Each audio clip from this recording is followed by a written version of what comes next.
one more you could attack for this. Just the pass. Penny's there. It's over. Fernando Cifuentes has found it.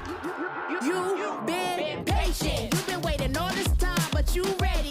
You've been putting in that grind, so let's go. Champions are hard to find, but you know the goal when you're ready to shine. Have they heard of you? Then they know. You got your sights set on that road. If it's time to battle them, then let's go. Cause you'll never stop. Show them what you got.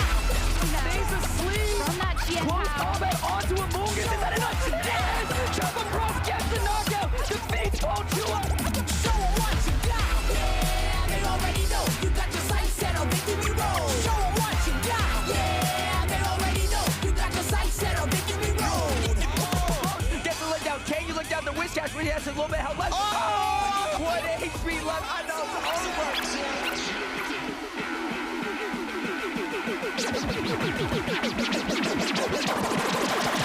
Show them what you got. Yeah, they already know. You got your sights set on victory road. Show them what you got. Yeah, they already know. You got your sights set on victory road. Put your hands up.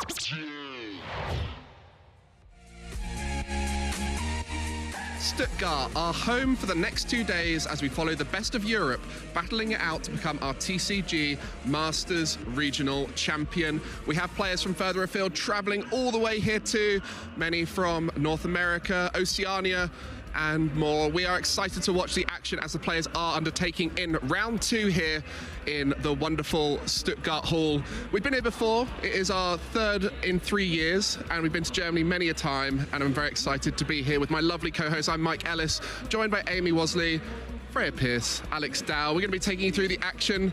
Excited to be here? Of course, always got my buddy Trappagos here with me as well. No spoilers as to what we think will be one of the many decks present here at the tournament today. I mean, first tournament in Surging Sparks as well. It's going to be a big one, for Europe at least. Yeah, very exciting. Sacramento, obviously, last weekend having Surging Sparks, but many people here, very creative deck builders looking to try and break the meta. We've got so many talented players here today, and I know they've brought their best, and boy, has Europe been in the kitchen. Ooh. There are so many interesting little decks going on, but not just here in Stuttgart. Yeah, so many places still to come, of course.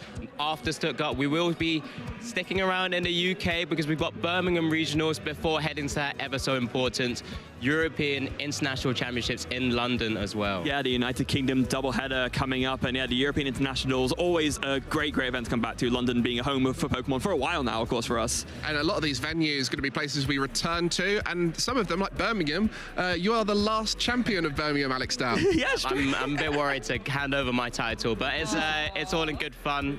It's a fantastic place to know it's back on our schedule, but of course, we are here in Stuttgart. Yeah, all culminating in Anaheim, California. All looking forward to going over to America and seeing who the best player in the world will be at the end of the season. But plenty more events beforehand, and there's a lot on the line for these players. Plenty of CP to be taking home from this event.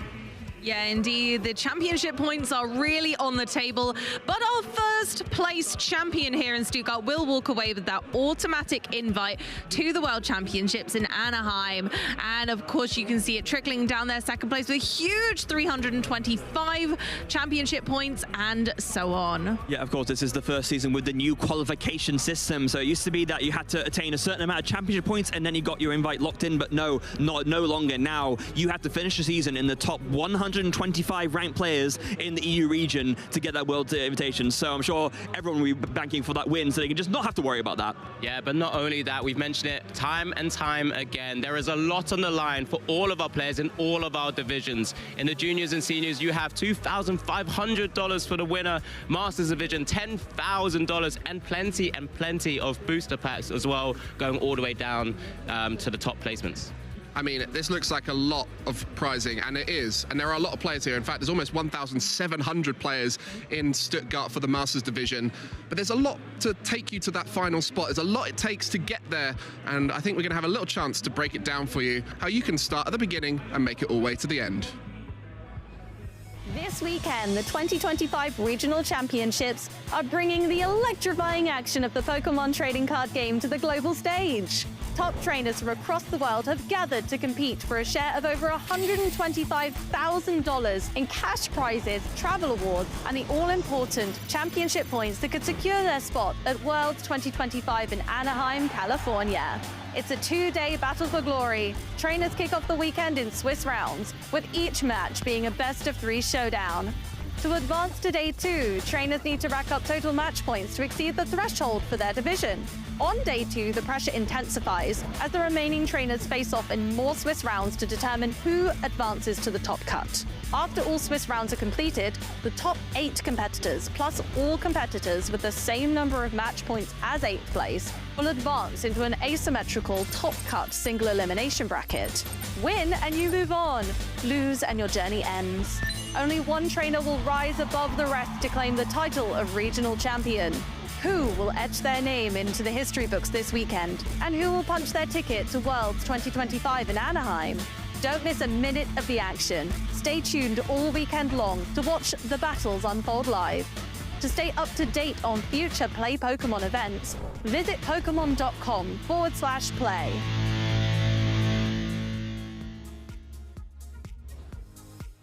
That was a familiar voice there, Amy, taking us through how the format works there. But of course, you finished off with how others can get involved in Play Pokemon. You run a local league. How is it for players who are just getting started to get involved in Pokemon? So, as you guys really well know, the best way to get started with playing Pokemon TCG is to find your local store. You can go to the event locator on Pokemon.com and you can find out where your locals are going to meet up. And we've all been to League. We all know how it feels to be that new player going in. But honestly, I would encourage you to put the anxiety to the side and take that leap, because it was the best decision I ever made when I first went to a Pokemon League. I don't know how you guys felt. 100%. I mean, for me, actually, it wasn't a league I went to first. I decided to, not quite at the deep end, but in the middle end. My first ever tournament was the Nottingham State Championships all the way back in 2011. That's, yeah, haven't had those in a very, very long time. I mean, a lot of people just play online to start with, and then they transition from that into their local league. So if you're feeling like you're not sure about playing in person, get a little bit of practice in, playing online through live, and then giving it a go in person. But for yourself, you know, you've been playing for a while now, and the numbers are increasing and increasing, and consequently, there's more communities around. Yeah, absolutely. And I think that's the best thing of being part of this Pokemon community across all of the games. In fact, I know many players who've actually tried TCG, Go, and the video game Scarlet and Violet as well. But just to see the growth of the game through the communities, the local communities first, and then go into these larger tournaments that we get to really partake in. It's just an experience in all. Yeah, and I think kind of on that note as well, it's kind of very important to say that just because, you know, you're a relatively more recently started player, it doesn't mean that you can't do well. We saw at Little Regionals, Clément Coubois has not been playing for a very long time, but put the effort in, put the practice in, ended up with a second place. Not bad, right? And you get to travel around the world if you want to start taking it more seriously and traveling on to these regionals. Speaking of traveling afar, you know, we've just come off of our first international championship of the season out in Latin America. You were there, Freya. How was it? Absolutely incredible. I mean, being Brazilian myself, it's always such a pleasure to go back to Brazil. I always say it's my second home, right? And what a tournament it was as well, not just for seeing the Latin American crowd, but actually for us. I mean, Europe kind of killed it in Latin America this year. They had an incredible showing. We have Daniel Magda making in top 4 with a 60-card mirror against our eventual champion Miloslav, who took down Brent Tonneson in the finals. Yeah, Brent Tonneson, our Mr. Worldwide. We've seen him travel very, very far across the field from his home area of Oceania. He did come second here at this international championships, but we know he's always going to be in that sort of top placements because he's a very, very strong player. But congratulations to Miloslav for that fantastic showing of that great, unique sort of take on Regidrago. Absolutely. It was honestly one of the showdowns of the century. Two very well-known players, both from kind of different walks in their Pokemon journey, and both converging at the center, playing the same deck but slightly different builds, and that was just a real tussle at the end. It was a really great match. Yeah, and of course for Miloslav as well, he's no slouch like the big stage. He's been one of those very consistent finishers. We've visited multiple top 32s, top 16s, but this is his first really, really big win, and I know it meant the world to him. I mean, when he won, he was so calm, and I'm sure that helped him get to that stage. Yes. A lot of our top players, very good under the pressure But there we saw two very similar decks, a mirror match in the final. Regidrago V-Star has been doing very well in the format recently, and we saw it take over in Sacramento, where it was our most popular deck and also one of the best converters, as many of our top players were also playing it. And as you can see from our deck analysis from day one of Sacramento, you're quite right that Regidrago is right there at the top. 13% of players were playing it. That's 225 decks to be precise. Yeah, I mean, over 1,600 players here. Very similar sort of number field to what we've got here in Stuttgart. Reminder, this was the very first tournament with Surging Sparks available for play. Of course, that's why we saw small shifts in the meta compared to what we have seen in previous tournaments as well. That's why we started to see some drop from Lugia, as we do get a chance to see day two as well. 300 players, or 304 players, sorry, actually made it in because of our new mid-season changes that we've had, which gives fantastic opportunity for many players to play as much Pokemon as possible. Yeah, and for me, the two big stories from this, looking at this graph, are, well, I'd say three big stories. First of all, Regidrago seems to be the deck that is like bringing it in the most, transitioning from the Stellar Crown format into the Surging Sparks format. Also want to note that Lost Zone Box has made a resurgence, and Golden Go EX, they're on the sneaking into the top 6 decks of day 2. I feel like Yella has inspired a lot of people, but also a new ace spec. Well, very true. I mean, it's had back-to-back top 4s from LAIC all the way into Sacramento, so it's been really, really interesting to see how players may take it going forward, especially in the European scene, as you've already mentioned, Yella, who's been championing Golden Go for some time now. And I spoke to Yella before the tournament began, actually, and oh my word, the lengths that guy goes to are insane. He is a brilliant mind, and I can give you a snippet. The Golden Go is not quite finished yet. Oh my goodness. Well, I mean, didn't I think I recall someone, I hear someone else saying that there's 3 different variants that he was experimenting with in terms of the build for the deck? Oh yes. Well, one of them did make it into the top 8 at Sacramento, alongside quite a few Regidrago V-Stars, but there was the story of Miraidon, not seen earlier when we looked at the percentages of decks in the format, but they did make it through into this top 8, with 5 of them being Regidrago. Yeah, one of the most interesting things was it was an asymmetrical top 9 in the end, so it was just the Charizard deck that fell off. But yeah, 5 Regidrago V-Stars in the top 8, alongside Golden Go, which was the highest seed heading into Togekiss. With the Togekiss, one of the very many variants that we can speak about here, but it was really the story of the double Miraidon EXs. We had the mirror match final at LAIC, and then into Sacramento we had another mirror match there. Yeah, and of course we're going to go into this like a little bit later, but for me, like, it's kind of 3 different key factors that really elevated Miraidon back into top contention status. It's that Pikachu EX, it's that Magneton, and the Latias EX. I think those 3 together just put such a higher power level and flexibility on that deck. Potentially the biggest winner from Surging Sparks, but there could be other decks here in the hall right now using cards from Surging Sparks. We've got a few teasers looking at some of the decks around. You know, maybe a bit of Archaladon EX out there, maybe some Ceruledge. I don't know. We'll see later on. We'll try and get the best decks on the stream for you so you can check out what Surging Sparks has brought to Europe. But Sacramento did culminate into a Miraidon mirror match. It was somewhat expected when you look at Miraidon versus a lot of Regidrago V-Star, a strong matchup for the deck. But as you mentioned, Pikachu has really brought it to life, allowing it to go nice and wide with that Area 0.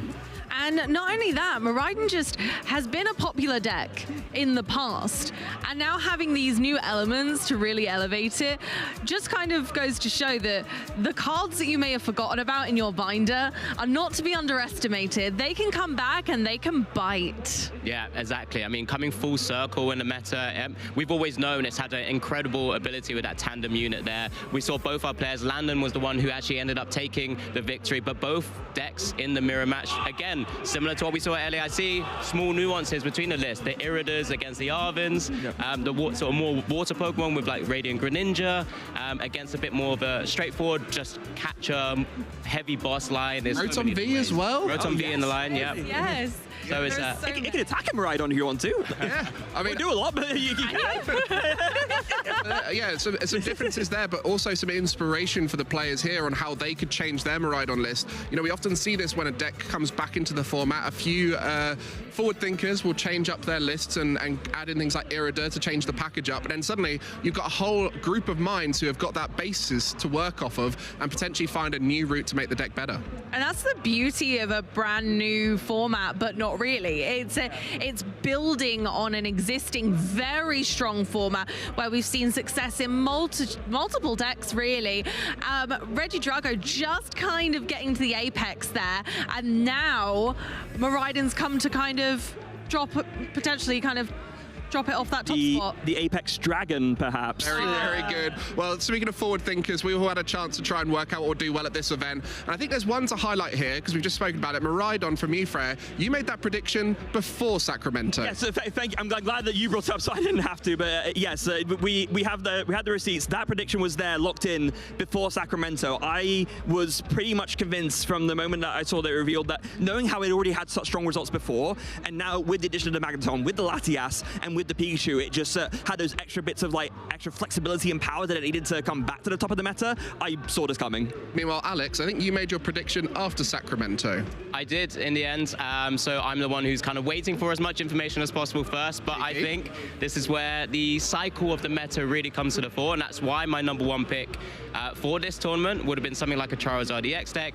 Historically, it has been good into the field that we now start to expect with Surging Sparks. I had a little unique card as my second one, but I'm sure we'll have plenty of chances to talk about that later. Yeah, interesting, because Charizard historically has had a strong matchup into Miraidon, but maybe now with the ability to hit big with the Raichu alongside the Magneton and that early Iron Hands consistency, maybe actually Miraidon has a stronger time into Charizard than before. But we'll get to see how those decks do as the tournament progresses. We'll go over ours later on, Amy. Oh yeah, there's no rush. We've got a whole 2 days of action to bring you, so we've got plenty of time, because I'm sure that hopefully we'll see some of those decks on our stream. Yeah, and wherever you are, just letting you know, it's very chilly here in Stuttgart. That's not just here with all the snow on the set, but also outside. So a lot of our players are trying to keep themselves warm inside the hall, playing out their games. They want to be in the tournament as long as possible so they don't have to go and bear the cold of Stuttgart. What is it, -2 outside, I think, something like that? Celsius, that is. Yeah, I decided to walk this morning. It was a bad decision when I got halfway. Watching Freya go past in a taxi was quite the moment. But of course, if you guys want to check out all of the action through the Pokemon channels, we do have a wonderful link for you, pokemon.com/broadcast, so you can check out any of our streams and catch up with as much Pokemon action as possible. But if you want to stick around for TCG, we'll be taking you through all of that here. And of course, let us know what you're watching, what your favorite decks are. And if you're here, let us know how it's going for you using our socials and using that hashtag #PlayPokemon over on X and Instagram. And make sure to follow on Twitch and YouTube, wherever you're watching us right now. But let's just have a little prediction for the event from each of us. Amy, what do you expect to see here at Stuttgart? I have a funny feeling that a lot of people will be expecting those Miraidon, and I think we're going to see maybe some new decks come through the woodwork, or as Alex very well predicted, maybe the Charizard players are back in action thanks to the rise of Miraidon. See, it looks like everyone's coming on board with my ideas. I like now. it. It's starting to realize maybe Alex knows some stuff, but I'm sure we'll try and figure out as soon as we get a bit more information and get to share it with our viewers as well. What about you? What's your big expectation of Stuttgart? I mean, we know Miraidon's going to be played heavily just because we've seen it in action so often at Sacramento. I'm expecting a lot of people to maybe convert over to Miraidon, maybe from Raging Bolt, because they're similar, quite similar decks in terms of how they sort of play out, in terms of what they're aiming for. But you've got a bit more nuances and a bit more sort of creativity with how Miraidon plays. Yeah, that's my first. A lot of Miraidon players in the room. What about you, Freya? So I would definitely go along with my original caster prediction, which would be Miraidon taking it again. I think the deck is too powerful on its own merit, but back to back. But I do think Terrapagos will make a slight resurgence and will make top 8 again, because the deck is too strong in its own merit not to, and hence my buddy here. What kind of Terrapagos? Because there's so many now. There is. So one thing that actually, going back to LAIC, that I saw was really, really cool was, of course, that hybrid of Charizard EX with Terrapagos, where you're playing that checkmate style build, but you have the ability to attack on Terrapagos with basic energy, so you're doing 214 ab damage, which should KO Raging Bolt. So I would not be surprised if we saw that at all. It's going to be Terrapagos Dusknoir of some kind, I think, but it's going to be either with that Charizard Charizard or just a double turbo build, you know, for checkmate style. Could be Boufflant, could be Palkia, could be Cloth. Terrapagos has lots of friends here in the format, maybe even some we haven't even thought about, and we'll let our smart players work it out. But we did have a very strong showing over in Gdansk not too long ago, so it'd be good to revisit that before we enter our next European event of the season. Hi, this is Jesper Eriksen. I'm here to give you a short recap of what happened at the Gdansk Regional Championships. In the port city of Gdansk, the weekend November 2nd through 3rd had a great amount of Pokemon trainers filling its city. With the Stellar Crown format, we've seen an incredible amounts of decks being viable going into this last European regional in the format before the release of Surging Sparks. Regidrago V-Star at the hands of James Cox had just defeated Dragapult in the finals of the Lille Regional Championships 2 weeks prior, which gave every single player attending a great challenge in figuring out what deck to bring to the tournament. In day 1, Raging Bolt was once again the most played deck at 15% of the players, just like it was in Lille, closely followed by Lugia at a staggering 12%. None of these decks were doing particularly well throughout the tournament, as they both lost on our stream respectively versus Gardevoir and Gouging Fire. As we went into day 2, a deck that was on our best of the rest graphic made the top spot. Terrapagos Dusknoir was the most played deck in day 2 at a staggering 14%, played by the likes of Tort Ratcliffe, who even started the tournament at 10-0. Our star of the show ended up being Alberto Conti, first going through the iron thorns of Matthias Birker Jakobsen before defeating Daniel Magda on our stream in top 4 in a very close Regidrago V-Star mirror match. Going into the finals, the lines were drawn for a classic. Will we see Tort Ratcliffe further cementing himself as perhaps the greatest of all time? Or would we see Alberto Conti defeating Tort in the finals and claim his first regional championships? After an exciting battle going all 3 games, even going to time, we saw Alberto wrap up the finals with the use of his Radiant Charizard to win the finals 2-1 and grab his first ever regional championships victory. Will we see more domination from Regidrago V-Star heading into our future events? Stay tuned to get that question answered.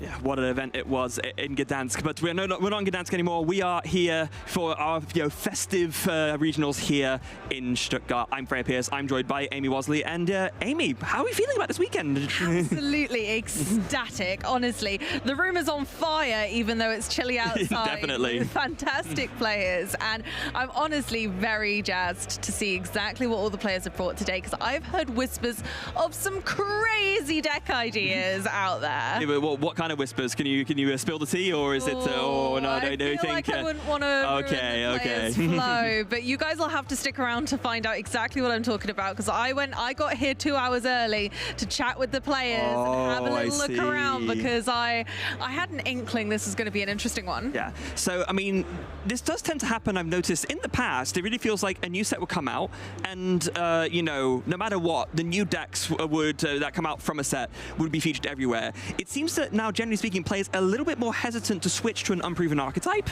and it really comes in when something is proven to have like enough results online, or just someone has been a bit brave with it for then a lot of people to play it. So it seems to happen like a lot less that a new archetype will come out straight away and do well. But it seems to be that sometimes, maybe later on in the format, then people will experiment with a new archetype from a set, and people will start playing it, and you know, often it sees a lot of success. Yeah, over here in Europe, this is our first Surging Sparks legal tournament, and I'm feeling like some players may be thinking this is the right time, only because the element of surprise is a very, very key tool when playing Pokemon TCG.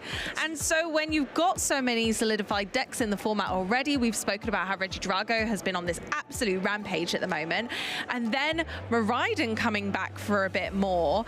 Actually, maybe there is an archetype that's unexplored, and if your opponent doesn't quite know what you're trying to achieve or what you're really doing, that has a lot of power. Yeah. Now let's take a quick look back though at Gdansk. We were just talking about how, I mean, it wasn't the previous format, of course, but I think it's really good for setting the context of what's to come. So especially given our winner, of course, was Alberto Conti, where we can take a look back and see just the winning moment at the Gdansk regionals. There it is. So yeah, Alberto beating the inimitable Tord Reklev, one of the most fearsome players in the game right now, and was of course playing that Reggie Drago V-Star deck, and with that Teal Dance at the end was able to find for the Fire Energy and the combo with the Radiant Charizard to close things out and become the regional champion in Gdansk after just drawing the rest of the deck, getting the Prime Catcher, Pheasantipity, just had it all. Absolutely, drawing literally every single card to make that Prime Catcher for the single last prize card with Radiant Charizard to get his invitation to the World Championships later this year, next year, in Sacramento. Yeah, absolutely, meant the world to him. Huge congratulations to Alberto. And again, he's been a very accomplished player for a while, has had a lot of good results, top fours and the like, but finally was able to get that champion ranking and getting that invite to the World Championships in Anaheim. And I mean, to do it against Tord Reklev as well, what a way to win your world invite. Absolutely beautiful way to win your first ever regional tournament, which I didn't even realize. Alberto is such a fantastically, experienced player at this stage that I had absolutely no clue for it. He'd actually not won one yet. And so what a way to go, defeating Tord Reklev with Terrapagos to take that championship title. Yeah, of course, one of the last times we featured him, of course, very poignant, holding that Giratina V-Star. It was that Lost Zone Giratina V-Star archetype that Alberto did well, but I do believe finishing with a top 4 in the end. But can still play that card, just in Reggie Drago V-Star, using Apex Dragon to copy that Lost Impact for a one-hit KO option. Absolutely, and I suppose we just have to see here that Reggie Drago finally taking a European title for ourselves. Yes, rather than in the hands of someone from outside of Europe. it was starting to hurt. It was starting to hurt. But it just goes to show really that there are so many coveted players from around the world who will travel all the way to Europe and vice versa, as we saw last weekend in Sacramento, that really will come to battle it out and prove that their deck is the build. Theirs is the way to go. And Reggie Drago's really been poignant in that. Everyone's list is a little bit different, but it's such a strong deck in its own right that it's just been taking these championship titles left, right, and center. Yeah, it really has. And taking those championship titles in order for our players to, of course, climb the rankings for that European leaderboard. So we can have a look there and see Alberto Conti. No surprise that regionals win and the other results that he's had. Wow. Right there at the top, we also see there Daniel Magda, Miloslav Posledny, of course, our LAIC champion, and James Cox in that invite slot. But then going all the way down, you can see, I think there's still a long way to go in the season, but with how high these players are, I think it's safe to say we'll be seeing all these players in the World Championships. Yeah, those gold tickets next to those players' names does not mean that they're in the top 4. I mean, they are, but it actually indicates they've already secured their invite by winning an event. So they have already got their guaranteed invite regardless of their points total. Of course, those points can add up to lots of other goodies, but I'm so excited to see the rest of them. There was that one guy on that list there in 9th. I don't know, looked like a familiar guy. I don't know. Never heard of it. I don't know what you're talking some about. dude. No, honestly, there's so many great players, and I think you're right. Although we don't know the exact total of how many points a player is going to need to qualify this year, I think it's safe to say that a lot of those players we are going to be seeing qualify for the World Championships. I think it would be hard-pressed at this stage to change that. Yeah, and speaking of players to watch, I mean, 2 of them we've already talked about in great depth. In fact, our 2 LAIC finalists, so Miloslav Posledny and Brent Tonneson. Miloslav will be coming in confident straight off the back of that win at LAIC. Maybe wants to add a regionals win to his belt now as well, who knows. And Brent did manage to claim his first regionals last season, but we'll be hungry for that win this season, having just come second to LAIC. Absolutely. I think that's the thing, isn't it? When you come straight back from a tournament, a really big one like LAIC being an international championships, and you were so very close. I expect we'll be seeing a really hard push through the tournament for Brent this season. And of course, we had Nina on the end there. 13th in the whole of Europe is nothing to kind of underestimate. No, not at all. She's a fantastically skilled player, and I can't wait to see her this weekend, and hopefully we'll be seeing her go all the way. Yes. yes, if you want to talk about a local feature, for example, a local player to watch out for, Nina, on an absolute tear this season. I'm sure we'll do very, very well indeed. Hopefully we can get her on stream. I would hope very much so, because she is honestly a pleasure to watch play. So much talent in this room, and that was only a small snippet of the players that are here to play and to really reach for that title. There's a lot of players here today. I can't believe there are more than Sacramento. Wait, is it actually? Oh, wait, how many was in Sacramento? Was it again? It was like 1,600. Oh, so yeah, so I think we just picked them. Yeah, I think we've just about topped over that, which is absolutely crazy for our European fans. Well, it's the holidays. People thinking, what better way to celebrate the fact we're going into December? Play some Pokemon, right? Maybe win some prizing on the way. It's an indoor activity. It is. It very much is a very, very good point. Head down to your local Pokemon League for indoor activity fun. Yeah, I'm taking a look outside, and the weather it's deceptive. It looks quite sunny outside, but it is bone-chillingly freezing out there. Very much so. I'm not sure we'll be seeing much shivery chilling this weekend on the inside the venue. No, but hopefully not. I mean, maybe we'll have some Chen-Pao. We'll see. Some Chen-Pao. Some little guys. But we'll see. I'm really jazzed for this tournament. I can't wait to see what everyone's brought to the table. There are some really interesting decks flying around. Some really interesting decks. Yeah, some really interesting decks. You don't get them very often around these parts, but there are some really interesting decks around here. Yeah. Ross must be seething at the fact that he's not casting this event right now. I can only imagine.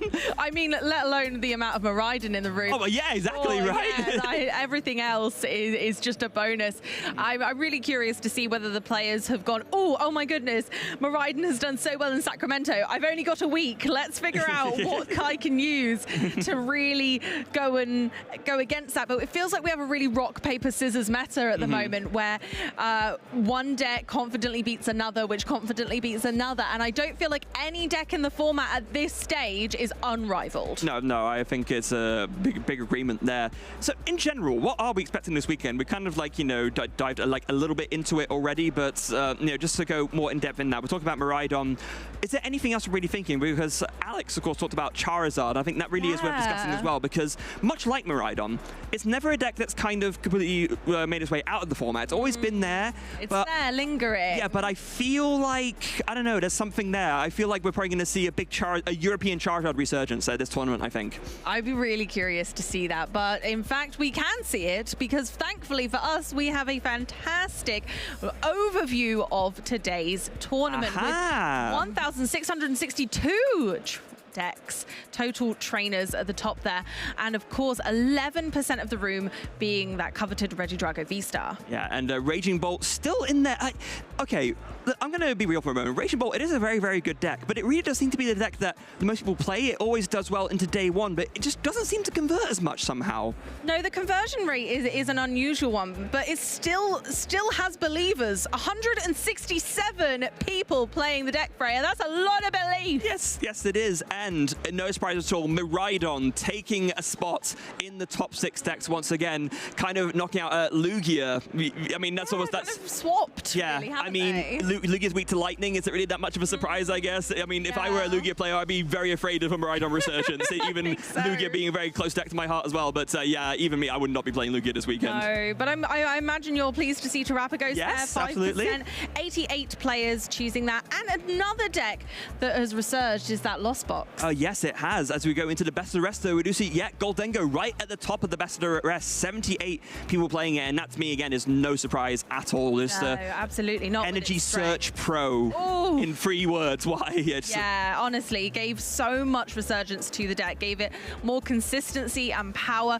And as we go down the list, we see some other fan favorites with Dragapult EX, Roaring Moon EX, Gardevoir EX, which might have some of that item lock Bayonet potential, and Ceruledge EX, which is my caster pick.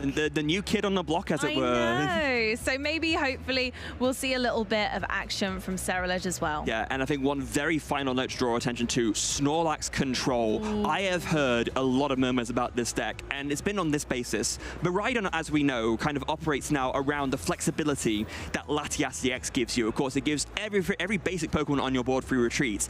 If you're playing that, and you're playing less switching cards, like things like you had to switch cards or just regular old switch, suddenly Snorlax's block ability to become so much more dangerous. Absolutely, you're so right, and I think that's the power. The Latias might be great because you think to yourself, oh my gosh, I can take out all these switch cards from my deck and replace it with one Pokemon. So I've got space for lots of other things.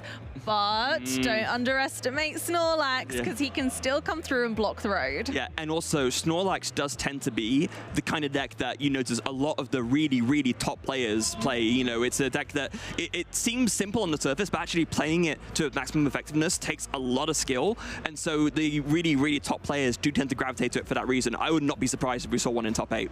I wouldn't either. It's not for the faint-hearted, like you say, though. It is a really tricky deck to navigate, especially over a really long 2-day period where we've got so much on the line.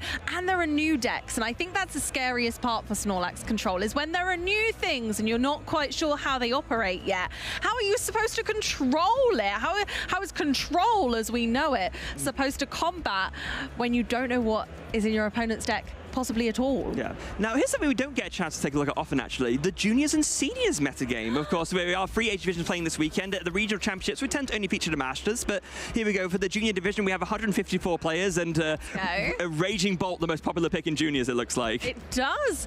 My word, there's a really big divide as well. Oh, yes. 41 players, that's 27%, and then our next kind of highest deck is 17 players. The difference between 17 and 41 is outrageous. Yeah, I'm surprised. I mean, the main thing that I'm seeing here, which really surprised me, is Miraidon. You would have thought, you know, it's a relatively straightforward deck to pilot. I think like a lot of juniors would pick up on that as well, but no, sticking with that Raging Bolt, and both that, but then on the other end, some very hard decks to pilot, like the Lost Box, the Dragapult, and the Regidrago V-Star. Our juniors are putting the skills in. They really are. And then we flip over to our seniors, and we actually see those Regidrago and Raging Bolt change places. Yes. They're playing some musical chairs, and Regidrago is with 30 players at 17% of our seniors bracket. There's 173 of them battling it out today. Yeah, but then and sneaking in on the end of the senior day one, 6th most popular deck, we do see the Golden Go EX as well. It's good, and I don't blame them for taking a chance on that. 7 seniors. I wonder if we'll see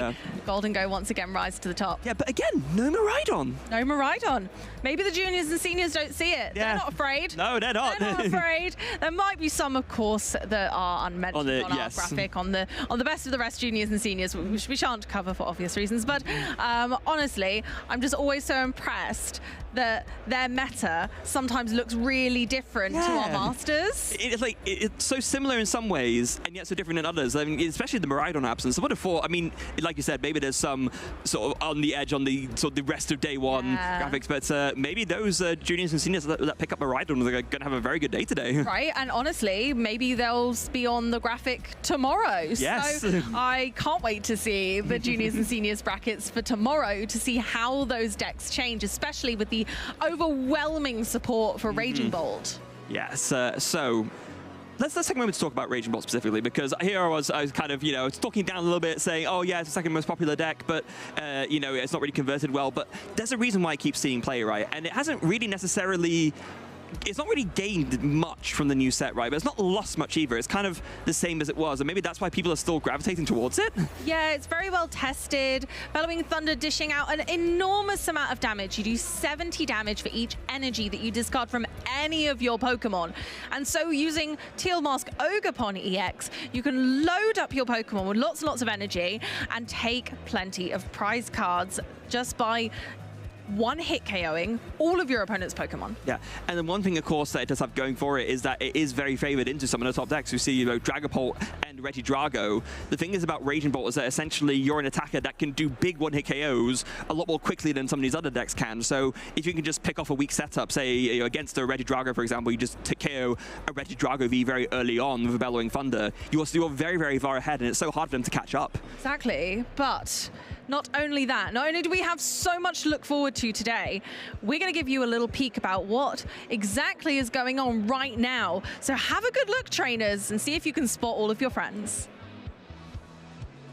Thank you very much, both. So much information from you both of you there. But yes, I am out on the field right now. I'm a little bit worried I may get crushed by some players shortly, but just behind myself, just to give you guys a bit of an idea of exactly what happens at these tournaments, behind myself alongside the Hive, we obviously have the timer for the actual round itself, but the Hive is central and core to all of the information and data that we get throughout the tournament. All of our judges are here collecting all of the results as our players are sort of finalizing each of the rounds. But just as we start to have a little glance of all of our tables and of all of our players still in round 2, of course, in the middle of battle, just behind myself, we do have the vendors right at the back.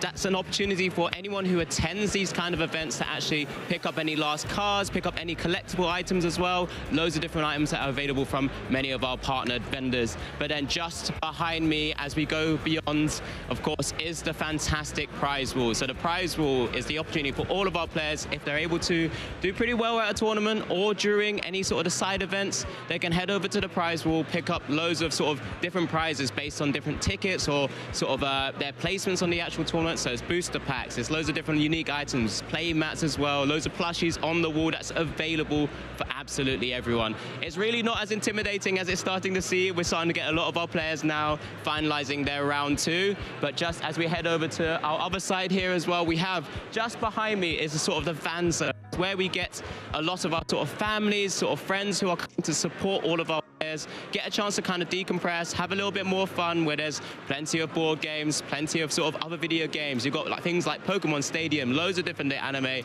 and coming around as well. But as we just show behind myself now is where all the actual main action is. So all of our feature stream matches is really starting to battle it down. You know, we've got all 3 games just behind me. We've got TCG, I believe, is just in my center right now. Video game, Pokemon Scarlet and Violet just on my right. Pokemon Go just on over my left shoulder. And this is where the true battle is actually really starting to kind of take it down right now, as a lot of our action is just happening. But that's just a little bit of a glimpse. As we've already mentioned throughout the broadcast so far, there's plenty of opportunities to get involved, and this is where we come to one of these larger events. It's really not that scary and intimidating, but you can get a chance to play at your local communities first and then slowly build up that confidence to come out here to maybe something like this and really, really experience the joys of competing at a Pokemon tournament. But yeah, that's just a little bit of a segment from the middle of the field. Hopefully you guys enjoyed that. Oh, thank you so much, Alex, for showing us how the competitors are doing so far. All very concentrated in the thick of the action. Of course, we're back again.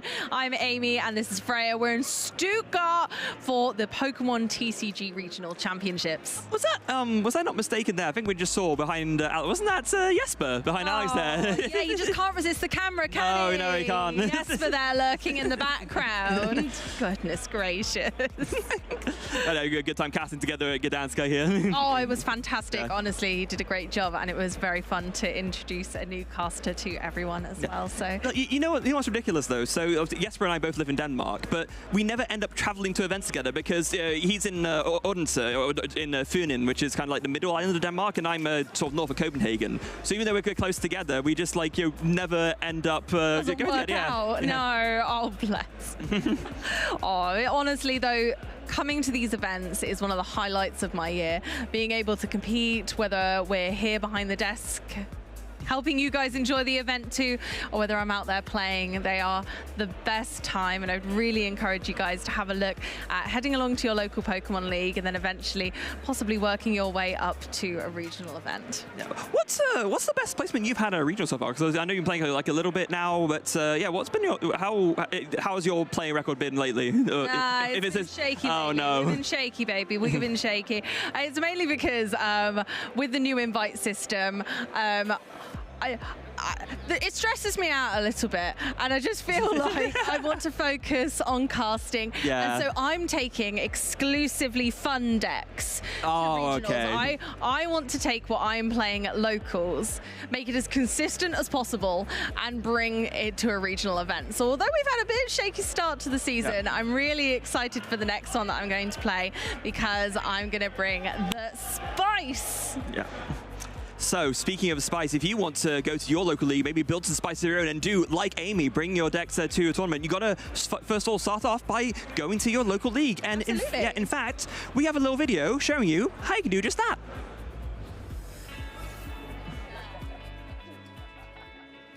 Hey, do you want to play? Yeah.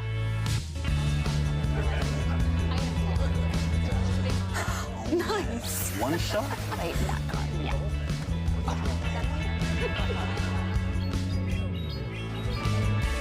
I'll use twin cannons. Great game, guys. Bye. See you next week. Come play at your local Pokemon League. Play your local Pokemon League could not have been more accurate. Have a look at the locator using this QR code to find your local locations. Find where all of the Pokemon action is going down in your area. I'm sure there'll be something nearby and you can pop along, make some great new friends and enjoy the Pokemon action together. Yeah, go ahead, scan that QR code, find your nearest league and work your way up, maybe attend some of those local tournaments. Maybe one day you could be featured on stream and we'll be talking over one of your games. That'd be fun, wouldn't it? Honestly, and don't be afraid either. I think that's one of the things. People think that these events are for the best of the best. And yes, that may be true, but there's no reason you can't practice with your favorite Pokemon, make a deck and bring it to this event. I know one of my local players back at League is here today and they're playing Ho-Oh-V. Excuse me? Ho-Oh-V. It's their favorite deck and they play it at locals and it's really fun. And so bringing something that is true to your heart to a regional event is also fantastic and you're going to have the best time. Ho-Oh-V, that's it. So it brings itself back from the discard pile with energy on it and then end your turn, right? Yeah. Okay, I remembered it right, yeah. It's funny, even though like I always say like Lugia is one of my favorite Pokemon, Ho-Oh is also very close to my heart because the old Ho-Oh EX was actually the one where you had to flip a coin and then if you got heads, you brought it back from the discard with free energy on it. That was the first deck I won a tournament with, the Bournemouth City Championships, all the way back in 2012. So Lugia favorite, but Ho-Oh very close to my heart as well. Very close. Yeah. I love that. That's so fantastic, honestly. And you'll remember those decks forever, right? Yes. Everyone remembers what the first deck they built was. Mine was Toxapex GX. Oh. I went straight in with a poison deck because that was what was available to me at the time. I was using the cards I had and the pool that was available to me. And also, that turned out to be so much fun. Oh, that's absolutely incredible. How did the Toxapex GX work in? So it's poison focus, but remind me because that was what... I don't remember. You don't remember? Oh, I mean, okay, I think, I can't remember how much damage it did, but it did damage and then the poison ticked up to 10 between turns. Oh, so then it'll get KO'd that way, yeah. It would kind of rack up and then I played it with the De-Evolution Espeon. Oh, I know the one, Remember that one. So there was kind of a bit of poison and then if I don't KO, here comes Espeon. So that was kind of how I paired that. Just made a little rogue deck of my own back in the day. Now, something else that's really cool, if you do well enough on each like segment of the season, as it were, not only can you earn invites and prizes towards World Championships, but you can also earn travel awards to the next international championships as well. Wow. So let's take a look at the leaderboard for the travel standings currently, just to see where we are in terms of travel awards for the next internationals. And yeah, we can see there it's a very similar story to the overall top 22, right? Oh. At this part of the season, they're very, very in tow because by this point, most people who are on this top 16 will be on the top 16 of the leaderboard in general. However, these do reset between each international championships. Exactly. So this graph, as we go through the season, will change dramatically. Yeah, so right now, for full clarification, this is the travel award standings to get a travel award to the North America International Championships. So from now until the European International Championships, this will be updated. And then at the end of the European International Championships, they'll be locked in, and the top 32 will get various different awards, or like travel awards, or even, I think down to top 32, it's priority registration that you get as well. So and that's what these players are going to get. So thankfully, they're going to be looking at that priority registration to make sure that they get registered nice and calmly and easily. And also, I mean, they can still continue battling for those top spots.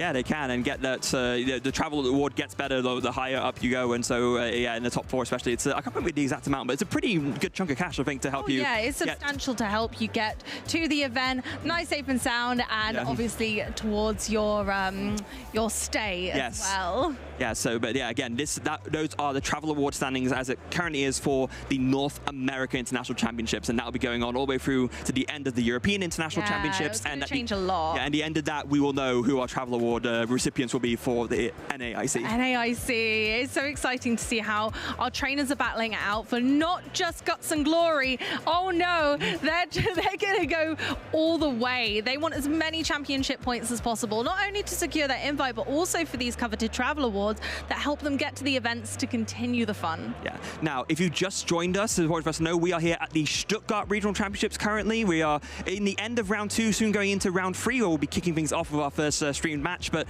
currently our players are finishing up their round 2 matches here at the Stuttgart Trading Card Game Regional Championships for the 2025 season, soon to kick off with an amazing round 3 action. I'm really excited.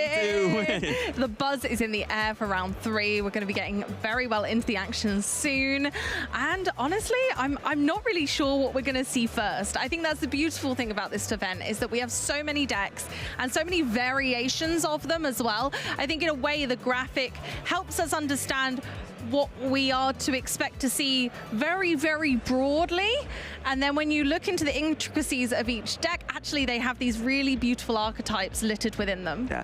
Now, since we have a little bit of time here, I want to throw back to something that we talked about in the Caster Lounge segment, because we didn't quite have time to talk about all the caster predictions. I had a chance to talk about, well, one of mine, but let's go ahead with you. So, Ceruledge, explain. So I love Ceruledge. It's actually the deck that I'm playing at Locals. Oh, okay. So, again, I'm a really big fan of taking a deck that just feels right. When you feel like this deck has chosen me, this is working so beautifully, I can't possibly play anything else, and I just have a feeling in my heart that somebody else has also been chosen by Ceruledge, and they're going to bring it all the way. Now, some might argue, I see you right there. Some might argue that it is Golden Go with extra steps.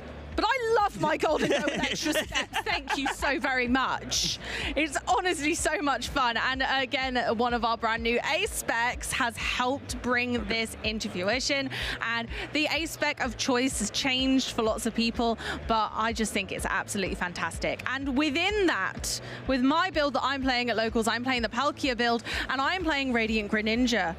And so I think Radiant Greninja not only is a valid attacker in the deck, can also obviously be used to put the energy in the discard pile, but is also used in so many other decks that I thought it has to get a mention in my caster pick. Yeah, that's very, very fair. Now, for myself, we already talked a little bit about Miraidon, of course. I think it's kind of almost self-explanatory at this point, but again, I locked this in before Sacramento. Let the record state. I was on this. Amy and others have been my witness. But I wanted to take some time to talk about counter gain. See, right, there we get there. This card right here, so underrated right now, and I am shocked that we haven't seen more from it at Sacramento specifically, because I remember when it first came out during the Sun and Moon era, and it defined so many decks and created so many opportunities for like plays that would otherwise be impossible. I think that if there's ever going to be a tournament now where someone breaks this card and makes it work in the current format with the current card pool, it will be this one. I am strongly advocating for counter gain this tournament. I think you're so right.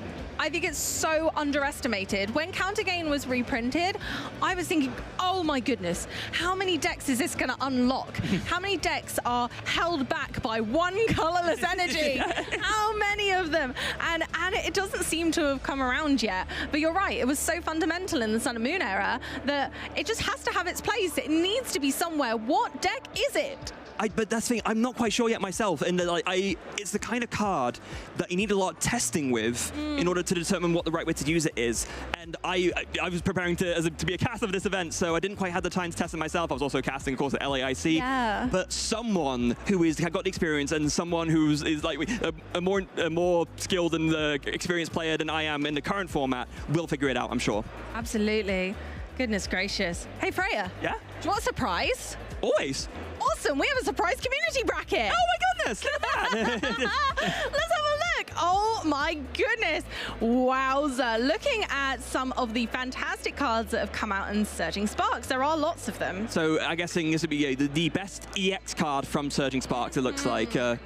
Yeah, it makes sense. Strong. Look at this. And honestly, I think that's a real strength of the set in general, is that there were just so many playable cards. It feels like no matter how many booster packs you open, there's something in there. There's something great in there. Yeah, and not only that as well, but it's kind of some of which are kind of a little bit surprising in a way, because it's not necessarily, apart from maybe like, you know, Ceruledge and I guess like Hydreigon and Archaludon, it's a lot of the really playable cards have been cards that have made other archetypes better. I think especially that Pikachu, which kind of slots into the Losso box, and that Latias, which slots into so many basic focus decks. We've seen it really come through and really show that actually a little bit of a retreat cost reduction is a huge impact to this game. It's like having Beach Court, but you don't have to give it to your opponent. Yeah, exactly. It's really, really strong. And the fact it does it for all basics, including itself as well, so you don't have to worry about starting with it and it being stuck there unless the ability gets shut off or something like that. Absolutely. Maybe Iron Thorns would be a bit of a thorn in their side. Yes, indeed.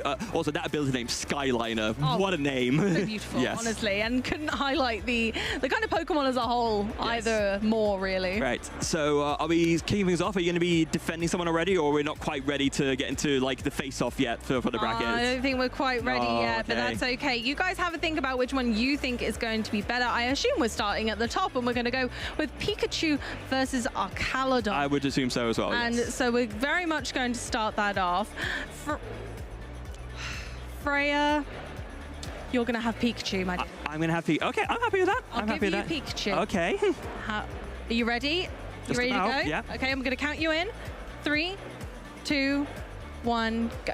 Pikachu is literally the representation of everything that is Pokemon, and it is maybe one of the best, most playable versions of it that we've ever had. So with that Topaz Bolt attack, you can do 300 damage, which will KO basically absolutely anything. And that Resolute Heart means that essentially it's a one-prizer and a two-prizer. You try to one-hit knock it out, it goes down to, you know, its HP remaining just -10, which means it can take like any hit. You have to do tricks to KO it. It does so much damage, it KOs anything. It's a Terra Pokemon, so it can't be hit on the bench. It enables Area 0 under depth in Miraidon. It is such a strong card, the best Pikachu we've ever had.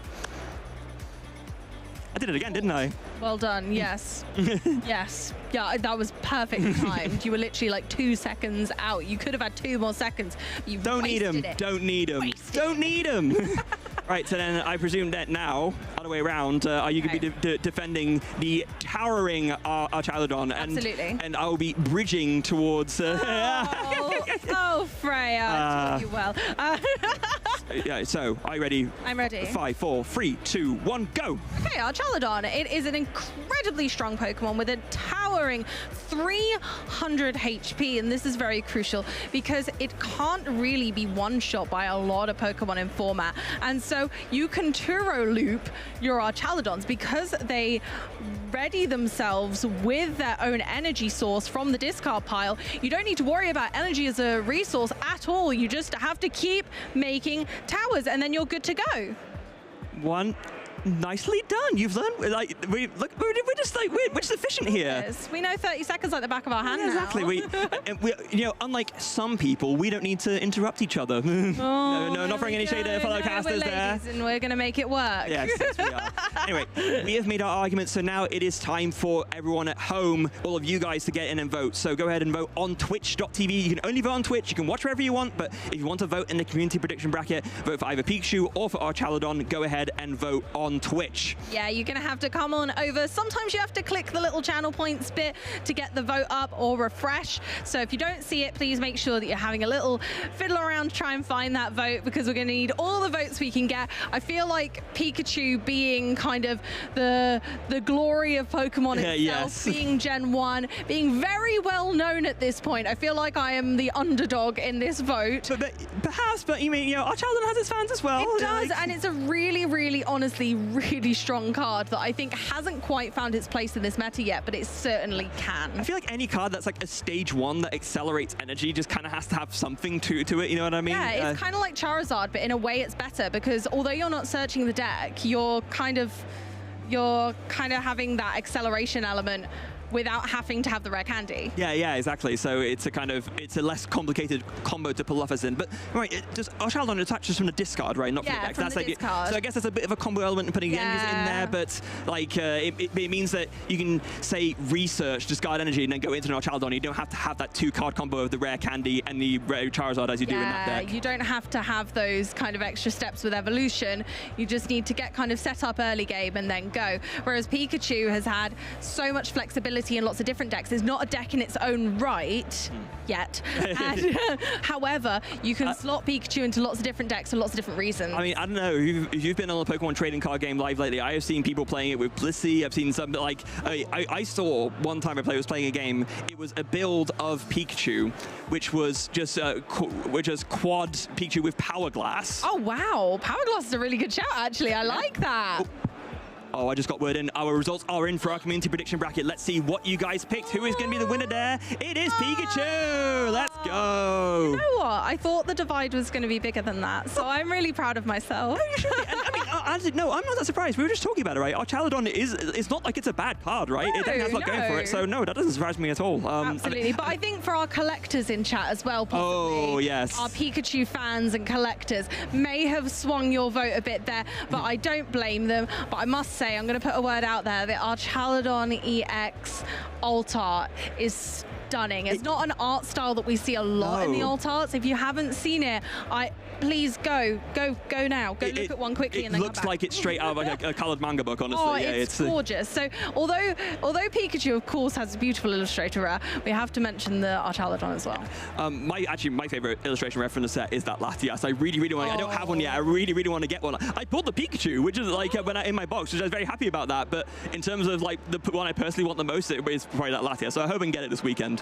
Fingers and toes crossed. That would be amazing. And that's the beautiful thing about this set. I just absolutely adore it. It has so many playables, so many collectibles, and if there was any better time to make that bridge between being a collector and a player, it's with Surging Sparks, and I mean that with all of my heart. Yeah. Like, if you are a collector, if you're just having a look at some fancy cards and you're getting your set already, think about the playability of some of these cards. Some of them you only need one of, like Pikachu, where it really does just kind of fit into any deck. Yeah, or Latias as well, right? It's not normally you do only end up playing one, so if you want to get, you know, the super cool special illustration version, right? Why not, right? Absolutely.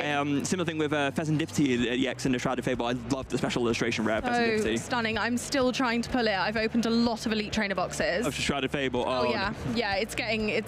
I'm at that point where I'm determined to open one myself. I don't want to trade for it. No. I don't want to get it from a vendor. I want to open the booster pack myself. That's going to be my prize. Yes, I did.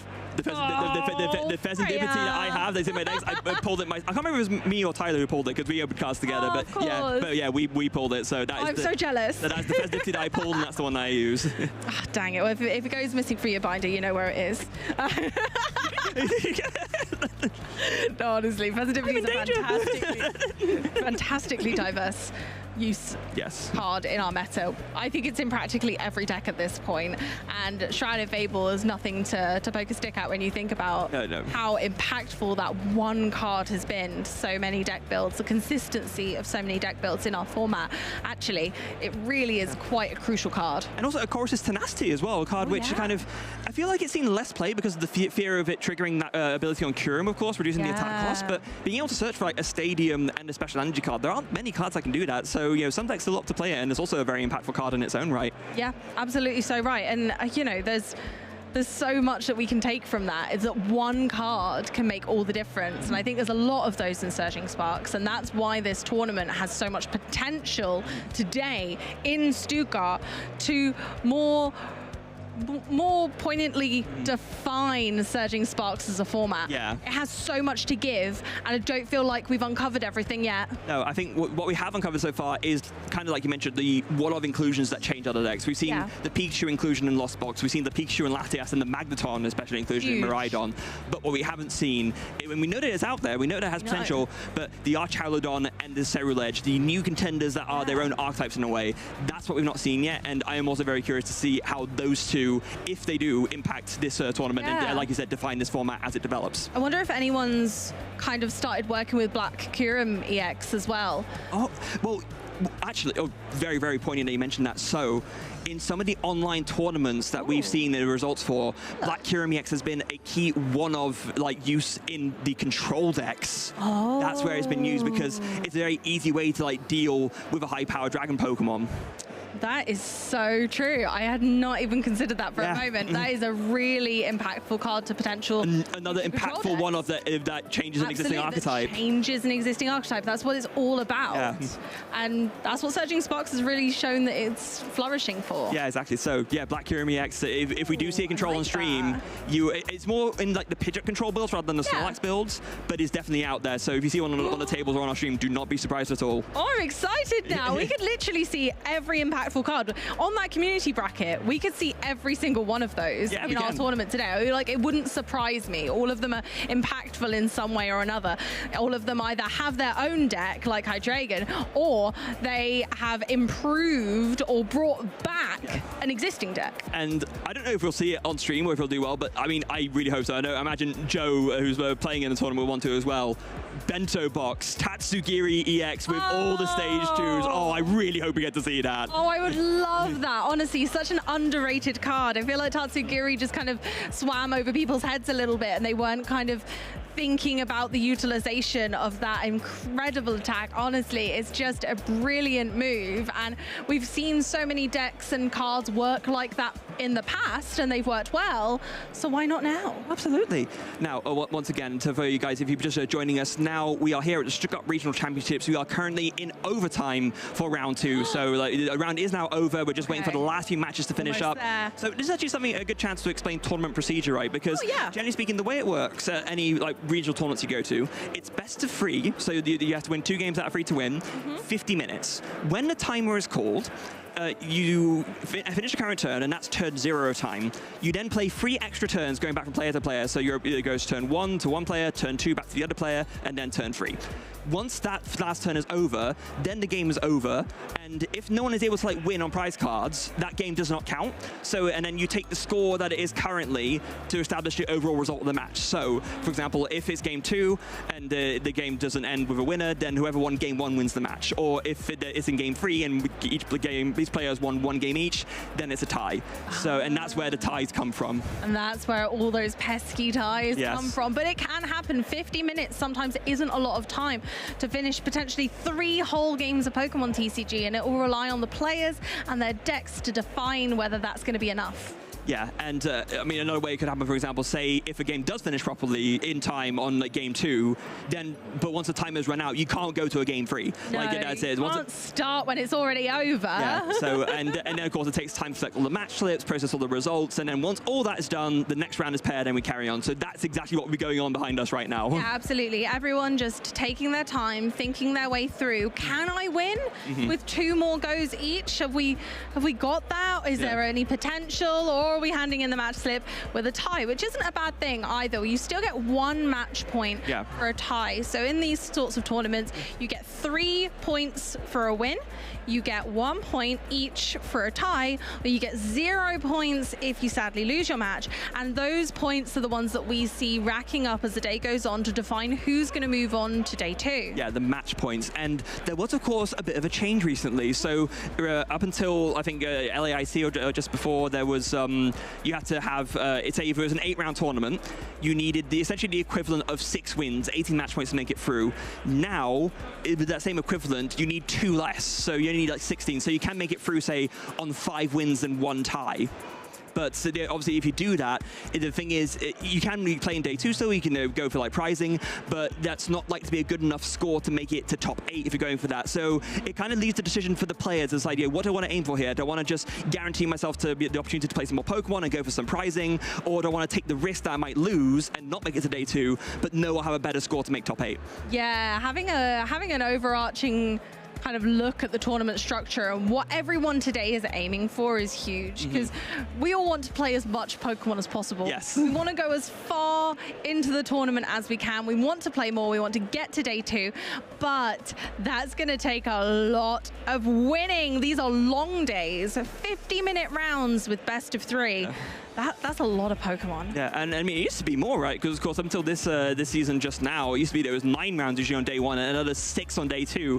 It is less rounds overall now, so it's not quite as grueling, but it's still a lot of Pokemon to play. It's a huge amount, and these players, you know, they really do take it in their stride, and they've got 2 days worth of playing Pokemon potentially to get to that top spot, to be our Stuttgart champion here in the TCG. Yeah, to add their name to that list of champions that we love to feature so much. We've had 3 champions already in the European season, 2 of which weren't even from Europe. I know, honestly, but that's why. That's a huge advertisement for really how global our fantastic hobby is, how many friends we have across the globe, and how they'll travel to come and see us and play some fun games of Pokemon TCG. Yeah, absolutely. And of course, Alberto did claim things back for us in the Gdansk, so we'll have to see. Wiping our brow. Yeah, just a little bit. But I mean, Ryuki and James Cox though for Dortmund and for Lille was there. Where there's really deserving winners, and I don't think Ryuki is here with us this weekend. I think he's probably back in Japan. I think there's actually a tournament in Japan going on this weekend. I think maybe or like something like that. There's definitely stuff going on over there. But I imagine James will be in the field along with Brent trying to get another good result this weekend as well. Oh yes, absolutely. And you know, much like our lovely European friends heading over to Sacramento last weekend. Absolutely, yes. So you know, it's toe for toe. You know, some of us head over to the US. Some of them come and join us here in Europe. Yeah. And I love that. I love that, you know, Pokemon has taken everyone all over the world. It really is a Pokemon world over here. Yeah. Now, I don't know about you. So last year, we both ended up going to North America Internationals as players. Do you think we do the same this year, I think? Oh, yeah, why not? Let's do it. Yeah, try and see each other in the finals again? No, well, we should same 60. Yeah, same. Oh, I love that. Casta 60. We'll work on it together. Yeah. But looking at our North American event champions this season thus far, we've got Henry Chow, Caleb Gedimer, and Landon, who just won that beautiful Miraidon top spot in Sacramento last weekend. Yeah, not with Sableye like it was sort of holding, but yeah, we did win it with Miraidon. Caleb, it was able to, of course, take down Louisville with Raging Bolt, giving Raging Bolt its first win after it struggling to convert so much. Going to be the Raging Bolt fans there going to be very happy about that. And of course, Henry, like in Baltimore, of course, that was before we even had Stellar Crown out. That was in the same format as well. Absolutely. And then moving on to our European event championships, of course, you mentioned Ryuki, a fantastically skilled player as we saw in Dortmund. James Cox taking the title in Lille. And we, of course, saw Alberto's first regional win in Gdansk. Yes, and claiming things for Europe again, Alberto from Italy. Italy having a lot of really strong players for a while, but Alberto, I think, definitely the cream of the crop when it comes to the Italian player base. So, along with, I think of Alessandro Cremescoli, of course, a very decorated Italian player as well. Of course, we have so many great players from across the globe, and they're converging here today. We're almost there, Freya. We're almost ready for round 3. There are some insane decks. I've just taken a peek at the top spots, and I'm fired up, Freya. I am too. Let's go to the yes.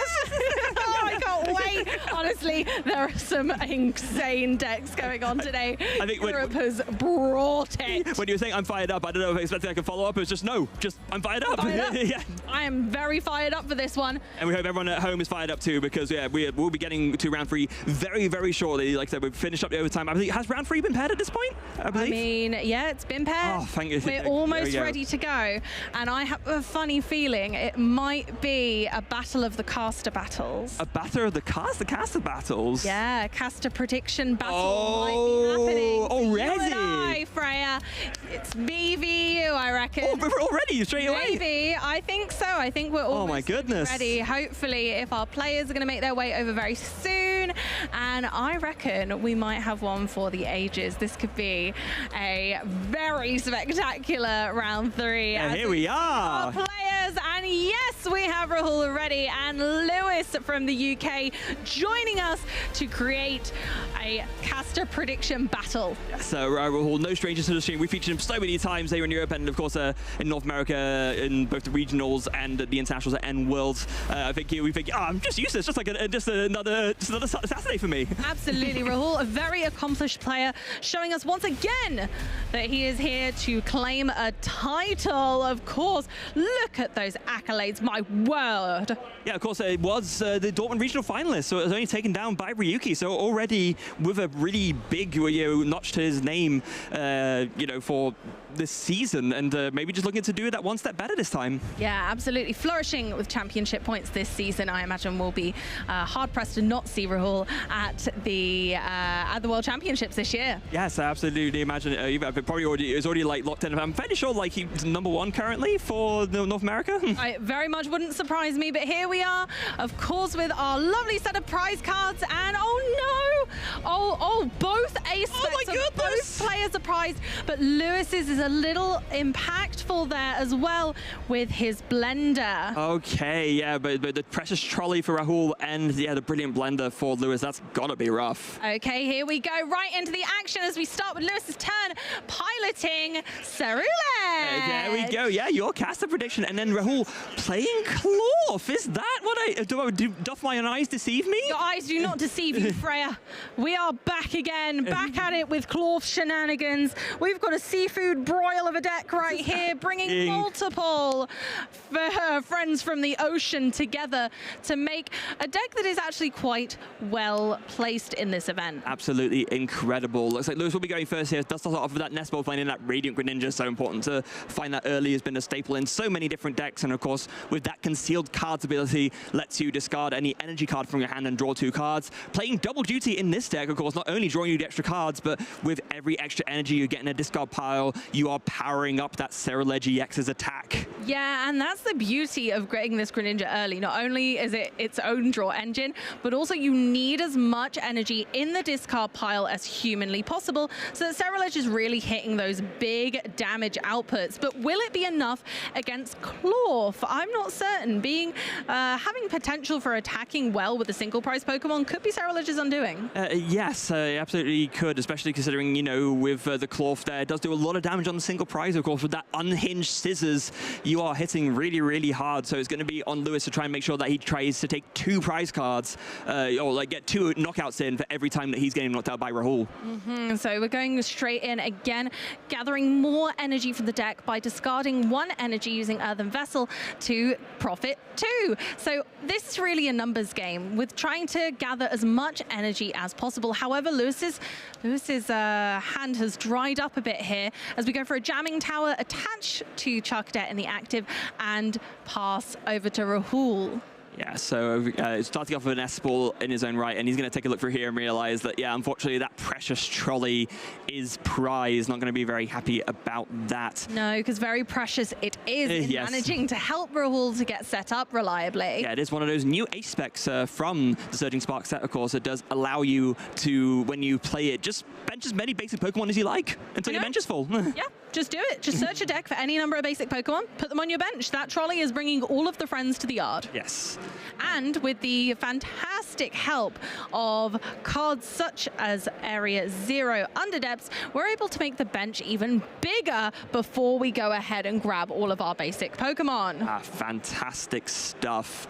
And we'll look through, and he's going to go ahead and grab that Brute Bonnet first of all. Very important to get that down early. It does, of course, with its ability, when it has an Ancient Booster Energy Capsule attached to it, you can trigger the ability to poison both active Pokemon, and that, of course, the special condition is what enables the unhinged scissors to do so much damage, and the Ancient Booster Capsule is there ready to go in the hand. Absolutely perfect. That's exactly what Cloth wants to see, and now we're going for the Petulant V. Actually, a really fantastic card for this deck because it's a great attacker late game. You can actually potentially utilize it, but also for its switching ability, subjugating chains, allowing you to switch one of your bench darkness Pokemon into the active.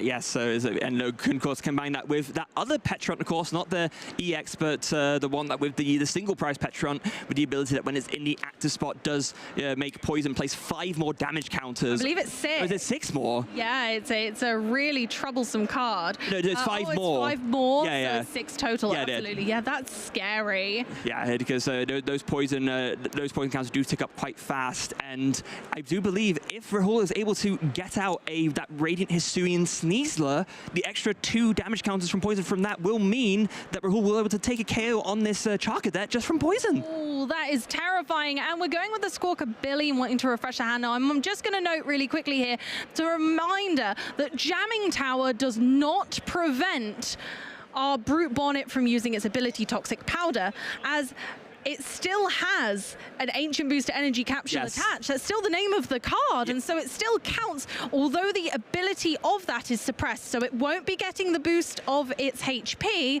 but it will still be able to use Toxic Powder. It is a blank card with the name Ancient Booster Energy Capsule, and as long as that name is there, then that Toxic Powder ability can be used. Very important to note there. Oh, but we didn't need to worry about it for too long, because now there's an Area 0 Underdepths in play, but sadly cannot currently do much to our bench situation, as Rahul has gone ahead and knocked out our Charcadet friend.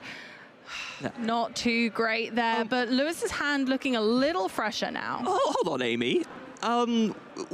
Where's there's no counter game in this list. You're saying it's Battle of Arcasa, but oh no, it's battle between you and Mike. Yeah. Right. Okay. Yeah. Not between us. Okay. Terrapagos action. Okay.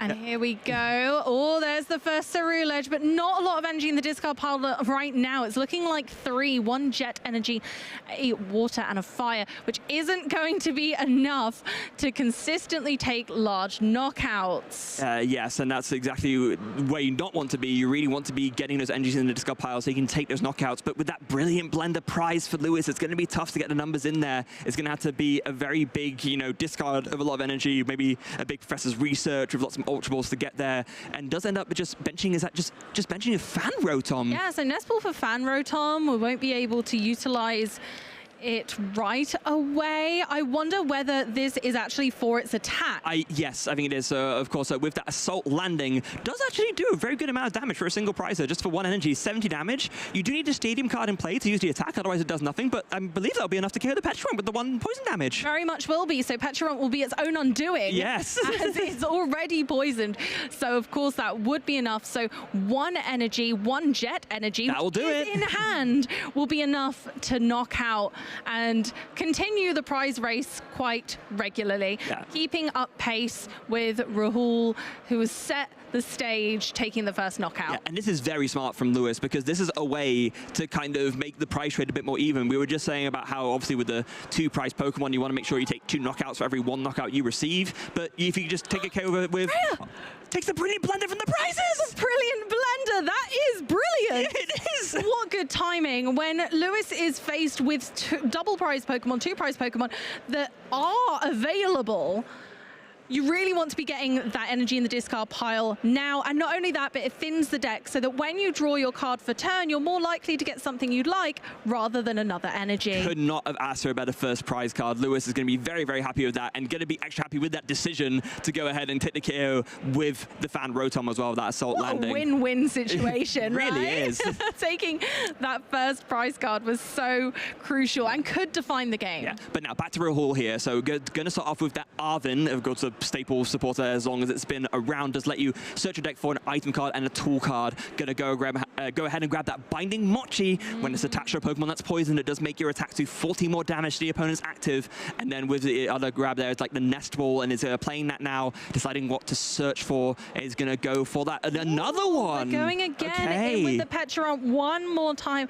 Rahul possibly foregoing playing a Terrapagos down so that their own board state is as single prize as possible. Yeah, and going in there with the Hisuian Heavy Ball as well. So we'll see, yeah, the Precious Trolley is unfortunately prized, but can go ahead and grab another Brute Bonnet for good measure. And is that double Hisuian Heavy Ball in the prizes now? I think it might yeah, be. It is. That's Goodness incredible. me. Really goes to show that every single basic Pokemon in Rahul's deck is essential. If you're running more than one Hisuian Heavy Ball, it's for very good reason. And because every Pokemon is a basic, every Pokemon in your prize cards can be fetched with that Hisuian Heavy Ball, so it does make it like a lot of sense to play too.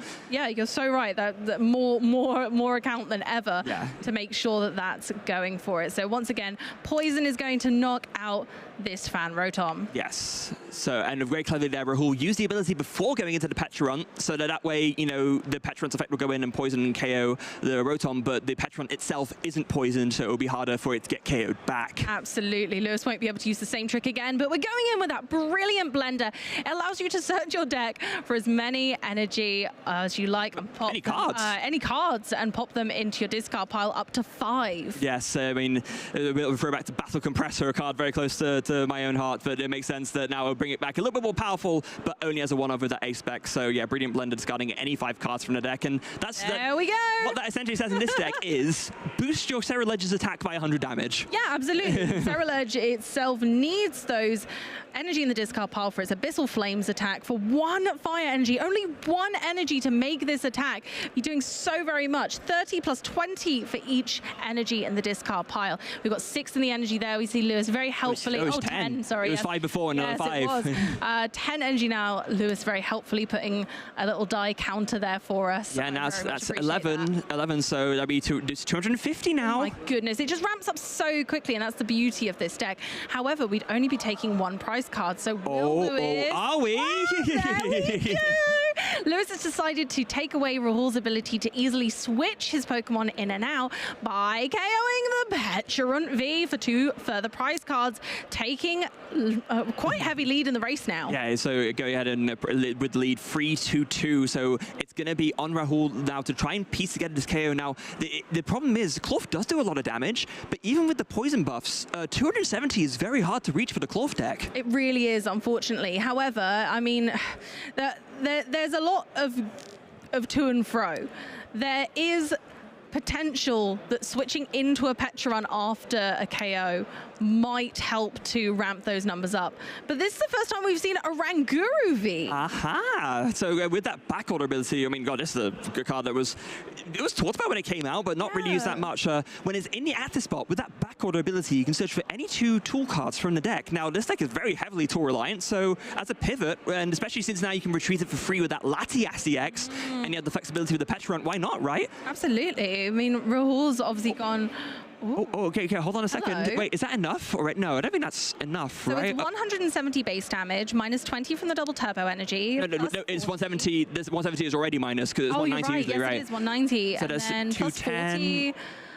Yeah, 210. No, it's not quite enough. Not quite enough. Ceruledge just really does have that awkward HP. However, Rahul can make Poison kind of work more in his favor with that Hisuian Sneasler on the bench. So I feel like even retreating isn't a bad call here to get rid of the Poison, and it would put 2 further energy in the discard pile, but there's no energy on the benched Pokemon yet. No, so what I think Lewis needs to do here, and you just see, did consider retreat, on the Jet Energy with his Ultra Ball, realized, no, I need to keep that. What he can do is just use the Jet Energy to go into, like, say, the Radiant Greninja, and then retreat it. Yes. That way you just heal the poison, and that's all you really care about. Don't need to worry about that poison anymore. So here we go, in with the Ultra Ball, discarding Klefki. Really interesting card in this deck that I hadn't considered before. Yeah, I guess it's for starting with it to slow down your opponent. It makes a lot of sense, and also makes a lot of sense to discard it here. You're kind of at that late stage in the game where you can't really do anything with it. At this point, you just need to race. You just need to keep going. Take your last 3 prizes as quickly as possible. And yeah, we do see that. Yeah, this is exactly it. Look at you, called it in a blink. Go ahead, remove the poison, possibly retreat, or Yep, straight away in there. That was such a good call. I mean, I'd like to think I sometimes know what I'm talking about, at least sometimes. And that's the beauty of Jet Energy in this deck, is that you're discarding it with a retreat, which it boosts your Cerulege's damage output at the same time that you're removing status conditions. Absolutely beautifully done. Oh, and the Pheasant Dipty down for good measure as well, just to be ready for this KO. And you're fine taking a single prize here, because all you want to do is just KO that Squawk Committee for the last 2 prizes, and that Pheasant Dipty will find you the energy and the boss's orders that will get you there. Hopefully very much so. So we just need 2 more prize cards from Lewis's perspective, and that's it, game over. Will Rahul be able to take the final 4 prize cards in time? I think it's just a matter of Rahul needs to disrupt Lewis and hope that Lewis does not find the energy plus the boss's orders. That is all this game is going to come down to, and Rahul, I'm sure, is well aware of that and wants to calculate this as well as possible. But there's no disruption coming as he just plays Professor's Research. We're going for a research. Maybe there are too many pieces of the puzzle that Rahul needs right now to continue this game, to see it out for those 4 prize cards. So finally getting a Terrapagos down. Hey, there Here we go. The Rahul's bench went whoop, and we've got plenty more space. We could bench up to 8 Pokemon now. Yeah, so going to go ahead and go for the poison again, and then just pass for KO with the poison. And that means Pheasant Dipty can't be activated. Oh, yes, of course, because the KO is between turns, so that means the Pheasant Dipty can't do anything. So yeah, very clever there. It means that Lewis does still have a few outs to try and draw it here, but not going to be able to use that flip the script. Let's see if he finds it. Oh, what was that? Was that Briar? Oh, that's That's not particular. Oh, I mean, you can use it. Wait, no, that just wins the game. Oh my gosh, that was the top deck for the game. Here we go. Play the Briar, return the KO with 2 prizes on the Petra run. Oh my goodness gracious! I was thinking it wasn't quite right, but it absolutely was. Lewis comes down with a Storm Abyssal, flaming their way to victory. The top deck of the Briar to take 2 prizes off the single prize Petra run. You love to see it. Honestly, that's the power of Briar, and we've seen it in so many different decks, but this is a deck that really brings it together and shows that Briar is so impactful if you don't respect it. 2 prize cards is a scary amount of prize cards to be on Briar. It is, and I feel like Lewis as well didn't believe it, because then you just drew it, and it's wait, I win, yeah. I love that. We put the pieces together, I think, at the same time. Absolutely fantastic match. Really scary moment there with Precious Trolley and Brilliant Blender both being prized at the beginning for the players. Yeah, as we start things off there, Lewis started things off very cleverly with like Jet Energy Assault Landing KO, which able to take the Brilliant Blender from the prizes, which really got him going, and then able to, because of that, bring up the Petra EX for a KO with the Abyssal Flames, just setting himself up really nicely from there. Yep, taking 2 prize cards was really well placed on that Petra run, and then this really beautiful final moment of wait a minute, Briar will let me take an extra prize card if I knock out when I'm using a Terra Pokemon, which is Cerulege. And able to then turn the 1 prize into a 2 prizes. So Rahul, thinking, this is my best shot, but then, but speaking of Petra run. Oh my goodness, 2 in the prize cards for Rahul is not looking nice, and sadly it doesn't look like we're going to see that Palkia again. But they didn't need it last game, so maybe Lewis isn't too worried. No, I don't think so, but I mean, that Petra run, though, is brutal, because it was such a good tool for Rahul in game 1, so definitely going to be sad to have that gone, as we do see there. Oh, not a bit of a rough start there from Rahul, going first. Does start with that Latias, but then just retreats into the Cloth and passes. The hand is looking weak too. Oh no. A Saluna, is there a Switch Cart Night Stretch? There's not a lot. Not a lot going on. So moving straight on to Lewis's turn, where we're going full force in with an Ultra Ball, discarding Palkia V-Star, which is actually an incredible read from Lewis, having not searched the deck yet. Actually, Palkia's prize, so we're not going to need that V-Star. I think the main reason why you might want to get the Palkia out in there is if you really need it as like a backup attacker, or if you want to set up that Radiant Greninja early for a Moonlight Shuriken. But most of the basics in Rahul's deck are too high in HP to be KO'd by the Greninja. Like Cloth has 110, the Brute Bonnet has 120 or 180 with the booster capsule. So so it doesn't really make sense to go for it. Just to have it on the field to get this energy in the discard pile and draw more cards with the concealed cards. No, Moonlight Shuriken doesn't make much sense here. So true, and so brilliantly done. 1 energy, and then a Pokemon we're not going to use, and a Charcadet on the bench, and a great Squawk and Seize. Squawk and Seize is a fantastic ability in this deck. Going ahead and going for concealed cards first. Drew into a Carmine. I love this inclusion in the deck. I play Carmine in my version as well. I think it's a really underrated card. If you do end up going first, being able to accelerate the discarding of your energy by always being able to play a supporter is just fantastic. Yeah, absolutely. In this instance, going second, it's kind of, you would rather it be the research, but it had the research in hand already, so not too fast in that instance. Something very interesting to know about Lewis, there is no use for the fan call ability in this deck. There are no colorless Pokemon with 100 HP or less other than the Fan Rotom. It's just in there for the Assault Landing. Yep, Assault Landing is such an impactful attack, and we've said it when the card first came out, but this really shows how powerful it is. It's a simple, basic Pokemon that can make really good use of that Jet Energy as well. So again, anything that makes this deck more flexible is just a win. Yeah, and yeah, it is a really rough hand there from Rahul. I believe the one of Iono that he plays this in the hand, so he can play that on the second turn at least, try and find something, but this needs to be a very good Iono for Rahul once Lewis finishes his turn.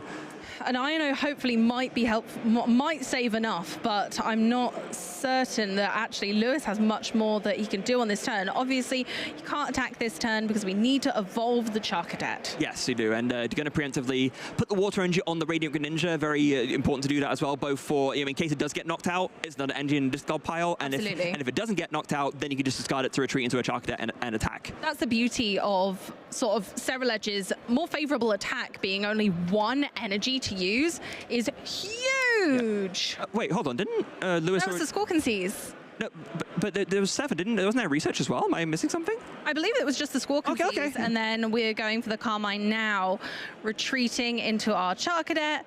And that's probably turn, I imagine. Okay, yeah, I must admit, I think I got confused. I thought I saw 7 from the first discard, so I thought it was a research, but no, it was 6. So yeah, that makes more sense now. No, that's all right. Yeah. It happens. It's really hard for us to keep track sometimes with there's so many cards going into the discard pile, especially with Lewis's deck. Yeah. So Ultra Ball coming in from Rahul. Oh, that Plasma Freeze Ultra Ball. That's almost like a low key flex, right? Because it doesn't look as flashy as the full art gold Ultra Balls, but if you know, you know. Oh, you know. Yeah. Oh, it's so gorgeous, honestly, and a really beautiful card. Giving a great effect. Yes. Searching out a Pokemon will really help Rahul out here, managing to get, I think at the moment our struggle is getting that tool card, so we're considering the Oranguru because it really is crucial to get Pokemon poisoned. Yes, it is, and not only that, of course, but by benching this Pokemon, it is a Pokemon V, so if you can draw into your Forest Seal Stone, it's guaranteed out to find something. It has the switch card, so you can actually make use of the backorder ability. Here we go, backorder going into the deck and searching out 2 tool cards. Yeah. Great. Yeah, so probably I imagine it'll be that Forest Seal Stone and that Ancient Booster Energy Capsule. Get your guaranteed search of any one card and make it so that your Toxic Powder ability is online. So good, and that really shows why Oranguru V was a consideration for this deck. You're right, it's like a 2-pronged attack, really. You get the Ancient Booster Energy Capsule, which makes your deck work in the first place, and then the extra tool card can always be that Forest Seal Stone, so you can search out anything else from your deck. Yeah, and that really, because that Ultra Ball wasn't in the hand force, that was a draw for turn. It was about as strong a draw for turn as you could ask for, because now there's going to be following up with that Iono as well. So going to go ahead and just like play that, draw 6. Oh, beautiful. And even if you miss like a certain piece that you might need, you can just go ahead and search for it with the Forest Seal Stone with the Star Alchemy. This feels like a much better setup thanks to that Ultra Ball, and we've got Energy Area 0, Mochi. Wowza, this is certainly a hand. It is. I think there is only one thing here, which is you need a way to retreat this Oranguru. So it's got the Latias in play, so we're Latias in play. Oh, okay. Right, yeah, that's I completely forgot Latias was the player that started with it. It's one of the cards that we're highlighting, yeah. And it is fantastic for exactly this, managing to retreat the Oranguru because we used the switch card earlier, so manual switch is still on board, and to take out the first Charcadet. Yeah, had it all together. So now it's going to be on Lewis to try and put together a 2-prize knockout turn. Now, one saving grace for him, that Iono did find him that brilliant blender, so that's going to be a bunch of damage coming in straight away. So nice. What a beautiful, beautiful Iono that was. Yeah. And some more energy in hand and a Carmine.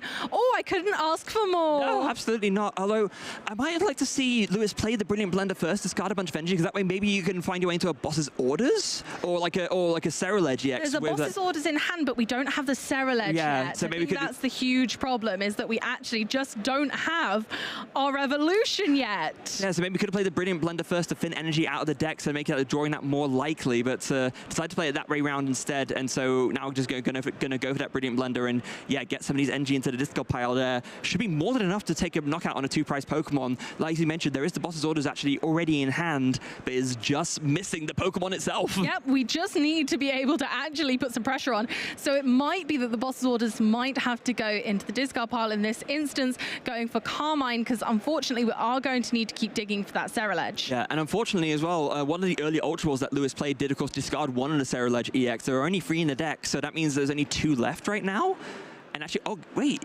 Oh, interesting choice. Going to discard the Serendipity EX with the Brilliant Blend. Is there a Night Stretcher in hand? If there is a Night Stretcher in hand, I would imagine it would be used to get the Ceruledge, but maybe we're going to flip the script instead.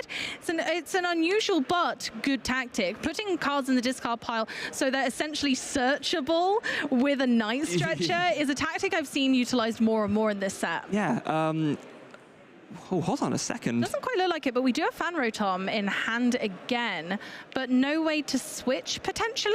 It doesn't look like it, no. So maybe... No. So maybe we can go ahead and put it down. Oh, it's going to be just attached to the Fire Energy. Carmining. Oh, it's a shame, though, to miss that. Oh, there's considering playing a Pal Pad. Could you maybe use that to the Briar? Get back the Briar, yeah. Really important. Yeah, but no, it looks like it's just going to be Carmine, and that's yeah, a little bit of an unfortunate sequencing there from Lewis, so not quite able to put together the ideal turn. As we do see if we get 4 cards. Oh no! And now you can't nest ball for the Serendipity because he discarded it with Flip the Script, or discarded it with the Brilliant Blender. Oh my goodness, this is hurtful. Oh, this is rough. Lewis must have done the math and figured it was more likely to find a Night Stretcher, or didn't really want to risk benching the Serendipity because it's an easy knockout. But even so, if you need to dig for stuff, you need to dig for stuff. And I feel like now Lewis has kind of denied himself the opportunity to try and dig further into the deck to find a Ceruledge. Indeed. Going for the Buddy Buddy Poffin, it's going to help thin our deck a little bit more and possibly get some more Charcadet on the bench, as we're going to need them. Yes. Rahul could take the lead quite steadily here. Although we're still taking out single prize Pokemon, there definitely is potential for Rahul to use this to go the extra mile. Yeah, and I guess one of the small saving graces for Lewis here is that it is only that Squawkabilly on the bench that is worth 2 prizes that can be knocked out. So, I mean, an unhinged Scissors, even with the resistance, will still get there as long as you make use of some shenanigans with the Binding Mochi or the Poison. But, yeah, it's very rough going. It really is. So here we go, in with our Arven. Yeah, it did use the Star Alchemy there and to find it. So we're attached to the Oranguru V, so the Star Alchemy coming in to find the Arven, that will then find the Nest Ball and the Binding Mochi. There we go. We're racking up for a big turn. Yeah, so the only thing I'm not sure of is if Rahul has any way to bring out the Squawkabilly. I don't think so, but also at this point, it probably just doesn't matter that much. You don't mind carrying the active. The prize trade is still very much in your favor doing this. Massively. And when you think about it, actually almost having that Squawkabilly on the bench to finish out and close the game actually feels almost a little bit better. Just taking your time at this stage can be really beneficial. Yeah. Looks like Nestball is going to go ahead and grab that Terrapagos EX. So in there for a dual purpose, you can of course attack with that Unified Beat down for a good amount of damage, but it's also in there as an enabler for the Area 0 under depth, so you can have up to 8 Pokemon on the bench. That's a huge benefit for Rahul in this deck, being able to utilize more Pokemon, to be able to use Latias for switching, Brute Bonnet. Clove's always been a deck which has had really huge benches, and kind of you end up getting locked in with those Pokemon, but this negates that. Yeah, it does. Now it looks like Lewis does. Oh, the Briar wasn't discarded earlier, just drew it for turn. Okay. I must have misseen. Oh, okay, that makes more sense with the Pal Pad now. But unfortunately, a really not fantastic hand. We can go ahead and use Greninja to draw some more cards. Thankfully, 1 energy in hand, but again, we kind of need that energy. Yeah. It's a really, really tough situation here. And not only do we need the energy, we need the Serendipity as well. But with discarding off the Brilliant Blender, so I can't find it with this Nest Ball. No. I guess there is Professor's Research at least. Okay, thank goodness. We're definitely going to draw more cards now. Are we going to see the Ceruledge? Yeah, I mean, there's 2 left in the deck, right? You got to favor your odds of finding it. Yay, yeah, there's the Ultra Ball. Oh, and there's the Night Stretcher as well. Oh wow. Okay, so yeah, all of the cards we needed are finally in hand. We can go ahead, make use of the Ultra Ball and possibly a Night Stretcher as well. But I would imagine that might be saved for later.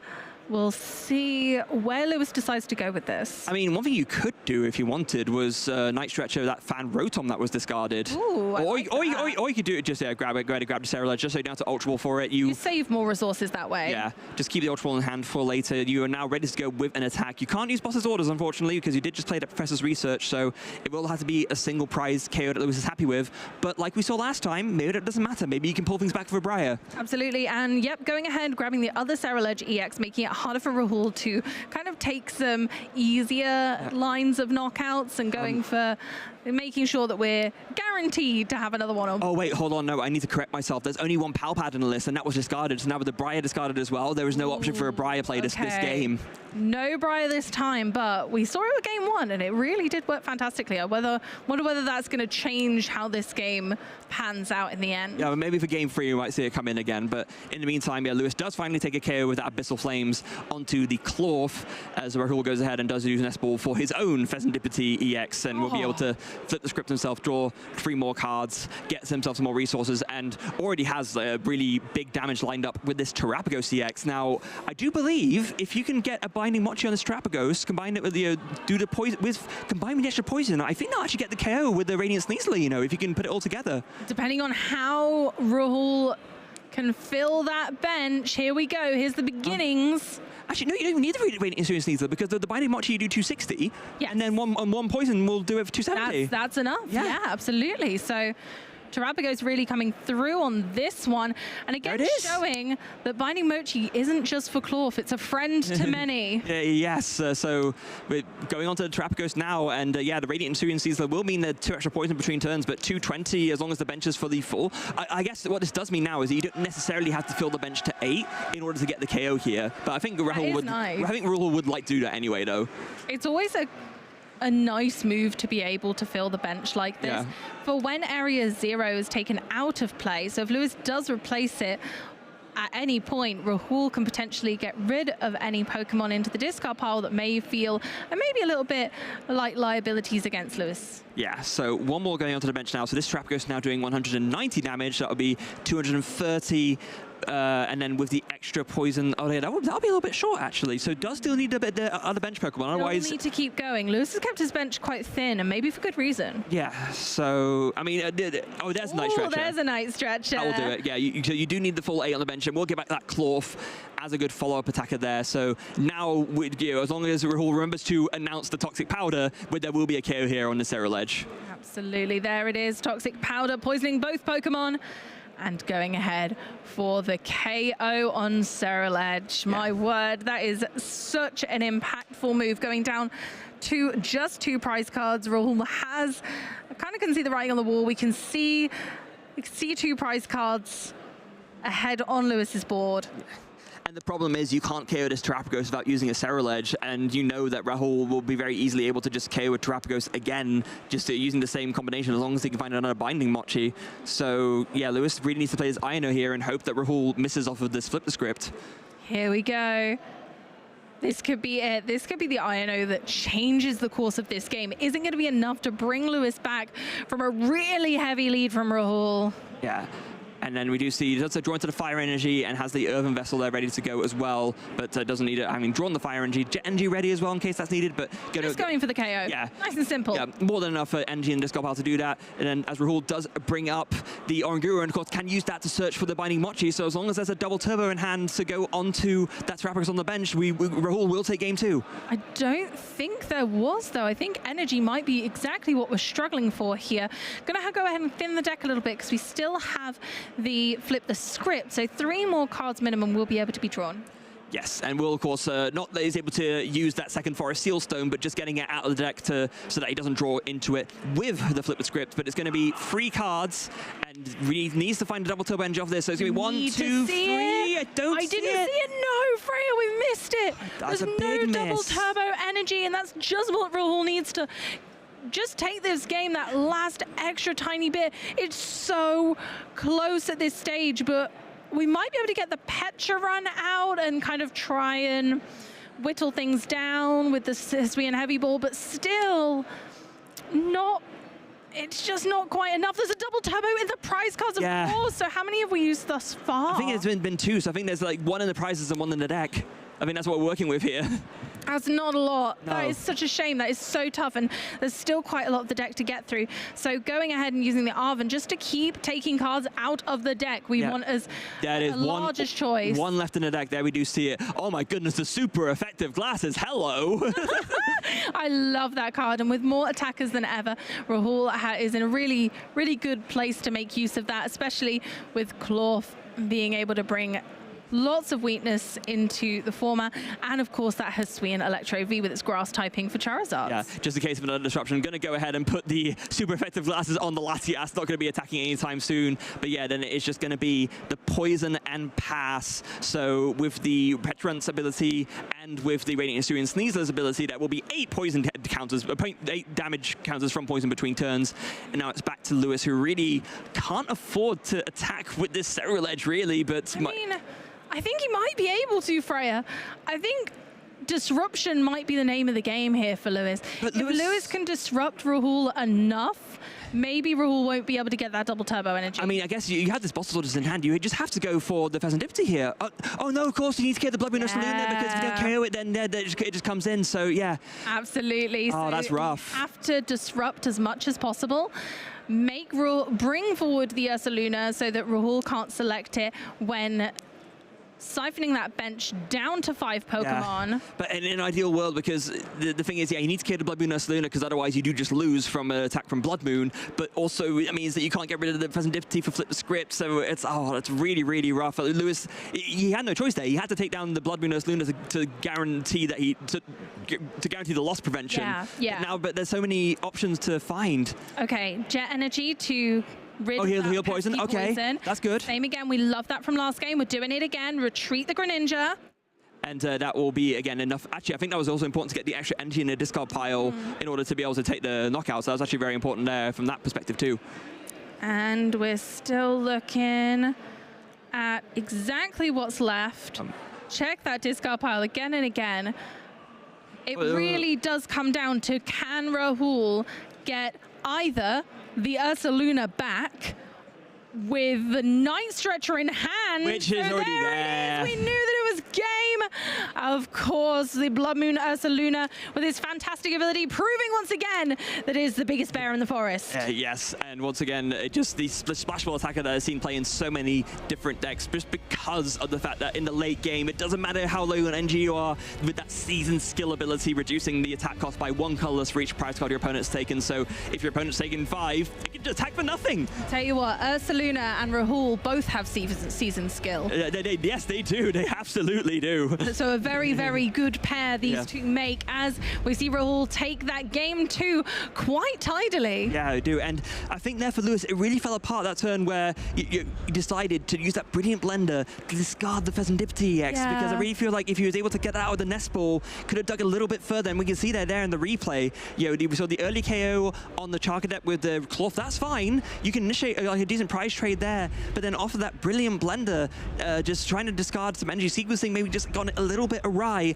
and it really was Lewis's undoing in that game, I think. It made such a huge impact, and those decisions are so crucial that actually, it did come back, and Rahul was just too far ahead at that point, and we're able to get the knockout because of the existing Night Stretcher in hand. Yeah, so we're able to get back the Blood Moon Luna and just announce Blood Moon for the game. So going into game 3, normally I would say, I'm a little bit worried about a tie here, but these decks, they can win quite quickly. 15 minutes left on the clock. I actually think we're going to see this series conclude. I agree with you, Freya. I think we're going to see this one out. I believe we're going to have a lovely winner presented today. I reckon we're going to see one of these decks continue to do very well in the tournament. Yeah, so Lewis will be going first, of course, having been given the choice of whether to go first or second based on the loss, and does open with a Buddy Puffing. Going to be very happy about that. Literally only plays 1 in the deck and found it turn 1. And we've gone with the Clef Key. I love this. Finally getting to see that utilization of its mischievous lock ability. Yeah, and turn 1 going first is where it's at its strongest. When it's in the active spot, it negates it makes it so that all basic Pokemon in play have no abilities, and Rahul has a lot of basic abilities that he relies on. Lots, even just for the retreat factor with that Latias. So I think Klefki feels like a really valid choice in this instance. It can slow down so many decks. It can slow down Lugia, it can slow down Lost Box, and we're seeing a lot of these decks lately. Yeah, so gonna go ahead and conceal card first, because because Klefki stops both sides, so we want to make sure we can use the ability beforehand. Oh my gosh, double Ultra Ball, so we could, this is gonna go crazy, Freya. Oh wow. Go crazy. We're gonna Ultra Ball, 2 energy into the discard pile. I was thinking we might go for a Squawk and Seize, but we can't now. No. So that's a little bit different.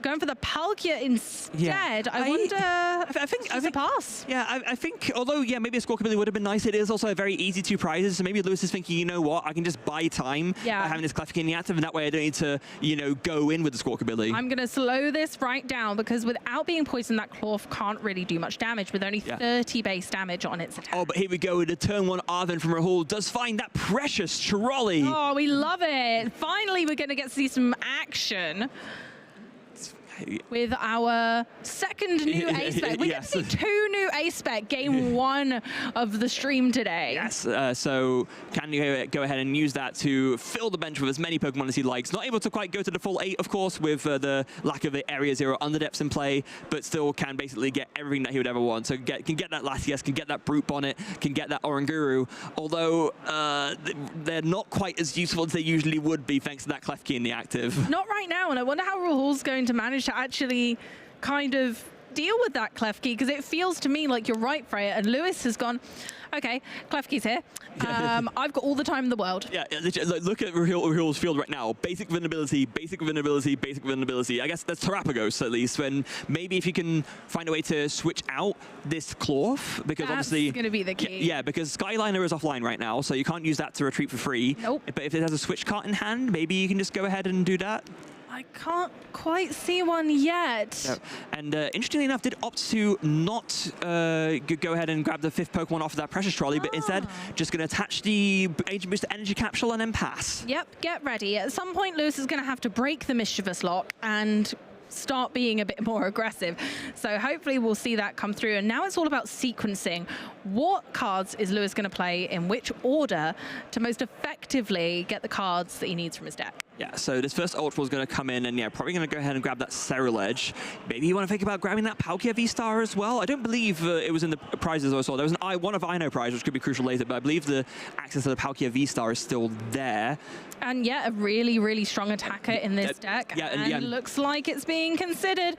And there will be multiple, there'll be 2 water energy so far, so our V-Star ability will be useful enough because it will power itself up. Yeah, one thing is to use Star Portal, of course, to power the Radiant Greninja, but you can also just use it to power up the Origin Form Palkia V-Star instead, right? With that Subspace Swell attack, still as strong as it ever was, 60 damage and then 20 more for each bench Pokemon on both sides of the field. So there we go, but we do need to retreat first because we need to be able to use the ability. Although not a basic, we still might as well, because we're going to continue with concealed cards first. Yeah, so we'll be able to make use of the concealed cards nice there. Oh, and 2 more energy. We could discard those.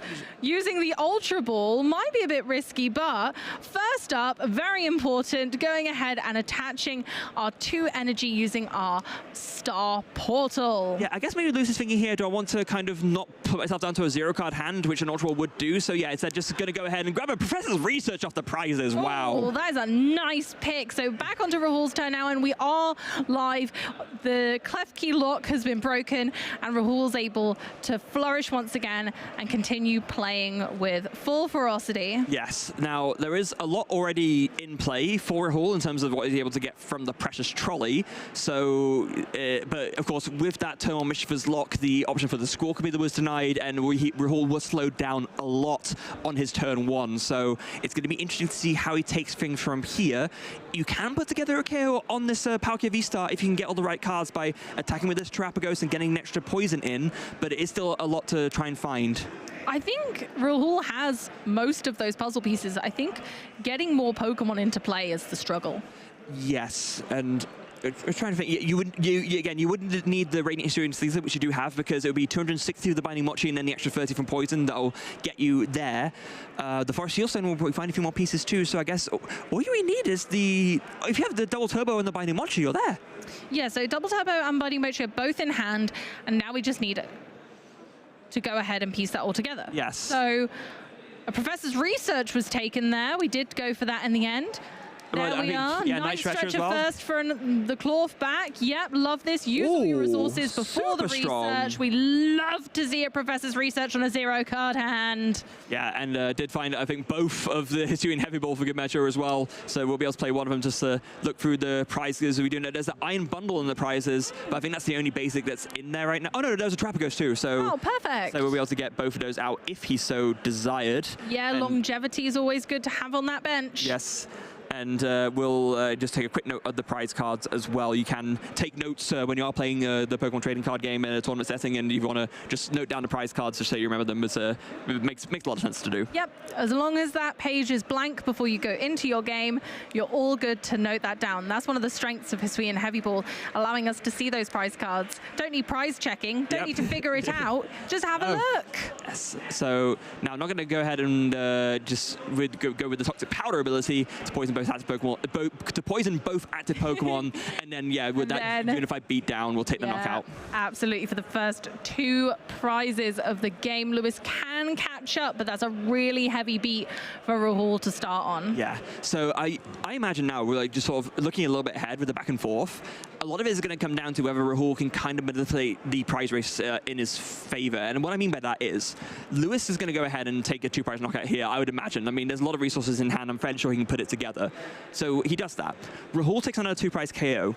And if Lewis can then go ahead and find the Briar to take a 3 prizes on something to win the game, that's how I imagine he makes this comeback here. Lewis can make that comeback, absolutely. The Briar would be essential to that play, but it will force Rahul to have to really consider how he takes his prize cards, because going down to 2 will enable that perfect Briar turn. And like the way that Rahul might be able to might want to try and play around it is by, for example, trying to take a KO over Clorf, but Clorf doesn't do enough damage, even with the extra poisoning and the Binding Mochi, to KO a Cerulege EX, which is why Terrapagos is in there in the first place. Yeah, it's not quite enough, so it's going to be tricky. If anyone can do it, I know it's Rahul, but Lewis does have a really clean shot at taking the final 5 prize cards by taking 2 now, and then, as you well assessed, Freya, 3 with a Briar. Yeah, but does need to still put it all together. 8 energy in a discard pile currently, so that'll be doing 190 damage. Oh, okay. 9. Okay, so that means 210. So we are not that far off a KO here, but we do need a couple more energy. We need a little bit more, and I don't know if we can get there. Going with the research, let's grab some more cards and see if we can discard some energy. 7 cards, gonna be a big draw here from the research. What does he find? I think, Ultra Ball plus Jet Energy. I think that might do it, you know? That does indeed, and of course we need to attach one for turn. Oh, and there's a Pheasantipity as well, so you can use that to flip the script, draw some more cards. Oh, we love this. Yeah. And going to be very, very happy about that. And Jamming Tower as well. That's super, super strong. There's some great flexibility here. I wonder what the discards are going to be. Because being able to like shut off that Binding Mochi means that Rahul will be able to have to find a counter team if he wants to try and take a big KO on something. Yeah, there goes the Ultra Ball. And the Jet Energy. So once again, increasing our damage. We're now at the point where Terrapagos can be KO'd. We need the Fire Energy still in hand because Cerulege in the active does not have any energy attached. So we do need that one. It is in fact an exact knockout. So yeah, with 10 energy, that's 200 damage plus the 30 base from Abyssal Flame. So that 10th energy in the discard was exactly what Lewis needed to get the KO there. We are heating up the kitchen with all these flames, because here we go with the Jamming Tower to once again make Rahul have to discard some Pokemon to get down to a 5 Pokemon bench. And these are really tough decisions for Rahul. Yeah, this isn't really like the Terrapagos deck where often you can make or rather the pure Terrapagos deck where you can make the easy decision discarding like Noctowls and stuff like that. No, every single bench Pokemon in Rahul's deck really matters. So it is really tough. And wait, did Lewis choose to not use Flip the Script? Yeah, we went for no Flip the Script, but that's okay. Wait, was the KO from... No, the KO was from Poison, that's why. Oh, yes, again, it's the same thing like we talked about last time. It was because it was so perfectly made up in the end. Yeah, oh, wow. Yeah, because 260 ticks up into 270, or no. But anyway, it was from Poison, that's why I couldn't use Flip the Script. It was definitely from the Poison. Yeah. So there we go, the Area Zero Under Depths is back. We've got a Mochi for Terrapagos, Energy and Mochi on Clorf, all ready to go. So Boss's orders the Pheasantipity again. This is a really great call, preventing Lewis from drawing cards, which again might bring him to the Briar for that win. And also importantly, making it so that he can take a KO with a single prizer. So now that kind of avenue is not really open anymore, because you can't, you play a Briar here, but it only gets you 2 prizes. It doesn't matter. So actually really, really important that Rahul was able to piece that together. So now it's all going to be down to this concealed cards. Yeah, but but there's no counter catcher in Lewis's deck. There's no way to like bring up a 2-prizer and then Briar KO it. No, you're quite right. So we need the boss and the Briar, and we simply can't. You can only play one supporter card per turn, so that's not going to be a possibility. So Rahul has successfully kind of taken that Briar play out of Lewis's hands. Yeah, and I guess there's the conceal cards who can go ahead and, like you said, draw 2 more cards. Maybe you think about just taking out this Terrapagos, right? Just so that the thing that can definitely KO your Cerulege is gone. And yeah, I think that's what... Yeah, I think that's such a great play. You're so right, Freya. Taking away the obvious threat, the Pokemon, which means that Rahul would be able to get the win. But now we're into Rahul's turn. Does he have the means to piece together this win? He needs 2 more prizes. Does he have... There's a Nest Ball. Oh, that can get the Bloodmoon Ursaluna. Get the Bloodmoon Ursaluna, and we see it once again. And that'll be enough because you just poison. There we go. Yeah, and that's it. And that's game.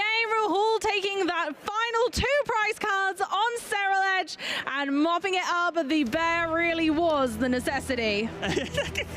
Love that. Huge congratulations to Rahul. Superbly well played, showing the power of Cloth Terrapagos. And Mike, if you're watching, your prediction's looking pretty good right now. Absolutely. I'm thrilled to have seen Cerulege on stream, and it did really fantastically well. You can see the strength in the deck. Rahul looked stressed. That was such a difficult game from both sides to maneuver. Yeah, it was very, very well earned, I think, from Rahul there. And Lewis really holding his own, showing that, you know, piloting this powerful new archetype, taking a game against Rahul, showing how it is very, very strong in general. That was what a great series to start our Stuttgart Regional stream. Honestly, so exciting, and I think we're going to have so much more of this today, where we see these really fantastic new decks, both new decks to our format, thanks to Surging Sparks, and they're both doing very well already in this tournament, with Rahul now going 4-0 with our new Clorf and Terrapagos build. Yeah, so let's take a look back at that series, just to see exactly how we played out. That game 1, we saw both players prize their ace specs, but Lewis able to find off the first prize card, taking that Brilliant Blender with the amazing KO there from the Fan Rotom, and then the Brilliant Blender set up things really nicely with the energy in the discard pile. The boss's orders brought up the Petrant EX, and Lewis just kind of was never really feeling too strained from there. No, exactly. And then we got to see, of course, that final moment where the Briar was played to get the extra prize card on a single prize Pokemon, and we were quite thrilled to see that Briar is still a force to be reckoned with, and 2 prize cards is a scary place to be. Yeah, and then going into game 2, Rahul unfazed, knowing that, you know what, I'm still confident in my deck, and played this game absolutely masterfully. Was able to make use of the back order from the Oranguru to search out all the tools that he needed, and was able to then use the Forest Sealstone as well to search out more, taking KOs with Cloth all the way through, and then finishing things up with the Pecharunt just to soften up the Cerulege there, and then Lewis taking out the Blood Moon Ursaluna, but Rahul had the Night Stretcher in hand to just bring it back and Blood Moon for the game. That was so perfect, and once again we saw that in this game 3,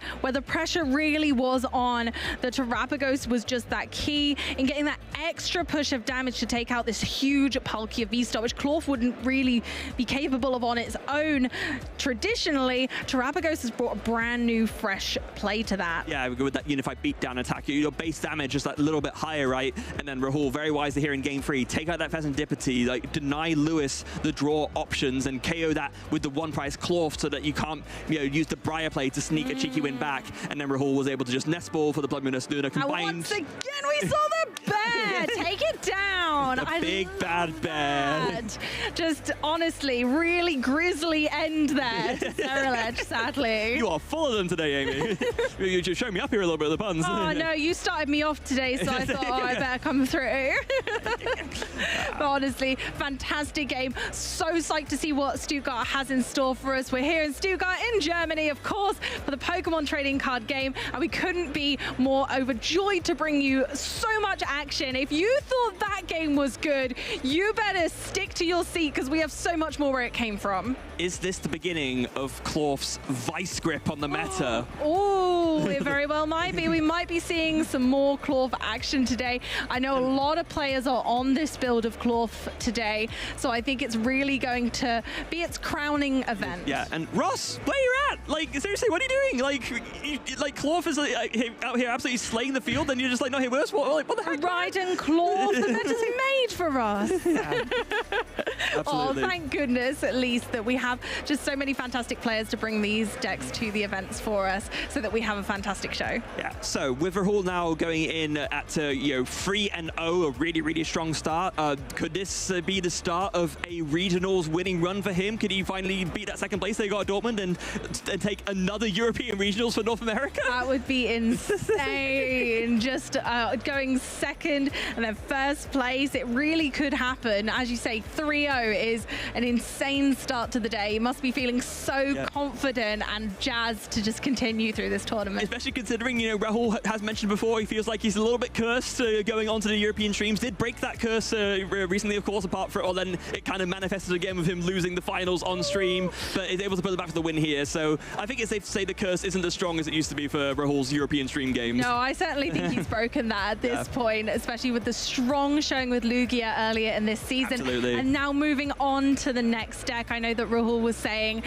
earlier in the season that once the Lugia train had left the station, it was going to be time to move on. And I'm glad to see that he's picked up something brand new to show us. And I think he picked the right event to do it as well, because even like myself, right, like I was saying, Lugia, both as a Pokemon and a deck, close to my heart. But even like me, I would not be playing Lugia at this event. With the Miraidon Resurgence, I think it is, if you play out there in Lugia in the field playing Lugia, all power to you. It's a very brave choice, but I would be a little bit too scared to play Lugia in this format.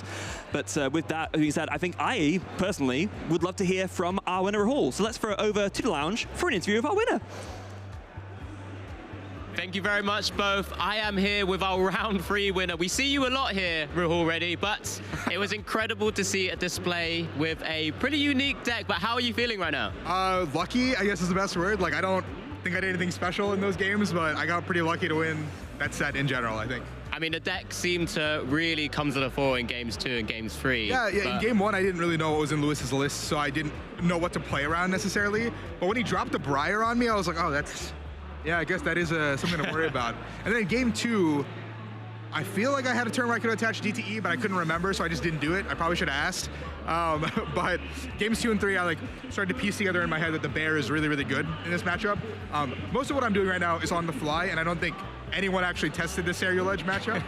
I was gonna ask what your thoughts going into this matchup, especially with Surging Sparks as the new set. What I'm sure you might have tested against some of the other decks, but this was completely new to you. Yeah, I mean, so shout out to Richard and Patrick who played this deck in actually Sacramento.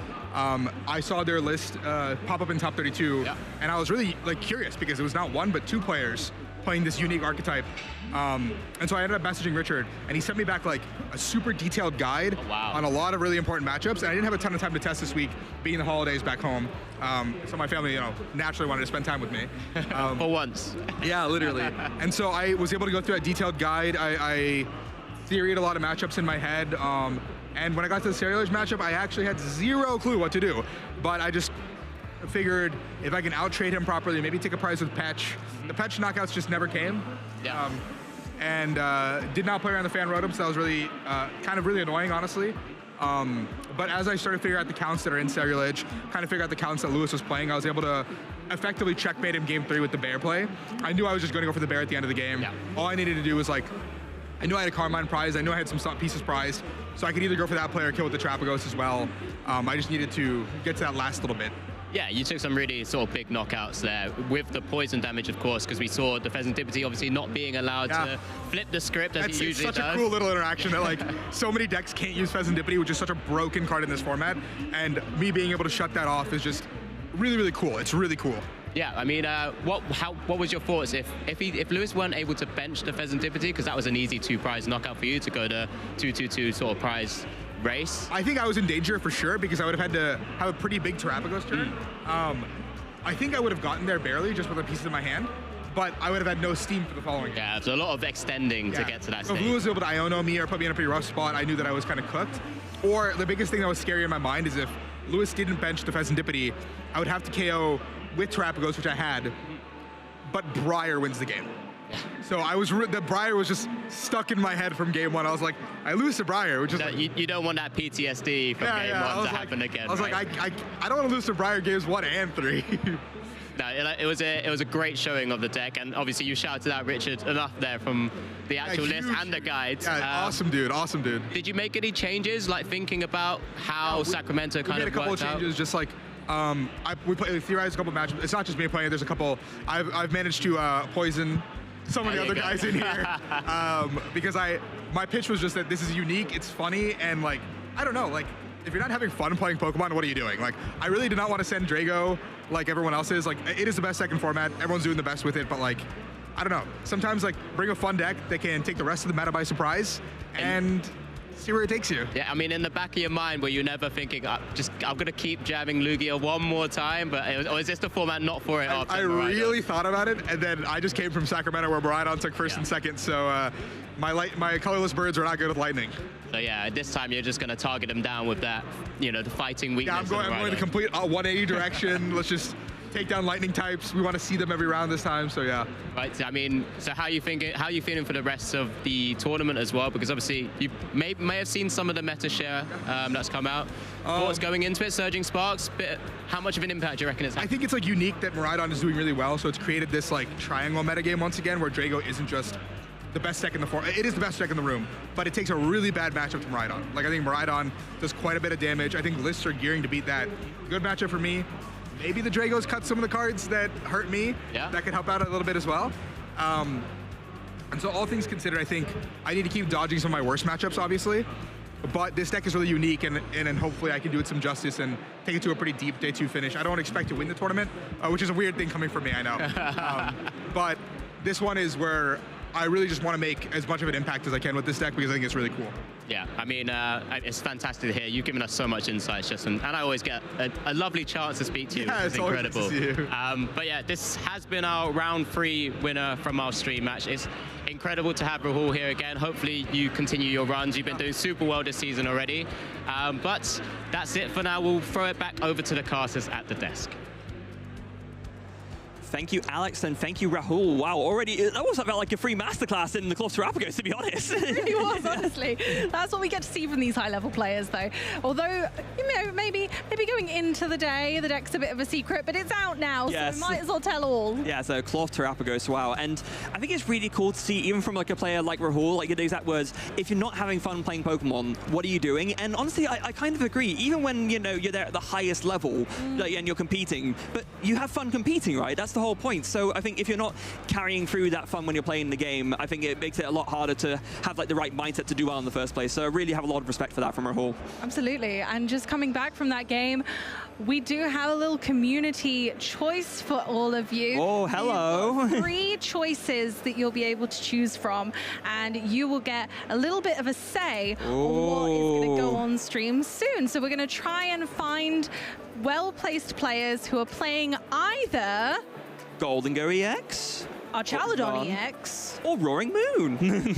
So you guys get to pick. You have 3 options. Which would you like to see on our stream today? Yeah, so go ahead. And like with the community prediction bracket, you can only vote on Twitch. So go to twitch.tv/Pokemon TCG to get your votes in for which deck out of these 3 that you want to see here at in our next round feature match, or whenever we can get them on. We'll find a well-placed one, whichever one's wins here, and we will feature them for you. Absolutely. We'll do our very best, of course, to show a fantastic variety of decks. However, this gives you the opportunity to have a say on what goes on throughout the day, really. Yes. We're going to try and find the best of the best for you so that we have a really interesting game. Yeah, we've seen the Ceruledge already, and yeah, looks like Archetypes is the other new archetype. It is, we didn't see it really too much in Sacramento, but there are a few players in the field with it here. Yeah, they're there. It got some top 64s, but it's not gone all the way yet. So it really is one of those new archetypes like Ceruledge, where we're still uncovering the best build, its best matchups, and kind of figuring out that perfect 60 cards to go in a deck. Yes. Now, whilst we're waiting for results to come in, we're going to give you plenty of time to vote. So to make sure get twitch.tv/Pokemon TCG, very important for you to get your votes in.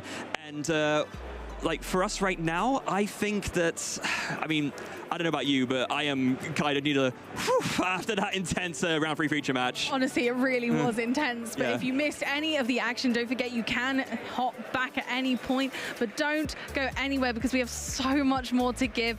This is such a fantastic format. I'm honestly so excited for everything today. Every single game feels like a treat. It really does. So yeah, a holiday treat, if you will. Absolutely. A present for us and a present for you at home. But we have had our result. Oh, already? Yeah, we've got our result. And our Chaladon EX was the victor. So hopefully we will find one for you doing rather well.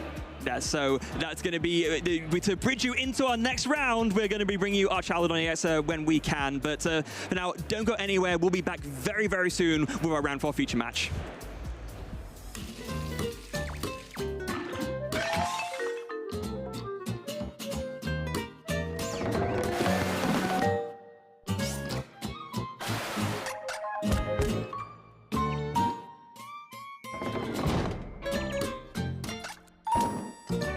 Hey trainers, I'm Freya Pierce, and I'm here to recap the 2025 Latin America International Championships for the Pokemon trading card game. LAIC 2025 was the last major tournament of the Stellar Crown format. Players knew what to expect with the likes of Raging Bolt, Regidrago, Lugia, and Terapagos filling the tables. Brazil's Henry Cuninari faced Sergio Lopez from the US in a Charizard EX mirror match for the Junior Championships. Henry took a swift 2-0 victory, with a little help from Fulton to surprise evolve Dusknoir and Curse Blast his way to victory. And Henry Cuninari will close out game number 2 and becomes your LAIC champion. In the senior division, Gabriel Fernandez met Justin Templar in another Brazil-US face-off. A masterful display from each player earned them 1 game apiece.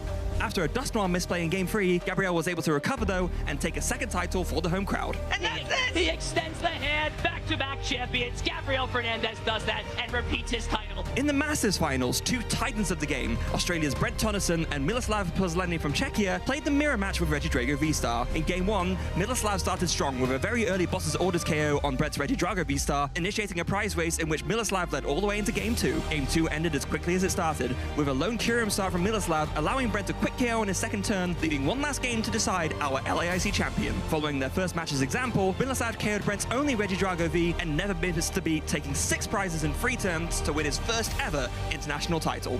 And Brent doesn't think he can do it, extends the hand, and Miloslav Pozletny becomes the Latin American international champion. That was it for the first international of the 2025 season. There's still plenty of events to go, prizes to be won, and invitations to be earned to the 2025 World Championships. So make sure to go to Pokemon.com/compete to find out how you can take part and aim to be the very best like no one ever was. I started playing the Pokemon TCG in 2011. If I had a starter Pokemon, it would be Umbreon. My catchphrase is usually, I'm just vibing. I look up to Justin Bakari as a competitive TCG player and a very good friend. My overall goal playing Pokemon is to win a championship at any level, and if I win one, I want to keep winning. My favorite event food is the concession hot dogs. I don't know why, but they hit different. My favorite type of music is typically EDM that has like a hard drop that just gets the blood pumping. Probably. Caleb Gedimer has brought everything to this table. I'm Caleb Gedimer, and I am from Wisconsin. My brother brought home a library book that had a Pokemon card just tucked in there somewhere, and that just really intrigued me. We got some starter decks, and it was off to the races from there. I'd probably be water. I think Squirtle was like my favorite growing up. Caleb is an old school name. He has put on an absolute tear at so many regional events. 2018, and that was like my first year where I really wanted to go all out at competing, going to as many events as I possibly could. I think at that time I was a little caught up in feeling like you're not making mistakes, but I must have been. And I said something to the effect at the time like, I don't know if I want to do this anymore. It's the first step to plateauing in really anything in life. When you say you're firing on all cylinders, there's just always room for improvement. You can be a better person, you can be a better player. Playing outside of tournaments can be hard. You can't just do the reps and expect that it's going to mean something. You need to be setting yourself up for success. Like, I'm playing against this with the intention of being prepared for it. I had a bit of a break at the end of last year, and first tournament back, I won. And he started this event 10-0. He's afraid of nobody. There's absolutely no margin for error. I was lucky enough to go undefeated in the first day, going in at 8-0. Had I not picked up an extra match point from a tie, I wouldn't have even made the top cut. That finals match was something else. First game just felt terrible. Second game, he got super unlucky. And that last one, just a bit of a miracle. It escalated very quickly. And I thought, like, this cannot be happening. Like, what? Oh my goodness. I was very emotional, and I'm not ashamed of that. I've done this 4 times now, and this is just unlike any of the other ones. This just topped it all. I'm probably not going to win Worlds this year. I've tried a bunch, and it's not worked so far. I'd like to think that I'd have a small ego, but you know how it goes. It ebbs and flows. Winning Worlds is like permanent though. Like you get a deck made and you can buy that at, your local grocery store. It's pretty cool. My absolute favorite moment at Worlds is taking the stage round 1 against Daichi Shimada, and just that feeling of being the first one featured in day 2 was, it gave me chills. I lost, but it was still awesome to be part of it. Playing meaningful games is really my goal. When you do this, as much as I have, you have some rough patches. Winning into day 2, winning into top 8. Like, if you get to that point, the rush that goes into those games is hard to top, except with something like this, where you actually win. Caleb Gadamer is the Louisville Regional Champion.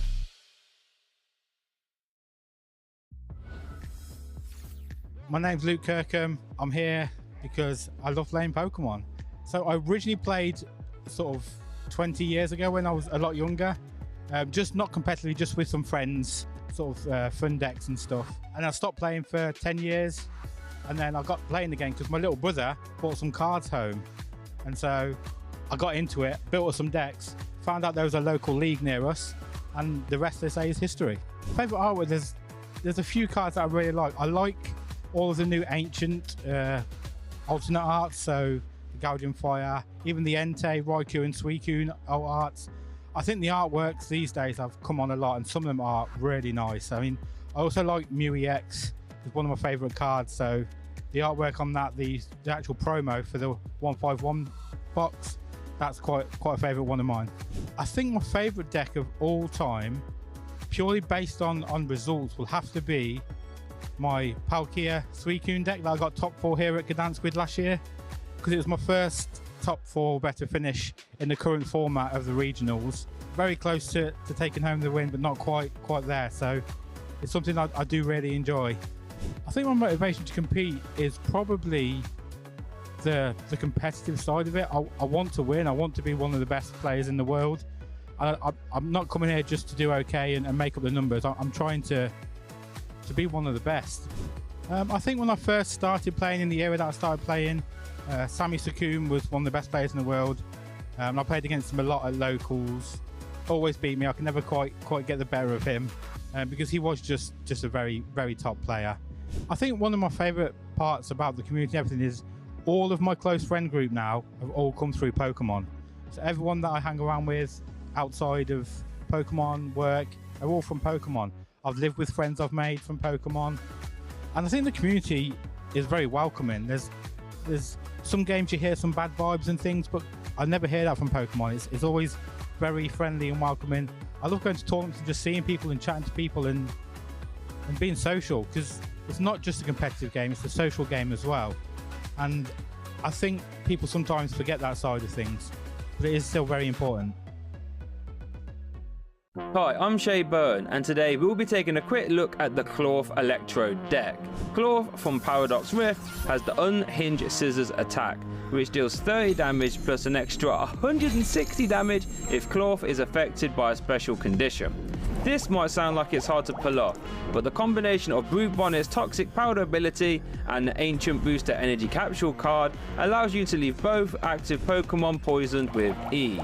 This poison damage can even be boosted by having Radiant Sneasler in play, since its Poison Peak ability puts an extra 2 damage counters onto your opponent's poison Pokemon in between turns. Just in case Brute Bonnet doesn't show up though, Clorf players have the option to use Spicy Season Curry 2, which burns your active Pokemon but heals 40 damage from it too. With Clorf's fighting typing, it is a terror for lightning types like Miraidon and Iron Hands to deal with. Arceus also doesn't have a fun time either. Charizard EX also has to fear this deck, but that's for a completely different reason. Hisuian Electrode V. Tantrum Blast for 0 energy deals 100 times each special condition Hisuian Electrode V is affected by.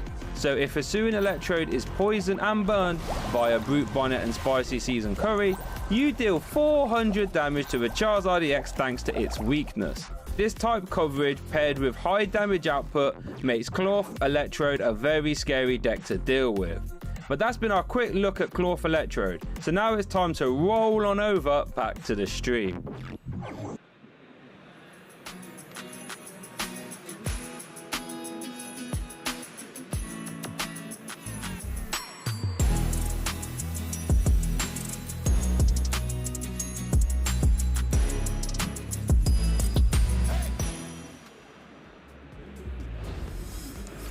Thank you very much, Shay. It was great to hear all about Cloth, and we know from that round 3 with Rahul piloting it so well that it's had a few little changes here and there now, especially with the formats coming all the way around. But I'm back on this lovely set with my fellow casters, Amy, Freya, and Mike. How are we all feeling after that? I'm feeling ready to draw. That's how I'm feeling. Yeah, you've already given it away. I know it was in the top right of that video, but yeah, it's time for my favorite segment. No, they did not make me say that. But we have some fantastic artists here, and we're going to get started pretty soon, I believe. You should have seen Alex before we came up here. He was like, I can't draw.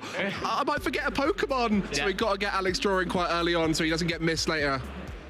And I've just been told, because of that, I'm now going first. So thank you very much, Mike. So we have a little bundle of Pokemon currently as a little card here. So Mike, you're going to have to take over from talking for me. That's all right. Well, you get to pick we've got randomized Pokemon here decided by Lydia backstage.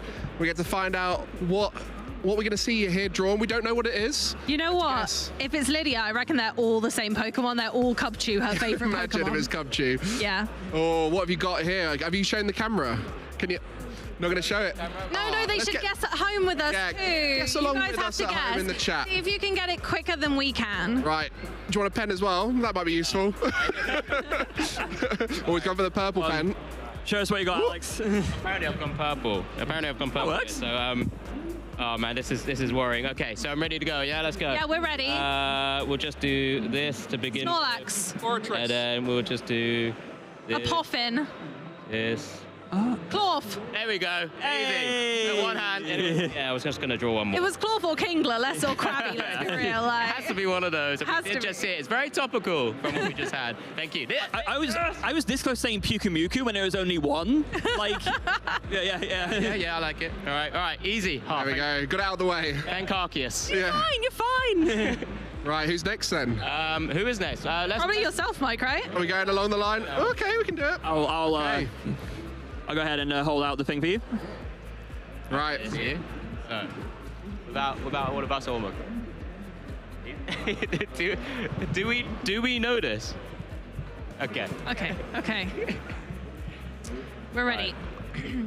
All right, everyone. Everyone gets to see Mike in action now. From me, Mike. I'm watching it via the screen. Here we go. Everyone, please see. What have we drawn? Is that Meow? Mimikyu. No. Berserker? Galarian Berserker? What? Please zoom back into this. I mean, it's probably not even as bad as we think. We just haven't got it yet. Litten. Oh, Torcat. I don't. Sprigatito? Hey! For comparison. Yeah, no, there we go. Can we bring it up? I feel like we need to bring it up. Mike, how are you feeling after that? I'm going to be honest. I did a little glance next to Amy when I got it. I was hoping that you would see it, but... oh my goodness. I mean, it's a cat. No. You had the basic idea there. I'm not sure that's made it any better. You need to look like the little cheek sprigs, you know what I mean? That's a key defining feature. Shout out to my mum who really loves Sprigatito, so I hope you really like my art for you. That'll be her, Chris. Is it me next, I guess? Yeah, we'll go to Freya. We'll let the actual artist go last and really showcase how great. Actual artist? I don't know. Like, I'm terrible at drawing. Like, I said us. Oh, okay. I was gonna say. Right, well, but you could be great. I hope you guys in chat are getting involved as well, and anyone who's guessing it first before us, fair play to you.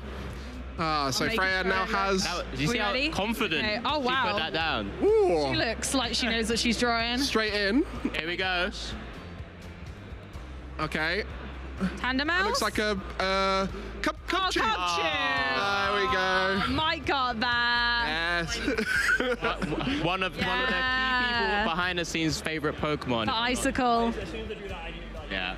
Yeah, and you've been looking at Cubchoo on the set in the casting area. So did we have one? No. Not over here, but we're in the other area. We've got plenty on the desk. Yeah, we've been seeing plenty of Cubchoo here. Oh, now we get the joy of what Jamie. I think. No, do we just not guess? Yeah, I was going to say. Don't put the pressure on me. It's really mean. Okay, so Amy, we'll give you as much time as you need to draw a masterpiece. I don't need time. Please guess it. We'll get it signed and commissioned. Right, here we go. Here we go. What have you got? Look away. Miss Amy's quite happy with that. Oh, stoic. Right, you can look now. Over her drawing. The hardest bit is drawing to show it to the camera as well. That can be tough. Yeah, well, this is the thing. My handicap is being in this seat. Or like upside down. Okay. Here we go. Delibird. Okay. Oh, Rookidee. Hatu? Yep. Wow, there we go. Some of our favourites in there too. All right, Amy, you can continue finishing it off. Carry on. Yeah, carry on. Just carry on for the crowd. Like, round. He is just round. It's just round with a beak. Like I recognise from the beak and like the little red bit at the back. Yeah. You get your next one while they're doing that. Are we going He's again? had a lot of food. He's Can we go again? Have we got enough time? We are right now waiting. We are going one more. We're going one more time. So for you guys at home, we are currently on the lunch break here between round 3 and round 4. So we're just filling some time, having some fun, playing some Pictionary. I know you guys love it in the chat. Fun. We're having a lot of fun. There we are. I like seeing Alex squirming as he tries to work out what he's got to draw here. Bit mean. Oh, that face isn't filling me with confidence, Alex. You know the Pokemon? Yes. Yes, good. Okay. Do I know how to draw it? No. Okay. You ready? I would say so far we're all like 1 for 1. So Yeah, like, we're smashing it. Yeah. Quite iconic Pokemon so far. Yeah. Ready? Yeah, I think so. Can you guys see as well? Yeah. Oh, yeah. Is he good? So we'll start here, and then we'll just do... Okay, that's Chimecho. Magneton. Yeah, we go. Hey, nice. Oh, that was so quick. I don't know if Magneton has the top one has the same Magnemite like screw. Maybe, but you drew. No, I think each one has 2 magnets. Is it? I think. Yeah. Or I can't remember. Something like that. You Yeah. can tell us at home. We might see a Magneton later on in the tournament as well. Yeah, but that's fine. So good. Like, Alec, I think you need to be kinder to yourself. I think your Pictionary skills. The drawing's not great, but I'll work out roughly what's needed. There could be a really tough one in here. These have been fairly comfortable for us so far. Okay. Right, you ready? Yeah, I'm always ready.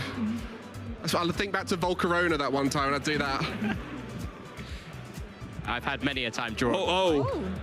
I'm not sure what that look there was. I think that was a confident. No, we're keeping it straight. Let's go the other side. Oh, not listen. It was. I've got it wrong. How confident? Very confident. Okay. All right. Go on. I still see the outline of Sprig. Oh. Show us what you got. Always with us. Vanilla. It's Vanillish. One cone, baby. One cone. Masterpiece. There we go. Absolute masterpiece. Nice simple one. Yeah. All right, here we go. It's the middle one, right? So. Yeah, it's the middle one. Yeah. Yes. Vanilla is. Vanillish. Yeah. Like, it's like it goes cup, cone, and then Like the double cone. Double cone. Yeah. To us so far. Wow. All right. Yeah. I'm waiting for someone to pull out like one slip that they've been given on the secret. Where it's like incredibly difficult. Whoa! Oh, you go. All right, here we go. Which one are the 2 left? Yeah, 2 left. Here we go. Left. Well, we're all waiting. See what we got here. Respectable rules from Amy there. Everyone nods along, and I don't. I'm just there going, oh, all right. You're like, oh no. Another one. Okay. All right, what have we got here then? Here we go. Freya's masterpiece. Okay. Oh, a lack of confidence here. Oh. Sidua. Stumbled. Whimsicott? Swirlix. Bidoof. Oh, yeah, it is a bit. Ah. The teeth. The teeth got some there. Oh, another icon. I mean, do you want to compare? We got a Bidoof at the front. we got a little guy. Actually, okay, it could have been a lot worse, actually. Yeah. It's not bad at all. Smash the cheek. It's hard, like, when drawing, like, I messed up a little bit because on the side you're doing, like, you know, little cheek fluffs. I got a little bit messy, but I'm glad it came through. Perspective. You've gone for a close-up on Bidoof's face. Yeah, exactly. I love it. An artiste. And speaking of artistes, yes. Back to the pro. The greatest of us all. I probably won't get a chance to just draw a circle. Look at him. Circle with a beak. Could be only 2 Pokemon. Okay, so is this the last one in there now? Yeah, literally the last one in there. Oh, So if there's any mean ones in there, this is it. I mean, it's probably not. Ooh. It's a thinker. It's a thinker. Is it a mean one or no? Well, I guess we'll find out. I don't think there were any mean ones. No, okay, let's find out. Be one of over 1,000 Pokemon here. Remember, let her have time. Let her cook. So mean. Or the close-up as well. Look at this. Is it? I think it's Lovely nails, by the way. All right. here. Here we go. Like that. What have we got going on here? I mean, we can't see right now because the artist is working. It's Fine, we want her to work. oh, That's the bat wing. oh, is it that Petron? Lecky? No. Oh, is it? Ooh. Reggie Lecky? Reggie Trago? No. I was going to start naming non-Pokemon things. Ooh, Crobat? Yeah, Crobat. Hey, nice. Oh, the 4 wings, yeah. Look at the mouth. I love it. Yeah, the mouth. You got the mouth the correct way. Is it the correct way? Because I always forget. Is it like that? A little angry. Yeah, it's like an upside down smile and what's the the default eyes? pose. There Yeah, we 4 go. wings, and then you just Right. yeah. It's true. I didn't want to go to the top, the side. It was perfect. Yeah. Yeah. I love Crobat as a Pokemon. It's one of my favorite upgrades. You find a Zubat early on in a game, and you're like, oh, Zubat's here, but you know one day it's going to turn into the wonderful Crobat. No, For a while, it didn't have that, did it? That's true. It's a relatively new edition. I've got to say, The Zubat. considering how the variety and artistic confidence was a lot, we all 2 for 2. I think we did pretty well there. I hope so, and hopefully you guys in chat as well were playing along with us. Obviously, there were some drawings that were a little bit better. We all got it, so it all made kind of sense, which we is the knew. main thing. So hopefully you really enjoyed that. But yeah, how did you guys actually find that in the end? I mean, the thing I'm most excited for is seeing what's going to be happening in round 4, and we're all thinking that. But a little moment to pause and play some games. I think for us, some of those Pokemon we were drawing are going to be ones we're going to be seeing later on as well. Hugely. Yeah, it's really fun. If you ever get a chance to as well, not only follow the channels both on YouTube and Twitch, but using that hashtag #PlayPokemon, show off some of your artistic designs where possible as well. I know Amy and all of us actually would love to see that, and maybe there's an opportunity to actually get it featured as part of the stream. And don't forget, there's part of our fantastic regional event here. We also have the art competition over in our player area. So there's even art that can be done here, and you can enter the competition. Yeah, so it's incredible opportunities, not just the competitive play that we have at these events, of course. There is also plenty of things to do here, as Amy's just mentioned, the drawing, the sort of other hives, the side events. There's so much going on, so if you've never had the chance and you're watching along thinking, oh, I really would love to come one day to experience it, there's so much to do here. And just be involved in the whole community. Actually, I think I can literally see you just right over there as the current entries for the drawing competition, actually, right there behind us. What can you see? I can't I think Guess what Pokemon it is? I think an ogre. Yeah, I was going to say, a teal mask. yeah, there's a really nice Teal Mask Oakmon over there. It's a shame that we can't get the camera over there. Maybe we should get a chance to show those in the segment a bit later. I think that'd be a really nice thing to do. But yeah. Regardless, there are so many activities, and that's what gives the regional events their ecstatic electric vibe.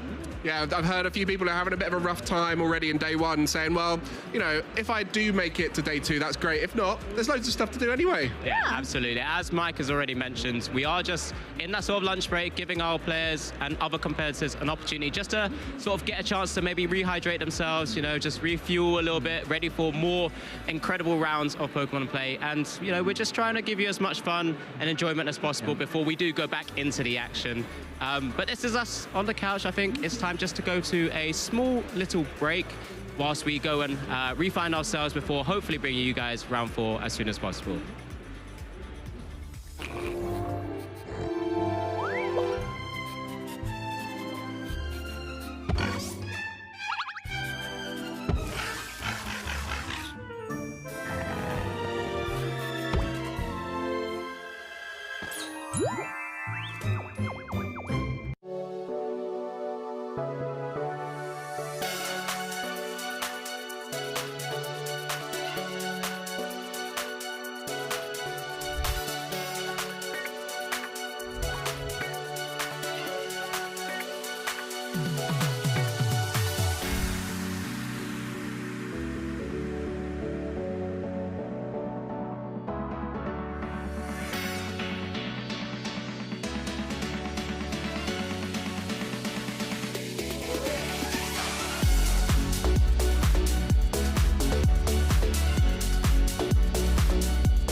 So for new players at home looking to start competing, I would strongly recommend visiting your local league, because your local league has a whole bunch of great mentors, professors, and other players among you who are like-minded and absolutely want to get you into the game better than you could ever be on your own. For new players, I'd recommend starting and just watching the stream, seeing what people use, and even just copycatting a team. And for me, it's just like using Pokemon that I know I'm going to have fun with is the big thing. Because if I am having fun, then I'm way more likely to win. For people that want to start competing, I would say start playing online, look for guides. Personally, I watch a lot of Wolfie's videos and a lot of Harry's videos as a French player. So if you understand French, you should go look at his channel. Or Wolfie, it's a lot of help, and just play online. Like, if you build a team and start playing, write down your notes, look at your mistakes, try to analyze your games. It's a lot of help, and you know, find a friend that can play. It's gonna be a lot of fun. Advice that I would give to somebody wanting to start playing the TCG is to look up local game card stores in your area and see if any of them are running any Pokemon events, and just go talk to the people around. And there's tons of friendly people in the community. They'll help you get started. Some advice I would have for people looking to compete at home is really get connected with your community. Practicing with other battlers is one of the best things that you could do out there. That's personally how I started as well. So I know Go's big on community, so that definitely would be the number one. The advice I have for people at home looking to start would be to just jump in and do it. I was very nervous, and I still am nervous today to play, but the only way you're going to get better is to actually play, get out there, get the experience, and you're going to have fun no matter what happens. Hey Pokemon trainers, my name is Benjamin, and I'm here to talk to you about an important TCG concept called teching. Tech cards have more specific use cases in certain scenarios or matchups to turn the tide of battle. Other than the more core pieces to a deck strategy, players have the option to add more distinct cards that can add a different element to a deck, and can make a deck gain more favour over others in the metagame.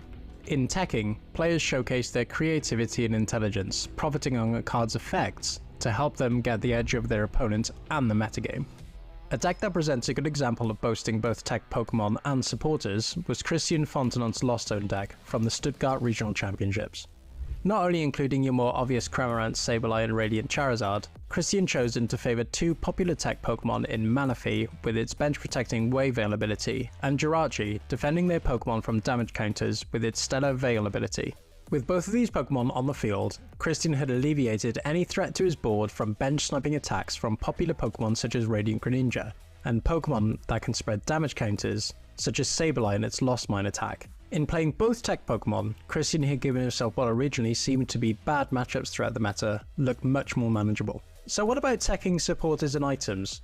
In the final of our championships, we've seen just how effective a simple addition of a tech supporter and item can be in your deck. In playing just one copy of Roxanne and a few counter catchers, Christian was able to both disrupt his opponent's hands and use the element of surprise, taking large knockouts with Radiant Charizard, or set up some future turn knockouts with Sableye. Both Roxanne and counter catcher are pretty situational, only being active once your opponent is ahead within the prize race. However, if Christian was aware of his deck not typically taking prizes early on, both of these tech cards were a fantastic way of getting him back into the game and getting ahead of the prize race. Another deck that frequently plays many tech cards is Mew VMAX. Mew VMAX and its impressive draw engine with the Genesect V's Fusion Strike system allows the deck to add more tech cards than many other decks in the format usually grant themselves. In the past, players have continued to evolve their Mew VMAX lists in the attempts to counter the metagame more effectively. An example of this more recently was during our Portland Regional Championships. We had seen Mew VMAX lists using a variety of Pokemon, supporters and item cards, such as Ice-Cube, Avery, Iono, Roxanne, Penny, and even Boxer Disaster. So considering all of these tech options, let's take a look at an example of how significant one of these tech cards can be for Mew VMAX in the meta. Although not immediately threatening to many of the other decks in the format, the use of the Box of Disaster item card is for one matchup in mind, Gardevoir EX.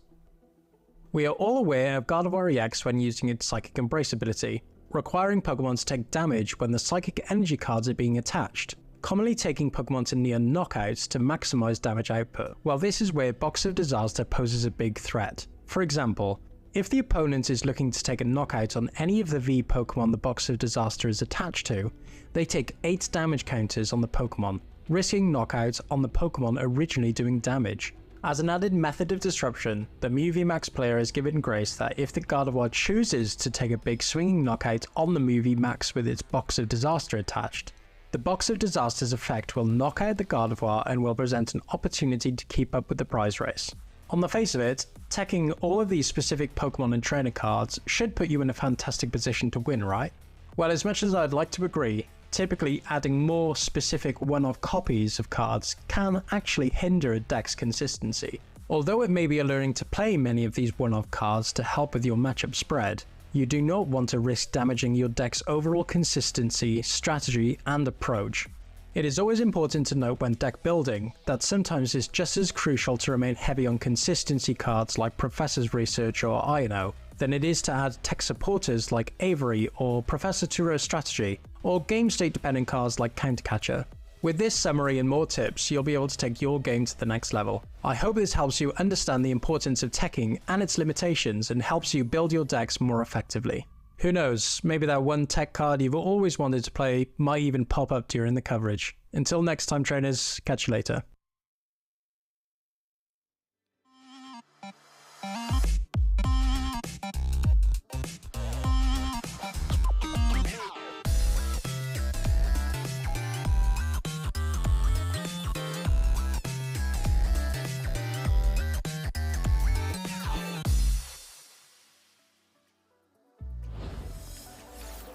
Welcome back, everyone. We are done with Pictionary. We had a good time enjoying that, but we need to paint the bigger picture of how this tournament here is going to turn out here at the Stuttgart Regional Championships. I'm Freya Pierce. Amy swapped out, but I'm joined by the inimitable Mike Ellis. How are you doing, Mike? I'm glad to be here. Round 4, finally on stream for a match, and I'm excited to see another interesting deck as we had such a great first round there. Yeah, absolutely. And not only that, but I do believe one of these players might be somebody you might be a bit familiar with. Well, it's also a deck that you guys really wanted to watch, and we'll see how everyone else is doing there. You can see a lot of players on 3-0 currently. Still early days. We've got another 9 more rounds of Swiss for everyone to partake in. But at this stage, you can see some familiar names. Juho Kalama, our LAIC 2023 champion. 24 season, 23, yeah. Back in 2023, we saw Juho coming out on top there, and a lot of other great players. Yeah, including Toby Warner, Paul Shale, a good showing for the UK there, two of the high-ranking players in the UK. Any other names that cop out? You mentioned Arnie already, but anyone else pop out? I mean, let's be honest, the ability to make it to the top now is getting easier and easier as more players are traveling around, learning the ropes through local play. So we're seeing lots of new faces in those top tables, so it's exciting to see. Yeah, it always is, and especially, I keep going back to this, but thinking about the example of Clément Cabois, who got second in Lille, having not really had a breakout performance before like this, but just put the effort in and made it. So it is just anyone, if you put the right effort in, can build up the skill set to do well at a tournament. And especially in Germany, it's quite an accessible place for a lot of Europe, so people are able to travel here. There's quite a strong scene in Germany, lots of players locally who will be trying to find their nearby regional. So we do often see a lot of new faces where they may be taking just 1, maybe 2 regionals a year, coming along, very strong players locally, but they find their way to the top on a regional like this in Stuttgart, an amazing city. We've been here multiple times before. This is absolutely 3rd year in a row. We're back. Yes, it is. I've had to kind of experience it from both ends. So the first ever Stuttgart Regionals, I was here as a player, just lost my win in for day 2.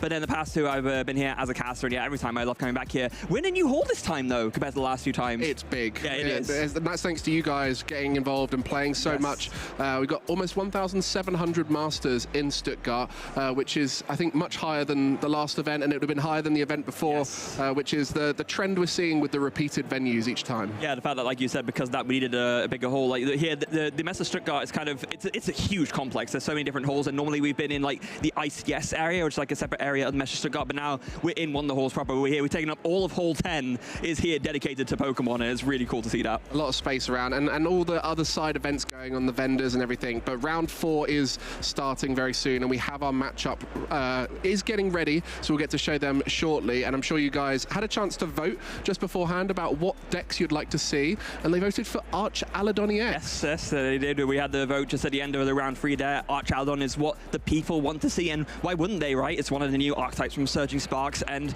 if there's any tournament where I think it's going to make an impact on this format, it's going to be this one. You know, like we talked about right at the start of the day, it seems like when it comes to like new, like unproven archetypes from a new set, it takes like a little bit longer for people to feel comfortable taking the risk playing it. They like to instead maybe, unless it's a very obviously new strong archetype, they like to play older archetypes that have gained strength from the new set. But here now people taking the risk on Arch Aladon, it seems. And I think no one really knows what the optimal list for Arch Aladon is. I mean, we saw that with Terrapagos in Dortmund. There was a huge variety of the way the deck was seen, and now we start to see the consistent same 55, 57 cards in a lot of the decks, and Arch Aladon is trying to work out, you know, do we play it with Dialga, do we play the Zamazenta in there, you know, Zamazenta V and V-Star, there's all sorts of different ways you could play it. You could even go into that more single prize focus with the Scizor, and we will be seeing Arch Aladon here by Toby Walnut on the right, known more commonly in the community as Tubbs. Yes, yeah, Tubbs Walnut, been in a mainstay of the Pokemon team for a very, very long time, excuse me, and playing against Gino.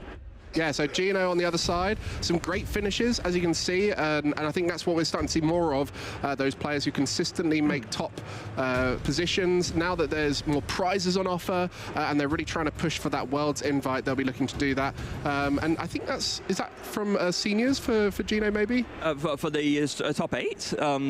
Or the, which one? I'm not sure, because that's the other thing that we're seeing now, is we're seeing more and more players aging up and doing very well. But on the other side, Toby Walner. Yes, Toby, who has been...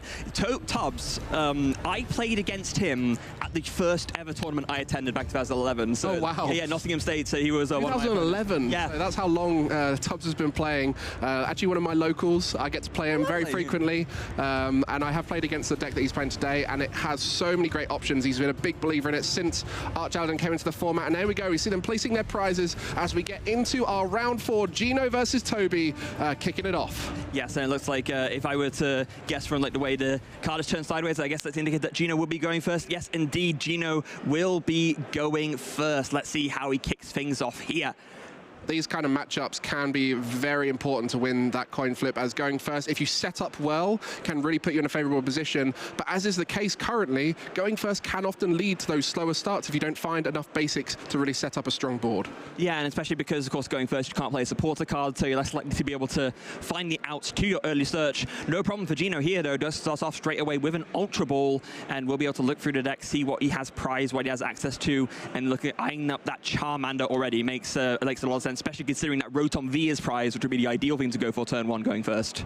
Yeah, and I think this is looking like a slower start for Gino. You know, Ultra Balling early on, you'd rather be seeing those buddy Poffins, especially when you want to keep your hand size higher. That's why the Rotom V is so useful. So it might be a slower start for Gino, and for Toby, I don't think can really attack and get enough damage on the board early on, and that's going to be it for Gino. Just the Duskull and the Charmander in play, as Toby begins with plenty of drawing cards in that hand. Yes, so going to be very happy about that. Starting with that Radiant Grid Ninja as well, so going to be able to conceal cards to get that energy both in the discard pile to draw cards, but then of course can accelerate those with the Arch Aladon EX's ability, so going to be very sort of doubly happy about that. And starting off with Nestball just to grab that second Duraludon onto the bench too.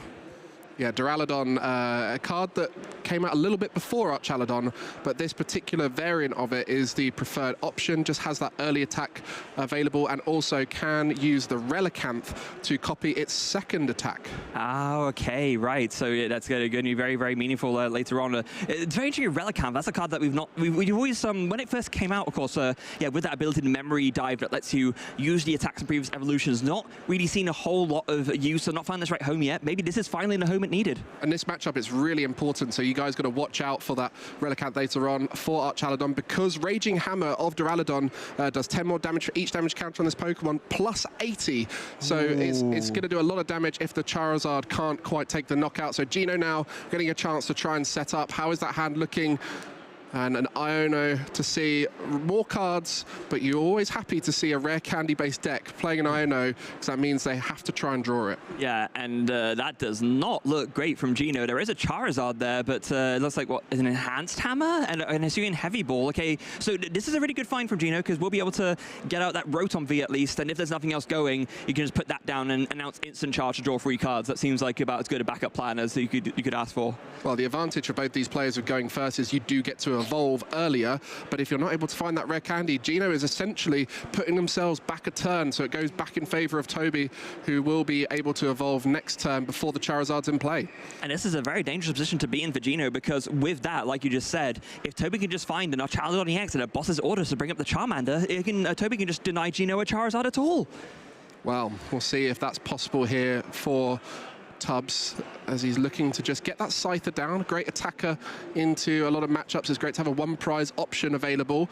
And really now it's just about trying to find that Archaladon, and a similar story here for Toby, as he's going to Iono and try and find those cards available whilst also disrupting Gino from that instant charged up hand. Yeah, so that's going to be good for that at least, as Gino does find a rare candy off of that Iono, but meanwhile does Tubbs find the Archaladon EX and a way to set out the discard. Oh, there's the Archaladon EX. I think he really just wants one more engine in the discard pile. Like another Archaladon. There it is. Oh, it draws it in, you can still cards it away. That's perfect. And it draws another energy off the concealed cards too. I think that sets it up. There we go, and you can see the speed of play as Toby's going to try and find that Iron Bundle. Better options on the bench, either the Charmander or the Rotom, so going for either two prizes or the only attacking threat on the board.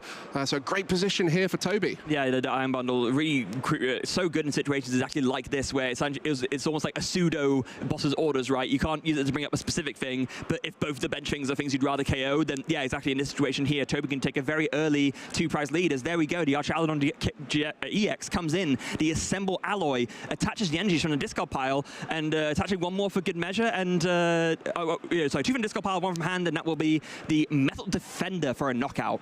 And the secondary effect of Metal Defender, great in this matchup in particular.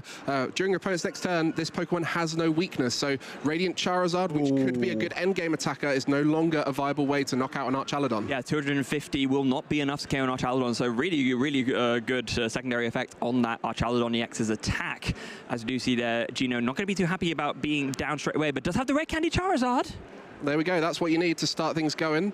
And Charizard, known for the ramping up damage, an extra 30 for every prize card your opponent takes, will now be doing 240 damage, which is just shy of the Archaladon knockout with that Dusclops on the bench. But of course, the prize race now is in favor of Toby, as he's taking that first two-prize knockout. Yeah, and I think the way that Gino comes back here is to try and make it so that Toby can't continue with that race, right? So something that hasn't helped in this instance is that Gino has had to bench that Pheasantipity EX. So again, if Toby can find the boss's orders, he can take that out very easily, deny Gino the extra draw options, and then also keep Tony in that race. And there we go, we see Gino flip the script of the Pheasantipity, draw 3 cards if your opponent took a knockout during the last turn. A great way to restabilize after one of your Pokemon is knocked out.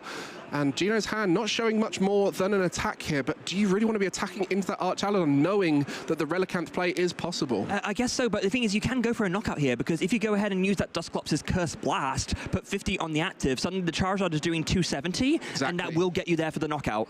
But then Gino would be giving away a prize card and putting it in a rougher position, but you would force Toby to try and find another Archaladon. So yeah, you might be right. That could be the route here for Gino. Yeah, but it must be, because absolutely you're right. You do not want to be attacking into this Archaladon if you can't get a KO, but if you can, absolutely good going, and it's exactly where you want to be.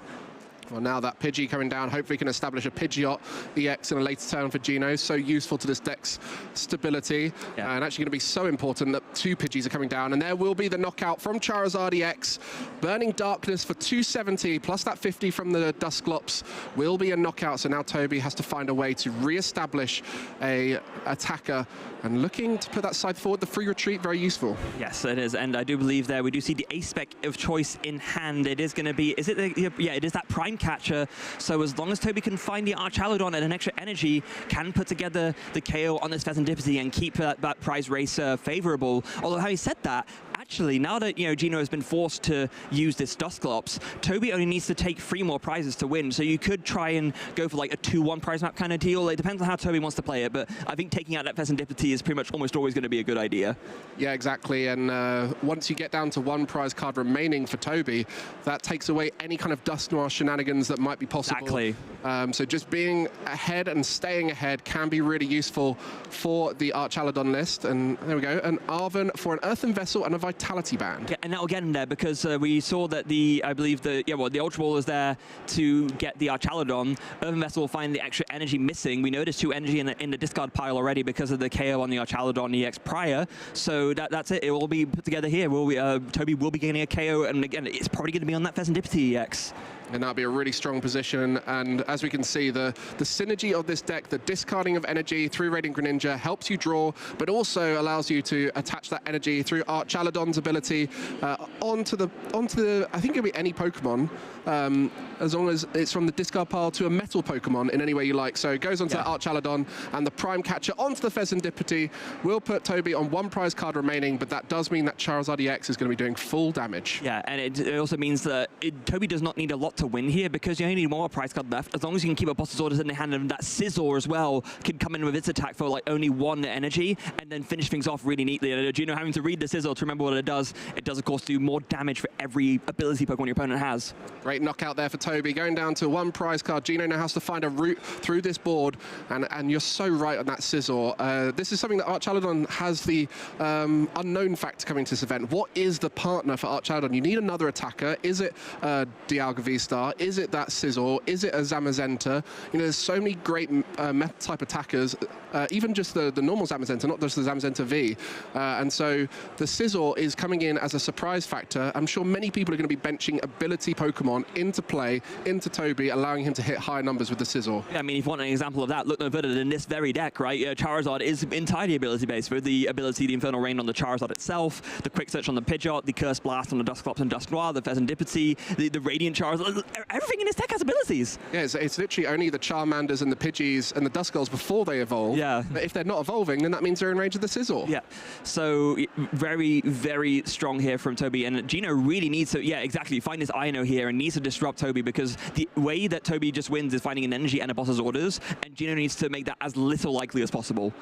And that can be the downside of Archaladon, quite susceptible to disruption.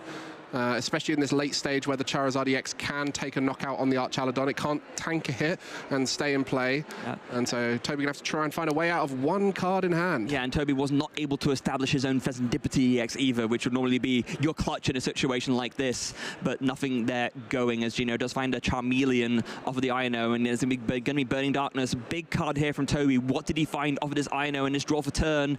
Ooh, it doesn't look like a lot. Loss. Oh no! 1 prize board state though, so we'll get another chance, but that Scizor in the active could get knocked out here. So Toby just hoping to find another top deck, but it's all in Gino's favor now, having to try and find 2 knockouts across 2 turns. Hey, you gotta give the favor to Gino here, right? That Ino coming in at the exact right time to stop the turbo pressure coming from Toby, as Quick Search comes in and didn't even see what was found there. But Boss's Orders, maybe going for the Radiant Greninja, maybe. Just to deny more outs to prizes, right? So yeah, it makes a lot of sense. Or rather, deny more outs to draw cards.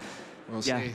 I mean, this is the thing we spoke about, the unknown. What does Gino do in this scenario? Probably never really practiced this scenario very often. It's such a unique new deck that has very different numbers to what you're used to, and it's just going to take a knockout on the active Scizor. Yeah, I guess thinking that it's putting together the other combo pieces for a KO somewhere else is not likely. Oh, there's a concealed cards. What have you got off of that, Toby? It looks like an Ultra Ball. There's an Ultra Ball and Artisan. Yeah, not going to be much use here. I need to Pheasantipity. Yeah, it's going to be Ultra Ball for... No, actually going to go straight for the Archaladon, it looks like. So does he have a way to deal with what's in front of him? I guess Archaladon into a supporter, maybe? Yeah, maybe so. I'm trying to see what else is there in the hand. So yeah, in comes the Archaladon, 2 energies from the discard pile. I think it was last card in hand a reset. Oh no, it was Ino. Okay. Oh, it's going to be for 1 card though. But surely then Gino can just announce the attack for the KO. Yeah, that's it. That's it. Toby disrupted out of the play as he goes down to 1 prize card, takes away the ability to use Dusknoir for Gino, but does mean that the Ino came in so strong there, and Gino from behind takes it in the final moments. Yeah, Ino, it's so often claimed by the top players, oh, Ino is a lie, but not in this instance. The Ino came in and stopped Toby from running away with that game, and with Toby not able to set up that Pheasantipity EX, had no outs to draw himself out of that one. So true. Having to stabilize that board before you go into those final few prize cards, needing either Pheasantipity there, maybe a second Archaladon setup, but just missing out on that crucial moment at the end. Charizard taking the knockout, and that took away so many options. as there was no longer an attacker available, and Toby wasn't able to set up anymore. Yeah, and it just came down to that big Ino, right? Toby took a really convincing early lead, was able to take knockouts on meaningful things, set up the Archaladon nicely, but it's just not finding anything after that Ino. What about that Charizard EX, the MVP? Yeah. Taking all those knockouts without ever being in range of the Archaladon, just able to keep swinging. And then Toby played Ino and drew Ino and scooped it up, and that was how Gino took game 1. There we go. That shows you sort of how the deck can work. Archaladon very good at putting early pressure on, setting up very strong attackers that can't be knocked out. But there is that lack of stability on the board in the final moments if you're not able to establish enough. Yeah, there really is, and especially when because I feel like so many of the top decks now are decks that have not just one out, but multiple outs to a disruptive Ino. So, I mean, I think, for example, the combination of Mew EX with Pheasantipity EX, that is a really effective one. Oh, wow, look at those prizes for Gino. Yeah, Gino missing both the crucial Vs and 2 Charmanders. Oof. Well, thankfully it has a 3rd Charmander, but, not ideal, especially as Toby will be going first, so we'll be able to knock out that lone Charmander if possible, but the Prime Catcher again prize for Toby. Yeah, so we'll see. Going. Let's see how Toby makes the most of this, though. Did indeed choose to go first, wants to get these Duraldons onto the bench as quickly as possible so that he can set up and then evolve into the Archaladon EXs. Does have they play an Earthen Vessel, but is there much else going other than that? Actually, I'm not so sure. Okay, there's an Ultra Ball at least, so you can get a set up a discard pile nicely with some energy here. Yeah, I think that's the key early on. Like last game, it looked pretty ropes for Toby, not able to find the final energy needed to set up the Archaladon, but just about drew into it through a few trekking shoes. Another great card for consistency. A deck is doing something very simple when there's trekking shoes in it, because it means they don't need too many cards to make the main game plan work. Yeah, and does find a Hisuian Heavy Ball off of this trekking shoes. Definitely, the right call definitely to discard that. Toby did make the kind of right realization that there weren't any basic Pokemon in the prizes for him to go for, and now it's over to Gino after Toby sets up one Duraludon, which, to be fair, is all you really need. Exactly, especially if you're going second in any evolve. If you're going first in any evolving matchup, being able to evolve in your second turn, you don't need to worry too much about it being knocked out, unless you're against the more aggressive archetypes that we're seeing be very popular at this event. Now, what does Gino have in response? Does have an Ultra Ball to start things off, so we'll be able to find a Charmander at least. But yeah, again, those prizes, oof, is all I can say to those. Yeah, no Rotom V again. Luminium V can be so useful, especially off the Ultra Balls, if you're looking for something like an Arven plus Forest Seal. And so, realization here might be that these are not ideal at all. I like the Cleffer inclusion, that can be quite useful, but realistically at this stage, wanting to try and find another Charmander if possible. Yeah, and it looks like the choice will be that Cleffer to begin with, just so there's some kind of out to drawing cards. I can only imagine this means there's a Fire Energy or a Fire Energy in hand ready to go to discard to retreat to draw with the Cleffer. But you got to think that there's got to be some kind of other draw supporter at least, right, so that you can get something else down. Okay, oh, but no Charmander down. Maybe just going to look to get that in next turn. I guess with the hand being as rough as it is, kind of forced into this, but Toby now is going to be feeling pretty good about, not worrying about an early Charizard threat, and has the Archaladon. I mean, there is the Thornton, so there's always a potential for it to come out, but without something like Luminium V and the Forest Seal opportunity, it's going to be pretty tough to do that. And then, and once again, Toby with the Iron Bundle, making use of it perfectly there, forcing a 2-prize KO onto this Pheasantipity EX, just leaving Gino with the Pidgey and the Cleffer. Does give Gino the bail out of the Ino, though, so maybe Gino can find something to work with here. Maybe, like you said, put together a Thornton combo of some kind. Yeah, well, the other problem you've got is there's not much on the board, so you might need to try and establish something like an Arven this turn, so it's going to be pretty rough for Gino to come out of this, but that's where that early pressure of Archaladon, not only are you taking knockouts, but you're out of range of being knocked out back for Charizard. Yeah, 300 HP is such an enormous amount of HP there. For a second, I thought Gino was already saying, let's move on to game 3, but no, they were just clarifying something there. And is it just going to have to be another Ino for Gino? No, wait. Just debating an Arven or an Ino? It's tough. Because, yeah, you want to set yourself up here, but you also... I mean, the other rough thing here is, I imagine Gino would have already realized this, of course, but you know you can only really bench one Charmander, so you know you're going to be so vulnerable to another Gusting card. Yeah, and we know that Toby just pulled the Prime Catcher off the prize cards. Yep, it was in those bottom two. But you would be worried about that as Gino anyway. You'd assume it's possible, and that's why that Iron Bundle is so useful early on to use as a Gusting option. Yeah, it's like a pseudo Prime Catcher almost in a way, or pseudo Boss's Orders. Yeah, you save your Prime Catcher and your Boss's Orders for later game, so very well done there by Toby in both games. And now it's just up to Gino. What can you do to establish a more stable board state here? I mean, I think you have to search for that. I mean, does he play Hisuian Heavy Ball even? Yeah, there's the one in there. So maybe if you know that you really want to grab like a Rotom or the Minion V or just like another Charmander, maybe that's got to be the item pick from this Arven here. And yeah, you see, look at it. I think it's going to be Forest Sealstone. It's a debate between Forest Sealstone and either Rare Candy or the Hisuian Heavy Ball. It's going to be Rare Candy, it looks like. Yeah, just going to try and find a way to get the Pidgeot established, because that's definitely a key factor in this matchup. Pidgeot is fairly safe out of range of the Archaladon. And it was a Pidgeot in hand already? Oh, there's an Ultra Ball. Yeah, okay. So so this makes sense. You can Ultra Ball for the Pidgeot Rare Candy into it, and then you can use the Rare Candy to go ahead and evolve the Pidgeot, and then use Quick Search rather to search for the Hisuian Heavy Ball and get like Charmander out the prizes. There we go. So Rare Candy Pidgeot, having that established definitely opens up more options each turn for Gino. And as we mentioned, going to have to try and find a way to get Charmander down or get a Thornton play later on, but that would require the Charmander to be in the discard pile. But yeah, the Buddy Poffin will only find you the one Charmander, but I guess you got the Duskull option with that too. Yeah, so I guess you can Buddy Poffin for a Charmander and a Duskull, that's probably just fine. The other option could be, you could Radiant, you can use Hisuian Heavy Ball to grab the Rotom V, that way you have something to attach the Forest Sealstone to, and that way you can use that to grab a Buddy Poffin and do the same play, but enable you to kind of go for the instant charge as well. These prize cards have really thrown off Gino here, because there's a Duskull in hand, so didn't really need to establish a Duskull with the Buddy. Would much rather do a double Charmander at this stage, but just having to try and find a way to take some kind of knockout or damage on the board, because that Archaladon right now is too much for Gino to deal with. And that's why I think I would have liked to see the pickup of the Hisuian Heavy Ball, because essentially you can do a similar play, but that at least ends on you can draw 3 extra cards. I guess in this instance, maybe just not wanting to branch to 2 prize, and just going to go for Cleffer instead, but there's the Prime Catcher for the Charmander. There you go, that's the Charmander. And now the Charmander will be in the discard pile for the Thornton play, but you can see the early pressure allowing Toby to try and keep Gino out of any kind of return knockouts. And now this gives Toby a chance to stabilize that board and make it a bit more disruption proof. Yeah, so this is very rough going for Gino. Toby not giving any semblance of a comeback chance to Gino, just trying to put the pressure on as much as he can, knowing that Gino is really struggling here with this setup. And very beneficial there. This Cypher, I do believe, has a retreat cost of 0, so can just retreat for free to go back into this Archaludon. Yeah, I think it's one of those hidden benefits of playing the Scizor, is that Prime Catcher becomes more viable.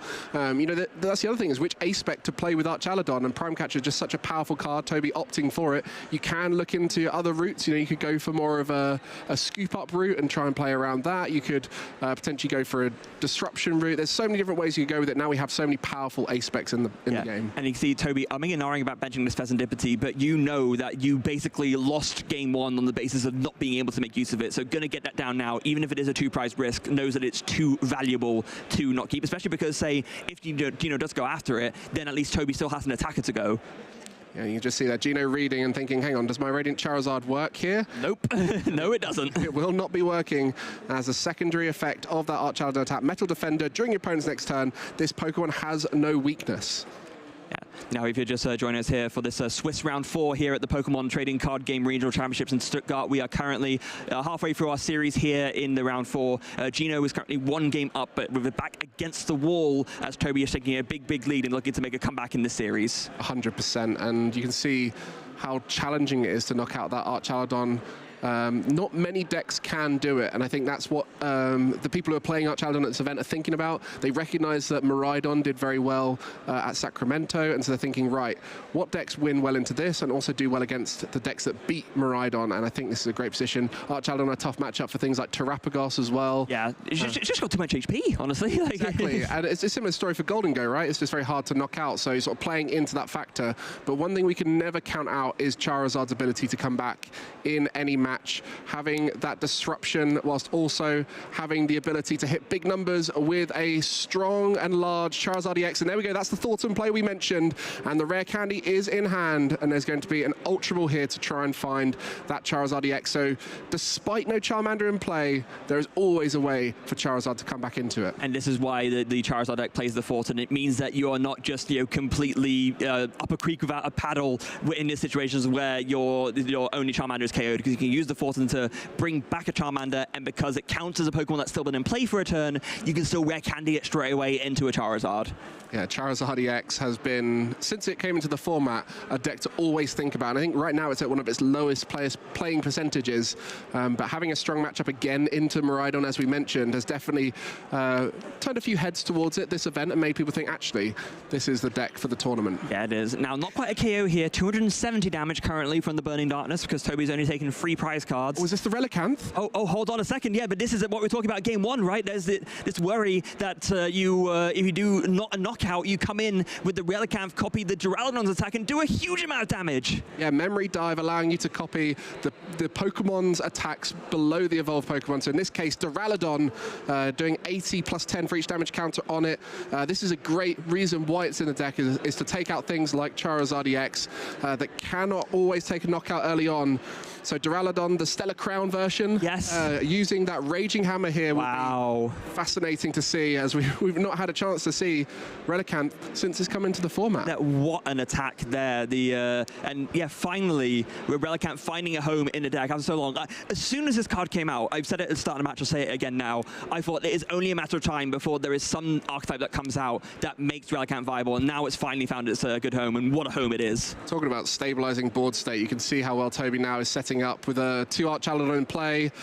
You've got the Fezandipity on board, the Radiant Greninja, maybe even a Scizor going to get set up as well, and the deck looking very thin, so only the good cards left, and that's going to be a knockout there, copying that Raging Hammer of the Duraludon that the Archaludon evolved from, doing an amazing 350 damage. And big difference here from game 1 is that Toby has taken this lead. Yeah, sure, this Ino is here, but look at the difference in the board state. 2 Archaludon EX set up, Fezandipity, Radiant Greninja. There are so many more outs and so much more to work with for Toby compared to game 1. And the Radiant Charizard would be a way to knock out the active here, but by doing so would potentially make it vulnerable to a return knockout. But I guess because you can't even use the Dusknoir or the Dusclops here to take the knockout, so might even have to just use the Pidgeot here as an attacker.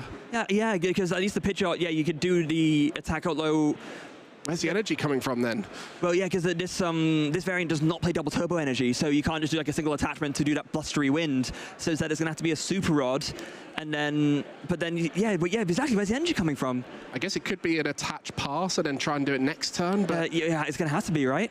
Yeah, this is, I mean, we've got plenty of time on the clock, so Gino recognizing it's worth playing out this turn, seeing what happens, even benching the Fezandipity, knowing that anything on the bench is a target anyway. Yeah, and playing super fast, and I like to see this. I think sometimes players don't realize just how quickly the time ticks by, and even though Gino is 1 game ahead, knowing that in game 2 his back is against the wall, is going to play as fast as possible to make sure that all 3 games finish. Knowing Toby personally, I don't think I've ever seen him tie a game. No, he's one of the fastest players I know. He does not like the idea of tying, and he is a great example of if you play fast enough, you always get a result. And there's the counter catcher. Oh, okay, that changes everything. Okay, going to be getting the Fezandipity up, so looking to just try and slow things down here, disrupt a little bit, and come back next turn maybe? Yeah, because I mean, well, I said change everything, but that was a slight exaggeration, of course, because it doesn't change the fact that you can't take the KO with the Radiant Charizard, because then you just get bopped for 1 prize and you lose the game. So yeah, you're going to bring it up just as a matter to try and stall combined with this Ino. But again, it's also, where's your attack coming from, right? Where are your prizes coming from? Yeah, I'm just waiting for any kind of attack would trigger a Fezandipity to draw, or an Archaludon to move to the active and take the knockout. So just a pass there. Going to need to establish a Charizard EX next turn from Gino. Yeah, there's a Night Stretcher. It's going to be for a Metal Energy to retreat, and that will be all she wrote. There we go. What a game there. That just showed you the power of Archaladon coming through, making two very big targets, hard to knock out, and it's going to be going to game 3 as Toby, known more commonly in the community as Tubbs, takes a win. Tubbs, the bridge builder, they'll start calling him from now on, bridging his way to a stream match victory with that Archaladon EX. It's good to see him having fun on stream as well. You know, early stages, both these players 3-0. You know, we are playing Pokemon because we enjoy playing it and it's fun. And I think there's no one better to represent that than these two here, just showing that you can have a close game and really enjoy it still.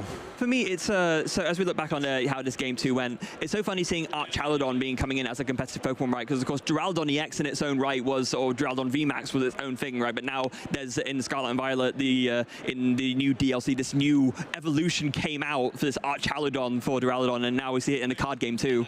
Yeah, well, and with that ability, just we see it with both these decks, right? If you've got an ability that powers up your Pokemon through energy acceleration, you don't need to worry about having a support Pokemon to support your attacker. The attacker itself supports itself. Yeah, it does, and it's very self-sustaining. And I mean, maybe we could see in the future, you know, Archaladon used to power up other things, but if it can just power up itself as well, kind of like the Charizard does, yeah, you don't need much else. You're self-sustaining, you're doing the damage, you have so much HP, and yeah, we're finishing up there by attaching the energy, retreating, and just attacking, and knowing that for Gino, that would be game over.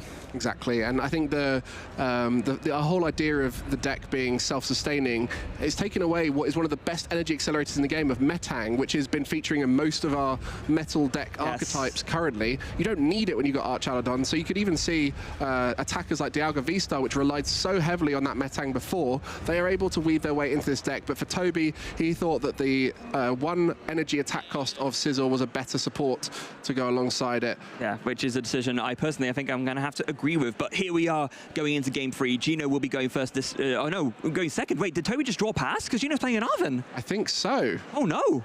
That must be the case. Gino not liking how game 1 went. Yeah, but yeah, so yeah, Toby just played Hisuian Heavy Ball and didn't find anything and it passed. Yeah, that was all Toby did for game 3, or for like his first turn in game 3. Yeah, he played Heavy Ball, didn't find anything, and is now looking across at what Gino can do. You know, you got the Duraludon in play, can evolve next turn, but you need to find energy and discard them. So Toby right now staring at an unfortunate situation. And we didn't even get a chance to look at Toby's hand. I mean, it can't be that good, right? If the play was Hisuian Heavy Ball pass. Well, the Duskull in the active is definitely not the ideal start for Gino, but when you can Arven, because you're going second, you are able to establish a nice strong board state behind it with Charmanders and Pidgey. Yeah. Unfortunately this time, Gino, your Rotom V is not prized. Oh, there it is! No, it is. It was a 3 in a row. 3 in a row. 3 games in a row, but this time was able to find it with a Hisuian Heavy Ball on turn 1 at least, so has that going for him, and we'll be pretty happy about that, because does, of course, have the Forest Steel Stone, which is just grabbed from the Arven, so we'll be able to use that to search for any cards he wants with the Star Alchemy. 2 rare candy in the prize cards, not ideal. I'm going to be honest, I missed that Rotom V in there, and how crazy is it to have it prized in all 3 games? I guess it's not too bad if you got the Hisuian Heavy Ball in your starting hand, as essentially you found it anyway. Yeah, of course, and unlike in game 2, that is the only Pokemon in the prize cards, so now the rest of the prize cards, it's fine. Gino is not... 2 rare candy isn't ideal, but the rest is all good. This couldn't really have gone much better for Gino.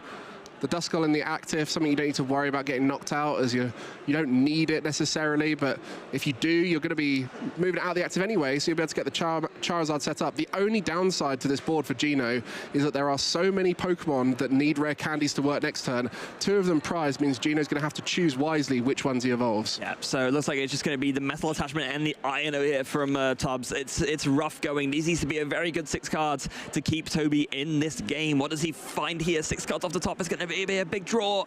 What have we got? I see the Iron Bundle. Great last few games, but not necessarily in this situation. Does it have an Archaladon? It is an Archaladon, yeah, so that's something at least, but there's a Cypher as well, but I don't think it's a lot, you know. Okay, there's an Earthen Vessel, never mind. Okay, that's going to help find some energy at least, but I don't think he has a way to discard energy, though. No, so you're right. So there's no way to actually get the energy in the discard pile so you can accelerate them with the Archaladon EX's ability. Yeah, the ideal situation here would be a Radiant Greninja to start drawing and discarding at the same time, but you know, Toby's not too fussed about giving away a 1 prize early on, but it's more about if there's enough Duraludons in play to help set up an attack. Yeah, this is really rough going for Toby. Trekking shoes. Yeah, maybe we can find something off of this. Divine the Boss's Orders. Oh, it's another Metal Energy after discarding the Boss's Orders off the Trekking Shoes. Oh, put that Scyther down. Is that going to be a Scyther Pass, going to evolve the active just to try and make it a bit tankier, but there's just not enough energy. No, there's not, but I think you rather like not have it KO'd, right? I mean, look at the rest of your hand. If you just let this Duraludon go down, you might just be dealing with a Scyther and nothing, and then you just lose the match. Well, it's very true. And wouldn't be able to copy the Duraludon's Raging Hammer until 2 more energy are attached. It does cost 3 energy. Oh no. And you can't even set up the next turn because you weren't able to get another Duraludon down, so you can't even evolve another Archaludon to accelerate to the active, for example. Wait, can it even attach to the active? Or is it only on the bench? No, it has to be on the active, right? Otherwise it wouldn't be able to power up itself, yeah. Oh, straight over to Gino. Gino's going to start off with the Forest Sealstone, gets the rare candy, evolves the Pidgeot, established now early on.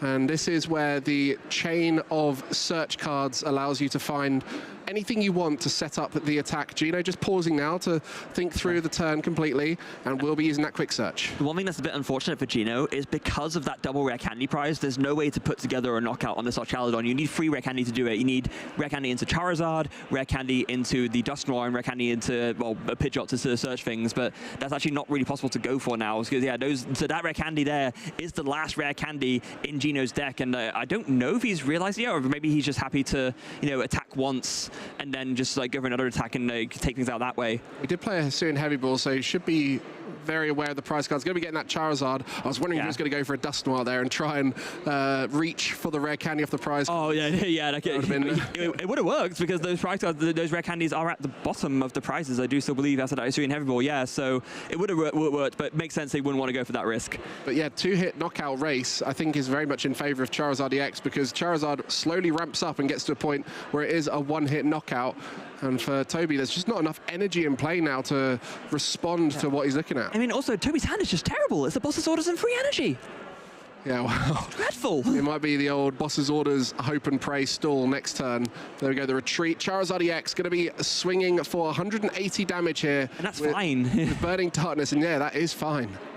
What is the draw for Toby? This is a very big top deck here. What's he find? It's another metal energy! No! And no, just attach pass.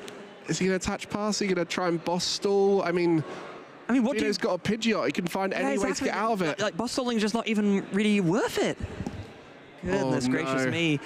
And it is looking like Gino is going to like run away with this game and therefore the match. Yeah, going to quick search for a Charmeleon for good measure so you don't need a third rare candy to evolve into your second Charizard. I love how Gino has adapted in the series, choosing to go first in the first game, recognizing the stable board state being way more valuable, and in this second match where he gets to choose to go first or second, when actually I'll go second, please. Yeah, and then the extra paying off with Toby just playing Hisuian and Heavy Ball and not much else, so you kind of realize that, okay, I basically got to go first in air quotes anyway. And there it is, the Burning Darkness KO. What does Toby find for turn? Oh, it's a Professor's Research. Okay, that can get him back into the game. It's big top deck. Something, and energy in the discard pile is good, so it is something. And of course, with the amount of abilities out on the field, it's not one hit KO, but Toby can start to maybe put some damage into Gino's side of the field to maybe start to soften up this Charizard DX, as we do see that does fight the Scizor as well. Okay, yeah, this is what Toby needs to try and start to make a comeback here. Okay, there we go, and you can see double Duraludon coming down. So not out of the game yet, but certainly not ideal. No, not ideal at all, especially considering Gino has already taken 2 prize cards, so getting already ahead in this prize race where normally Charizard kind of goes behind and then goes ahead, but Gino's already ahead now, so it's going to be feeling pretty confident for the rest of this game. But yeah, Toby not out of it yet, so he's going to go ahead and attack with the Scizor. That will do, I believe, 160 damage to this Charizard, 10 plus 50 more for each ability your opponent has out. Oh no, 210. Oh, of course, the Charmeleon is the ability one as well, yes. Yes, yeah, so Charmeleon down with an ability, so there are 4 Pokemon in play with abilities. Scizor's attack doing 50 for each ability in play plus 10, so 210 there. Wow, so that's one drawback of playing that Charmeleon. Of course, that ability does defend it nicely on the bench, but it does also boost the Scizor's damage for good measure. Well, now you see that Dusknoir, which the rare candy taken off the prize cards will allow it to be used. 2 rare candies taken off, so all rare candies now available for Gino. And Dusknoir here, very scary, because it can take more prize cards and put Toby in a more vulnerable position to be disrupted too. Yeah, and of course, we knew that those 2 rare candies, they were the bottom 2 prizes, so yeah, knocked out the Archaludon EX and got both of them, so can put together a stonking turn here, as is able to take down one of the Duraludons with that Curse Blast, and has still 1 more rare candy to work with, or whatever he wants to do with it. This game is going perfectly for Gino. Even the misfortune of the 2 rare candies has equalized out after that first knockout, as Gino is establishing so many options. You know, more Duskulls will allow for potentially a speeding up of the game, taking more prize cards in one go, and increasing that damage output of the Charizard in advance. So Gino very comfortable here, setting up a stable board. Honest to goodness, this feels almost like a checkmate scenario for Toby, because you can't deal with the Charizard, and okay, even more so now, you bring up the Duraludon, and then that just gets KO'd. I mean, yeah, what do you do if you're Toby here? Because you need to deal with the Pidgeot to stop Gino from searching for outs, but you need to deal with the Charizard, because that's the thing doing damage. I mean, there's just nothing going for Toby here. And you can't hit that damage output because you've got just the Scizor to take swings here. Yeah, it's very rough going. Yeah, Professor's research, and I actually think that Gino might have all the cards to put together the win right here next turn. I don't think he needs to wait. I mean, he's got the win regardless, I'm fairly sure at this point, but it's just a matter of putting it together as the Scizor does come in and take the knockout on this Charizard. Gino's turn now, and all you need is like something to attack with and a rare candy Dusknoir, and you will win this round 4 feature match. We saw earlier on Gino very cleverly putting some energy back into the deck so that the Charizard will be able to accelerate to itself. And there we go, the Charizard EX, not needing the rare candy due to that Charmeleon. Very useful. The Pidgeot is going to find a Night Stretcher to allow do it for the Dusknoir. And there we go, rare candy, Dusknoir to take a prize card on the bench and take out the active 2. Gino just stringing it all together, showing the power of that Pidgeot, and that's going to be it there.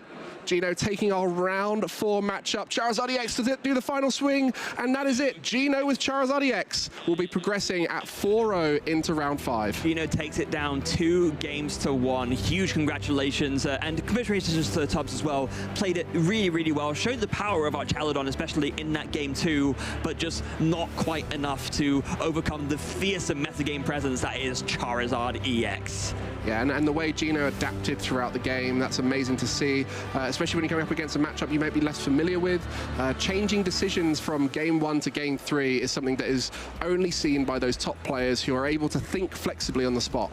Yeah, because, I mean, it's one thing to think, oh, sure, you know, maybe some people might say that and judge, oh, they should have known that to begin with, but you're up against something like our Charizard EX, right? It's probably not a match you'd be tested a lot against, so being able to adapt on the fly, like you just said, and recognize when you need to sort of change gears in order to give yourself more of an edge, yeah, it is a mark of a very skilled player. And you never know, might not have even seen what Toby was playing, right? Yeah. Because there's a real world where that was just a blind, I must go first, because that's what I always do. So Gino adapting and showing game 1 the ability to come back with INO when Toby was on 1 prize card remaining. There was not enough for another attack to be strung together. No, there wasn't. And there in game 1 as well, ending off with the INO into INO into Scoop. It's, as you see there, just almost like teasing themselves, like, is something? Nope, let's move on to game 2.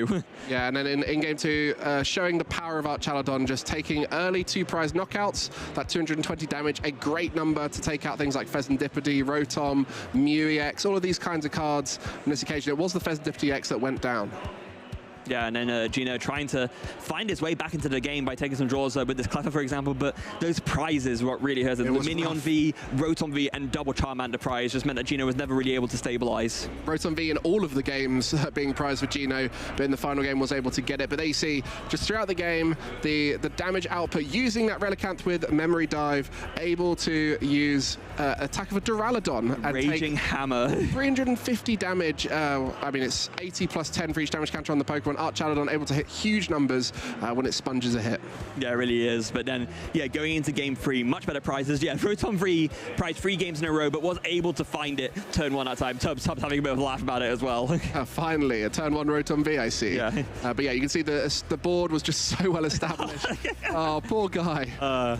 We'll be hearing about that one later in our community. Yeah, I'm sure you guys will. I mean, but that's the thing about Tubbs, right? It's always even in a situation like this, such like a good human player. It's one of the things that I really admire about him as a member of our community, but not able to take it down in this instance as not much working there. That Charizard kind of sweeping and closing things out with the Night Stretcher into Dusknoir, Rare Candy, Dusknoir, Curse Blast, Burning Darkness, win. There we go, and that was it. Gino showing the ability to chain rare candy evolutions using that Pidgeot as well. What an ability. Quick search can find anything in your deck, so if you need one more card to piece together your turn, you found it. Yeah, you have, and I don't know. I mean, we were talking in the lounge segment right at the start about how maybe this could be the regional where Charizard kind of makes its long-awaited top of the meta comeback. Not that it ever went away entirely, but 9th in Sacramento in that asymmetrical cut, and now maybe here, could we be seeing it as one of our top 8 contenders or even our winner here in Stuttgart? Well, Alex Dale spoke about it earlier on. He made his decision on which card he'd pick for the caster predictions, being Charizard EX, based off of the fact that the Sacramento results went so heavily in favor of Miraidon, knowing that some of those decks that Charizard has a favorable matchup in would be here. And you can see exactly why. Just having all of that tutor with the quick search, the Dust Noir in combination, allowing you to ramp up that damage and also take multiple knockouts in the same turn.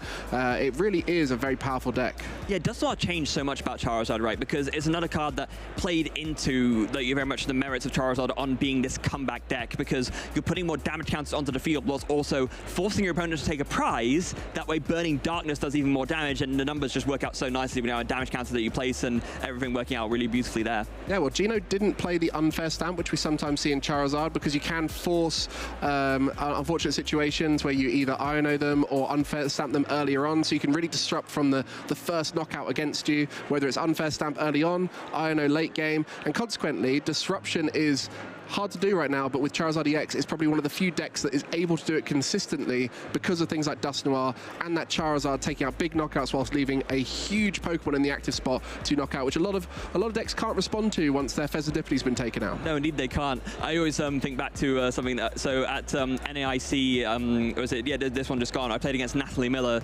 and she was playing Unfair Stamp in her Gardevoir deck, and as she played it, she said, and I quote, best draw supporter in the game, because it also does draw you a lot of cards as well for an item. Exactly. Yeah. A lot of the time you'll see people that 5 cards is vital to their next turn, and then with the instant charge, you know, you're able to see a lot of cards early game, and then as the game progresses, it just gets more and more in favor of Charizard EX. Yeah. Now, I don't know about you, Mike. I think we've done enough yapping. I would like to hear some expert analysis from our winner in our feature match. So why don't we take over to our lounge to hear from our feature match winner.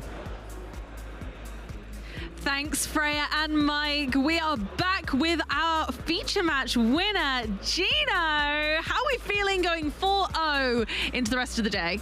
Pretty good. I have a really bad streak.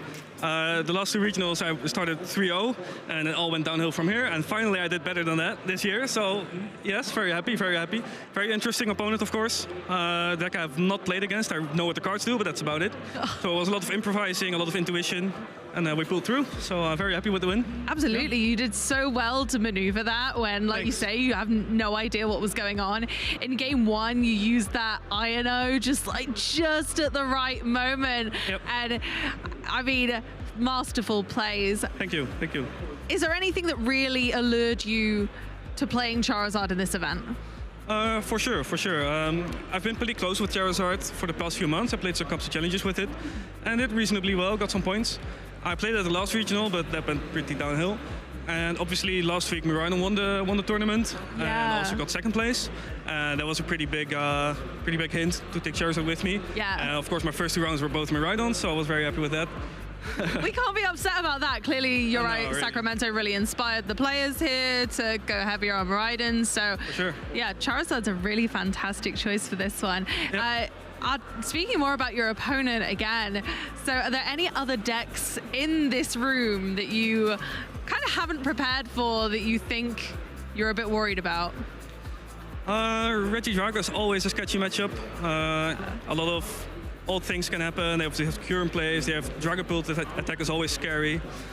I've always had trouble with Lugia for some reason, but for some reason it wasn't even on the top 12 in the decks. It was as extra. Mm-hmm. And I would like to see some Bolts, some Miraidons. Mirror is always a really fun matchup to play. I really love to hear that. Hopefully we'll see so many more great matchups for you throughout today then. I hope so, thank you. I think one of my favorite cards in your deck is Thornton. Can you run me through why you chose to put Thornton in? Thornton is most definitely a must.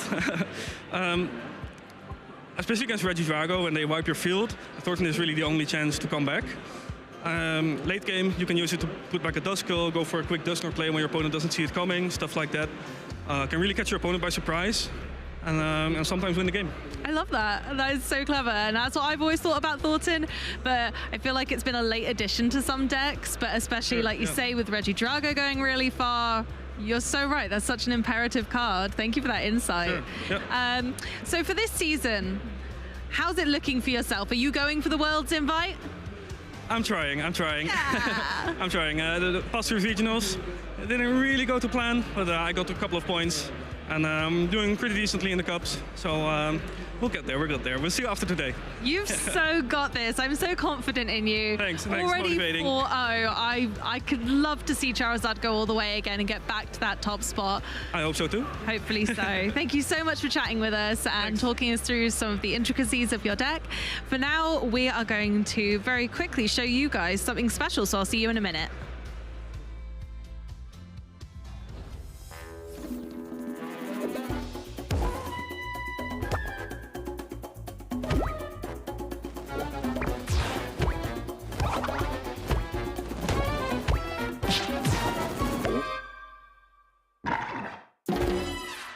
Hey trainers, Chip Ritchie here. In this short video, I'm going to take you through the basics of how to play the Pokémon trading card game. The Pokémon trading card game is an exciting way to enjoy the world of Pokémon.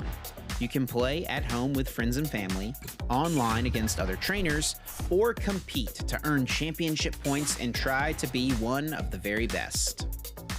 Players construct their own decks of exactly 60 cards to play with.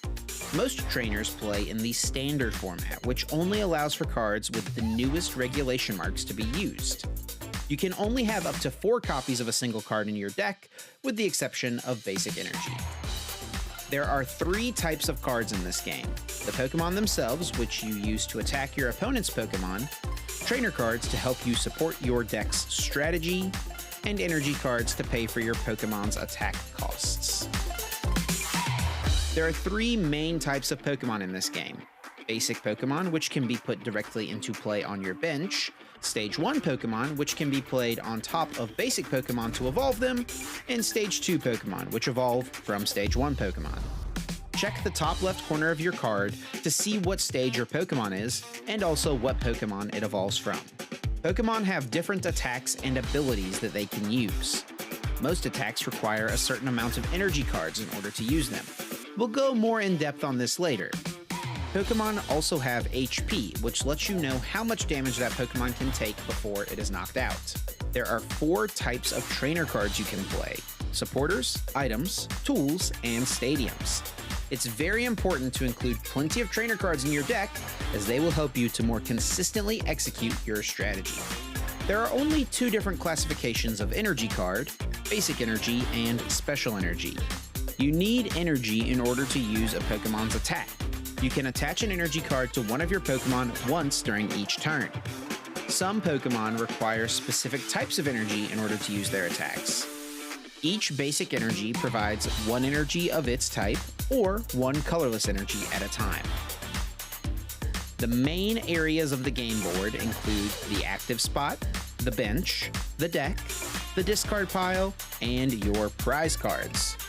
You may only have 1 Pokémon in the active spot, and this Pokémon is the only one that is able to attack. You can have up to 5 Pokémon on your bench. To start the game, flip a coin or roll a dice to determine which player will get the first turn. Then, each player begins by drawing 7 cards. You must have a basic Pokémon in your hand in order to begin the game. Place your Pokémon face down in the active spot, then set out 6 prize cards to the side. Now you and your opponent can begin the game. In the Pokémon TCG, players take turns playing their cards.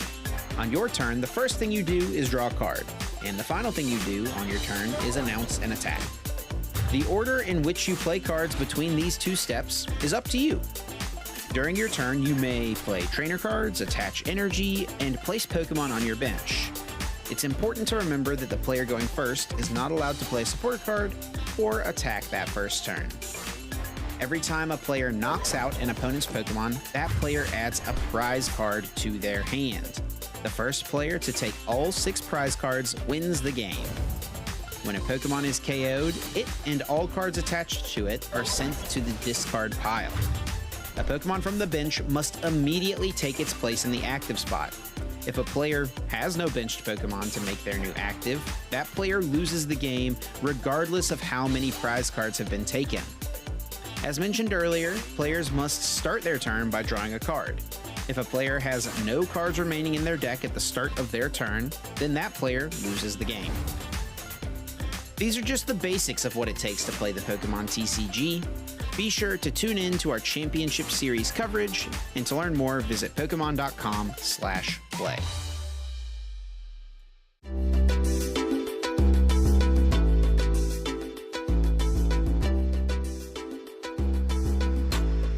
So I think what makes the difference between a great trainer and other trainers is consistency and persistence.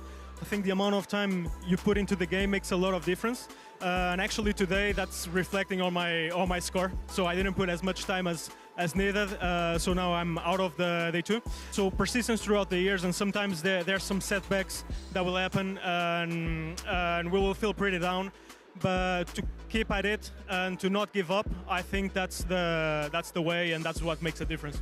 I would say that making a great Pokemon trainer would be someone who practice with friends, help build and everything. Just practice, practice, practice. I think the good Pokemon trainer is someone who really knows their Pokemon, really gets around with them. He's also in VGC. Just by practicing a lot with my Pokemon, I know them through and through, and that's how I win the games. Para ser un buen entrenador tienes que estudiar mucho, mantenerte constante en el meta y divertirte con tus amigos, que es lo principal. I think the most important thing is practice, because without practice you cannot go anywhere. And of course, I think second comes passion. Because even though you're the best player, if you don't have passion for the game, if you don't train every day, you will not win. So that's what it takes for winning. Yo pienso que para ser un buen entrenador, la habilidad de adaptarse a cualquier situación es muy importante. Para ser un buen entrenador Pokémon, considero que es importante la resiliencia y ser constante.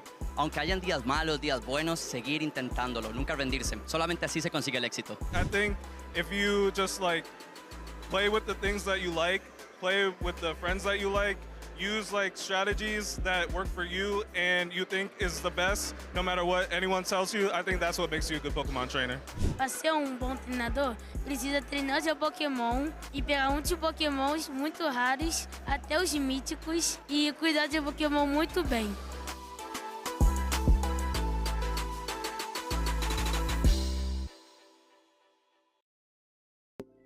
Hi trainers, I'm Freya Pierce, European TCG player and caster. Today, I'd like to take a moment to talk about the European Pokemon TCG scene and their long-sought success and recognition in the global Pokemon scene.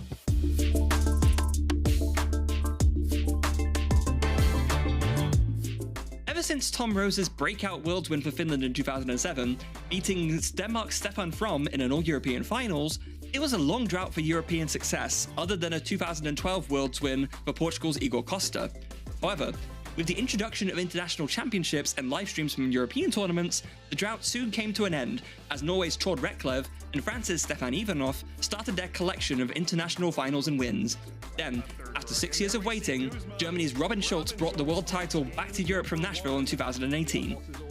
After the pause in tournaments in 2020 and 2021, Andrej Skubal from Czechia took the 2022 World Championships. Second time in 3 tournaments, Europe's gone and done it, Joe. Congratulations to Andre. Bringing us very nicely into the 2025 season Latin America International Championships. European players had an incredibly strong showing at LAIC, with half of the top 8 comprising of European players. Rose Gregson from the UK, herself a UK senior national champion all the way back in 2015, Finland's Ilya Korlinov, as well as Daniel Magda and Miloslav Posledny, 2 of Andre's compatriots from Czechia. Daniel and Miloslav worked on the Regidrago V-Star list for this event together, resulting in a 60-card mirror match being played when they met each other in top 4. Miloslav was able to take that set, advancing to the finals to meet one of Oceania's strongest competitors, Australia's Brent Tonneson. Miloslav was undeterred, however, and managed to win 2 games to 1 to become the 2025 LASE champion, and continue to establish the European presence as a force to be reckoned with on the international scene. Do you want to make your own mark on the competitive Pokemon TCG scene, and follow along with your favorite players and see how they do? Then go to Pokemon.com/compete to find out how you can start your journey as a competitive player, and stay tuned to the stream to learn from the best and root for your favorites.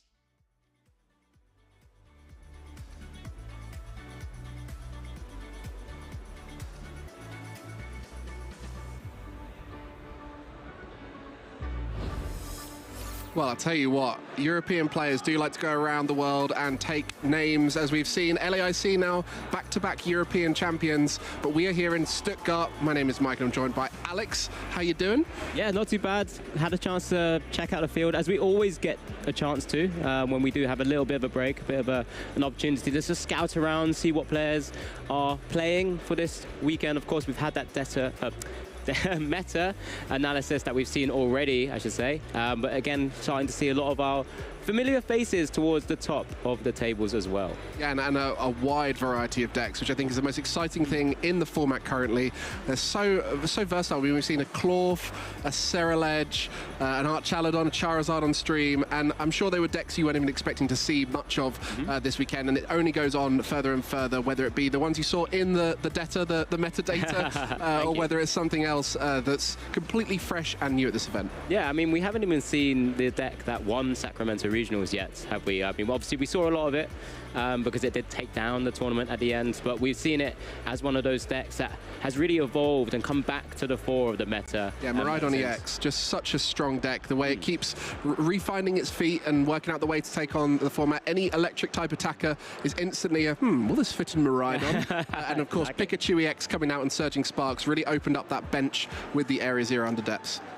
Yeah, I mean, as you mentioned, just Pikachu there, obviously what is the sort of poster boy of the Surging Sparks set is one of those really cool cards that we did see make it into the top 4 spots of our community prediction bracket there. You got to feel sorry for Archaladon drawing Pikachu early rounds. I think Archaladon could have made a good run if it wasn't for Pikachu. It wasn't even a whitewash. It was a decent showing, to be fair. We did just see it on stream in our last round as well. But yeah, Pikachu, obviously one of those that not just collectors, but as competitive players, we love to see as a fantastic card as well. And it's being used to attack in some decks. We just mentioned it in Miraidon, where it infrequently will be attacking there, but in Lost Box, we're seeing it because of the weird attack costs, having 3 different energy types. Lost Box traditionally being quite a good way to hit different energy type attackers, and Pikachu EX can be used in that situation. 300 damage for 3 different energy colors isn't too bad when you start to try and find an engine that works around it. Okay, so from what I've just understood, we're going to go over to the other side of the bracket. I know, catching you unawares there, Mike. I was trying to build up a plan for Tatsugiri. Yeah, you really wanted Tatsugiri there. It looked like it was Ceruledge EX up against Latias EX. So, both great cards. Is there a particular one you would prefer? I know it doesn't. You have what you want, Alex. I'd like the challenge. Go on. Okay, so I guess I'll take Latias. You take Latias. Yeah, the easier one. Is it easier? I reckon so. We just saw it we just saw Ceruledge on stream, so against Latias, and the deck with Latias in one. All right. Well, thanks for my argument. I don't even need time. Done. We'll leave it there. Okay, let's count you in. You're going to try and explain to everyone at home why Latias EX is better than Ceruledge EX. 3, 2, 1, go. Right, it's a fantastic Pokemon. It's a Pokemon that everyone actually loves as well, but that ability is going to unlock so many doors, as we've already seen on stream. The deck that was able to best the card that Mike's are going to be arguing for in a moment as well. That Skyliner ability, able to allow maneuverability in so many different decks. We saw it in the Sacramento Regionals winners deck and finalist deck as well, and of course that Clorf Terrapagos list is actually utilizing it at the same time. It's just providing so much sort of utility for Pokemon to really just start maneuver around, take damage. Very good. That's it. You're done. You had a little bit longer there than you maybe thought. I had the 1-up as you stopped. Oh. So you had 1 second. So you might have missed out by 1 second there on convincing the community. I wanted to be fair, and we heard from Amy and Freya earlier that they were being really nice and very cordial. A bit more time. the arguments, as it were to say. Well, I've got Ceruledge EX. I've got to try and convince him. You did a very good job there of Latias EX. I'll be honest with you, I didn't really listen too much. I was getting up Ceruledge EX to try and remember the name of the attack. You don't tell them that. You're supposed to know it. I do know it. You do know it. I know how to find the information to know it. Are you ready? Do you want another second to look one more time? No, it's fine. Another glance. I'll give you another glance. There we go. All right. In 3, 2, 1, go! Ceruledge EX, what an attacker, being able to hit for so much damage, 30 plus 20 for each energy in the discard pile. It doesn't have to just be a fire energy, it can be any of them. And all of that for 1 energy. And not only is that, it's a Terra Pokemon, so it works with Briar. It's 270 HP, which is really tough in the format to knock out. You can synergize it with lots of different things. And I think, to be honest, we don't know what the best synergizer is. Maybe it's Palkia, maybe it's just on its own. Maybe Ceruledge is just a card that no one actually knows how to draw the full power out of. So Ceruledge EX is far stronger than Latias EX. Very nice. Nice ending. Better than I thought. Did I say it was called Abyssal Flames, the attack? I don't know if you did. Dome. I don't know if Abyssal you did Flames. that. But yeah, this is for everyone at home watching on the Twitch stream. Remember, there's going to be that voting. I'm not too sure if it's already started, but if it has, you have the opportunity to decide which of the 2 cards will make it into the top 4 of our community prediction bracket there. It was a Latias EX. Didn't even mention so much. Oh, I feel so silly. I've let down Cereledge EX. Stop mentioning it then. You're squeezing it in wherever absolutely possible. Hit over 300 damage. I didn't even say that, did I? But think about this. What energy? Think about all of you viewers at home just riding, flying up in the sky, riding the Latias EX, skylinering everywhere in and around the world, just going and just playing any deck you want and just having that maneuverability. What a card. I mean, Free Retreat is very good, but I'm sure there's some Snorlax out there that could counter your Latias EX. But of course, you guys can vote, and we'll find out what you guys went for in a little bit. But I think this is the exciting thing with Surging Sparks. I think a lot of people first, when they looked at it, they went, I'm not quite sure how this is going to change up much. We saw the same decks being popular across the format from Stellar Crown into Surging Sparks, but now we're starting to see some of those creative deck builders come through with Arch Challenge on the EX, as we just witnessed, Cereledge, and then that Latias opening up different options, as well as the Pikachu in Lost Box and Miraidon. And actually, it's changed up quite a lot more than people realized. Yeah, 100%. I think it's just the fact that we have so many decks in the previous format, and then with the inclusion of these types of cards and different archetypes, we're coming around in full circle and seeing decks which maybe had fallen off a little bit, taken place of some others that were doing well. Let's say Lugia V-Star has obviously dropped off in play a little bit as well because Miraidon suddenly come back to the fore. You know, because Miraidon's back, people seem to think that historically Charizard has a good matchup into it. You know, you get this kind of rock, paper, scissors. It's much wider than just the 3, of course. Yeah. But that's what's so exciting about the Pokemon TCG right now. Well, and we'll get to see who... congratulations, Latias EX. I mean... 2/3 of the votes. I think it was tough on your side. I think because Latias just opens up so many doors, and it's, in my opinion, just a cooler Pokemon than Ceruledge.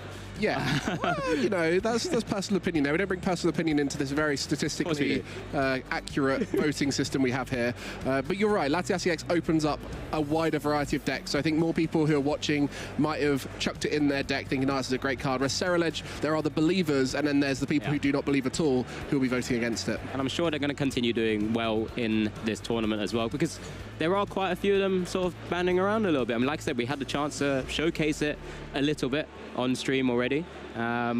Latias, I'm sure we're going to see plenty more of, just because of the type of decks that it fits into. It's also Latias is a card forever, right? While it's in format, it will always be a viable option to add free retreating into those big basic decks.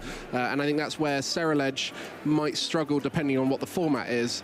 So yeah, Latias is definitely one to get a hold of, so you can splash it around in all of your different basic attacking decks. And we are trying to find out where our next round's going to be. Round 5 will be coming up soon.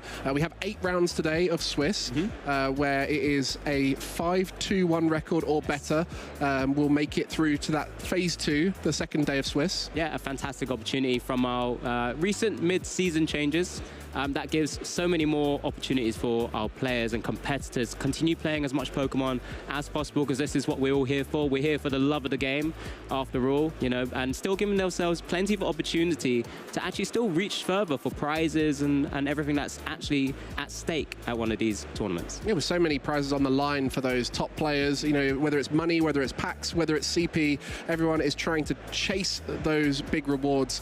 First place being the ideal scenario, but not everyone can make first place. And I think that's what we're starting to see more of this season, is people making those first journeys into day 2, learning from it, developing, and then they're soon later on after that becoming top players through that experience they gain. Yeah, 100%. And this is why we've seen the growth of the game as it is now, right? We're getting, as we've already mentioned it already, almost 1,700 players at these tournaments. And that's just the Masters division. We're not even including right now the juniors and seniors, although we do have that number. And the other games that are here. Yeah, exactly. You know, we have those numbers from the meta breakdowns for the juniors, seniors, and the Masters division as well, which is, I think, a great highlight for us to say, look, these are the future of our tournaments coming up as well. You know, if they continue playing in the game, they'll get more experience, join the Masters division as well, and it'll just keep growing. Yeah, a lot of seniors recently have been showing where they've learned everything has been in that senior division. And as the stronger the senior division gets, the more likely those players are to then age up into the Masters division and show exactly why they're doing well. I mean, Kaya, who was a world champion whilst in the senior division, is currently 4-0 in the Masters division, aging up last season. And there's been great examples of that at the previous events. Lots of top 32 finishes and the like for those aged up players. Yeah, there's so many now. I mean, we've just seen Daniel Magda, of course, who came top 4 at LAIC, top 4, I believe, the tournament just before in Gdansk as well. You know, another aged up senior, because just previously in June he was the finalist at NAIC in the seniors division, I should say. But he's been playing in the juniors division as well. Also had like world's top 16s. Yeah. Some fantastic players, and really showcasing that, you know, this is the division for them to try and take down as well. Yeah, I think some of the top players are getting worried now. They're like, the young'uns are coming through, and with the increasing of coaching and how much practice people are putting, the more knowledge that's available to everyone, it's definitely making it so that the more you practice, the better you are, because you've got so much access to it. And a lot of these younger players are the ones putting in the most practice and getting the most coaching and really focusing on the game the most they can do. And that's what's really cool about this. You've got the whole range of people who are taking it super seriously, playing, you know, 30, 40 hours a week to try and get good at the game. And you've also got all these people who are just enjoying themselves, maybe going to 1 or 2 regionals a year that's close to their home. So you've got the whole range in the room, and they get to play against each other throughout the tournament. Yeah, I mean, speaking about regionals, of course, we're still here just waiting to finally figure out what's going to be coming up next in our stream round 5. We've had so much we've already seen, and still so much to see, because remember, there are 8 rounds for today, another 4 further Swiss rounds for phase 2 tomorrow as well, before we finally go to the upper echelons of that kind of top cut level, and we're going to see the best of the best battle out to try and become a regional champion. Alex, I'm going to ask you now, how's your memory doing? I don't know. Do you remember what we did about 2-3 minutes ago? Not too much. Well, I mean, we spoke a little bit about our caster predictions. Okay. That might have even been like 30 minutes ago, I can't remember. But you said Charizard, yes, which we just got to see on stream. We did. So that was about 30, 40 minutes ago. You guys got to witness Charizard doing well. This was my prediction. I said Terapagos and Bravery Charm. What are we thinking about these 2 picks? Do you reckon this is the tournament for them? For yours? For both of them, for Charizard and Terapagos. I mean, I kind of started I initiated a bit of a lot of conversation around Charizard from the earlier sofa segment, but Charizard EX, like I said, it's that format where potentially going full circle, where we're seeing Miraidon and other sort of maybe single prize decks come to the fore because of things like Latias EX as well. But Charizard's a deck that's, again, always been there. It's always been one of those decks which people have to, you know, respect in the meta. And it sort of has always had its own little unique takes on the cards and choices as well, like Hero's Cape as a ace spec, for example, or sticks with Unfair Stamp. Prime Catcher, there's so many ways it can be played. It's utilized it in so many different shapes and forms already that I feel like this might be an opportunity for it to come to and shine again. Yeah, we saw it recently played with Terapagos. Great combination out at LAIC. So maybe our 2 caster picks will come together and win the whole tournament. But I put Bravery Charm, you put the Wellspring Ogerpon. Wellspring Ogerpon. Yeah. What was the thinking behind that? And again, my counter argument to my own argument for Latias EX. I feel like with decks that are including Latias now, like the Miraidons and so on, it was kind of a bit of a catch-all for sort of those blocking archetypes of the Snorlaxes, or the Sob attack that's on the Wellspring Ogerpon, or the Tempting Trap from Morwell. I had a few choices to go with, but I feel like this may be one of those tournaments where a lot of players are taking emphasis from Sacramento and potentially just not overseeing the potential of being stopped by either a Snorlax or a said attack. Well, I think you might be thinking a bit too far ahead. You're too smart for the game sometimes. I know you like a Tempting Trap. I do love a Tempting Trap. You used to play Moal a lot in Lost Box. But, you know, this is one of those tournaments where we're seeing a whole variety of decks come to the forefront. And I think we really want to know which of those decks is going to come out on top now that we've had a tournament to establish what the format is. I mean, a lot of people are taking a lot of direction from Sacramento, right? We've already seen Claw, Terapagos being piloted by Rahul already so far, as we do get a chance also to see how our juniors take in all of that meta from Sacramento as well. But it still seems like one particular deck's really coming up trumps here, Mike. Yeah, Raging Bolt, great deck choice. Certainly one that is very consistent at doing what it does best, which is being aggressive, taking knockouts early on. And I think we often see it with the juniors and the seniors, sometimes less so. But the decks they're most familiar with and comfortable with, they like to stick and play them more often, because having experience in a deck is so key to doing well. And Raging Bolt, certainly a deck a lot of them are picking up, and Charizard EX, also a deck that a lot of them have experience with. So we often see them frequently coming back around and doing well at these tournaments. Yeah, and I think we're going to see some commonality shortly as well, because we always see Regidrago there or thereabouts in the upper echelons, as we do get a chance to have a glance at the senior division as well. So this is their 173 players at the senior division for this weekend. 30 of those playing that Regidrago V-Star, Mike. And then, again, it's a similar feel to what we've seen before, but as they kind of go through the stages, they're kind of picking up new decks, learning from the Masters what we get to feature as well. You start to see it slowly morph towards the Master sort of breakdown. Yeah, a lot of similarities with how the Masters looking, but as you can see with the Masters, just 11% of the field with the top deck there, Regidrago V-Star. Just shows you how diverse the meta is. There's not really any one deck that stands out. The advantage of that Apex Dragon being able to use multiple attacks on our most popular deck here does mean it has a more versatile matchup spread. But then, as we know, Miraidon EX now coming through and taking down a lot of Regidrago has increased in popularity. Yeah, and what's incredible as well, and we've already mentioned it a couple of times, so this is roughly 1,662 players, and what we just saw from the first graphics there, that was actually under 50% of the field, which just goes to show how wide the meta is, as we do get to see the best of the rest of day one as well. Golden Go there right at the top of that list. On Cereledge. Just behind in reality for that first one, as you're still backing the boy, as it were. Cereledge there at 4%. I mean, 59 believers. That's still a staggering amount, and again, just shows how wide the actual meta is, and it's so fun to see. It means that a lot of our players are sitting down and having to work stuff out on the fly, because they might be up against a deck they're less familiar with, and then once it's a deck they're less familiar with, they've got to know, well, what type of this deck are you playing? We mentioned it with Archaladon, lots of different ways it can be played. Cereledge, lots of different ways that can be played too, and with the new inclusions of some of these cards in Surging Sparks, everyone's trying to work out on the fly what their opponents are doing, and this is the perfect tournament to do that. The first Surging Sparks tournament in Europe allows you to come in with that unknown factor and potentially catch some people off guard. Yeah, 100%, and that's why we're starting to see a lot of these archetypes now, the newer ones, of course, that we'd love to see a little bit more of as we kind of go through the meta. But then we've seen people who are innovating, like, you know, we've seen Luke Kirkham with the Gouging Fire EX deck, which is, yeah, exactly, a little bit more sort of under the radar compared to what people are expecting of the meta, but he sort of capitalizes on that when some people don't quite know sometimes how it functions, or maybe what tips and tricks are actually in the deck itself. And that's sometimes when we start to see a lot of the newer archetypes, despite there being some information online, people could be a little bit more creative with the way they build their decks. Well, we are waiting for round 4 just to finish up so we can get our round 5 feature match up for you.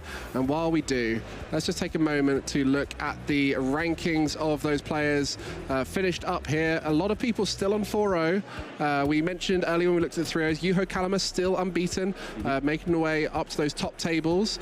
And lots of new names as well, which is amazing. Yeah, always incredible to kind of just see how, you know, the breadth of players that we get to try and highlight for everyone at home as well. Of course, we do see those familiar faces, the Yuhos, who's still piloting that Lugia V-Star deck and still showing that it's actually still a force to be reckoned with. But we have former world champs on this list as well, and our now fellow caster Jesper Eriksson there at the 4-0 record. He's looking for his first day 2 or phase 2 of the season. Loves to lose his winning in. So if he can get it to a stage where he doesn't have to worry too much about winning in, going 4-0, maybe 5-0, 6-0, that would be the dream for Jesper. Yeah, I mean, and then I'm sure as a former world champ, he's going to be looking to take down a big tournament as well. And it's in the back of his mind that, you know, he's just got to get past that first phase and then into the upper echelons and maybe just try and weave his way up to the very top.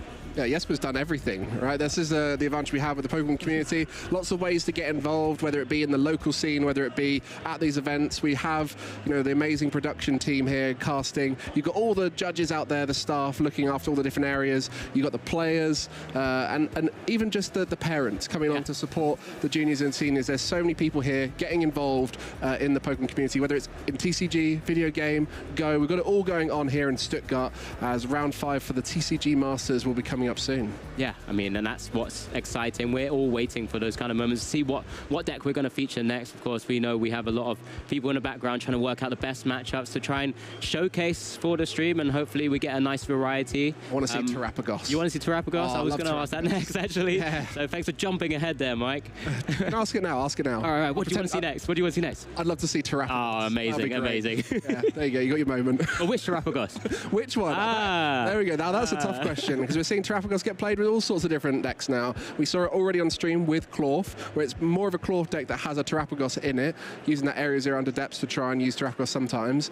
I really like it with Palkia. Okay. I think that's something that... I mean, that's close to home. I love that deck. You love that deck, but I think the just straight Terrapagos with Dust Noir playing into the consistency of Noctowls and Pidgeot can be sometimes underrated. I think having seen players like Tord doing that with Bouffalon and recognizing that the Bouffalon is a stronger way, I think some people are leaning away from the traditional Terrapagos Dust Noir, which just tries to do the same thing every game consistently. Yeah, 100%. But speaking of Terrapagos Dust Noir, I feel like I'm getting a little bit of information here that I believe we are actually going to be trying to showcase that next as our round 5. So we get to showcase exactly what you've just perfectly and eloquently kind of told us there, Mike. It's wonderful. I wish that was a planned thing.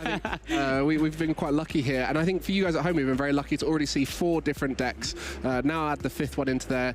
Who knows what it's up against? Could be 6. Let's add up to number 6. It's going to be a Roaring Moon. My goodness. There we go. We're trying to showcase as much variety as possible. Really show a true testament to what our format is right now.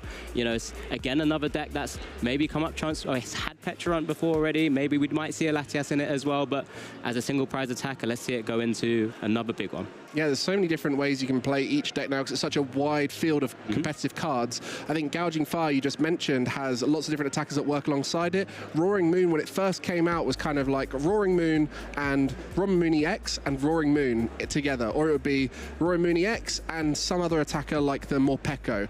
Now, it's kind of got this boxy feel of where there's lots of different attackers that can be used. You can sometimes use the Petrant for the poison to try and utilize that in there, whether it be the Petrant EX or the normal Petrant. So it's more of a boxy deck now, and I think that's what's really cool about the format now. There's so many good attackers that can be used synergistically for different scenarios, with that one attacker like Roaring Moon being the center of it. Yeah, thank you very much, Mike. I think, again, very eloquently done with both our decks. Do you want my job? I don't need me here anymore. But just to kind of highlight for you guys, I know we've already mentioned her on stream already, but the person piloting Terrapagos Dust Noir will be Kaya Lichlier, who is one former world champion that we do get a chance to see, who has aged up in recent years and is obviously causing a bit of a storm in the Masters division as well. We regularly see her sort of at the top tables performing super well and in the sort of phase 2 elements of the tournament structure. And her home country as well. Yeah, there you go. From Germany. We'll be looking to try and make it all the way here at Stuttgart. But this stage is an important stage, right? When you're EXO at around round 5, 6, this is where you really want to start steaming ahead to put you as close to that top cut later on. Give yourself the chance to have an unlucky game or a bad matchup. You really want to keep that EXO going as long as possible. So these players will start to feel the pressure now and start to feel the fatigue of that first day. I mean, that's why we thankfully give them a bit of a lunch break as well, so that they can rehydrate, refuel when they need to, go see their support, sort of friends, family that might be there with them as well. You know, give them that extra encouragement and be like, you're doing so well. And this is a moment where you can just reach those stages where maybe I can take down this regional. Yeah, and everyone's got it in their ability, especially when you're a 4-0 in that first day. If you're 4-0, then you definitely have the ability to take down the whole tournament. Exactly. I mean, just carry it on. That's it. Just continue undefeated, and then it's just easy. Just win. Just win. That's all you got to do. So yeah, it'll be great to see Kaya. And against Sergey Shish, I don't know if we've shown before on stream. Another maybe newer player. I'm not too sure how long they've been playing, but you know, they're at this stage now in their home country, I believe, as well. Being able to go 4-0 and maybe just continue. I mean, we need to work out what exactly maybe their previous matchups were, but they're in a good spot, right? They're feeling good, feeling confident about themselves, and it's all about just continuing that. And it doesn't matter who you're up against, really. It's just another deck that you've probably practiced up against before, especially when it's a meta deck like Terrapagos Dust Noir. So yeah, let's see and wish them both the best of luck in hopefully getting this match and round 5 started as soon as possible. But in the meantime, you're just left with us, unfortunately. honestly. Well, you know, the stream table is quite scary up there. You've been up there before as a player. What's the difference between playing on the stream table versus out in the hall? I mean, of course, there's a lot more eyes on you, and you have commentators speaking over your gameplay as well. It's always easy to have a bit of a backseat driver, but at the same time, it's what I mentioned before, just making sure you're hydrated, refueled, making sure you're as composed as possible. You know your game plan, you know your deck, you've decided to choose this heading into such an important round, an important match. And you just have to keep it going. You know what your deck does. You've tested against so many variety of decks already. Again, you would have looked at the meta and just been working things out as well. But you know what? I feel it's enough hearing from us. Let's actually hear a little bit from Kaya. I started playing around 10 years ago now, so when I was 7 years old. Yeah, it's been quite a while since then. Okay, so my favorite deck of all time would be Zoroark Jax. I've won international with that, and I've just loved playing it ever since. All the different variants and everything you could do with a deck was so much fun. I think it's just the game itself and everything that comes with it. Just the friends, the competing itself, and it never gets boring, and it's just so nice. And to have something that my family loves doing, and also the traveling aspect of it, of course. And I just don't know why I should ever stop. I think there are quite a lot of players, especially now that I'm a master, and there have been so many great master players that have dominated the game for years, and of course I would like my chance to compete against them. But also my brothers, I think, they were the ones that taught me to play, and competing against them in tournaments now is also a lot of fun.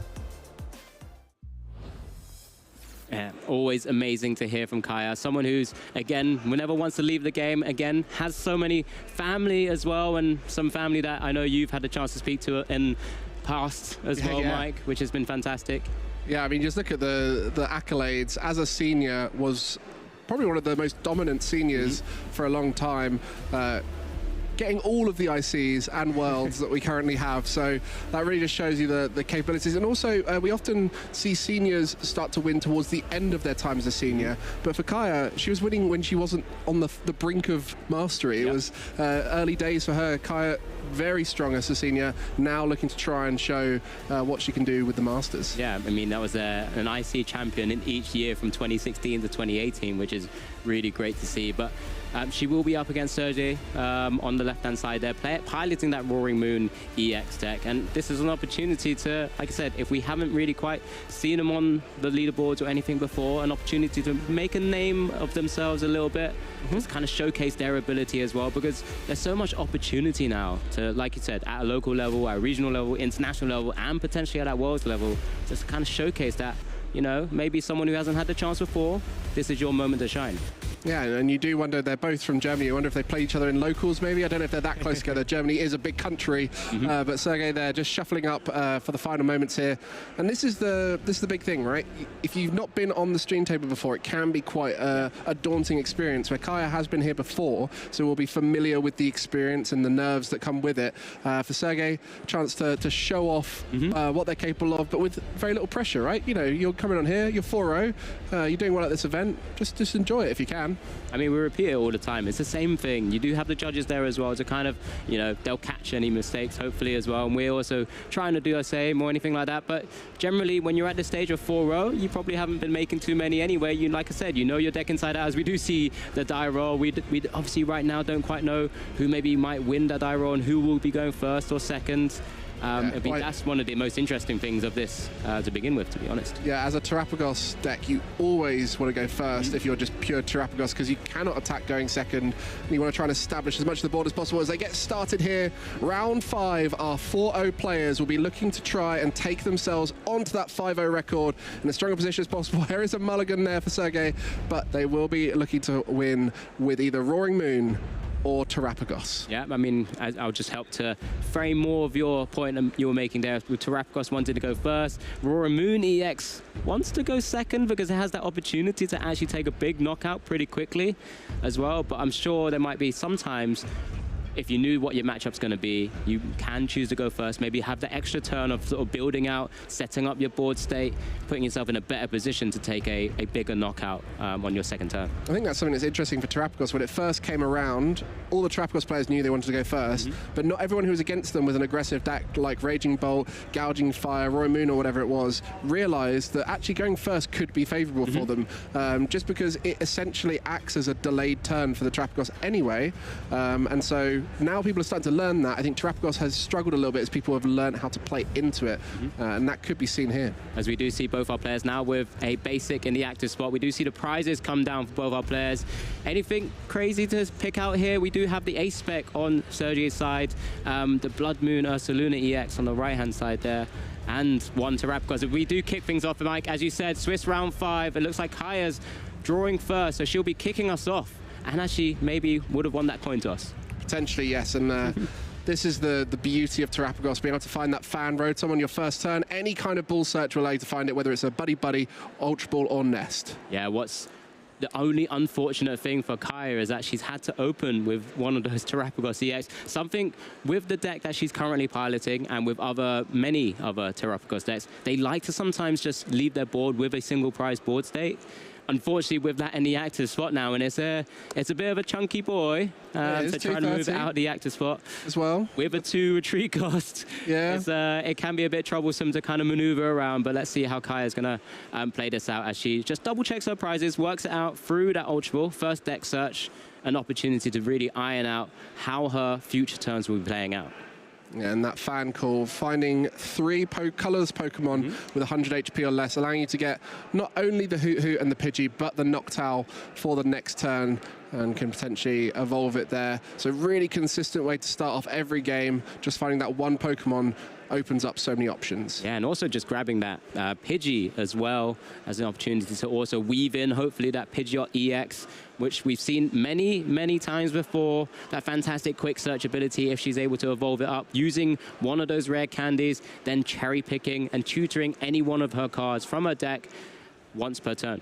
And we saw early on with Terrapagos, everyone was very greedy and they had the one Pidgey, one Pidgeot in the deck. And then as time's gone on, people have realized how important it is to the deck's function. And typically we're seeing 2 Pidgey and 2 Pidgeot, and that is the case here for Kaya. Yeah, and Kaya looking to put down the second Terrapagos, trying to make sure she maintains that board state if that active one does go down, as it is a passover. So Sergei, is on you to see what you can weave in here.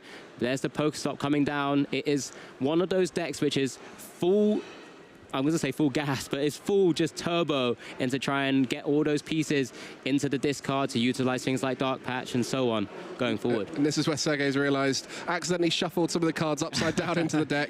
We did see that in the prize cards. Easily done, especially when you're in an unfamiliar environment like on that stream table. Just a few cards misaligned, but doing that prize checking at the same time. I think the key here really is what is the strategy? Because normally Roy Moon is very aggressive, but we mentioned the unfair stamp at the start in the prize cards. That implies a bit more of a disruption route. So Sergei kind of mixing up the aggression with some early disruption. Yeah, when you're sort of bursting and turboing through a deck, sometimes you get that opportunity to see the unfair stamp. You know you're typically getting your Pokemon knocked out, especially if you're having to utilize Roaring Moon EX's first attack, that Frenzy Gouging, putting yourself in really sort of dangerous range. I mean, it could potentially get knocked out just by an assault landing from Fan Rotom, for example, when there's an opportunity to. But when you do take a knockout, or a knockout's taken, that unfair stamp could really come down and really disrupt your whole opponent's game plan. As we do see the Pokestop for 3 cards hitting the discard, all 3 perfect item cards there, Mike. Double Vessel and a Night Stretcher as well. Continue bursting through, but just looking for what options there are. As we do see one of the newer cards from the Surging Sparks hit the field as well. This is what you mentioned about Roaring Moon being more box deck-like, as there's many different attackers, and the Koraidon that came out in Surging Sparks has opened up the ability to have a fighting type attacker that weaves in with dark type decks very well. Yeah, it looks like, just as we did see a Poker Gear there for that Professor Stardust Vitality, one of those ever so important cards to be able to accelerate energy to your ancient Pokemon, where you could choose up to 2 and attach a basic energy from the discard pile to them. Right now, it's just that Koraidon, which isn't ideal. Just isn't able to attack or really deal too much damage either. That unrelenting onslaught, 30 plus, if one of your other ancient Pokemon has used an attack during your last turn, does 150 more, but with no other Roaring Moon, maybe swinging in or swinging away in the last turn, it's not really doing too much here. Maybe giving Kai a bit of a reprieve.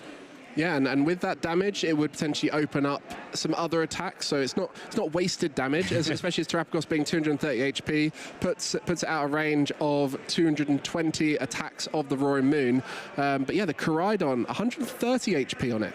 Yeah, and the fighting type. So for being able to actually technically hit for weakness on a Terrapagos EX as well, makes it another way to kind of swing massive amounts of damage. So as you mentioned, doesn't become so irrelevant in this scenario, but it was just a pass over with that Iron Bundle in the active spot. And we do see the first Jewel Seeker on Kaya's side now, just that one who can look for the right pieces to instantly go into the Pidgeot if that's the route she would like to take as well. Yeah, for those of you who've been playing a little bit longer, it might remind you of the Shady Dealings, Drizzile and Inteleon. Great way to tutor out anything you need from your deck. And on this occasion for Kaya, it will be to try and set up that Pidgeot with the Pidgey that was established earlier on from that fan Rotom. Yeah, that Rare Candy and Featherball there instantly into the Pidgeot EX, and now just giving Kaya so much utility to go into the deck and pick out one card. Oh, she's gone for the Buddy Buddy hand. Ah, there you go. Just recognize it. Just doing the double check there. It's important to check those kinds of things when you're making decisions, as the difference between one card being taken and another could dictate whether you get an attack off. Yeah, and it's so important to continue to weave in those Jewel Seekers. So that's why Kaya's identified those Buddy Buddy Poffins, has the Stadium in hand, of course, wants to make sure she gets full value out of those where possible. One is prize and removes the Pokestop out of play as well, as we do see the Buddy Buddy Poffin now coming down, allowing to select 2 Pokemon with 70 HP and below and go straight to the bench. So we do see, double Duskull to go instead.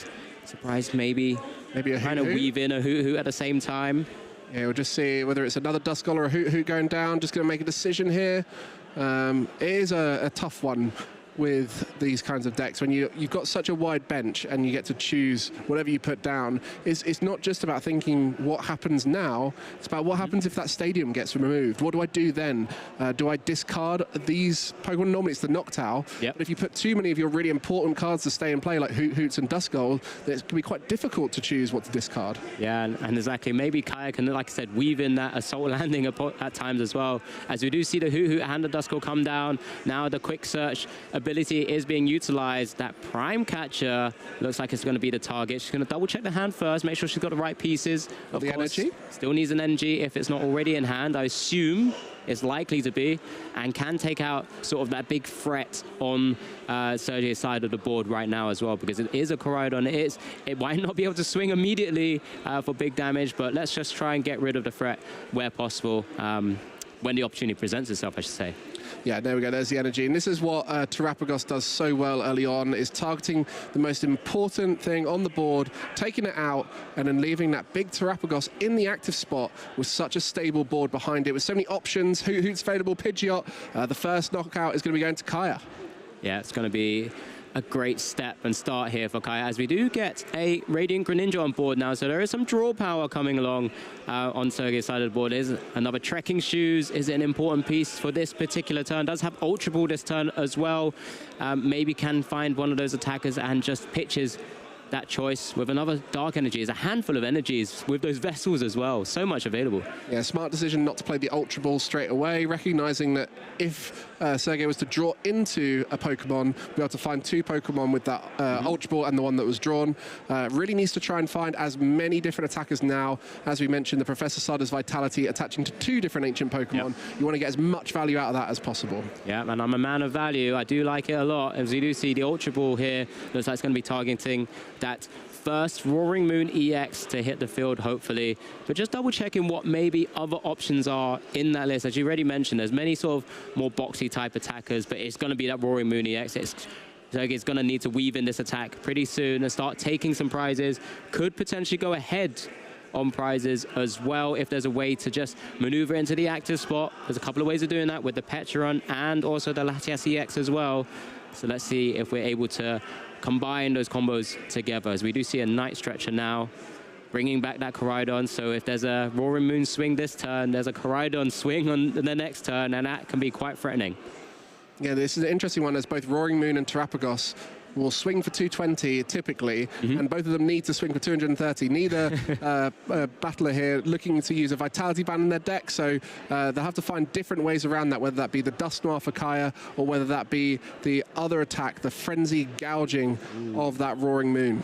So there goes the first Area 0 on the decks there, as Sergey does find another Pokestop, does start spinning. There's one item, there's another Pokestop gone, and the Sarda's Vitality. Not ideal, but there's ways to recover it with Power Pads in the list as well, as we do see another Nest Ball now. So just trying to work out exactly what is the next best attacker. Here's the Nest Ball, or best support Pokemon. Iron Amp that Pheasantipity as well, just to continue drawing more cards, or does he currently need the maneuverability Pokemon to start hitting the field as well, to maybe get an attack off? Right now, though, there's only one energy on each of those ancient Pokemon, Mike. And both of those you just mentioned are liabilities, because they have less than that 220 HP as a 2-prize Pokemon. Pheasantipity and the Petrunk can be targeted by Kaya with the Terapagos, so second-guessing whether it's worth it, but they're in the deck for a reason. Their abilities are so useful, and that is the trade-off right now and the challenge when working back from behind for Sergey. Yeah, I think despite seeing so many cards already,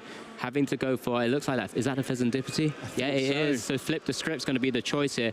Despite seeing so many cards, there's still maybe one like Dark Patch away, if it's not already in hand, to really maneuver around and actually get a swing and get an attack off. We do see Flip the Script here. Could be big. That's a Petrun, right? That is a Petrun. There's a Power Pad as well to help with getting those Professor Sardas back. So I didn't see a Dark Patch in hand, which means there's not going to be another effective attack here to take sort of 2 prizes. That's rough. This is a little bit tricky now. It does have the Pokemon catchers in hand as well, so maybe there's a way to slow down Kaya's board, say, or maybe pick an easier target. Is a Tails, unfortunately. Oh, it's really tricky. Another one there. Let's have another go. We're gonna roll that dice to see what we could potentially target down, but it looks like it's just a pass again, leaving the Iron Bundle in the active spot. Once again, Kaya with Quick Search can just continue picking off the right Pokemon. Does have to rebuild the board, but you know, can grab that Boss's Orders or other useful cards where necessary as well. Well, Sergey has 4 Pokestop, which can be a blessing in this kind of matchup, as you can bump that stadium more often, which can really help disrupt and make the final attacks harder. There is that Blood Moon Ursaluna as a final attacker, but early on, having one stadium already taken out, and I believe one is prized. So the Area 0 Underdepths could be a huge resource for Kaya here that might need to be conserved at some point. Yeah, 100%. And I think this is, especially considering Kaya's also just taken sort of that 1 prize as well. Right now, a Terapagos with a full bench without the stadium in play. It's 150 damage, minus 20 from the double turbo energy. It's only 130, but maybe there's a weaving in of the Dust Noir to maybe sort of overstretch and then actually take 2 prizes, or maybe additional 1 where necessary as well. Round 5. Our players on perfect records so far, 4-0.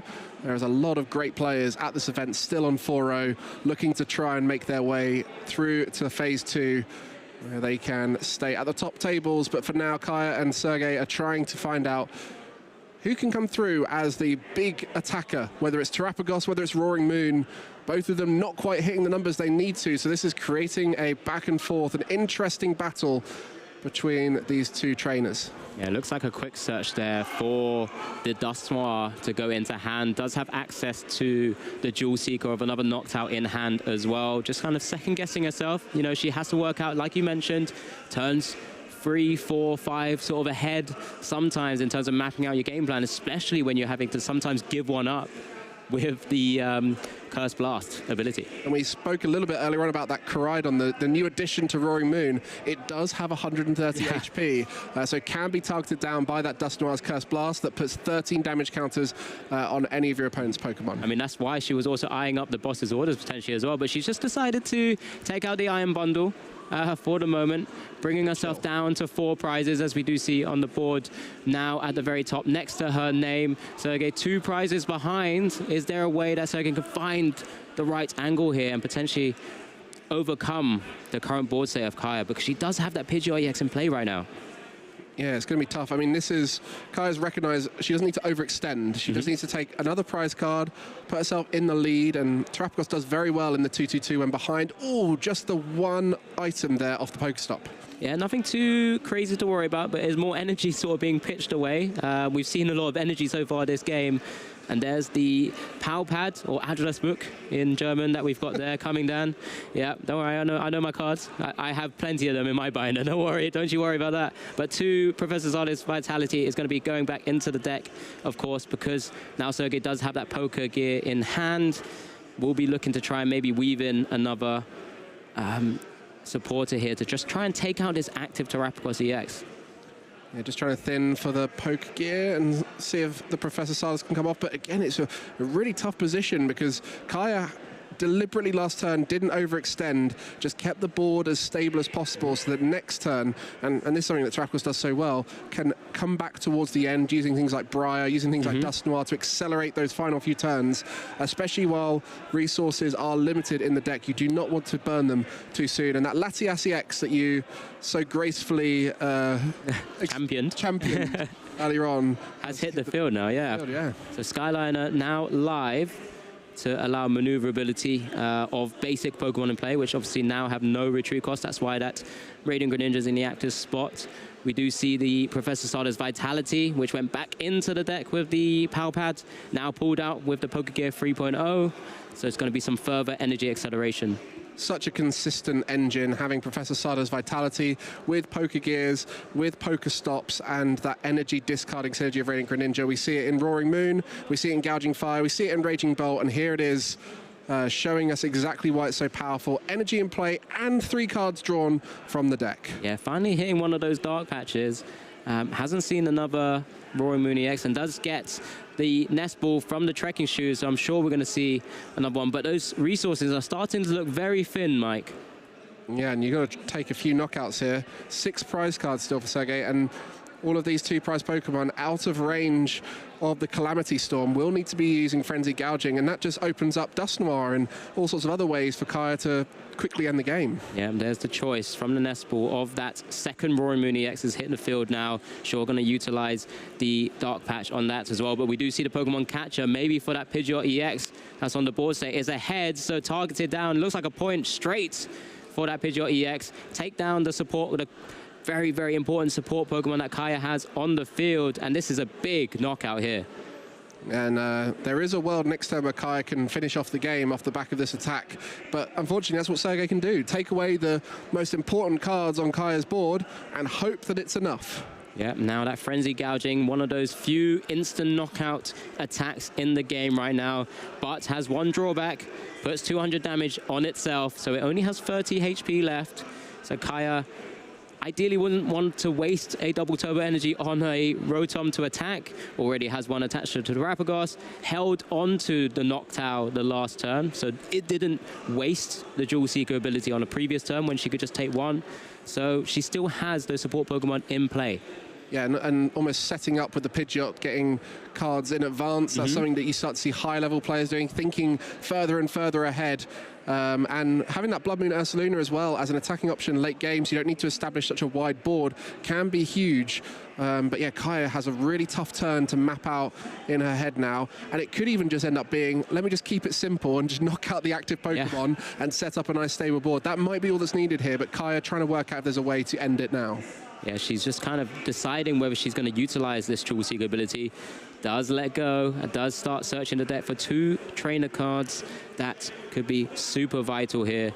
She's just eyeing up a number of options. Does play the Fortin as well, so could potentially just burst straight back into another Pidgeot if available, especially when she's playing the 202 line. So that's one way to kind of get such an important support Pokemon back, but she's eyeing up a few different routes.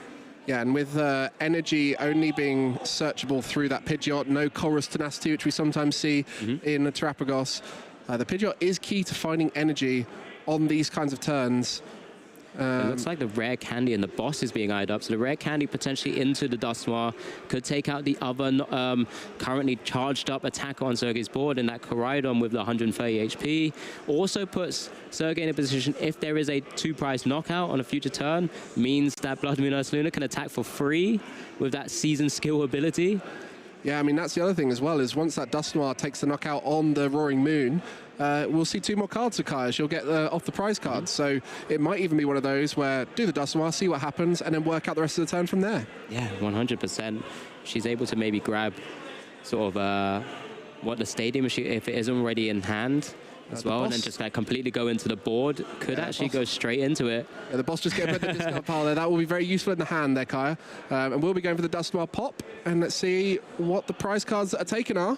Into the active, so Curse Blast, being able to put 13 damage counters on one of your opponent's Pokemon, does give your opponent 1 prize, because it is counting as a knockout, but that's 2 prizes for Kaya. Huge prizes as well. Area 0 Underdepths and the Buddy Buddy. It could lead to the knockout here, because that is not only the ability to go wide, but there's enough Pokemon with it. Yeah, that's it. It looks like there's enough Pokemon search here that allows her to actually overextend and actually potentially take a massive knockout on either of the Latias EX or the Pheasantipity EX as well. Both only have 210 HP. There's the Area 0 Underdepths Stadium coming down. There's the Buddy Buddy Poffin, just the 2 more here. There's a Night Stretcher as well, and the Nest Ball in hand. Oh, actually, it doesn't even matter. There it is. Everything all together. So many different routes to get to deal 220 damage, and Kaya takes game 1 with some incredible turns and actually sort of sequencing there. Yeah, and that was the genius of keeping the Noctowl available, the Jewel Seeker to find any 2 trainers, just recognizing all it was a boss's orders and a rare candy needed to string that together. A little bit of fortune with the prize cards, the Buddy Buddy Poffin and the Area 0, but that's where sometimes you can't finish your turn without knowing all the information of your turn. And as soon as Kaya recognized those are the cards, it was the Terapagos able to finish it there. So 1-0 here for Kaya in round 5, looking to try and maintain that EXO record. Sergei now having to try and adapt and hopefully get a more consistent start. 100%, and I think it was really well mapped out here by Kaya. Obviously got that sort of reprieve by not getting a knockout of one of her Pokemon on Sergei's first turn, but was able to start capitalizing on that slow start, sort of weaving in the right attacks and attackers at the same time, taking out the Koraidon. That is a big threat, and then even though that Pidgeot EX went down, that Noctowl being held in her hands after that Curse Blast was able to just weave that board to a full 8 of Pokemon in play. Yeah. So on the bench, sorry, and then take a massive knockout. And there's so many different ways that endgame could have gone, whether it was the Terapagos taking a knockout with the Area 0 Underdepths, widening the board for the 220, whether it was a Blood Moon Ursaluna plus an energy to be able to knock out for 220. So just having to try and work out what the route was is what makes Terapagos such a powerful deck, because there's so many options, and here's the prize cards. Some of those options aren't going to be available for Kaya. 2 of those stadiums there in the prize cards. One of the Pidgeys as well, so only access to 1 Pidgey, as Sergei will be kicking us off for this game 2. 1 game down, we'll need to take both games 2 and 3 if they want to win this, as we do see the Pokestop, and it's only the Pokemon catcher. The Koraidon going down isn't ideal, with only 2 stretchers in the deck to bring it back as a really good attacker into Terapagos. Yeah, the energy being discarded early on is a benefit of that Pokestop, but yeah, like you said, the Koraidon wanting to try and use it as often as possible in this matchup. Yeah, as we do see now, the weaving in of the Earthen Vessel as a discard of one of those Pokemon catchers, just to kind of get some more of those energies out of the deck. As many of us casters love to say, thinning is winning. And it's just making sure there's that access to so many cards, so many unique cards now, especially with Pokestop being able to bring out more or put more in the discard, and if their items go into your hand. So let's see how this will play out. Yeah, Earthen Vessel may be one of the strongest item cards in the format right now. And is that just going to be an attached pass? It is just an attached pass.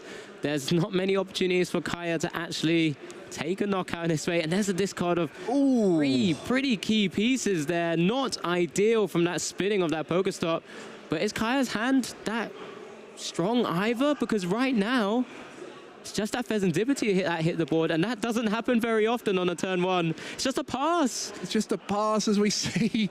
A Hoot and a Pheasantipity. And I think the only supporter in hand for Sergey is actually a judge. And what a poker stop that was, though. This is, oh no, there is a Sada in there, I believe. Is there a Sada? I thought I might have seen a judge just kind of, and you wouldn't want to play that based on what Kaya's just done. I mean, that isn't actually too bad now. Now you look at it, the Iron Bundle with the energy will be a free retreat. Can potentially use the baby Roaring Moon, the non-EX version of it, to take a knockout on that Hoot. Does have Ultra Ball as well to continue bursting through. So there's a couple of options that are available here. Like I said, there was a Poker Gear anyway, so Sergey didn't have to play. Yeah, it looks like going on. There's pieces. We just got to work out how best to sequence this right now as the Poker Gear and the boss goes. Going to be utilizing some really key cards here, but maybe wants to get that energy into the discard as well. So that Greninja's quite a nice little pickup just to pitch a few more energies into the discard. And after this Iron Bundle retreats, you'll then be able to use the Iron Bundle to get the Pheasantipity up, which, after you've taken a knockout, is definitely the ideal target. And Hoot without a Terapagos doesn't have the ability to use Jewel Seeker when it's evolved. So Sergey in a very strong position this turn after chaining some draw cards with the support and that Iron Bundle retreating to get more energy into the discard pile. It's just the little Roaring Moon hitting the field as well. That Vengeance Fletching attack, of course. Once there's more ancient cards in your discard piles, it starts to ramp up 70 base. As we now do see the Professor Sada's Vitality just for the 1 right now. Of course, it only goes right now just to the 1 Pokemon because it's just, it could have retreated first, right? Yeah, potentially use the Dark Patch to get that energy down and then retreated to get the energy from the Sada. There's a couple of ways to maybe word out, but drawn into a few cards now. It's looking for another potential target here with this Ultra Ball. I mean, this is what's so strong about Roaring Moon. You can see that hand. There's so much energy acceleration with Professor Sada, with Dark Patch, and in a very strong position now to take the knockout and stay in a strong position.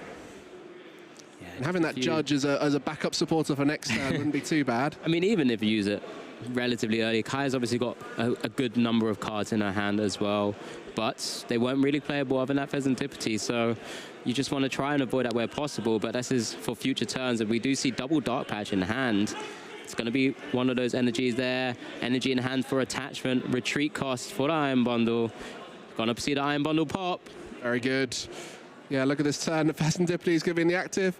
Knockout happens. Discard the Stadium. What can you do out of this, Kaya? You have a Hoot in the active, and that is all you've got. And that's just a Briar top deck. It's really not ideal, but can hit the Night Stretcher for the Pheasantipity. Flip the Script is active right now. Gets to draw 3 cards.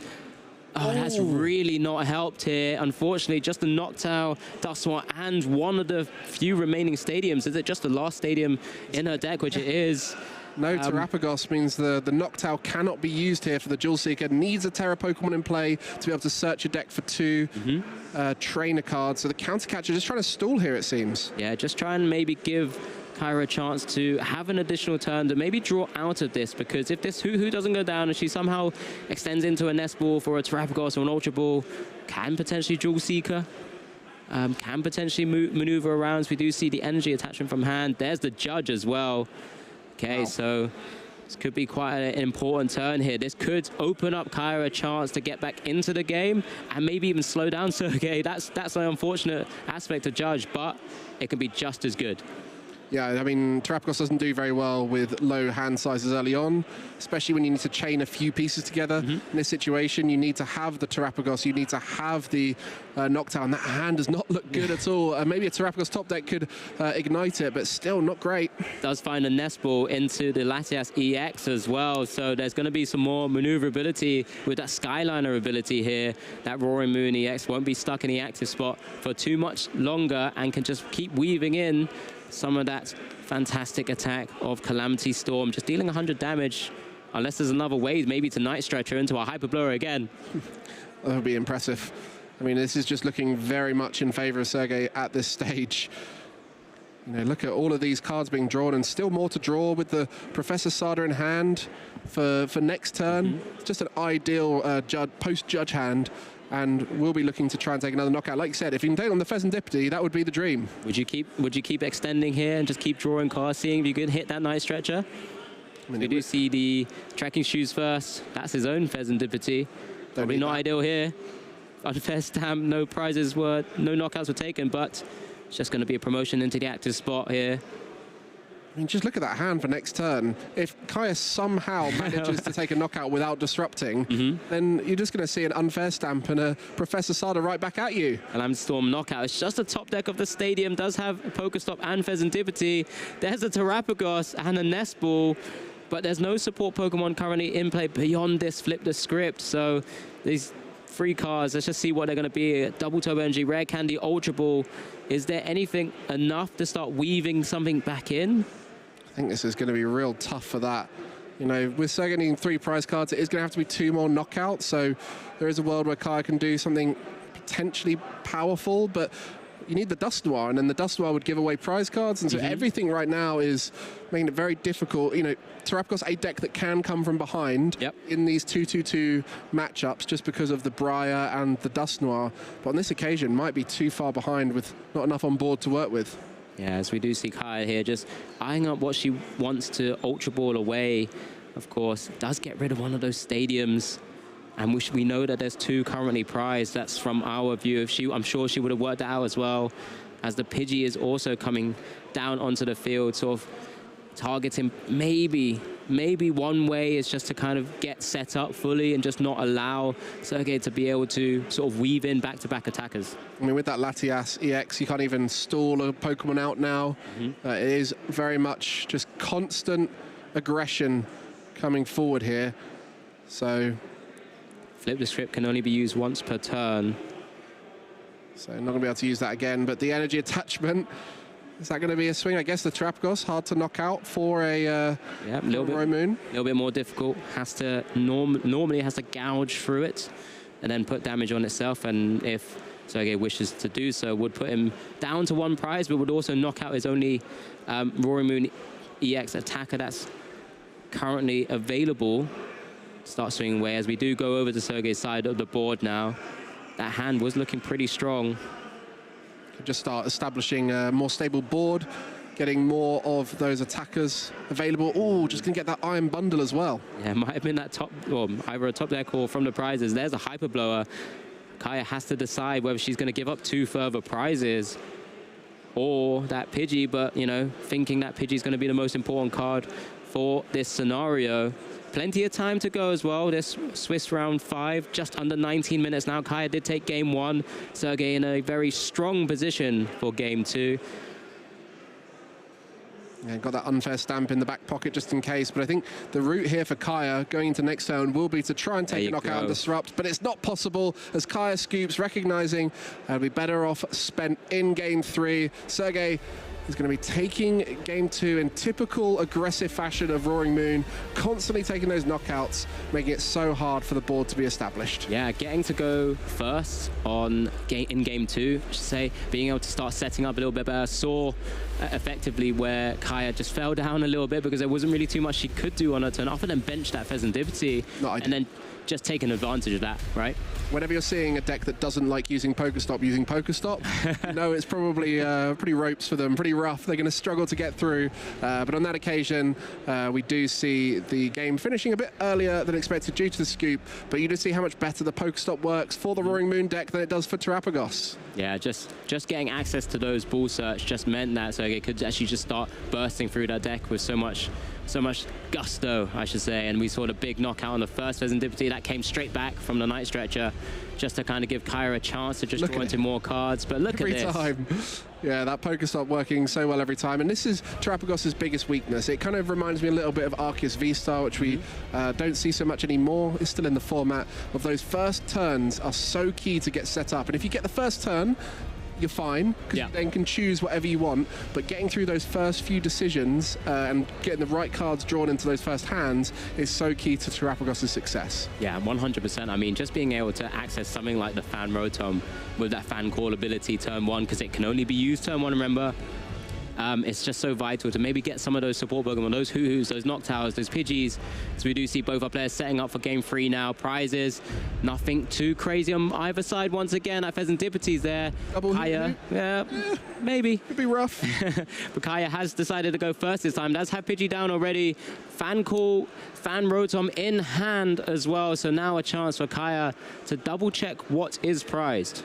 This is where those two Hoo-Hoo are going to be frustrating to see, especially with the Pidgey in play. But this is the key, right? Getting set up early, establishing. It's all well and good having the Fan Call, but if you don't find that Terapagos on your second turn, you then can't utilize those Noctowls for the Jewel Seeker. Not having that other Pidgey potentially to try and have a contingency plan in case the active does get knocked out. As we do know, these Professor Sada decks, like Roaring Moon, can so aggressively take early KOs.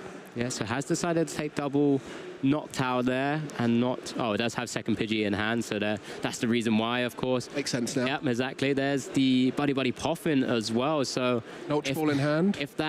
If those Hoo-Hoos weren't prized, this board state is going to look very intimidating. Yeah, but for now, just setting up Duskulls is a big factor because the Dust Noir can be a great way to knock out a Roaring Moon that's used Frenzied Gouging. Can be a great way to knock out those one-prize support Pokemon, whether it be Radiant Greninja, Iron Bundle if it's still in play, or even that new Koraidon that's a great attacker into Terapagos. Yeah, it's such a nice utility Pokemon because it just can target down anything and just kind of help Kaya overextend into those big knockouts or even little knockouts where possible.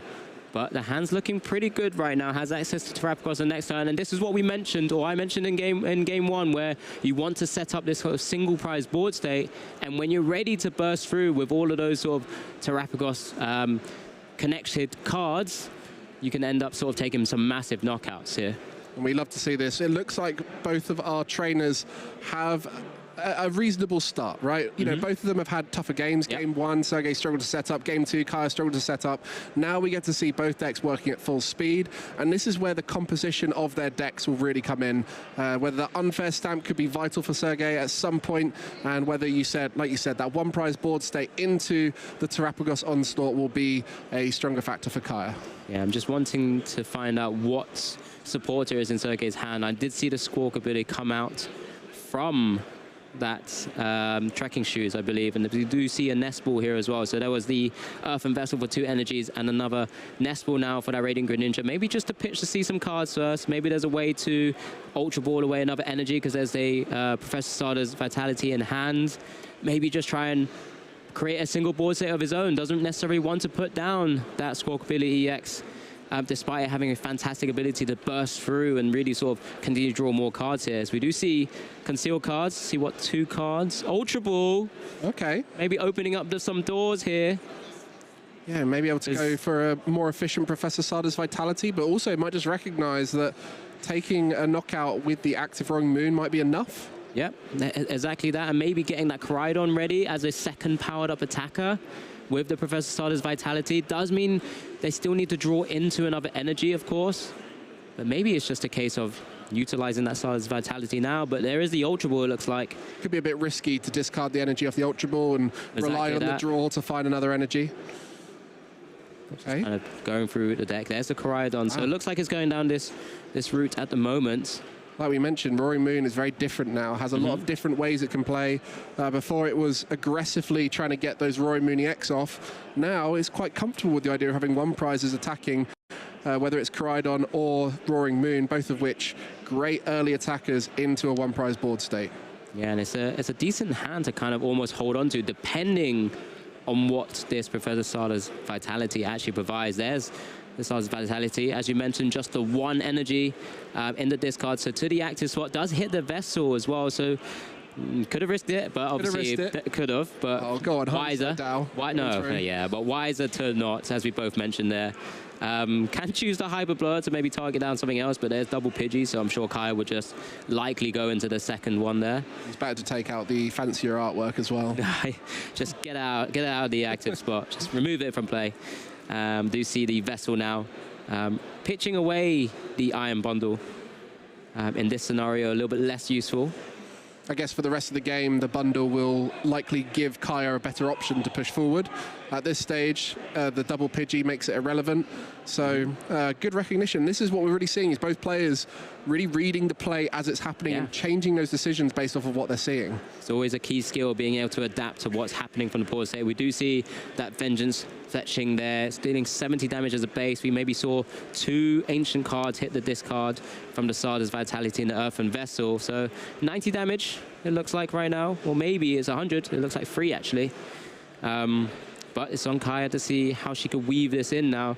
She does have a number of the pieces just available. Does have Pidgeot in hand, Noctowl. Just needs to figure out which Ultra Ball targets is best to get that to Terapagos. Yeah, that rare candy as well. Yeah, everything's there. So. Yeah, so with the Ultra Ball now able to find the Terapagos, it would open up Jewel Seeker from the Noctowl. 2 Noctowls taken off of the fan call, so there is another one in hand.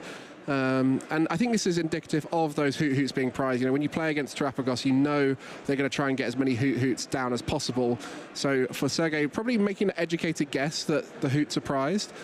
Terapagos going to be coming down here, and as you mentioned, the rare candy Pidgeot already there, and that's the advantage of playing that 202 line with 4 rare candy. Gives you more availability to just naturally draw into that Pidgeot evolution. So Terapagos going down, of course, allows Jewel Seeker to actually work as an ability. Does need a Terra Pokemon in play.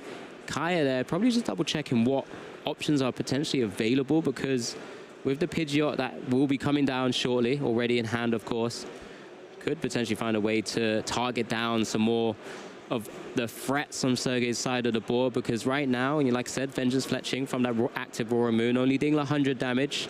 There's a counter catcher that's being eyed up. Looks like it's going to be targeting that Koraidon, because that is a big attacker. And without that coming straight back down with energies as well, it's not dealing too much damage, of course. Was there ever a world where Kaya considers finding a way to rare candy up that Duskull as well and take out 2 threats? I was thinking that if there was the right cards in Kaya's hand, it would need more Hoot-Hoots, to be honest, but you could in theory do some kind of Thornton shenanigans with Dust Noirs and try and pop both the 130s on the bench. Yeah, but it's a bit too far to reach, and with every Dust Noir Curse Blast, you're reducing your bench size. And, yeah, there's a little bit too much of a stretch this turn. But yeah, exactly. So Kaya just recognizing maybe just taking out the threat of the Koraidon is the big play here, as she also chooses the Nest Ball as well, maybe for the Pheasantipity to draw some more cards. Yeah, and I think that, just referencing there the full board wipe, that's exactly why Sergey recognized to put Koraidon down, because with just 2 Pokemon in play, you do have to worry about Terapagos taking out all of your Pokemon. But yeah, this is the turn. We've got to try and establish a good board, and with only 1 Hoot-Hoot, you do have to look into leaning into the Pheasantipity a little bit more. My bad. Pheasantipity is prized. I just got to remind myself there as well. But here we do see the Pidgeot EX in the active spot now. Didn't quite catch exactly what she picked out, but she was very sure. Yeah, there you go, the double Turbo Energy, a typical search card from that Pidgeot. You're able to take any 1 card you'd like. There's a second Terapagos just in case the one she's going to utilize to attack does go down. Yeah, this is getting really tricky now, isn't it? The board, you're going to have to start using that Area 0 to widen the board, but then you've got such few Pokemon you want to be putting into play because they're all in the prize cards with the Pheasantipity and the 2 Hoot-Hoots.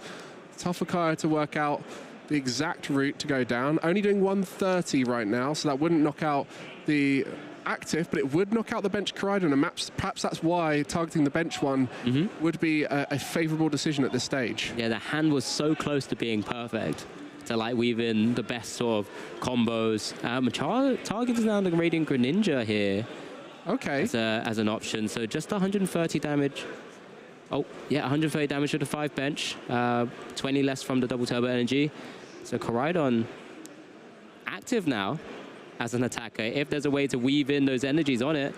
But maybe Kaya targeting the engine of Sergey's side, just the Trekking Shoes, hits the Latias EX. So it does have a free retreat pivot now with the basic Pokemon now having 0 retreat cost. Energy attachment to the Koraidon. What else is in their hand? Unfair Stamp. This is the ace spec of choice, something we don't typically see too often in very aggressive archetypes.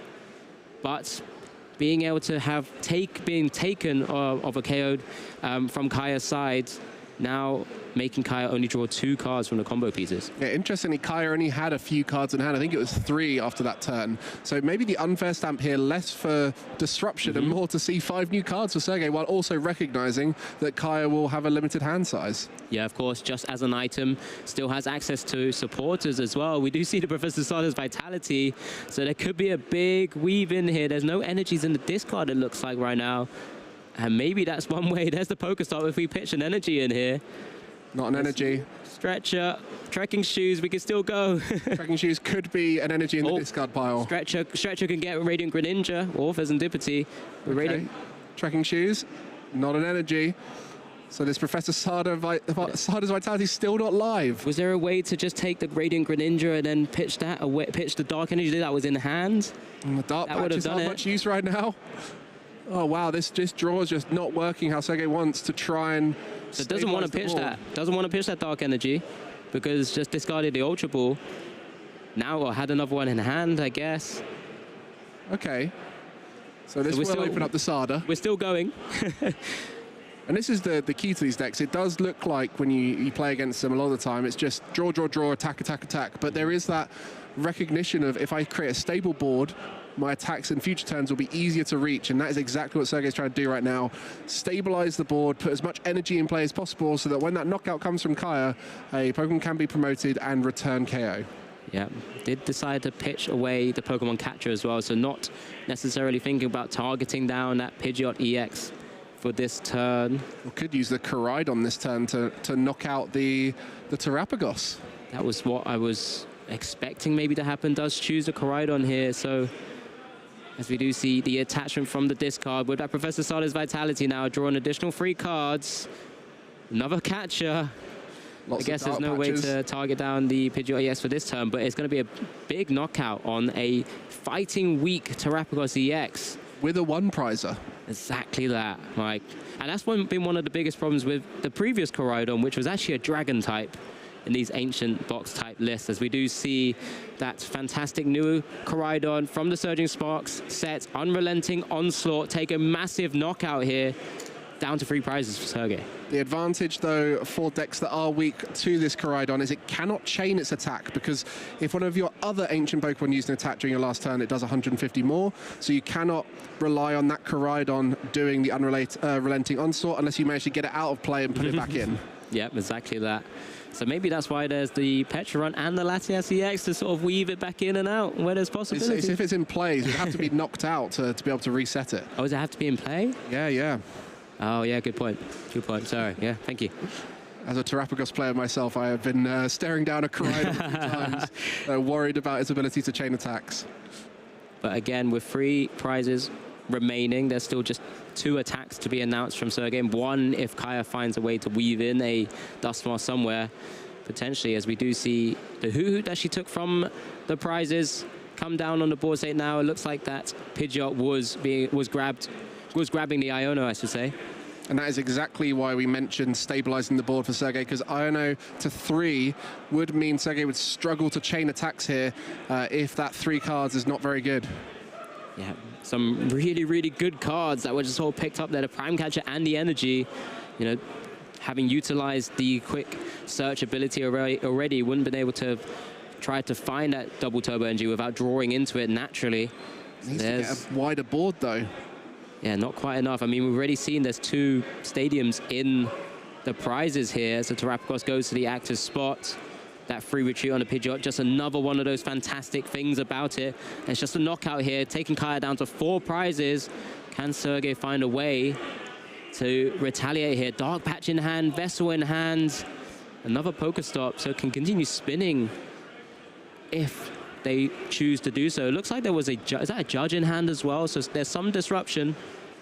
I mean, getting some damage in play with the Roaring Moon that has energy on it already could be good enough this turn, just to put that Terapagos in range of the Roaring Moon, so it doesn't have to use Frenzy Gouging. Still got cards to draw from Flip the Script as well, so getting the energies out of the deck first. So let's see if this is the direction that Sergey is going to go down to begin with. This is exactly why these aggressive decks are doing so well now. You've got the combination of Radiant Greninja, Pheasantipity, Pokestop, Professor Sada's Vitality, all of them working in tandem to draw as many cards as possible. And not a nice spinning of the stop there. I wish that was your flip the script instead. Yeah, in reality, that's exactly what you would have wanted. We do see flip the script now, and there's one item, but does hit the supporter as well. So can start building out the board. I think Kai is also going to double check how many ancient Pokemon now, or ancient cards, I should say, that are in the discard, because that is what is driving up the damage output of the Vengeance Fletchling here. So we do see a Nest Ball coming down. Just going to improve that efficacy of the Professor Sada's Vitality. 2 Roy Mooney X will increase the energy accelerated into play, which we mentioned is such a key factor in this deck as we are approaching the end of time here in our round 5. Plenty of time for these two to finish, as we will have turns once that clock hits 0. Yeah, once it hits 0, there will be 3 additional turns. So whoever's turn it is, whilst time is called, will be turn 0. There'll be 3 further turns before the game is either comes to fruition for one of the players for a win, or ends potentially as a tie here. Both these players looking for the opportunity to try and take themselves to a 5-0 record. We see that Roaring Moon EX fully powered up now with 3 energy cards on it. Can take a massive knockout on this Terrapagos EX. It's a great position to be in, and as we mentioned, just stabilizing the board, lots of energy in play. We've got 2 on a Roaring Moon, 1 on a Roaring Moon EX, available as a backup attacker, putting those Professor Sada's Vitality in deck, and that deck is looking very thin, so everything now in favor of Sergey. A free retreat from the Latias EX Skyliner. This is going to be a big turn to see what Kaya can do to slow down the onslaught of Roaring Moon EX. Yeah, and this is a very, very vital turn here as well, because this would put Sergey down to just the 1 prize, which means Kaya's Duskull and Dusknoir sort of Curse Bomb, or Curse Blast, I should say, ability won't be really able to be utilized anymore, as we do see the Roaring Moon move into the active spot. A massive knockout, Frenzy Gouging, 200 damage to herself, but an instant knockout here. What can Kaya build from this position? 1 prize left for Sergey. Going to have to be a combination of a whole lot of goodness. It's going to have to be a knockout, some disruption, everything right now leaning in favor of Roaring Moon EX. Sergey staring down. What can you do here, Kaya? How are you going to manage to take me out of this game? So is there a better attacker to maybe utilize more than Pidgeot EX here? I think you just have to attack with Pidgeot EX, right? Get rid of the stadium. You'd also want to be disrupting with that. Yep, so this is, I mean, from our side, time has dropped down to 0. So if that is the case, this would mean Kaya is turn 0. And that does give Sergey, if there's enough turns to do it, 2 turns to potentially take 1 more prize here. But we do see the double turbo energy being pulled out of the deck from the quick search ability. There's the, okay, so we do have a Noctowl and a Terrapagos as well for the Iono, for that disruption. I guess the Area 0 under depths coming down here would be quite useful to start putting those attackers down for next turn, because you will need to take 2 prizes the turn after. The Power Pad usage on the last turn as well, very vital for Sergey, because it's going to be seeing 2 cards, that top deck of that Iono, and 1 more draw for their turn. Could and potentially, the Pheasantipity EX. And the Pheasantipity. There's a lot of pieces there, as the Blood Moon Ursaluna EX also comes down onto the board now. Slightly lower HP than the Pidgeot EX, of course, but is generally a much better attacker, being able to deal plenty of damage. Okay, so it's going to be heavily leaning into the disruption here. This is one of the challenges for Terrapagos. If you don't get into the game quick enough, you are reliant on the disruption at the end. And especially that mid-game, we saw Kaya struggling due to the lack of Hoot Hoot available to set up a stable board. And so consequently here is relying on disruption to find a way back into the game. Benching Pokemon that you don't want to see seems reasonable. Iono, and let's just hope for the best. Yeah, this is, as you already mentioned, potentially 5 cards being seen by Sergey on their turn. There's just the 1 from the Iono now. It's the Professor Sada's Vitality.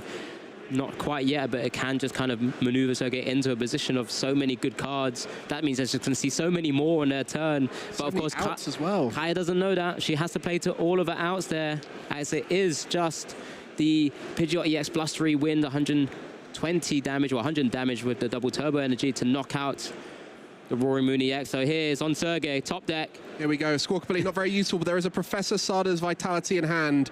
Not only will that put energy in play, but more draw will be seen. Energy onto the Roaring Moon EX. Just needs to find one more energy or a dark patch, and that's it. Dark patch is on. Sergey takes down Kaya in round 5 and continues his unbeaten streak. What an impressive showcasing of the deck there by Sergey. Taking down a former world champion in Kaya is no mean feat there, but also puts them into a position of being 5-0 at this current regional championships, with a deck which, again, similar to Miraidon, has kind of not really been around for a while, but then here is one way to actually just showcase just how good it is.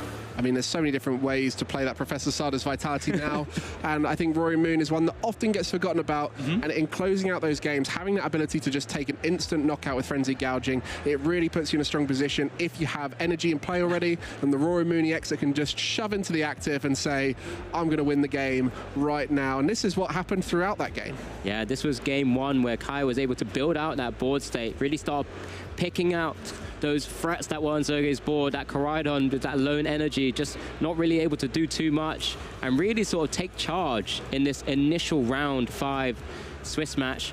But this is, we do see the Curse Blast here as well for that instant knockout, and then that rebuild of that board state for a fantastic, massive swing on one of those simple, smaller HP EX Pokemon. And that's what Terapagos does so well.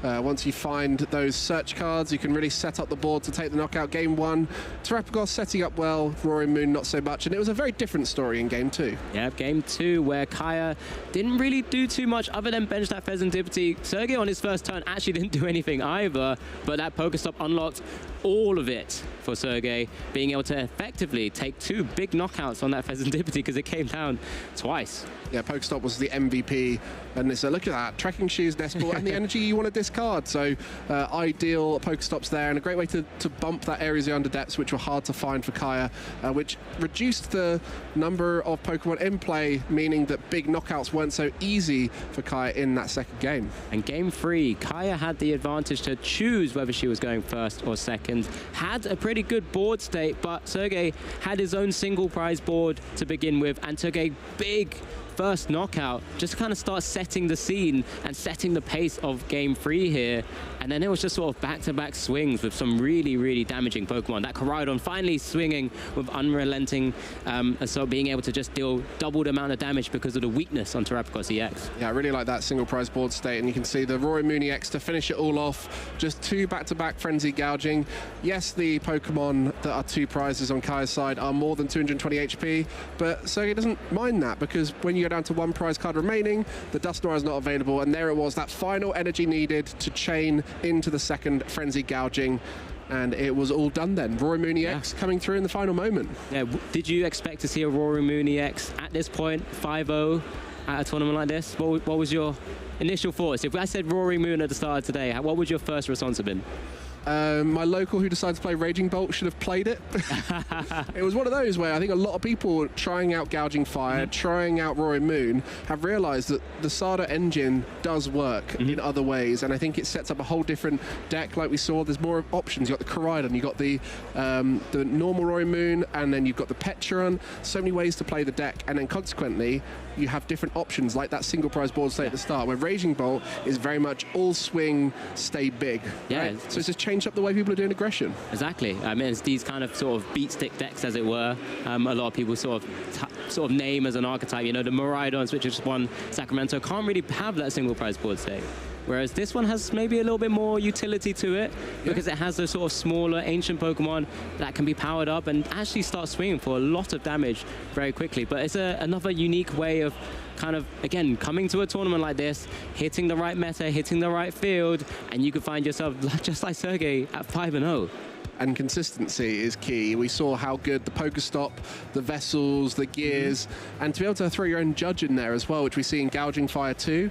A judge early on can often win you a game, and if you don't need to use the Professor Sada, the judge is a perfect supporter early on. Not even just a judge, the unfair stamp as well. Just another sort of disruption card, but as you correctly kind of called it, maybe maybe just wanting to see cards for themselves in actual reality. You know, putting your opponent down to 2 cards so early on and just taking 5 can sometimes just win you the game there and then. We saw it, the unfair stamp out of a hand that wasn't great into a hand with a Professor Sarda's Vitality. So able to chain that on. There's so many great items in the game, and to have your unfair stamp to be something you can get off of Pokestop too. There's lots of different utility that synergizes well there, and it's great that we've been able to see 6 different decks on the stream so far. And I'll be honest with you, we've not seen the most popular, the most common ones in the room. We've been finding some unique decks, that's for sure. Yeah, but I think that's probably enough from us talking about some of these decks and some of the meta. Let's actually take it over to the interview for the winner of our Swiss Round 5.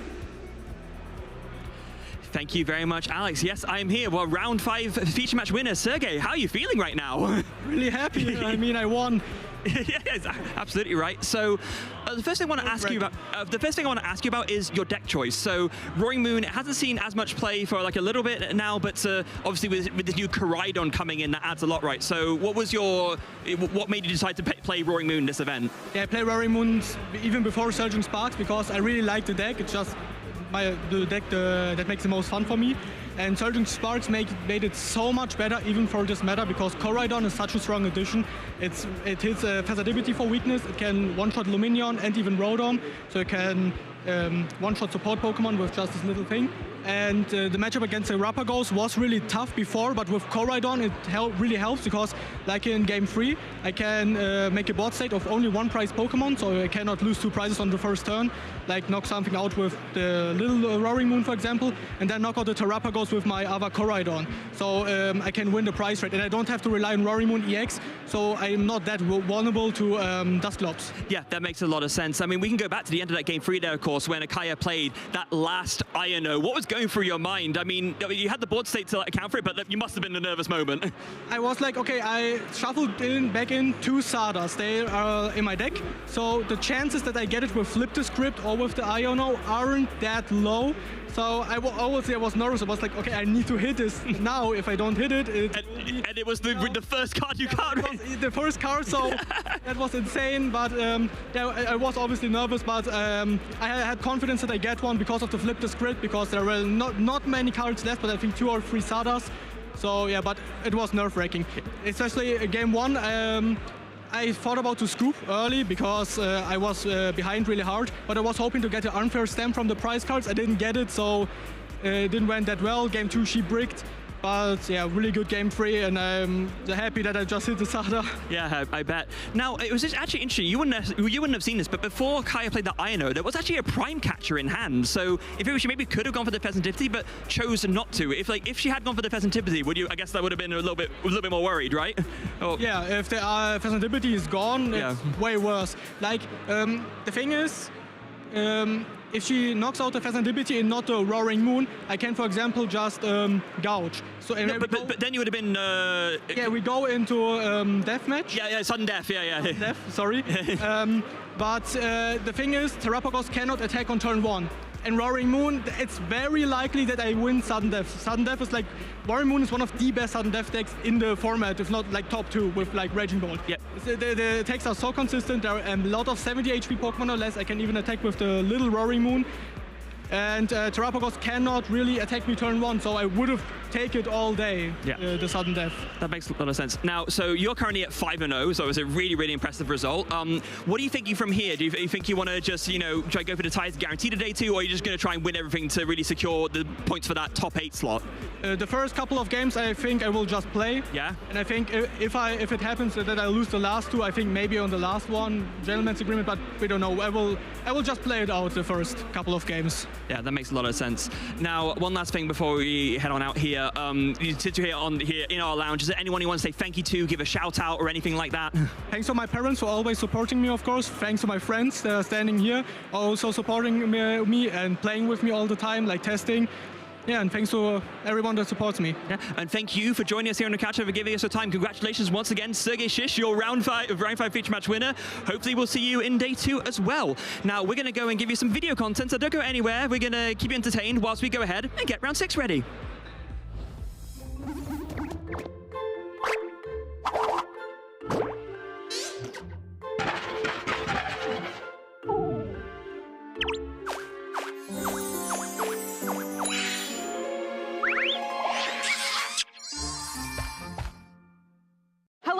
Welcome to the Pokemon Center pop-up here in Honolulu, Hawaii at Pokemon World 2024. We are here with some champions who are going to show us what it's like to shop with a pro, right, Spraggles? That's right. This is the best place to be here at the Pokemon World Championships. And who are you standing here with? And an international champion, Polaris.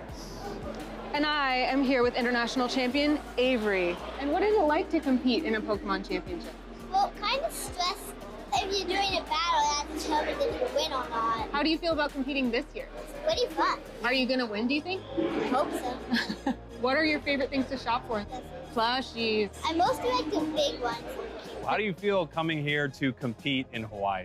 A little nervous because I don't know to play yet. I mean, you're a champion. You can make it happen. I love that I've gotten to meet you before, actually, at a Pokemon Center. I've met your family before. What's your favorite part about traveling to compete with all of these Pokemon events? It's really fun to play Pokemon. I just love the game. And what's the best part about bringing your family to all this stuff? My dad, mom, and Cyrus, they just come and they watch and they like cheer me, and it's really fun for them. Do you think Cyrus will one day be a champion like you? Probably. I really hope so. What's your favorite thing about coming to the Pokemon Center? Definitely big plushies. What's the #1 thing you're looking for in there? A big Slowpoke. A big Slowpoke. You heard it here first, folks. A big Slowpoke. You told me that you like to look at giant plushies, and I couldn't find a giant plushie, but I found something really big for you. Are you ready? This Pokemon can turn into any Pokemon. What do you think? Pretty cool. There you go, that's for you. You said you wanted a big plushie. I found you something even bigger. Oh. Okay. Yeah, it's big, right? What do you think? I think it's amazing. All right, well, you're taking it home, buddy. All right, let's go. Here we go. Told you it was huge, right? Pretty big. Watch its head. Watch its head.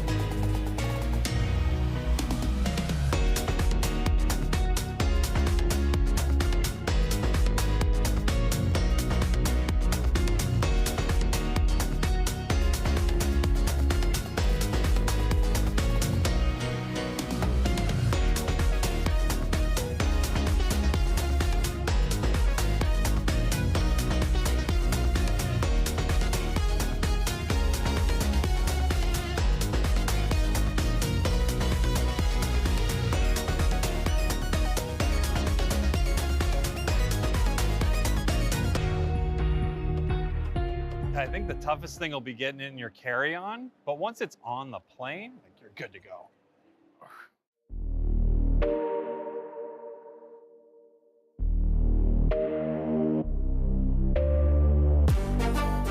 I first got into Pokemon like collecting as a child and playing with my brothers. And then when my brother got old enough, he started going to official tournaments and took me with him. Consta is your little grand champion. My oldest brother who plays Consta, he like convinced me to try playing as a junior. And then I like won nationals that year and got to worlds. That's how I like started being excited about the game. Like I can go to nice places and actually do well. My favorite place I've been to is probably Yokohama. I like Japanese culture, and that's why I like to be able to play Pokemon and go to a country I always wanted to visit. Was amazing.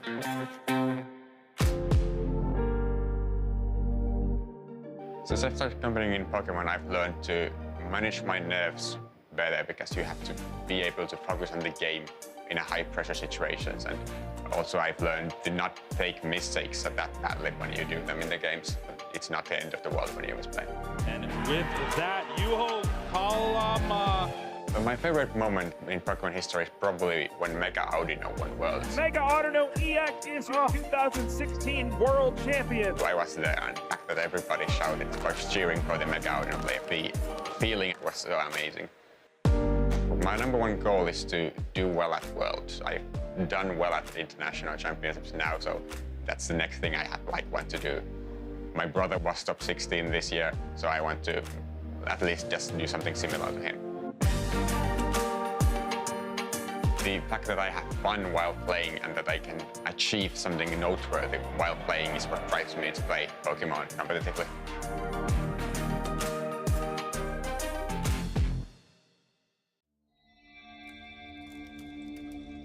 Hello Pokemon trainers, my name is Benjamin, and today we're going to venture deep into the depths of Area Zero, uncovering the hidden power of one of the trading card game's newest archetypes coming out of our latest Stellar Crown expansion.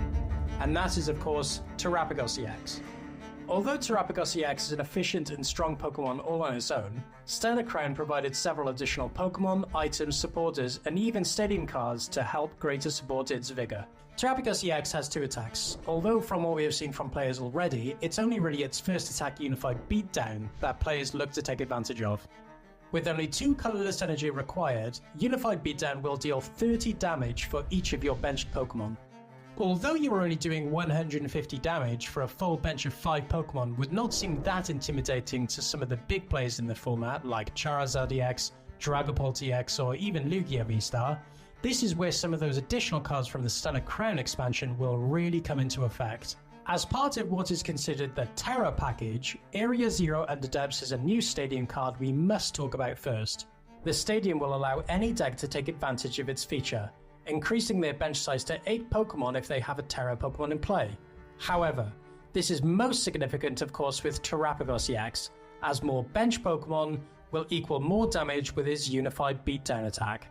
And in addition to the increased damage output, increasing its bench size to 8 Pokemon will allow the deck to play a whole cohort of support Pokemon to remain consistent, either possessing search abilities like Noctowl's Jewel Seeker ability, or drawing ability like the ever-faithful Pheasantipity EX's Flip the Script.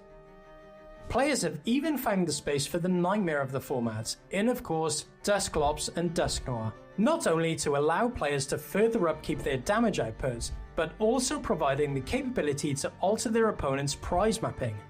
With more control over the prize states, the deck can even take a considerable advantage of the new Briar supporter from Stellar Crown more dependably, awarding players that sequence well the opportunity to flip any game in their favour, representing just one of the many reasons the deck is finding its high success in the format. And there you have it! It's always a blast looking at a new and exciting deck coming into the format. Do you think Terapagos EX will dominate the competition? There's only one way to find out, and that's by staying tuned into all of the action here on the stream.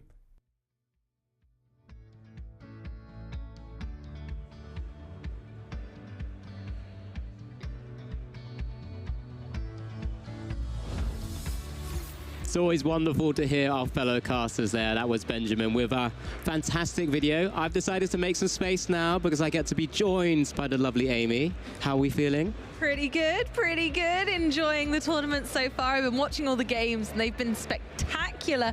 I love the diversity in our format. Yeah, incredible that we got to see 6 different decks so far, and it's something that we can continue to champion because we know how wide the format is right now, right? So any opportunity where we can, alongside you guys at home as well, we'll try and continue to showcase as much as we can and as much as possible, because we're getting into the crux of it now. We've got Swiss round 6 coming up shortly. We just had Swiss round 5. But is there anything else we haven't seen that you'd love to see next? There are so many decks that I'd love to see. I'd love to see a little bit of Dragapult today, maybe. Ooh. And maybe some Gardevoir would be great. Oh gosh, I've just got so many to choose from at the moment. That's the beautiful thing about Surging Sparks. It's enabled all these decks just to have that extra little bit and bob. Freya and I were speaking earlier about how just a lot of one-of cards have gone into decks and really made them shine. Yeah, 100%. Surging Sparks really sort of enabling a lot of sort of previous archetypes, and there's a few new archetypes there as well. I mean, we've seen Cerulege EX already as a deck, and our Chaludon as well on stream. We haven't quite seen Pikachu EX yet, I don't believe. So maybe, yeah, it's out there. That's maybe something I'm going to champion for. I'd love to maybe see that at some point as well. And of course, who can really ever forget, you know, the winner of Sacramento with that Miraidon EX, and the deck that really took sort of this format by storm in recent sort of regionals and tournaments. That Regidrago is not something we've seen either yet, Amy. No, exactly, and that's really surprising. It is up there on the top tables, absolutely, believe you me, but there are so many other decks around, and I think people have really been working over here in Europe on exactly what does champion those decks that we're seeing again and again and again in the top of the format. It's like when Charizard finally started to drop off. We're having that moment right now with Regidrago. Yes, exactly. And I know we keep mentioning Charizard, but I feel like I set the scene too early on that couch segment where we were talking about maybe the format changing and revolving around a bit of a cycle. But as you've already mentioned, sort of the top of the format right now, let's have a quick look at the Swiss rankings as well, because then we get a bit of an idea who is actually performing super, super well. And there's many, many names that we've seen across our tournaments, and we get a chance to see again people like Filippo Calamaria right at the top there, 5-0. All of these records are 5-0, of course. And we can always mention, I know we love talking about him, Jesper Eriksson there, currently in 7th standing, just based on, I guess it's those kind of opponent wins percentages, but this is the current standings of Swiss after Swiss round 5. And yeah, we're already someone we've already featured earlier today on the stream, continuing their rampage to the top. Got ever so close not long ago, and looks like he's going for the top spot this time. I mean, he's had an incredible season so far, right? Particularly utilizing that Lugia V-Star deck that he's piloted to a fantastic finish at the World Championships to begin with, and just continuing on, and now just finding another little cute pet deck that he said, and when I had the chance to interview with him, just something that he's having a lot of fun with, and that's the main thing that he's trying to enjoy his Pokemon at the moment. He's traveling the world, playing so many different decks and meeting so many people, and that's a fantastic thing to hear about. Perfect, isn't it? It's living the dream. Yes, exactly. Traveling around the world, playing Pokemon, having fun. I think that's the nice thing when the pressure's taken off some of these high-level players. They can just kind of relax a little bit more. And speaking of those players to watch, we've still got some of these fantastic competitors in our highlights. Yeah, we know Miloslav, who had won the Latin America International Championship, so he's already, got his ticket to the World Championships in Anaheim, California. But Brent Tonneson there, we've seen him very regularly across the world. I know I've coined the term Mr. Worldwide for him a couple of times, but he's always here, always doing super well. And Nina, in the earlier tournaments that we had this season in Europe so far, really showcasing another aged-up senior who really is starting to perform and just really cause chaos in the Masters division. Absolutely. Honestly, it's been absolutely crazy watching when a senior levels up to Masters who's particularly good, like Kaya, who we just saw, who's had so much success in the seniors division, and then they come into Masters and continue and make kind of there are problem then, and it becomes more difficult because there's even more talented players in the pool. Well, that's what makes it so fun, right? Because everyone's getting the opportunity to face like many world champions. We already mentioned his name, Jesper Eriksson. We see Magnus Pedersen a lot as well. We also see so many players who just kind of come up from the sort of junior and senior divisions and then really start to showcase their ability against quote-unquote the best of the best that, sometimes the Masters are constantly sort of called. We do have some of the very best players in the world, the Tord Recklevs and so on. But, they're here trying to take that crown and become the best themselves. Absolutely. And that's the whole reason we're here in Stuttgart, right? Yes. We want to be here to crown our next European Regionals champion. And that's not just in Masters. It's seniors and juniors as well, and then some of the other games. But TCG is where it's at. It's where we need to really sort of hone in and focus on it. Yeah, it's where the skill is, right? Oh, 100%. As we do finally get to see our Swiss round 6 players here. We've got Daniele Del Rosso on the left-hand side up against Mads Jensen, Amy. A very intriguing matchup that we're going to be showcasing here as well. Just to let you know, Daniele is playing... Oh, we're going to Mads Jensen first. He's actually piloting Iron Thorns EX. Oh, wow.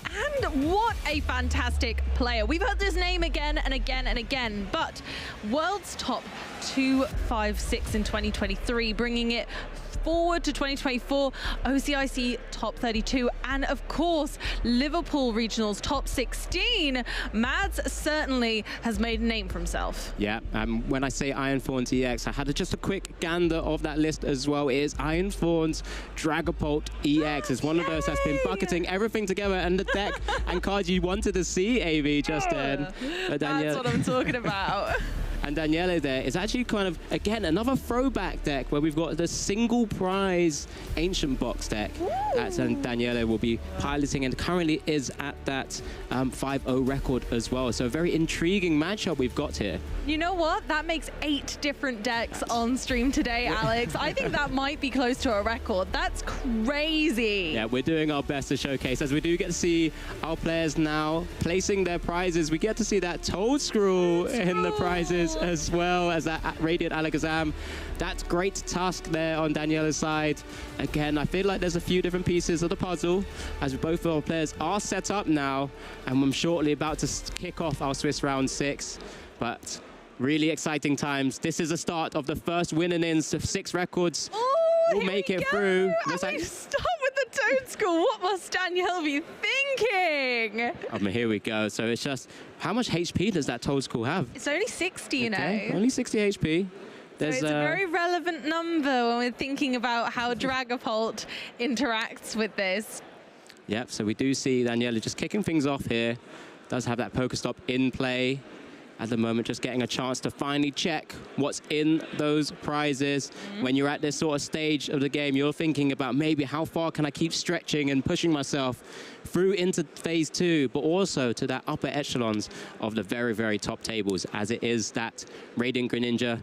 Yep, just putting in a hand, showcasing the exact support, the usual rights, passages of play, but it's going to the bench. Gonna start seeing some cards with that Concealed Cards ability. Yeah, Greninja flinging some energy around, popping 1 into the discard pile in order to draw 2 cards. We're gonna start just slowly getting all of those engines online, but starting with the Fluttermane in the active was such a nice move. It was such a brilliant card to kind of begin the style of lock this deck wants to achieve with preventing your opponent from, well, playing. Yeah, I wonder if Daniela knows what he'll be up against in Mad's list. And it's just a Toad School, as it is just a pass over for the time being. Fluttermane being able to try and slow down Mad's deck at the moment, but I'm sure we're about to highlight to Daniela just what is in this list. It's just with Maz here. A few different options. Does have the Buddy Buddy Puff in there. Got plenty of energy in hand. We'll look to start trying to build up the board state where possible. Does choose the Pokestop first. Lightning Energy Dragapult. Oh no, Alex, I didn't like that. That was one of each thing you don't want to see. And there you go. If you didn't know what you were up against, now you kind of do. A Lightning Energy in a Dragapult deck? Yeah, okay, that's starting to opening a lot of things. That really is the writing on the wall, isn't it? It's like, oh, wait a minute, I think I know now. Yep. But hopefully it won't be too late for Daniel to be able to make a relevant adjustment to his play style. But with Ancient Box style decks, that's sometimes quite easy to pivot, thankfully. Your kind of whole jam is getting ancient cards in the discard pile. Mads, yeah, nice and easy going on in there, looking for those Iron Thorns, wanting to get those abilities shut down nice and early. Probably, again, doesn't quite know what style of deck they're up against, when actually, you know, the Iron Thorns itself isn't turning off too many abilities in this instance. No, yeah, correct in saying that, because it's only affecting other Rulebox Pokemon's abilities. So it's just that Radiant Greninja currently on the field that it will be slowing down if it does get in the active spot, but the Fluttermane is also counteracting that. I know, so it's just, wait a minute. What's actually happening here, but it looks like with that Fluttermane in active spot, Daniela will actually have access to that Radiant Greninja for a little bit longer. A little bit longer, which is thankful. Yeah, so when 2 Pokemon with a similar ability come into play, whichever one was in the active spot first is the one whose ability remains. So the Fluttermane will shut off the Iron Thorns, not the other way around. Yeah, so it's just a passover. Energy attachment to that Dreepy there. So it's on Daniela to maybe take charge here. That's the... Explorer's Guidance. Thank you very much, Amy. Get to see the top 6 cards here. Cherry pick 2 as an option. Does find the Roaring Moon there, and the Professor Zola's Vitality. Does have Secret Box in hand, so that's their choice of a spec in this list, Amy. Just being able to kind of pick out the right, cherry pick the right pieces, start discarding a load of cards as well, and just kind of ramping up that damage. Oh, you're so right. I love Secret Box for that. I never even thought about that utilization of being able to say, well, actually, I need some more ancient cards in the discard pile. Guess I'll get rid of these 3, because you must discard 3 when using Ancient Box, and then I can get 3 cards I do. Well, 4 cards, I do want. As we do see another one hit the discard as well from the Pokestop. Does get the Earthen Vessel into hand. Right now, can take a bit of a slower game approach, it feels like, because hasn't obviously quite seen the exact list of Mads so far. You know, it's one of those Dragapult lists or Dragapult Iron Thorns lists, which I don't believe really plays a rare candy, right? You're just kind of drawing cards with Recon Directive, trying to use Iron Thorns to slow the game down, maybe charge up some of your attackers. So Daniele just taking his own time at the moment, not having to really burst into any sort of key attackers, just to pass over. Just passing over. Back to Mads playing this Dragapult build. And I think Mads is right here in making sure that he's focusing on the Dragapult line more so than the Iron Thorns, having assessed what style of deck Danielle is playing with the ancient box style deck, meaning the box part of that just essentially means that that's the archetype of deck. So any ancient card goes well in this deck. And so it's just an archetypal name that we give any deck that has kind of all of those similar features.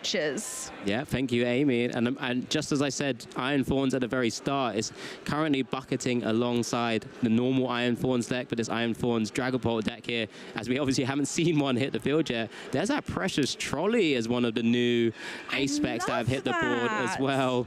Just such a unique A-spec of the Surging Sparks sets, which allows you to search your deck for any number of basic Pokemon and put them onto your bench. There, we do see the first Iron Thorns hit the bench as well, and the full set of Dreepies. Yep, we're entirely there. And now going for the Technical Machine Evolution, which gives our Toadstool a usable attack. Alex, he's doing something. I'm so proud of him. Grass-type power. Who needs to evolve when I could just do this? Yeah, so obviously the TM Evolution, the Technical Machine Evolution, gifts Toadstool the ability to allow 2 Pokemon on the bench to evolve of Mads' choosing. So Mads chose our 2 Dreepy there, who are now both Dracloak, and because it was an attack, their turn has ended. Yeah, so maybe starting to put Daniela on a bit of a clock here. Of course, Dragapult EX has a fantastic amount of HP, 320, to try and sort of overcome for Daniela's side of the board. As we do finally see the energy acceleration from that Professor Starter's Vitality to the active Fluttermane and the bench Roaring Moon, being able to maybe utilize and start swinging away with Fluttermane at some point. Hex Hurl dealing 90 damage, so can take out the Toadstool. A lot of things can, I'd like to say, and put 2 damage counters on your opponent's bench. Maybe start setting up some of those Dragapults for That's big exactly knockouts. what I was just thinking. As you were saying it, I was putting the puzzle It was all coming together. And I was like, wait a minute, Hexhell does bench damage too. So like you say, although 320 is huge and really difficult for Roaring Moon to manage on its own, actually, if we start setting up those smaller amounts of damage, it can really ramp up. Yeah, and we did just see more draw power here from Daniela. Just another Roaring Moon hits the field as well. He's going to have to start sort of chaining a lot of those attacks. Does get the energy attachment to the Roaring Moon, so it's just going to be a retreat. And it's going to be the first potential knockout here. That energy just needs to hit the discard. Yep, just a confirmation, because that's not gone to the bench. The other way around, yeah. Sorry. easily confused when you're dealing with so many elements of the deck like this, where you're counting the cards in your discard pile. As Roaring Moon's Vengeance Fletching attack for 2 Darkness Energy will do 70 plus 10 extra damage for each ancient card in your discard pile. And that's that box element that we're talking about, where each ancient card kind of sits into that deck really nicely as an archetype. Yeah, so here's the first Recon Directive of this Swiss round 6, as we're showcasing that ancient box or ancient Pokemon box type deck up against this Dragapult Iron Thorns deck here. Mads is in a position maybe just to actually evolve up into a Dragapult. Yeah, start swinging for really big damage here, and there's no sort of backup attackers at the moment ready to go. No, and I mean, Fluttermane is within range of 2 Dragapult attacks on the bench there, so that can be a little bit scary. However, luckily for Daniela, the Roaring Moon has 140 HP, so it is out of range. We can't be taking multiple knockouts every turn, thankfully. But you could just, like that Huxtail, could potentially start setting up other Pokemon. That Dragapult EX attack can do so as well, as we do see the Crispin and the Night Stretcher. Oh, from that Pokestop to amazing Dragapult earlier. So straight into the Dragapult EX with the energy attachment and acceleration from the Crispin, which allows you to search for 2 basic energies of 2 different types. Attach one to one of your Pokemon and put the other in your hand. And now we have a Dragapult EX ready to go. And here we go. Whoa. First Phantom Dive. First Phantom Dive of the weekend. And I'm hoping it won't be our last. It'll do 200 damage to the active Roaring Moon. And of course, yes, well assessed, we're going for the 30 damage on Flutter Mane. Yeah, and there we go. Just another 3 damage counters to go, just a 3 on the actual Roaring Moon itself. Maybe could have seen maybe 1 go on the Greninja, because then that puts it into 2 Phantom Dives away from also a knockout, 60-60. Yeah, that's a nice idea. But there's plenty more. Exactly, there will be plenty more. This Dragapult EX is likely to stick around for a while. Let's see how our single prize faring friends can make a comeback from this gigantic HP of 320 from our Dragapult. Yep, so there we do see the Pokestop there. Looks like just 3 instant discards. I think it was 3 ancient cards though, so I suppose not all is lost. We're ramping up. And that's the nice thing about Pokestop in this deck actually, is that everything that you discard, if it's an ancient card, feels like a bit of a win, even if you didn't want that card in the discard pile.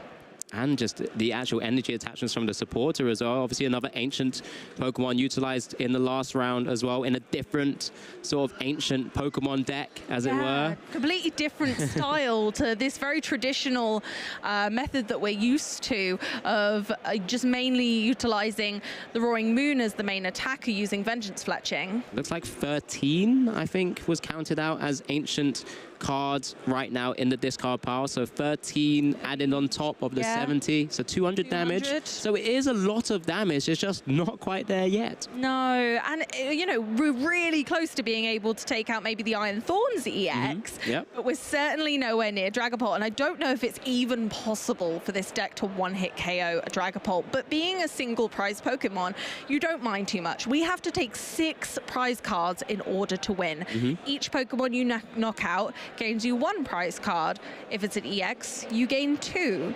So it works out. Yeah, and we're ramping up, just as you mentioned, as we're pitching away even more ancient cards here, Amy, from that secret box, as you mentioned. Just let's get some more damage increased in our list here as we get to search out for some fantastic other cards. So search your deck for an item, tool card, a sports card, and a stadium into your hand. So really kind of emphasizing the sort of just the burst potential of this kind of single prize archetype. Usually it tries to lean heavily into only giving up 1 prize every single time, but Dragapult is kind of putting him on a clock. Yeah, and I mean, their own deck size is also putting them on a clock. True. It's so thin at this point that every single card draw is almost risky because you're putting yourself on 2 clocks. It's, do I run out of cards and fail to win the game because actually I can't draw anymore? Or is my opponent just too big of an obstacle? So just a double check of how many ancient Pokemon, or ancient cards I should say, are in the discard. Looks like 13, looks like 15 cards in total. So on top of the 70 damage from the Vengeance Fletching, 220 damage is no small amount. It's not shabby, is it? When you think bad. This is just a little Roaring Moon. He's just a guy, and he's doing such a fantastic job already. Yeah, and got that ancient booster energy capsule on that Flutter Mane as well to try and keep it out of range of sort of that multi-prize knockout. So Mads here would only really be able to take 1 prize again, so slowing him down. Slowing it, we like it. It works really well in that fashion, where you're kind of avoiding letting your opponent do as they wish. And it means that although we're quite far into this game, in theory, actually both players have only taken a single prize card each. Yeah, exactly that. It's been a bit of a sort of slower, not just instant knockouts that we've seen in some other matchups before, as we do see the Poké Gear for the Iono here. Maybe just trying to slow some things down as well. We'll likely want to try and begin setting up some further recon directive Dracloaks. Maybe get a second Dragapult EX ready soon as well. So it's one of those unique lists that actually plays 4 copies of Dracloak for that Recon Directive, and then 2 Dragapult EXs, utilizing things like the Night Stretcher, sort of bringing back when he needs to, as he had already done with the first Dragapult EX here, as we do see a 3rd Dracloak now hit the field. Feels so reminiscent of the old style God of War decks with refinement, and I was surprised when people started to cut Dracloaks from the deck, because I thought, wow, that is your draw engine. Like, that is essential. You get to draw cards without having to play a supporter, and especially with the addition of cards like Crispin, who don't draw us cards anymore, seeing those Dracloak come back in felt like the solution. Yeah, so this is nice from Mads, being able to utilize Iono. No, Daniela put a Professor Sarda's Vitality into his hand from that secret box. Obviously not able to utilize it again for another one on that turn. But there's just both players drawing up to 5 here. And now it's on Mads to just continue just forcing the issue here by taking another knockout. Has another 6 damage counters to place as well when the opportunity presents itself. But where will those damage counters go? Mads, what are your ideas here? I think I think that Iono was really special. I think that has turned the tides of this game slightly in Mads' favor entirely, because putting all of those cards that were cherry-picked to the bottom of the deck being so thin, so drawing those cards is risky, that was spectacularly done. You're manipulating how your opponent wants to play, knowing that they had what they wanted in their hand. Yeah, one of the struggles with ancient box type lists like this is that they do tend to struggle with some draw engine at some stages, so disrupting them can often be very sort of game-changing, as you kind of highlighted there, Amy. There's the sort of attack now. The Future Booster Energy Caps will also hit the Iron Fawn, so it does have a free retreater on the next turn, and it looks like we're just going to be maneuvering that Fluttermane up to, again, within range going of the next. In. I mean, the only other thing is that if we have a way to remove that energy booster capsule, the ancient, ancient booster energy capsule. It's such a mouthful. Yeah, I keep doing it the other way around. Yeah. Then obviously we can potentially again ramp up the extra knockouts, but hopefully that won't be the case, and we'll be able to keep that really nice slow single price pace. Oh, and it looks like Daniela just drew into the Professor Soda's Vitality as well, utilizing that Night Stretcher for an energy card so that he could conceal cards and see some more in the actual deck itself. So we'll be able to maybe launch another attack. If he was able to launch a Hex Hurl here, that would have been great if there was one more damage counter on Mads' side, as we do see the Koraidon hit the field as well, as Professor Soda's Vitality now going to be powering up 2 different ancient Pokemon with energies from the discard pile. Yeah, this is our newer Koraidon. It is a newer Koraidon. Yes, it's our newer Koraidon with Unrelenting Onslaught. 30 plus if one of your other ancient Pokemon used an attack during your last turn. It is 150 more damage. So really, again, really consistent, high-level damage for a single prize Pokemon and only 2 colorless energy. Yeah, so we just seen the superior energy retrieval as well. So plenty of cards now just coming back to the hand for Daniele.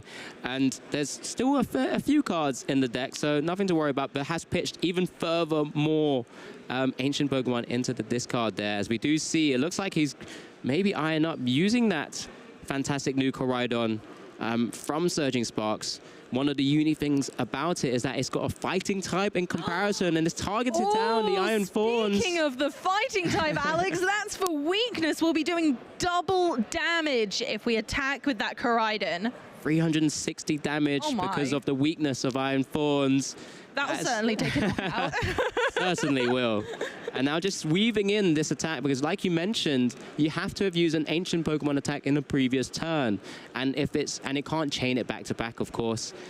So it makes it very difficult to, but if we can weave it in now, maybe as it goes down to another attack, that's another ancient Pokemon that hits the discard, stretching Vengeance Fletching even further. It's really nice heads-up play here from Daniela, just to see what will happen from Mads' side, as there's a big knockout here. Oh, huge knockout.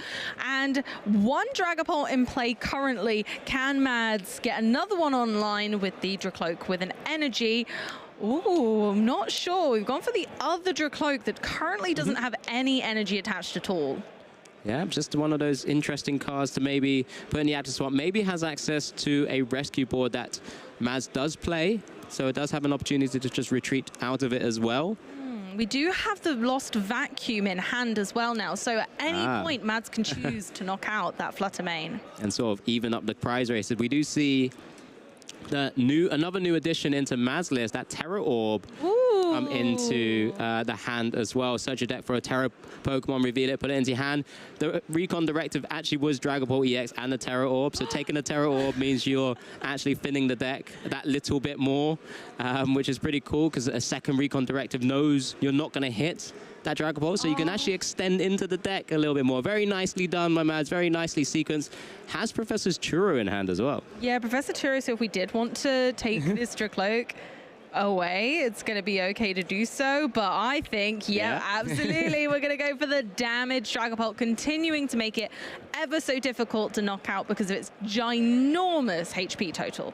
Yeah, as we do see the same Dracloak come back down, evolving up the Dreepy that was on the bench as well. So much draw power here. There's a lot of Dracloak going on here. No more sleepy Dreepies for us, apart from that one. There you go, it's back. No. Apart from that one, he's really awake. And now, like you say, we just need that pivot. There you go. We do see the rescue board to the active Dracloak there. The evolution up to the Dragon Ball EX with now a fresh Dragon Ball EX to start swinging away with 2 energies on it because of that previous energy attachment from this turn. I think Maz is just double checking what and how he'd like to place the damage counters here because, as you already mentioned, it's a big move. He's got the Lost Vacuum in hand, so maybe just holding on to it for the time being. So yeah, just deciding. I like that because you're going to continue to. If you knock out the Fluttermane, you're powering up your opponent's Pokemon. Exactly that. By putting more ancient cards into the discard pile. So holding on until the very end to allow that Fluttermane to almost be stuck on the board rather than being in the discard pile where it's ramping up Vengeance Fletching's damage output. Yeah, and Daniel is just double counting his own ancient cards in the discard. I keep saying just Pokemon, but it's actually honestly, everything. It's such a powerful move, though, isn't it? And I think that's why it's easy to trip over yourself. I don't blame you. Yeah, thank you. It's so powerful as an attack. Like every ancient card. Sorry, how many have been printed? Exactly. And that's what this deck's built for, to kind of keep ramping up that Vengeance Fletching. As we do see more concealed cards, we're going to continue going. But what's left in that deck? I mean, can Daniela afford to keep using Professor Sada's Vitality? Like, what's available left? As we do see the Night Stretcher again for another Roaring Moon hit the board. I mean, we used Palpad last turn, so that was a couple more cards back in, but it did include the Professor Sada's Vitality. There is a limitation on how many sets of 3 cards we can draw until we're just out of cards, and obviously that is a win condition for Mads. Yeah, okay, so we've got, looks like 2 cards remaining after this Sada's Vitality. So, yeah. It's really scary, isn't it? There's we're ramping up even more. That Earthen Vessel is going down as well. I looked like it was pitching the Great Tusk that was pulled out of the prizes. So 2 cards remaining. So how many is actually in the discard now? That's what we want to know. That's what we all want to know. That's how much damage? Question. How much damage is this Vengeance Fletching doing? Is it going to KO this Dragapult? Is it going to be a big moment? Or is it just going to fall short? It's so tense. Yeah, 25 cards it would need of the ancient type to be able to handle a big knockout. I don't even know if that's possible. Is there even enough? I haven't done the counts yet. Oh no, Alex! Count faster, Alex! No, it looks like Daniel's going to do it for us. That's 3, that's 5, 8, 13, 18, 20, 27 damage. So actually only 5 away from a knockout. Double checking. Doesn't feel impossible. Oh, I don't think we have it. No, not quite yet.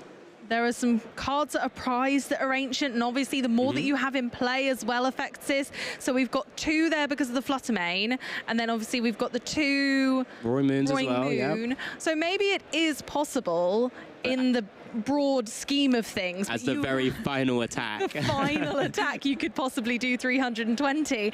But it looks like, unfortunately, we are falling short as our Roaring Moon still does a very respectable chunk of damage to our big Dragapult. Yep, so I think it's 270. Yeah, there we go. Wow. 270 damage on the Dragapult there. maybe Daniela ruining the knockout on the Iron Thorns now, maybe taking out the Dragapult, maybe it'd been the wiser option, and maybe forcing Mads to maybe look for the Churro on the Iron Thorns instead. But here we go. There's a Dracloak Recon Directive again. Mads here can sort of effectively win this in 2 more attacks. Daniela can as well, but Mads has the opportunity to do so first.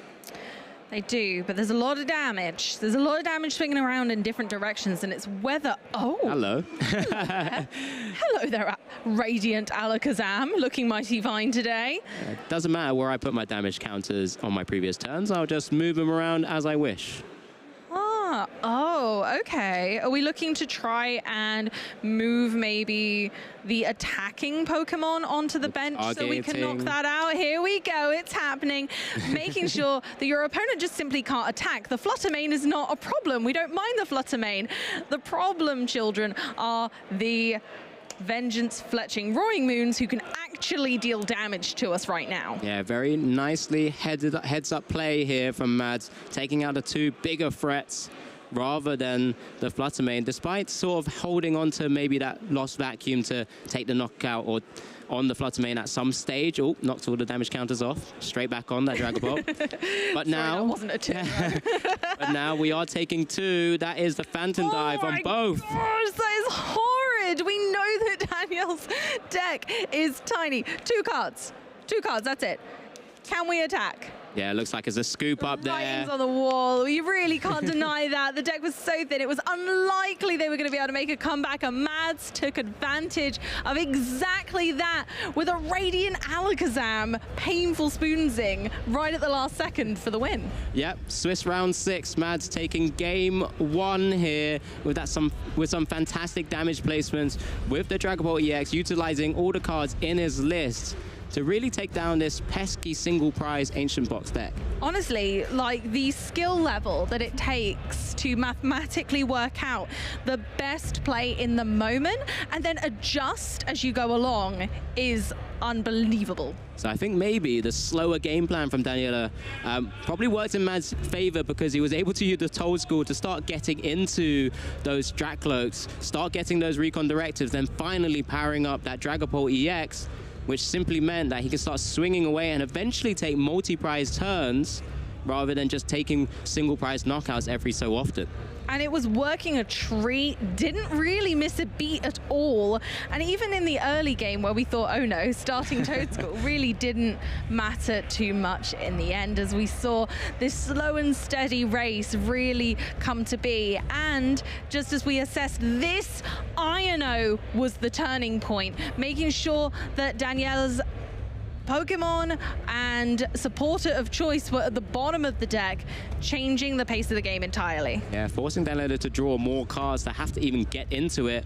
But also pushed Daniela into a position where he was able to gust up the Iron Thorns with that counter catcher and take a very simple knockout. As you do see now, both our players with the prizes. That Toad Scroll doesn't want to come out anytime soon, it looks like. Be there. And unfortunately, it is a slightly relevant card in this matchup. It's not hugely, but slightly, as it disables the use of a Pokestop. You're not able to put the cards from the discard pile into your hand. So it would stop any sort of acceleration of ancient Pokemon into the discard pile, unless Daniela also wants their item cards to stay in the discard pile. Yeah, so Daniela is having the chance to go first once again, does utilize that Pokestop nice and early. It looks like it's that Dragon-type Koraidon in the active spot here, with also that Iron Thorns, or staring down at an Iron Thorns EX on Mad's side, which is generally his ideal starter, so he can start maybe causing Daniela not to necessarily draw too much with the Radiant Greninjas here, or generally in other matchups, just slowing down your opponent. As Mads here is double-checking what is prized from his side of the board. And there wasn't anything particularly of note in either prize card set from either player. There were very minimal ancient cards in Daniela's list, and Mads really nothing of note either, considering that we're trying to go heavier on the Dragapult side rather than the Iron Thorns route. Yep, just no slime mold colony from that Toad Scroll. No slime for us. No slime. As we do see the Arven come down now, I'm sure we're going to get some Buddy Pop in, maybe that fantastic tool as well to be able to use the technical machine evolution and maybe just start trying to get up into those Dragapult EXs and Drakloak first, of course, before starting to maybe put Daniela on a bit of a clock. Yeah, we saw it last game, and it worked a treat, just using Toadschool as an actually very useful tool in the early game to help Mads to evolve the Dreepy faster. Yeah, why did I even mention Buddy Poppin? Why not just go for the even better version of their precious Trolley A-Spec and actually getting any number of basic Pokemon and putting them down on your bench? But we do see the Toadschool come down again. Oh, he's a good lad, he is. Honestly, super helpful. And Alex, there's no need to worry. Precious Trolley is a brand new card, bud. Yeah, it's true. I mean, like I said, who needs the broken Buddy Poppin? But when you've got something even better, and there it is. There's that one copy of it. Can't play it now, though. Toadschool's filled the bench, a poor little thing. See, if it was the other way around, you could play Precious Trolley after a Buddy Poppin. Oh, Alex. But there's the energy attachment from hands and into the technical machine evolution. Oh no! Mads chose Dreepy and Toadschool. You do have to. Did he not double check already? No, so it's only going to be a Dracloak, and since he did select the Toadschool, won't be able to evolve at all. So must have misseen that it was not going to be available. Yep, just one of those slight missteps there by Mads. Still is able to get one Dracloak out into play at the moment, but yes, like you said, just one oversight and just missed the Toadschool once again. That sort of green color kind of merging into what is the dragon type's kind of orangey brown color there. Yeah, it's an easy miss, unfortunately, but a very, like I said earlier, a slightly more crucial card in this matchup, actually, being able to disable one of the effects of your opponent's Pokestop, in that they wouldn't be able to take the item cards to hand. They can still activate the Pokestop, but all of the 3 cards will go to the discard pile no matter what. Yeah, and it does look like just a pass back over. So maybe there's another turn where Mads again uses another technical machine evolution. I mean, they just drew it off the recon directive. Right, there you go. It could be another technical machine evolution turn. And we saw that Slow and Steady won the race last time. We don't need to go particularly fast to win this matchup. So maybe Mads can do exactly the same and pull the rabbit out of the hat in that direction. Yeah, and it's the full set of 4 Dracloak that are available as well, unless there's any more in hand, because we did just see one evolution up from what was already in hand as well. Does get the Crispin and chooses to instantly play as well. Maybe starting to build up that board state as Daniela just kind of staring down at a pretty terrifying board from what I would look at. Honestly, yeah, very terrifying when you consider that the Cyan Thorns isn't that far off attacking either. And Crispin is really one of the cards that made this archetype of Dragapult possible in the first place. Yeah, just Mads deciding to take the initiative and actually use the Crispin on the active Iron Thorns, not going to use the evolution of the tool anytime soon, and maybe just start putting some damage on Daniela's side, and then eventually using things like the Radiant Alakazam to move things over, or just the Phantom Dive itself. Putting pressure on your opponent like this, when you can see they're having a little bit of a struggle to set up in the first place, can be game-changing. You're setting the pace of the game. You're saying, right, okay, actually, I don't need to go that fast. I don't need to deal that much damage to you right now. Let's go ahead, remove your resources, make it harder for you to set up by saying goodbye to the Pokestop, and now I'm going to start putting some pressure and take some prize cards. Yeah, the utilization of the Lost Vacuum, just removing the Pokestop from play now, and there is the first Iron Thorns attack, not something we have seen yet, despite playing 4 of it. Volt Cyclone, 140 damage because it only has the 3 basic energies and the movement of the energy to a Dracloak as well. Too, isn't it? Just being able to move that Psychic or Fire energy down onto a Dracloak. I actually love that combination. A really nice synergy there, just to make sure we save some of the energies, and maybe Mads can just keep bursting it and keep Volt Cycloning to other Dracloak and just sort of power them up. So we do see the Ancient Booster Energy Capsule. 10 out of 10. Well. Yeah, thank you very much. I was waiting for that. Oh, makes me feel so much better now.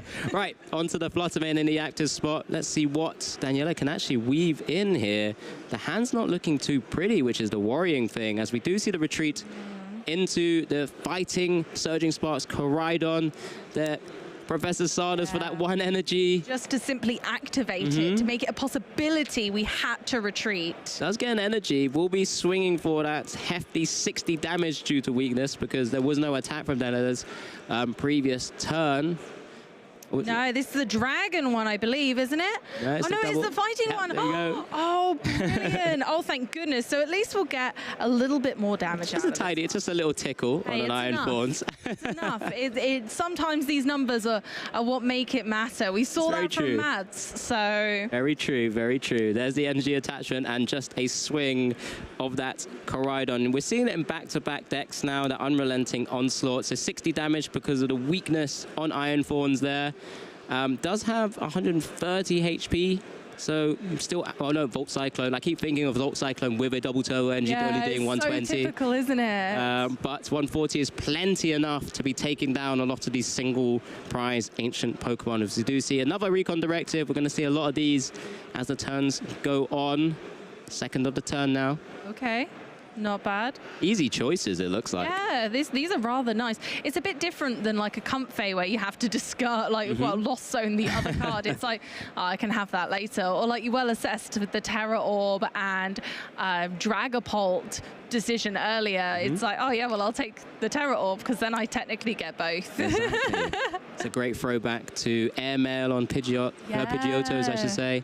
As we do see a Crispin come down now, again, just powering up those Dracloaks into, or that will be evolving into that Dragapult EX, I'm sure shortly.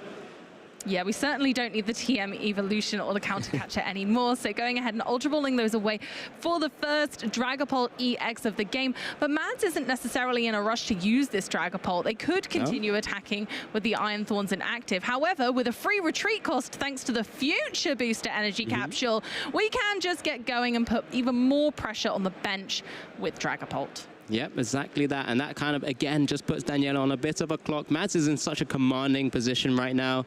Daniela's going to have to really figure something out here, as it's just that one final ancient Pokemon in play. What's in hand right now, and what can Daniela dig up? There's an Ultra Ball. Pokemon standing, but we're going to be able to carry on, so thank goodness. And some night stretches that are available here. There's the Radiant Greninja. And now the Iron Thorns isn't in the active spot. Guess what? And the energy into hand as well from the second night stretches. We do see the concealed cards here. Top two. It's a Roaring Moon. Professor Sardis Vitality! So there's a couple of things going on here, but what can Daniela conjure up when there's a 320 HP behemoth in the opponent's active spot here? Yeah, Dragapult has the HP, I think, of itself and those Dreepy with 320 HP is a mammoth amount for a deck like this. So just kind of deciding what else could be done here. Goes for the Pokestop first. Looks like a couple of Pokemon and one Pokegear 3.0. Pokegear is good, and more ancient Pokemon in the discard pile, yes please. Yeah. Yep, what more could you ask for? Not very much, to be honest. That's pretty good. There we go. 2 targets, or up to 2 targets to power up from ancient Pokemon types, so that you can accelerate some energy and draw 3 additional cards as well. Daniel's probably going to soon double check how many are actually in there if he does find a way to swing away with the Roaring Moon. Does get the energy. Yes, so now we can retreat down into Roaring Moon and we can Vengeance Fletching, but for how much damage, I wonder? Yeah, this is the question on both Mads and Daniela's lips right now. I'm sure they're going to be counting out shortly. Here we go. Here we are. Let's see. So it's 70 plus 10 for each ancient card in the discard pile. He's not putting it down for us. Oh no. Oh, there you go. I'm sure he does it for his opponent as well, because it's good information for everyone to know. Looks like 13 there, so 200 damage once again. Really nice amount of damage, making sure you're definitely getting that 2-hit KO, managing... Maybe one short, my bad. So 190. Still a very good amount of damage. Exactly. Can still 2-hit KO a Dragapult. And just having a little look. How much damage is on there? There's the Counter Catcher once again, targeting down the Iron Thorns, because it's already been damaged by the Koraidon there with the 60 damage from the weakness of Unrelenting Onslaught. Vengeance Fletching. Mattered. Yeah, it's all. And we're just going to keep going anyway. Daniela's now put another 2 into the discard pile, stretching over to 210 damage. That is spectacular, and like you say, the more we stretch that higher damage, the better off we are in the long run. As we assess, there is a slim possibility that this ancient style deck can reach the larger HP totals like 320, but only late game. So Daniela is going to have to gust Pokemon with smaller HP levels. However, a 2-prize Pokemon is much more preferable. So I think that was perfect timing for that Iron Thorns to take the first 2-prize cards of the game. Now it's just what else can Daniela do after this turn, because Mads will have the initiative to utilize another Phantom Dive, take another big knockout here, spread some more damage counters. Of course, that Flutter Mane is slowly winding down at this stage. If more counters does hit the board. So let's just see how Mads is able to play out this turn, of course. Do still have one further recon directive. There's the Radiant Alakazam coming down once again. Here it comes, Radiant Alakazam moving those damage counters around. We can move up to 2 damage counters per turn with Painful Spoons, which just sounds like a really, really kind of spine-tickling ability. I really dislike that name. It spooks me out. Yeah, one of those Radiant Pokemon which keeps coming in and out of different decks and sort of utilized in decks like this, where it's really kind of showcasing that ability. You know, not one as common as the Radiant Greninja or the Radiant Charizard as examples, but in here, you're really kind of just causing chaos on your opponent's side of the board. Yeah, manipulating damage like that is so important to Mads' entire game plan. And again, it means that he can adjust damage as he goes along the game to exactly where he wants it to be. Yeah, so a big knockout here. Again, just another knockout on a Roaring Moon. And then also just putting some damage counters back on the Flutter Mane and increasing it on the Radiant Greninja as well. So that Flutter Mane, once again, in range of a Lost Vacuum removal of the tool, or the 60 HP, in fact, that actually remains because of the Ancient Booster Energy Capsule, because the Lost Vacuum's actually been used already.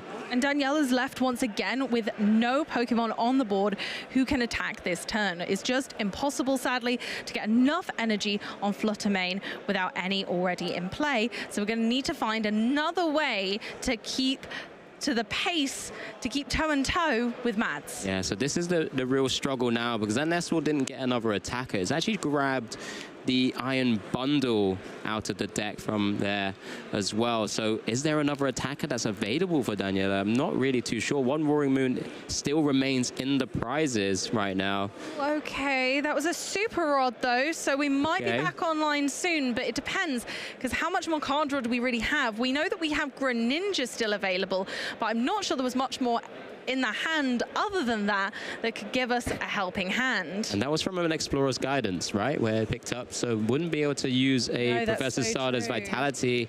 Not this turn. Not this turn, exactly that. And no dark patches in the list, so there's no other ways to kind of quickly power up an attacker here. We may just have a turn off from actually swinging away, which kind of puts, once again, Mads in a fantastic spot, because he's just going to have an undamaged Dragapult EX once again. Yeah, unfortunately, that could really turn the tide. Possibly just putting a barrier between himself and Daniela's progression of this match. But, you know, Daniela's going to play to their outs. Earthen Vessels, 2 more Dark Energies out of the deck here. What can you conjure up? What can you sort of slow down for the moment?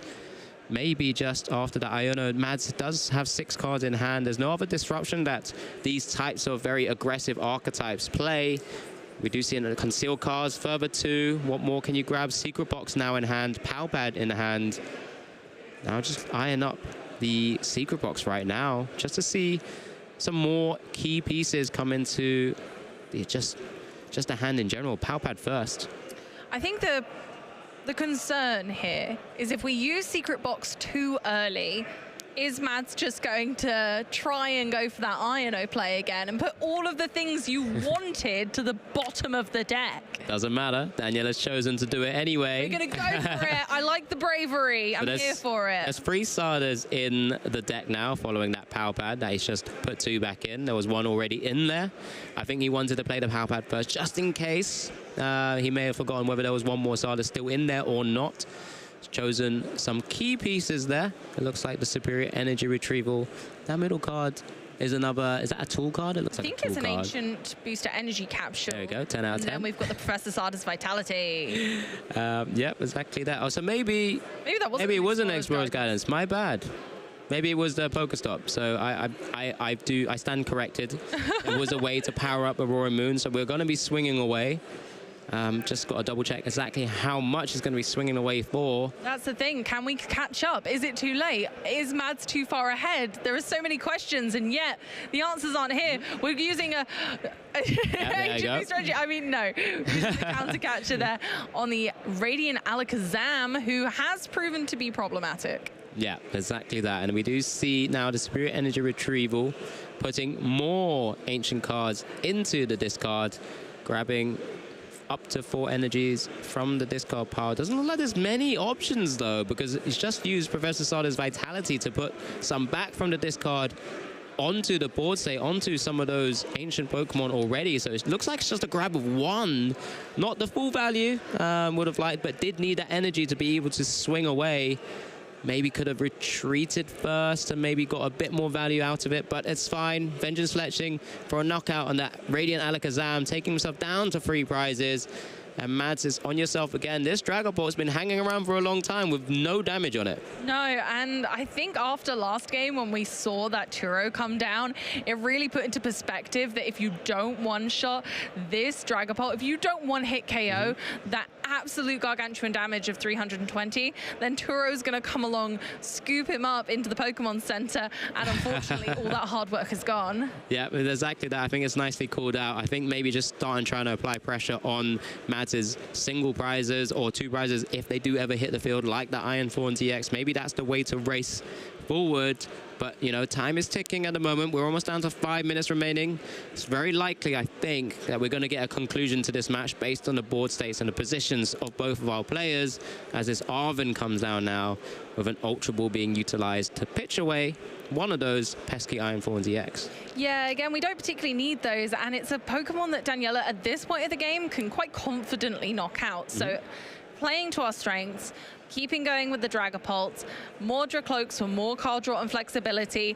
Mads just seems to be in that element here, really in control of this game. Yeah, and I think he's just in a good spot because, I mean, having taken down game 1 of this Swiss round 6, of course, like mentioned, under 5 minutes to go, Mads is in a very commanding spot just because of the boards that he's been able to build up from that sort of turn 1 TM evolution. Unfortunately, slight misstep from the Toll Scroll choice, but that didn't stop him then going into an attacker of an Iron Thorn DX and then utilizing Volt Cyclone just to power up his Dracloak anyway. So we're still bursting through these Earthen Vessels of his own now, grabbing 2 further energies. Mads has shown and proven that slow and steady can win this race.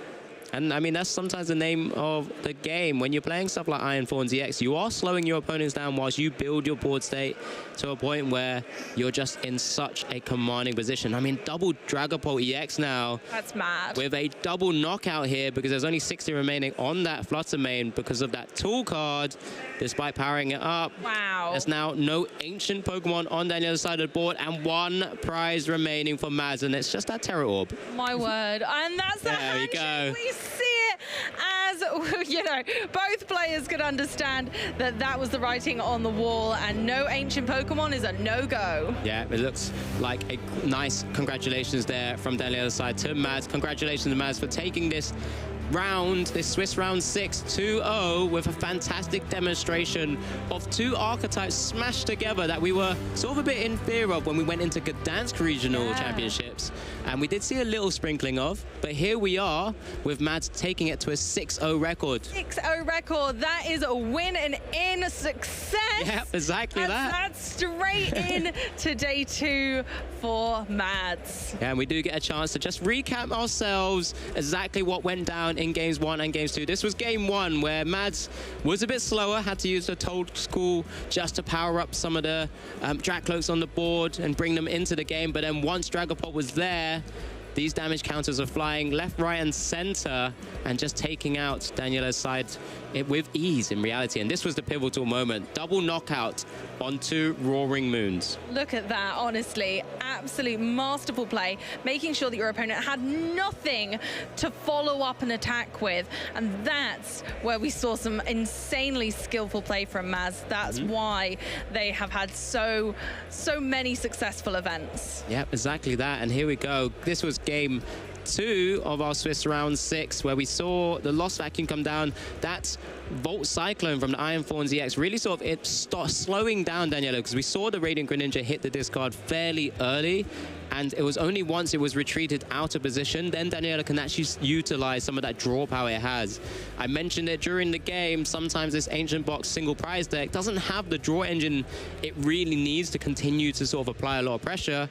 And Maz took advantage full of that, taking out the main threats and then eventually putting himself in such a position that Daniela just conceded the game. Couldn't hang on any longer. Once again, all of those ancient Pokemon were out of play. That's the pivotal moment. That's when you really realize, my opponent's got this. I can't do much more. You have completely run me out of resources. You've Phantom dived into the win. Oh, exactly that. And that was, like you said, the first Phantom dives we saw of this weekend. We know we've sort of usually have seen a lot of Phantom dives because of Regidrago, V-Star, but this time in its own right, in its own deck, alongside a powerful partner in Iron Thorns, has taken Mads to a fantastic 6-0 record. So hopefully everyone at home has been following both this on YouTube or Twitch, and actually, you know, tweeting out either on X or maybe even on Instagram with that hashtag #PlayPokemon as well, what you guys have been thinking of this matchup and of this day so far. We've already been trying to showcase as many decks as possible. Yeah, absolutely. Tell us what you're up to, whether you're here at the event or if you're chilling at home watching. Let us know what you've been enjoying, what decks you'd like to see in the future maybe. You know, we are looking, we are listening, so feel free to let us know everything that's going on, no matter where you are in the world right now. Yep, at the end of the day, we are putting our show on for you, viewers, as part of this stream and as part of this event, just to kind of showcase just how much fun we're having, how much fun all of our competitors are having as well. Not even just the competitors, everyone here supporting them, the family, the friends, everyone who's playing inside events, all the different sort of fun fan events as well, the kind of drawing competitions that we've already highlighted. Yeah, we don't talk about drawing because I'm I'm not the best at it, but I'll leave that to the wonderful Amy to kind of showcase her skills for that aspect. You did great today, Thank you. I need that. I need that for the confidence boost. Thanks, Amy. I think Mike gets the let's trash Mike. Yeah, yeah. I wasn't impressed with Spaghettito, I'm just saying. But yeah, so of course we had a fantastic Swiss round 6 just then. We still got 2 more rounds of phase 1 or day 1 to go before we even start thinking about tomorrow's competition. So any more decks? I mean, like I said, we showcased so many now. Anything else we've not seen? I don't know. I don't know if there's any further we can go with this. Like I said, like maybe Gardevoir? Snorlax, maybe Control, maybe. There might be a little bit more. We might be able to stretch this further. Regidrago, Miraidon, exactly. Where are they? Where are all the winning decks? No, we're in a great format. Yes. I think it shows. Because these are players who, like we just saw, 6-0 yeah, with a deck that we had not featured yet. It does, because those decks have been popular in other tournaments, absolutely does not mean that we should be underestimating them by any means, because they're doing fantastic. We're featuring entirely matchups, you know, that are doing really fantastic. So actually, all of these are really valid and really exciting to see on our screens. Yeah, so I think that's enough from us where we get to throw it over to our winner of Swiss Round 6. Hi, Mike. Hi, Hello, Mads. I can hear you there, Alex. Thanks for an amazing cast down. I'm here with our winner, Mads Jensen. How are you feeling right now? You're into the phase 2 of the Swiss. I have headache. I mean, it's a long day, and you know, you got the noise of the arena and everything, but you've made us all realize that there is an amazing deck there with your Iron Thorns combined with Dragapult. How did you come to the conclusion that was the right deck for you? Yeah, my friend did very well in the Gdansk Regional. He got a pretty good streak. Unfortunately, he lost a couple win-and-ins, but he made it to day 2 anyway. Had a pretty rough day 2 though. I personally really think the deck is pretty good as an anti-meta pick, and yeah, I was thinking of playing Charizard, but unfortunately I got sick here for a couple of days ago, so I had to turn my brain off in a way, so I don't have to think too much. Yeah, you're playing a deck that you're more familiar with now, and I guess every matchup you're going to play it very differently, whether it's Iron Thorns or Dragapult more. Have you come across Ancient Box before as a matchup for the deck? What? So you played against Ancient Box in that matchup there. Have you played against that before with the deck? I did not think to hit Ancient Box at all. So it was a bit of a surprise when you saw it. And did you know how the game plan was going to work? Did you know what the strategy was for the deck? Didn't think about it too much. I was just like go aggressive with Dragapult and just like pray for that, because I think that's like the best strategy, because if he has Fluttermane in play, then it's really easy for me to get pretty far ahead if I get on the prize exchange. Also, it's hard for him to KO me as well. Yeah. That's the best thing about Dragapult, right? Really hard to knock out, and we saw that in that game. The Dragapult surviving the whole way through. And I guess a question for you: what's it like being 6-0 right now? I've seen you've had some good finishes before, like top 32, top 16. Do you feel like this is your event to make it all the way into the top 8? I'm praying to make it as far as possible. Not trying to win, but I'm just trying to get as far as I can. And if I do well, then that's just amazing, of course. This amazing mentality you guys at home can definitely learn from. Just keep playing a deck you're familiar with, and just doing as much as you can. And I know you said before we went onto camera, you had some shout outs. Who do you want to shout out? Yeah, I want to shout out my friends who I've been traveling with, Ingvar, Elias, and Oscar. And special shout outs to my friend Ricky, who was playing the deck in Gdansk and still playing it today.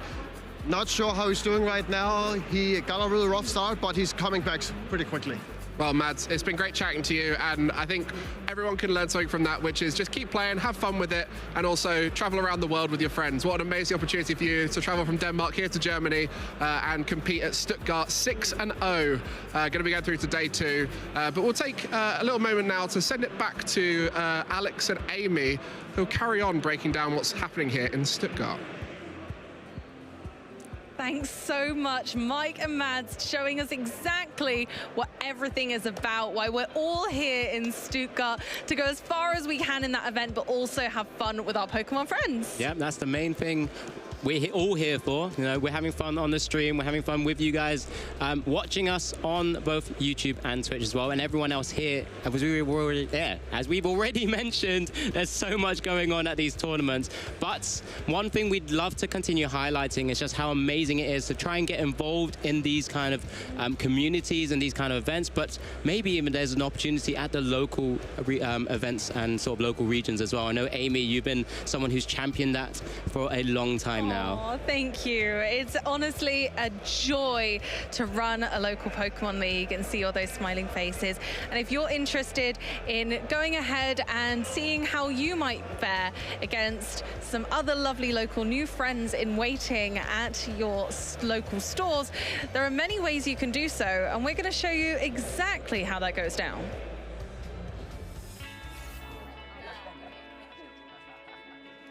Hey. Do you want to play? Yeah.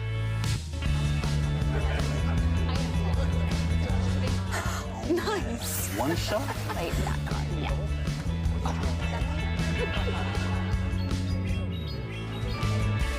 I'll use twin cannons. Great game, guys. Bye. See you next week. Come play at your local Pokemon League.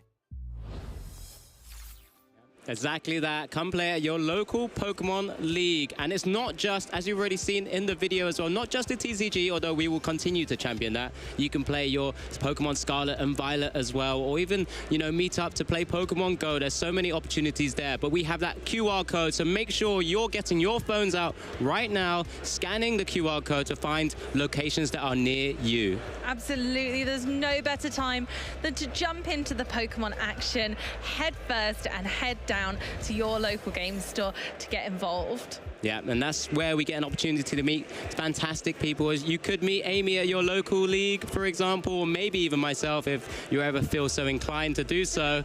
But, you know, that's how we've all started out, right? We got a chance to go to these leagues, meet fantastic friends, fantastic people, and just kind of enjoy something we all love as a hobby together.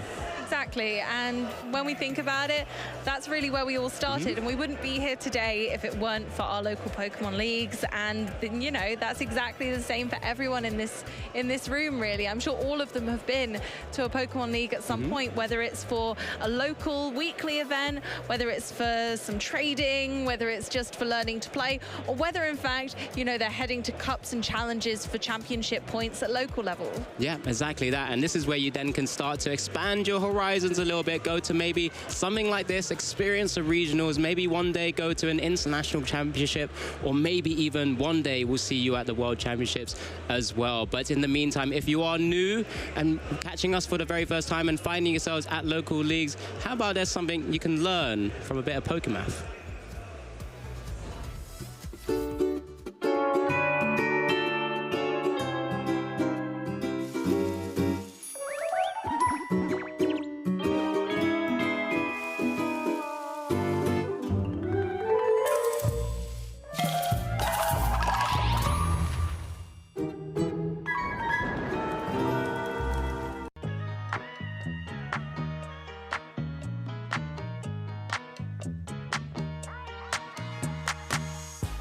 Eu acho que para mim as principais ferramentas para você melhorar como um treinador seria ter vários amigos para jogar, pesquisar bastante, entrar em grupos e treinar principalmente. Quais ferramentas que eu acho que um jogador competitivo tem que ter? Primeiro é paciência, porque você tem que repetir várias vezes, várias coisas. Então, primeiro é paciência.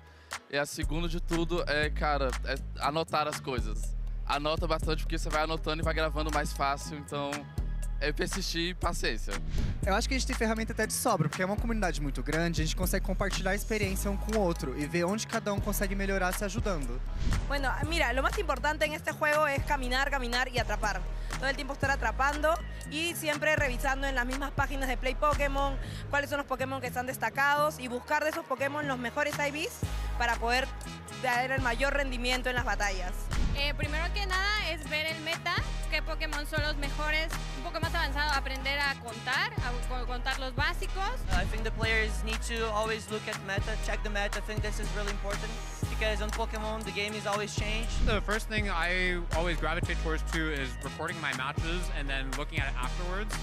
Not only just looking at it myself, but also like with friends from feedback. Just like really dissecting, like, you know, what am I thinking through this turn? Like, did I make the correct play? Am I thinking about the high-level game plan correctly? Am I accounting for potential risks depending on what my opponent is doing? I think it's really hard to get stuck in the moment when you're actually playing, so looking at afterwards has been like really helpful for me. In the game, you don't have a lot of time to think. You just do the best you can in the moment, but afterwards, when you can actually pause and slow down, you can analyze what is actually going on in the game. La mejor oportunidad que tienen es ver las transmisiones de los campeonatos regionales, internacionales y del Mundial de Pokémon. A pesar de que el meta puede llegar a cambiar mucho, no significa que no puedas ver cómo juegan otros entrenadores, qué es lo que están pensando, qué es lo que dicen en las entrevistas, ver cuál mindset tiene. Entonces, ve lo que piensan, ve cómo juegan, imítalos y supéralos.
I'm Ethan Wild, and I'm just here to play Pokemon and have fun. So I started playing about 5.5 years ago, and it was just to pick up something new. I wanted to get out and about and start doing things not in front of a screen and meet new people. I think the favorite deck that I've played is Mew VMAX. It's not legal anymore, but it was really fun to play. You just drew so many cards, you had so much flexibility, you could use single prize attackers, you'd stop your opponent from doing anything, like with Judge and Path. It was just very versatile. I think the community is just an amazing factor. There are so many nice people, and just seeing friends regularly at regionals and ICs is really fun. Yeah, I just enjoy meeting people from all around the world. Hi trainers, I'm Amy Wosley and welcome to Professor Amy's Classroom. Today we're learning Pokemon TCG mathematics. When building your deck, there are a few mathematical questions we need to ask ourselves. How much damage can my Pokemon deal, and what HP totals are important right now? Let's look at an example. Raging Bolt EX has 240 HP. Say I'm building Miraidon EX, which can only deal 220 damage at a time. How can I ensure my damage is meaningful? Well, if I add 2 Zapdos to my bench, their abilities add 10 damage to my Lightning Pokemon's attacks, so I deal 240 in one go. Bye-bye, Raging Bolt. Let's do another. Jim O'Brien's Okie Dokie deck does 170 damage a turn with Good Punch, using the buff from its ability. 170 damage is enough to KO many 2-prize Pokemon in format, such as Squawkabilly EX, Luminion V, or Fezandipity EX and Terrapagos EX with weakness. With Okie Dokie being a single prize Pokemon, your opponent will take twice as long as you to take all their prize cards, while having to work through your huge HP total. So, although Good Punch for 70 damage may look small, with the magic of Pokemon mathematics, we come out with a brilliant deck that nobody was expecting to see on the stage at Louisville. The final mathematical tip I'll leave you with for your deck building today is how much energy do I need to put in my deck? Well, let's use Charizard EX as an example. I want to make sure that all of my Pokemon can use their attacks to take 6 prize cards across a game. Charizard EX needs 2 energy to attack, however it searches those energy out of the deck when it evolves. Handy! So, let's say I need Charizard to attack 3 times to take 3 2-prize knockouts. I may need 3 Charizard to do this, so 6 energy makes sense, right? Especially since I can search it out of the deck. But some may choose to run even fewer energy and utilize cards such as Super Rod to save space in the deck and streamline the flexibility of your cards. So, when building your deck, always remember to calculate your damage output to the HP of your opponent, consider weakness and how the meta is shaping up, and put enough energy for your attacks in your deck. Catch you next time, trainers, in Professor Amy's Classroom.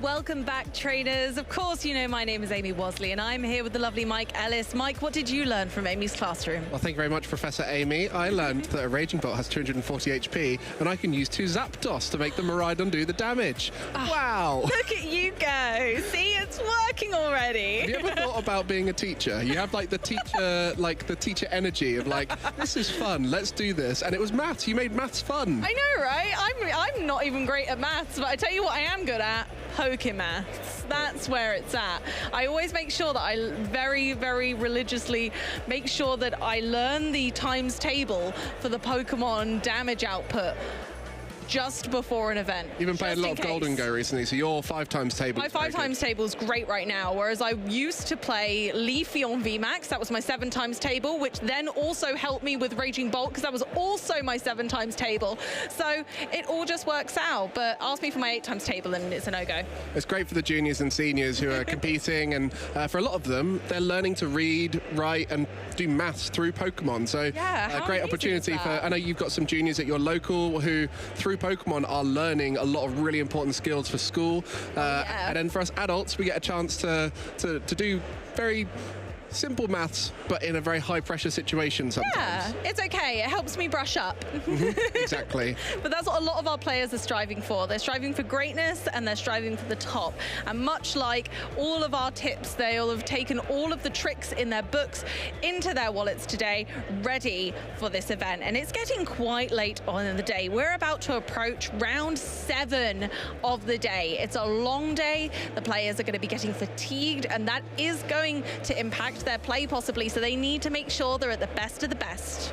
The penultimate round of the day. We have 8 rounds on day 1 here at Stuttgart, and 7 rounds in, you're kind of looking at a few players who've already made it now. So all those players on 6-0 records or 5-0-1 will have qualified through to phase 2 of the Swiss. But for everyone else, they are trying to compete in those final few rounds to make it into another day so they can play even more Pokemon. We'll have 4 more rounds of Swiss tomorrow. I know, right? And more than ever, more people are going to be able to play in that day 2, which is just phenomenal. They get 2 days of playing Pokemon, guaranteed, and it just really fills my heart with joy that we're going to have so many fantastic players in day 2 as well. Yeah, that 5-2-1 record, the minimum record, or you could go 4-0-4 to make it through to day 2. But a lot of our players we're watching right now are trying to really make it all the way to the top. So we just witnessed our first player on stream to make it into day 2 with a 6-0 record. So continuing that could go to the end of the day with 8-0, which would be huge and a massive advantage in day 2. That's the thing. You could maybe tie or lose some games later in the day, but just winning more places you in a higher seed for day 2.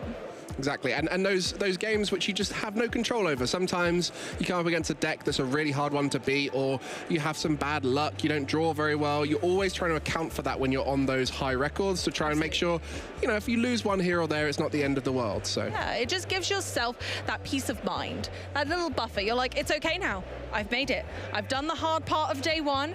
If we kind of, you know, slow it down from here, it's okay. But you always want to try and play it out to get those higher seeded kind of placements for day 2. Maybe avoid asymmetrical top cut altogether. Yeah, there's a lot on the line now with our prizing and our CP that players are competing for to try and make it into that top 125 of Europe and qualify for Worlds, as well as those automatic invites for winning the events. The Stuttgart champion we crown tomorrow will be guaranteed a spot in Anaheim, California, and anyone else who is trying to get those high CP thresholds will be pushing themselves as high as possible in the top 125 of Europe, potentially booking their spot at this event. But there's plenty left of the season for them to try and make it all the way. So many, and there's that ever-changing leaderboard right now. So more than ever, these championship points, which we abbreviate to CP, are more impactful than ever, with first place getting a huge 350, second place 325, and so on and so forth, all the way down to 64th even, gaining 100 championship points, which is gigantic. And we also got to look at the other regions. Now that players are traveling further to try and get more CP, we have some of our Oceanian players here, North American. I'm sure there's some Latin Americans as well. And this is the beauty of the competition now, is people are willing to travel more and more. And so we're seeing even stronger players. Last time we were in Germany, our final didn't have a European player in it. Over in Dortmund, and an American and a Japanese player. So definitely watch out for those who are trying to gain CP against the rest of their competition in the region. It really does make a difference. When you look at all the players who are traveling the world to continue playing and continue crafting this fine art of Pokemon. We saw, of course, in Sacramento, we saw a second mirror match in a row. Will it happen today? Maybe, and the reason why these players can travel all around the world is thanks to that prize money on offer. So if you start finishing in those top spots, you can earn some money, and most of our players are earning that money to then feed it back into the system so they can travel to more events. And there is all sorts of other things on the line, like travel awards. You know, if you're in the top of your region, each international championship cycle, you can often get awarded extra money to be able to travel to the next IC and so on. So these players really are trying to snowball the prize money into more events. Just living the dream. I just can't explain it any other way. You couldn't be mad. It's playing Pokemon, earn some money, Go play some more Pokemon. Travel the world as well. Like some of the places we get to visit through these events would never have gone otherwise. So we were very thankful here that Pokemon has sent us around the world. For now, we are just trying to focus on Stuttgart, though. Absolutely. Here today in Stuttgart, Germany, we are here just about to head into round 7 of the Trading Card Game Regional Championships. And there are over 1,600 players trying to compete into that day 2. We'll see that number shrink a fair amount, but it's also the question is which decks are going to come out on top. You know, we've seen at previous events recently, Reggie Drago V-Star coming out on top a lot, but then off the back of that, Miraidon's seen some increase in play, and lots of other decks are starting to try and counter these top decks, and that's why we've seen Charizard EX come through. The list goes on. There is so many decks right now. And there's so much to do at these events. On top of all of that, really, the fun never ends. But speaking of fun, Freya is over in the fun zone to show you around. Yes, indeed here. Not at the fun zone, well, it is a fun zone as well, but the fan zone. So we talked about our players competing, but it's not just competition that's here on offer. So here at the fan zone, there's so many different activities going on. So there's a drawing competition. I think Alex mentioned earlier, or rather, we kind of pointed that there's a few drawings going on, but those drawings have been taken down. So people have been just drawing their favorite Pokemon and trying to enter into the competition to win prizes. Not just that going on either. There's tables to get together, and over there are a whole range of TV screens going on showing different versions of the animated series, and also going ahead and really taking a throwback at all of the different games that have been around over the years. So I think there's a few setups of Pokemon Stadium, there's a few with like Scarlet and Violet as well, so really just fun for everyone there. Just really awesome to see that. So not just really for the competitive players, this is something that we haven't really had before at the regional events. We've had some sort of side events going on, but really for the supporters, for the proper fans, that are people who might not necessarily be competing or playing in the events, but just want to come here to have a good time and support their friends and family. This is actually absolutely the place to be. Now, if you want to enter the drawing competition, there are in fact prizes for the drawing competition. I'm not exactly sure what the prizes are. It's a shame that they've taken down the drawings for the competition already. Otherwise we would have been able to show you some. But you can see some people there just having a good time and enjoying themselves here at the fan zone. So plenty to do here, not just at the competition level. Now I think that's going to be it here from the not the fun zone, the fan zone. But let's throw it back to the casters to wrap up that last for future match round. Well, lots of fans having fun in... Right? Absolutely. I think fan zone. It's the fun zone to me, because I always have fun. Yeah, we're actually quite close to the fun zone, so we get to walk through the fan zone quite frequently. You know, there's so much on offer here, but the competition at hand, there are currently only 8 players who are sat at 6-0. Everyone else has either tied or had a loss. So we're starting to narrow down that perfect record field. Our lovely Jesper is on 6-0, commentating Gdansk and competing here. Making it through to day 2, which is a hard challenge for him as he likes to struggle in the final hurdle. All it took was me joking around with him about not being able to win a winning in for him to just absolutely obliterate the next event. So clearly, you know, maybe it's last round winning ins. Perhaps he's fine as long as he's winning at the start. It's last round. Maybe. He's a bit nervous, maybe. Previous world champions, I think he's got it in him to win a tournament, and many other great players. We just saw Mads winning with Ironthorn's Dragapult on stream. He is also 6-0. Lots of other players looking to try and make it in with that 5-0-1 record as well, which is still a great position to be going into the final day, as there is still so many more rounds. We're only halfway through the rounds that we're going to be playing, although we're doing 8 day 4 tomorrow. So the players are at that point where they're starting to see who is coming out on top, which decks are in the top part of the field, and maybe if someone's made the right meta choice, they could be taking all those names at the top.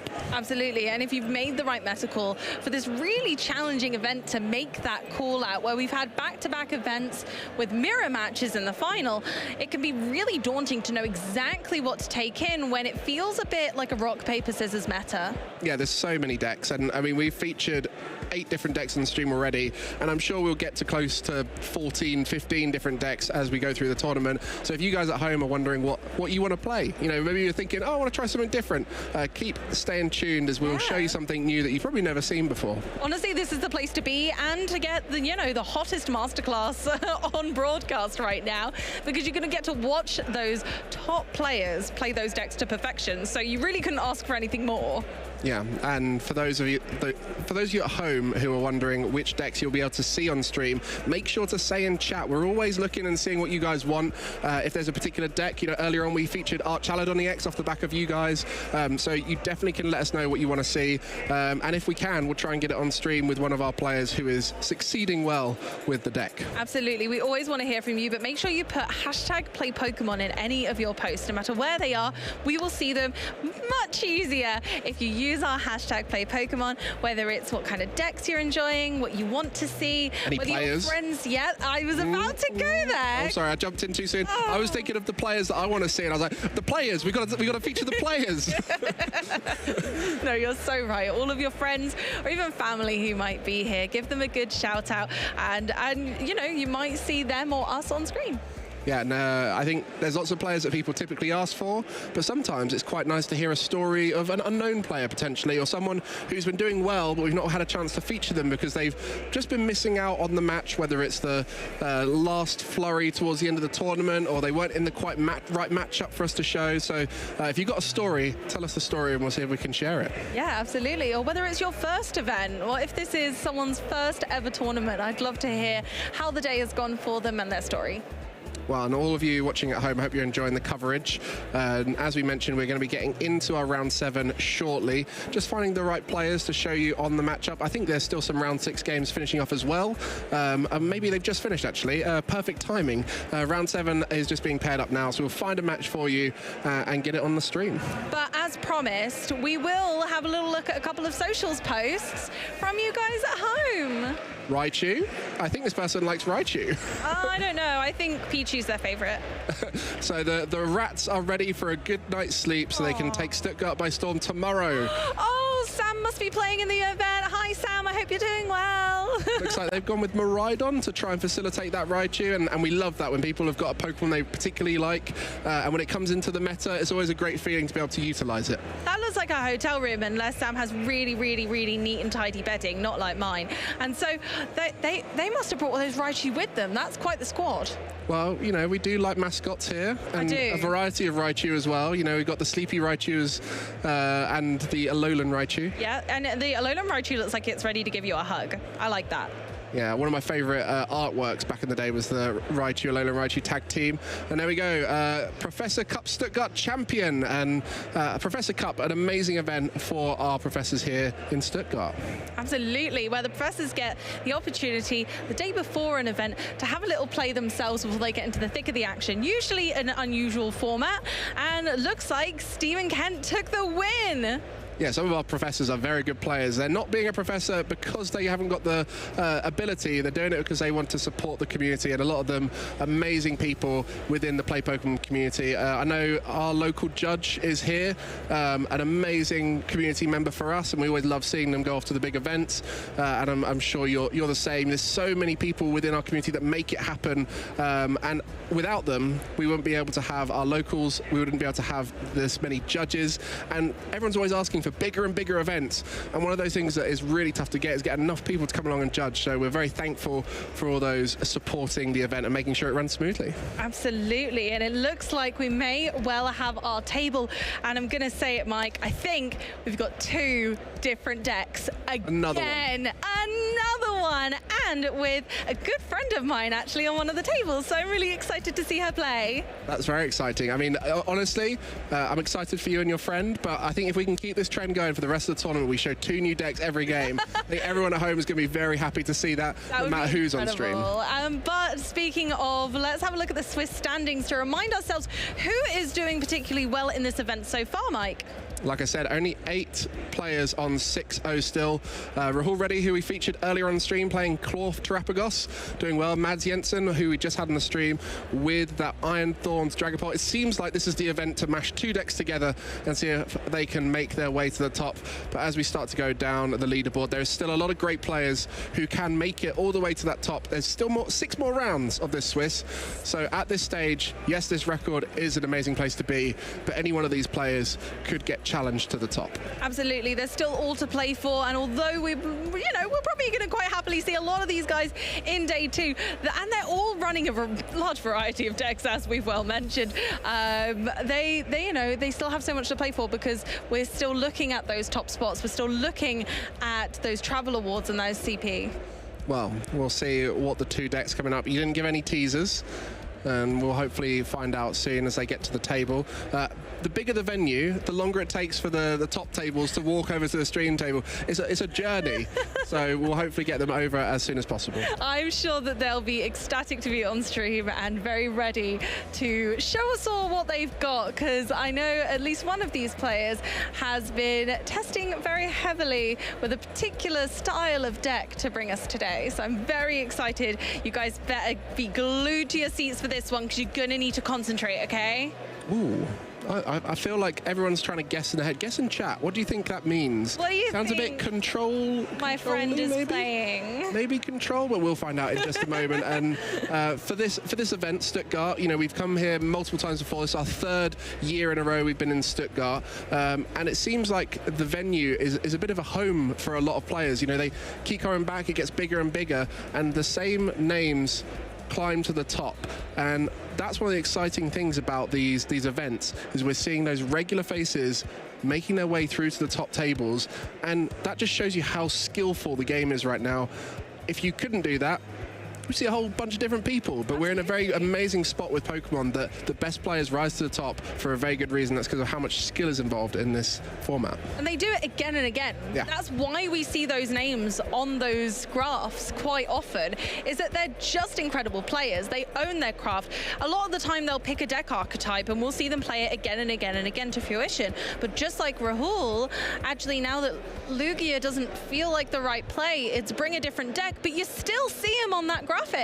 Yeah, and the creativity and the deck building now is such a big factor because the meta is so diverse. The deck builders amongst us are looking to try and come up with something a bit different, whether it's fusing decks together. We've seen lots of different partners with Terapagos. We've seen different ace specs being used. There was a long period of time where ace specs, it was like, okay, is it Prime Catcher or is it like a specific one deck, like Legacy Energy? Now, we just saw the Trolley in the last game, Unfair Stamp, Prime Catcher, ace specs everywhere. There's so many now, and there were lots in Surging Sparks, so we have lots of new ones to look forward to, and we featured many on the stream today. We've seen the Brilliant Blender.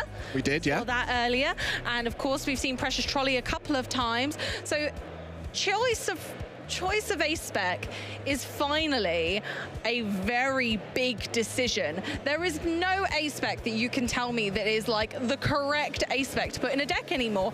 All of them, or a lot of them, seem very valid in deck building, and they should all be taken into consideration. 100%, and that's the exciting thing when you've got things like Radiance, you've got ace specs, you've got the V-Star, so there's lots of different one-ofs in your deck that you have to consider, and for a lot of decks they might not have a Radiant or they might not have a V-Star, so finding a way to nestle that into the deck is important. But every deck we're seeing with that ace spec, because they're so important in every one of our decks, so powerful. Prime Catcher is always a good safe pick as an ace spec to go for, but this was probably the most important thing for us when we're talking about the variety of the meta, because you can see how diverse just the main decks are. We've got less than 50% of our top decks are featured here in the top 6. Yeah, and I mean, there's a lot of flexibility here. These are decks kind of reborn, I want to say. There's so many small elements that have made these better. But as you can see, 11% of our room is still that Regidrago V-Star, which we've yet to see. 178 players are playing this deck, Mike. Yeah, there was 5 in the top 8 in Sacramento, so a lot of people inspired by that, but maybe a little bit worried about that Miraidon EX that is taking a bit of a resurgence now. It's got a few more tools from Surging Sparks, but as you said, Decks Reborn, Lost Box, always finds a way to add new attackers in, and I think a lot of people would have been trying out that Pikachu X in their Lost Box here in Stuttgart. Yeah, for sure. Pikachu kind of making that leap, and then we see the best of the rest, and all of these decks, once again, are very good. We have seen almost all of these on stream today now. We're getting there. I feel like we're going to complete the graph. Do we get brownie points for that? If we feature, what do we need? We need Golden Go, we need Gardevoir, and we need Control, and then we've completed it. We all really want to see Snorlax Control. That's I can see everyone in chat is begging for Snorlax Control right now. Mike, I have a controversial opinion. Go on. I really like casting control games. Oh, really? Yeah. I mean, Snorlax Control is a great pick at this event as well. It is, and the reason I really like casting control games or watching control games is because it's a puzzle. It's a puzzle. Can they get out of it? And especially when you're watching as sort of a fly on the wall like we are, you can sometimes see yes or no to that, and you're begging for a player to do a certain thing or make a certain move. And for me, it's like a bit like a mystery movie, and I love working out the puzzle of whether player A can beat player B with their control deck, especially as Freya and I highlighted earlier with the Latias now. Maybe with so many switch cards being cut from decks, maybe Control's in a really solid place. Yeah, that's exactly it. That's why it's a great pick for this event potentially, as we see our players prepping. I'm going to guess Emma, a little bit of inspiration, maybe? Emma and I, green-haired gals to the end. You know it.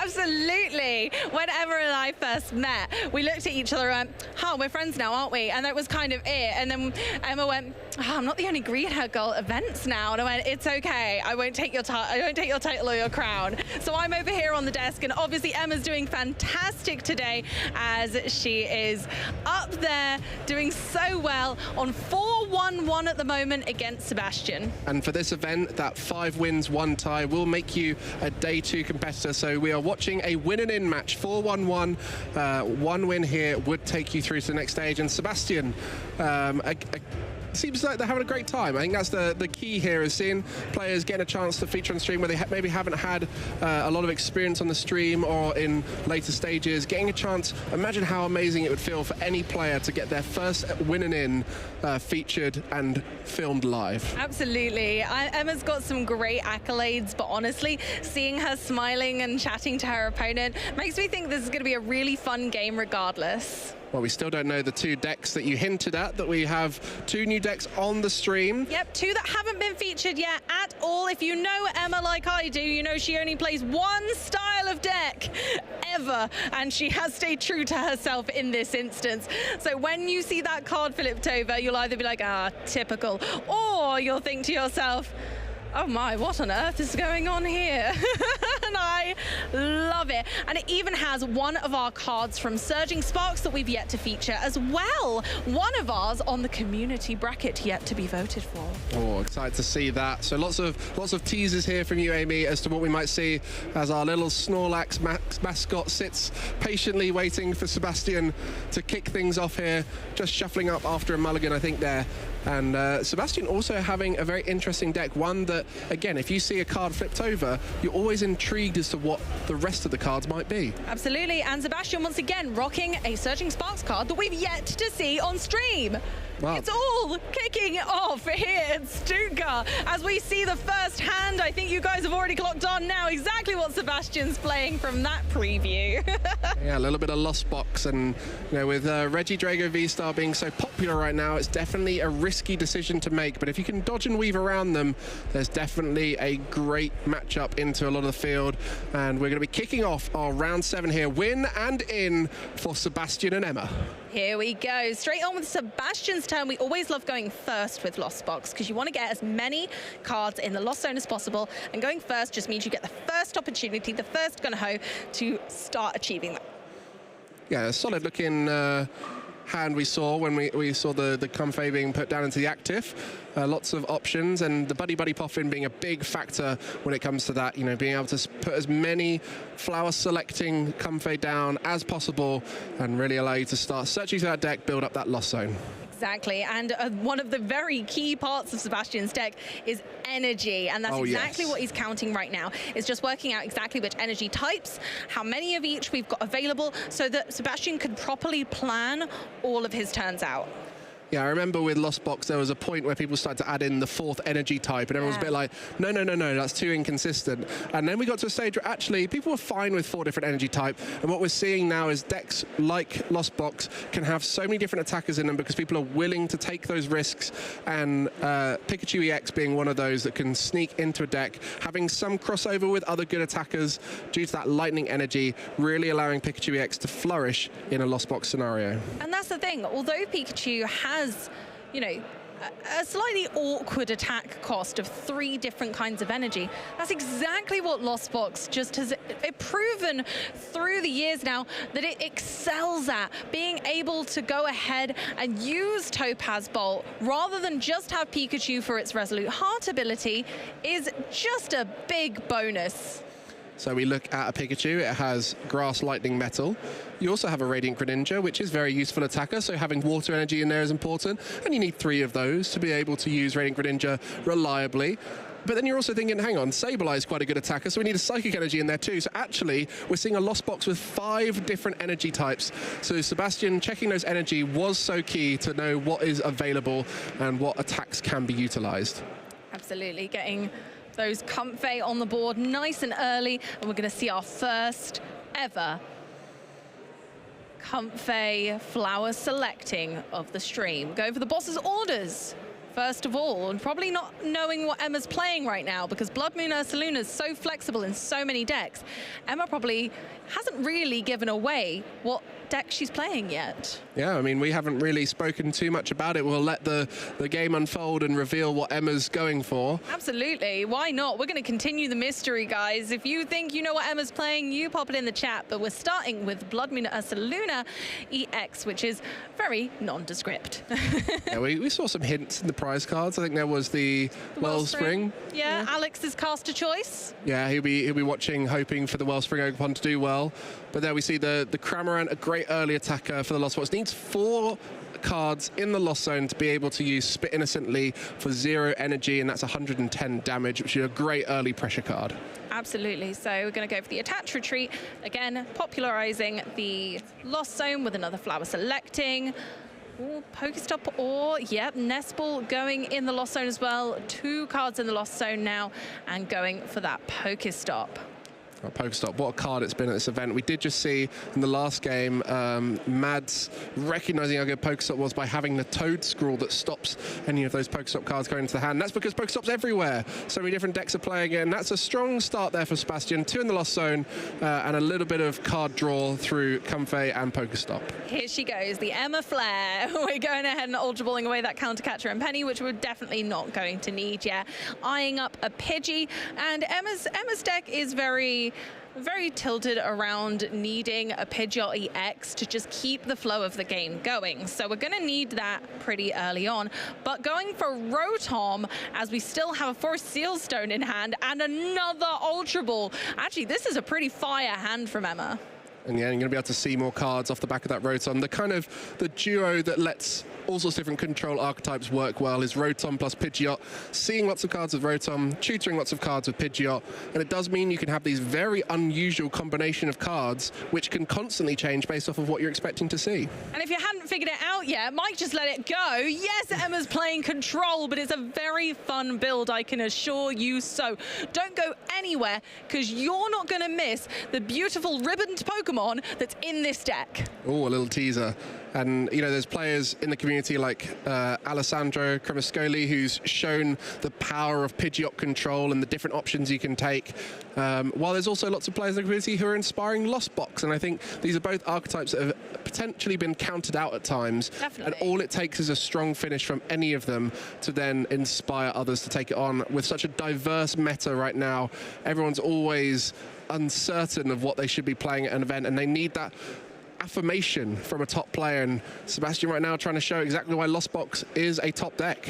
Yeah, and so we're going ahead and putting more and more and more cards into the Lost Zone using Chorus Experiment and Comfey. The way this deck works, for those who are unfamiliar with this deck archetype, is that we're wanting to get as many cards into the Lost Zone as possible, as it activates various Pokemon's abilities of ours and various cards like Mirage Gate. So the Lost Zone is essentially a second discard pile that you can never get anything back from until the next game. The cards are quite literally lost.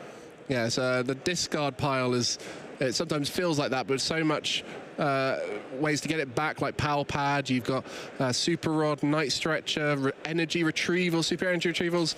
The Lost Zone is quite a unique system to really force players to think twice about what they get rid of. Absolutely, because once they're in there, they cannot come back under any circumstance. So the Comfey have the ability Flower Selecting, that lets you look at 2 cards, put one in your hand and one in the Lost Zone each turn.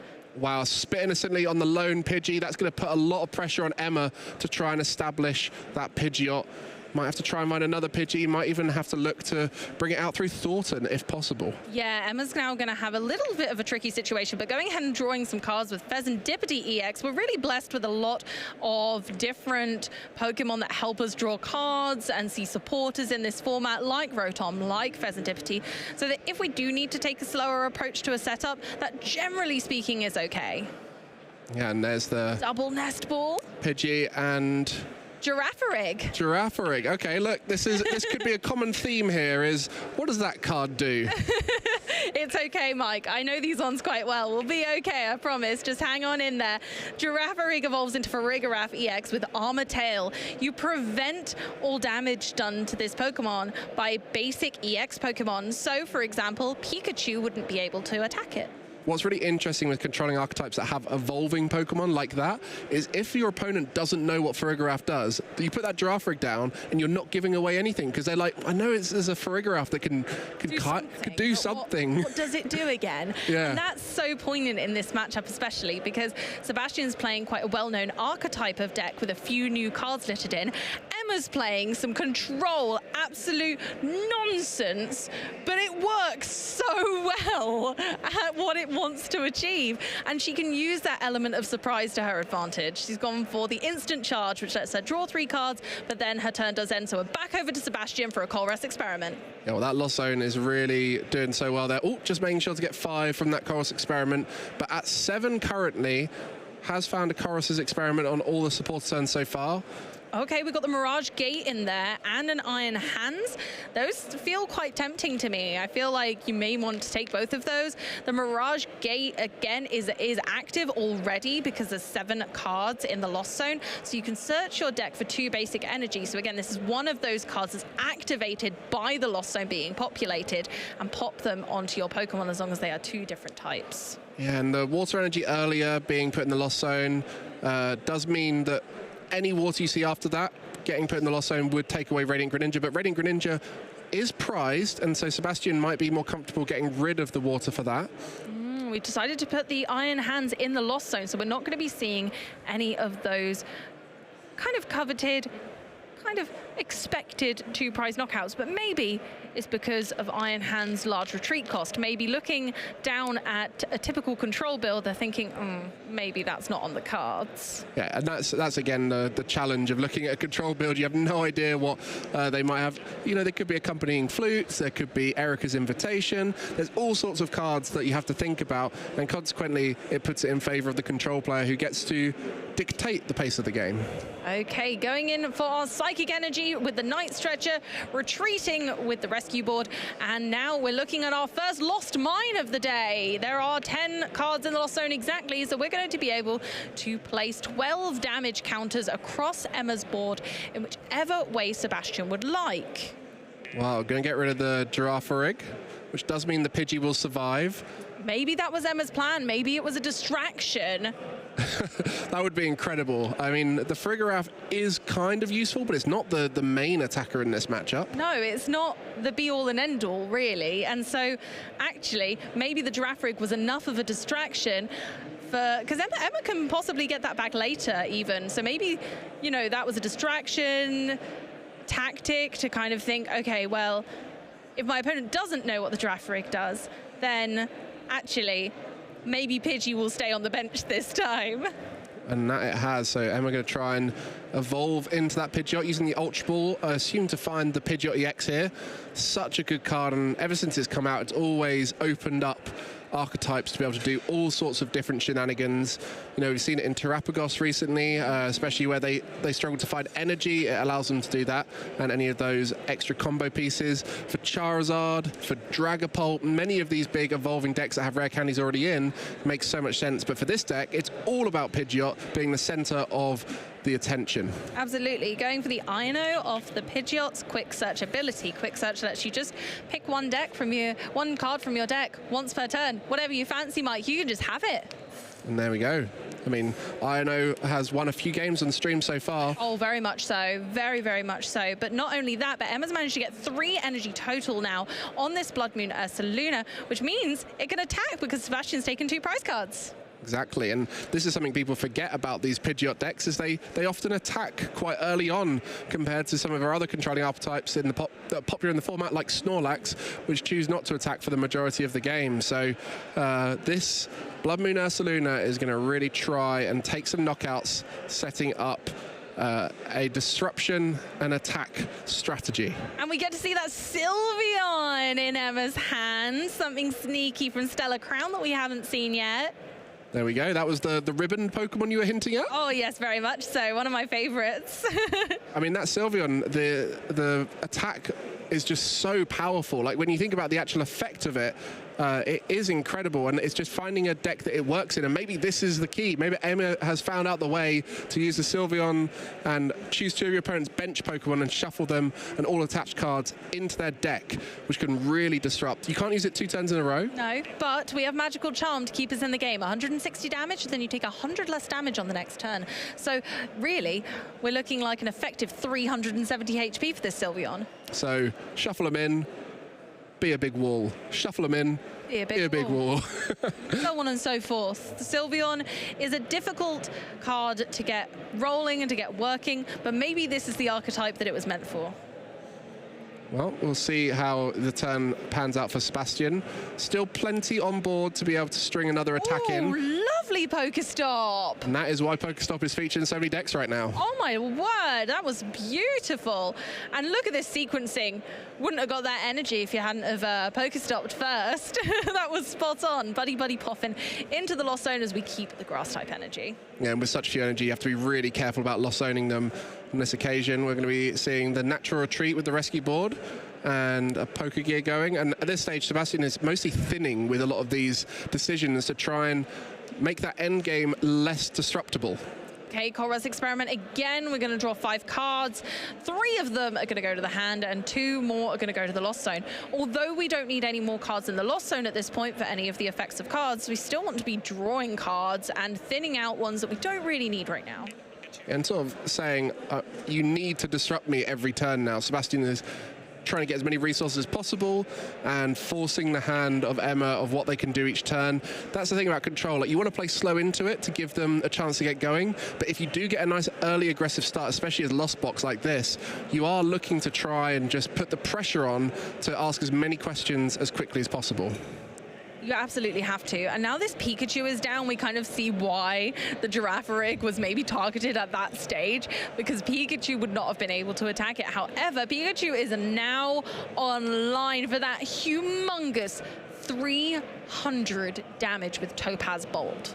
Yeah, the Surging Sparks mascot, Pikachu EX, one that we were sure was going to see some kind of play, whether it was in Miraidon as a great Terra Pokemon to put on your bench to allow for the Area Zero, but actually in Lost Box is its best home, where it gets to use its attack, Topaz Bolt, which does 300 damage, a huge amount of damage. You do, however, have to discard 3 energy from this Pokemon, but that's where that Super Rod plus Mirage Gate combo really works well in Lost Box. Absolutely, and why Pikachu has found a really happy home in this deck as a really valid attacker, going ahead and over-attaching energy so that, again, we can just attach for turn next turn and trigger another Topaz Bolt attack for some huge damage, really disrupting Emma's play. Yeah, and the key that a lot of people will forget about that Pikachu is that Resolute Heart very good ability that stops it from being knocked out in one hit, surviving on 10 HP if it was to be knocked out when it was on full HP. So Pikachu EX in this particular scenario should survive another turn. Absolutely. So Emma's going ahead and popping down our Radiant Charizard now, a slightly more aggressive stance, thinking, oh my word, Sebastian only needs to take 2 more prize cards. I'm a little bit behind. Sebastian did make the right call on that, Girafarig possibly. So now trying to disrupt as much as possible while possibly taking prize cards. Yeah, and the power pad there, putting some supporters back in and going to take the Iono straight off the deck with the quick search. We'll just need to shuffle that deck up beforehand as we see Emma Ionoing now Sebastian down to 2. Like we said, you have to disrupt when Lost Box starts building up a hand like that. You're saying to them, okay, you have to disrupt me because otherwise I'll have it in my hand. I've chosen these cards off of every one of my flower selectings because they were better than the other one. Yes. So my hand has got really good. That's the thing. Both of these players can almost cherry pick things out of their deck, and disrupting one another, whether it's in which knockouts you take or how many cards you want to force them to put to the bottom. Oh, Lost City, I like that. Very nice. Can the Radiant Charizard here do enough with this knockout? I mean, the Pikachu sitting there and only needs one more energy attachment to then swing back into anything, but the boss's orders went early. This is where the resources are so important when you play into control. So important. But Emma's gone and disrupted the Pikachu's Resolute Heart ability by placing some damage via Charizard.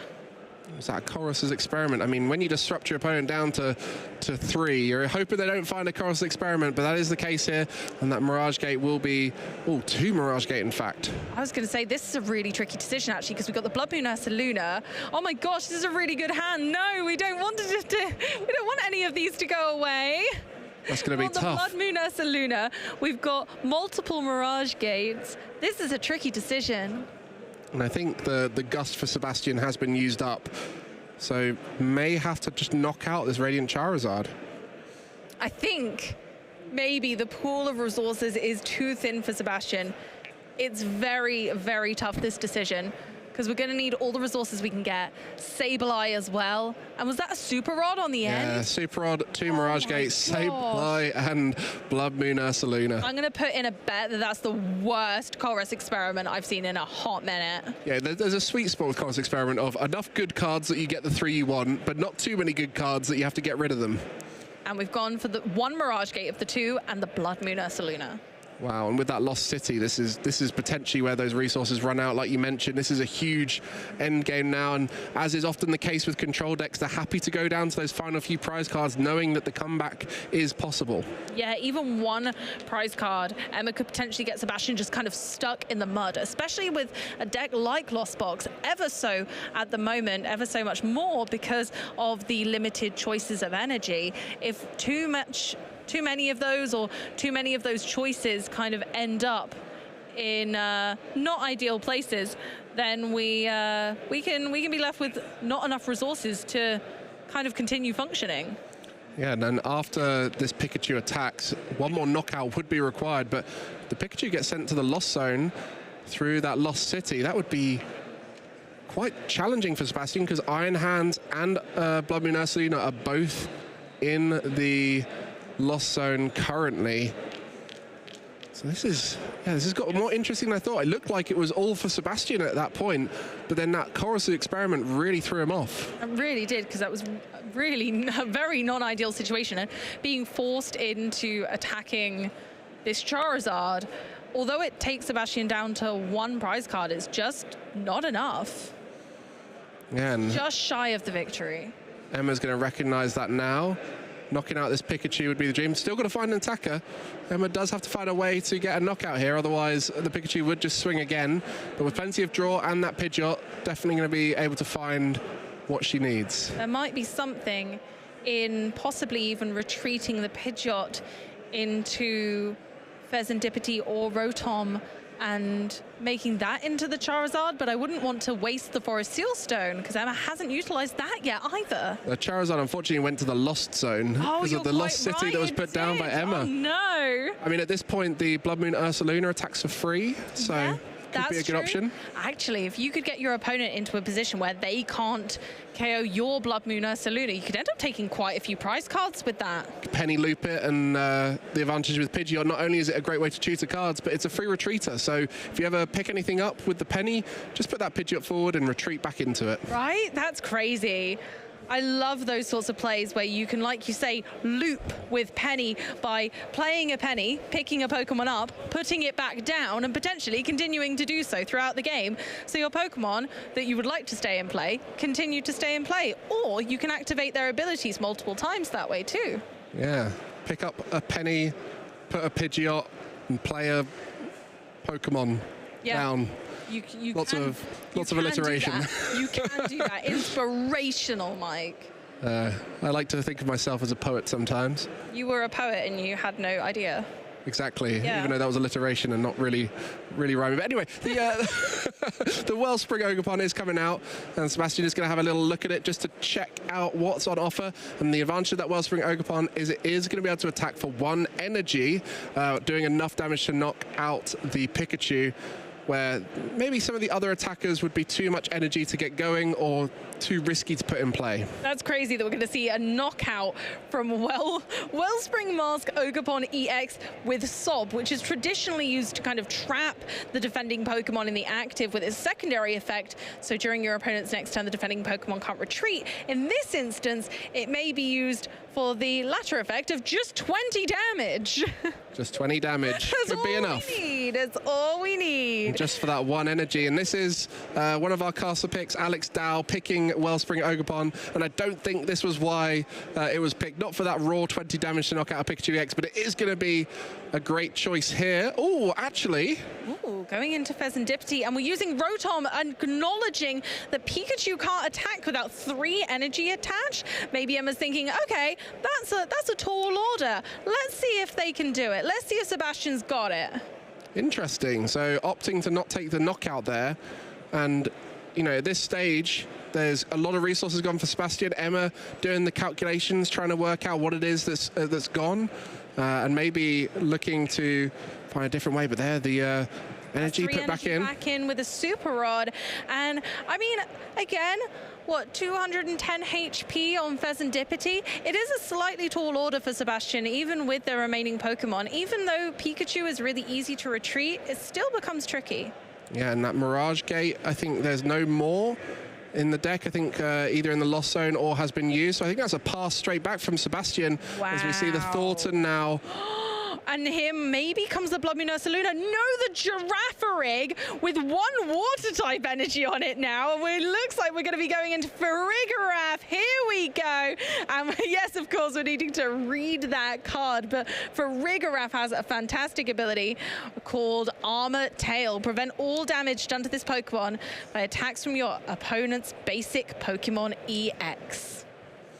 Wow, 1 attachment there, the Psychic Energy, the Sparkling Crystal, putting it in range. It takes 3 energy, a Psychic and 2 colorless, and the Sparkling Crystal reduces it by 1 energy there. So we'll be able to attack now, knocking out that Pikachu and also putting some damage on the board. Absolutely, here we go. Finally getting that kind of lock in place, and Sparkling Crystal, really interesting ace spec, which we've seen it utilized a lot in Dragapult before, but I'm excited to see it being used on an entirely different Pokemon. Yeah, energy acceleration is such a big part of our trading card game. If you can find a way to break the rules of attaching 1 energy per turn, then that is the dream scenario. And actually going to be doing bench damage on the Girafarig. I don't know if that will work. It is a Terra Pokemon. So that just going to bounce off of the Pikachu there. And so the Pikachu still remains. Absolutely. Dirty Beam does 160 damage to the active, and then 30 to a benched Pokemon, but terrestrialized Pokemon, as you well assessed, Mike, cannot take bench damage. That is one of their effects that quite commonly gets forgotten. 100%. I remember back when using Lost Box with the Kyogre, I tried to attack into a Charizard and another Charizard, and then quickly realized, oh, yeah, that doesn't work like that. It's a small little bonus effect of the Terra Pokemon, and this occasion will protect that Pikachu. Absolutely. But the Pikachu won't be able to attack in this scenario, but Emma could have done with the prize card cards, I suppose. So here comes a Sableye, which is still online and might be able to chip away at Emma's bench on the other side of the coin and start to kind of deal damage to Pokemon like Rotom, who have very limited amounts of HP. Yeah, 2 Sableye attacks, and you saw that Lost City being removed with the Lost Vacuum to make sure that the Sableye can be brought back and potentially used again. So 120 damage counters can be placed, and they're all going to go on the Pheasantipity. I thought that might be the case, and we've gone for the penny. Here we go with that penny loop, as you were saying, Mike. We can play that 1 supporter per turn, but Emma's got a long way to go. Emma needs 6 prize cards. She has taken 2, and Sebastian only needs to take 1 more prize card to seal this victory in. Oh, wow. Is that a scoop there from Sebastian, knowing that he can't get another attack off?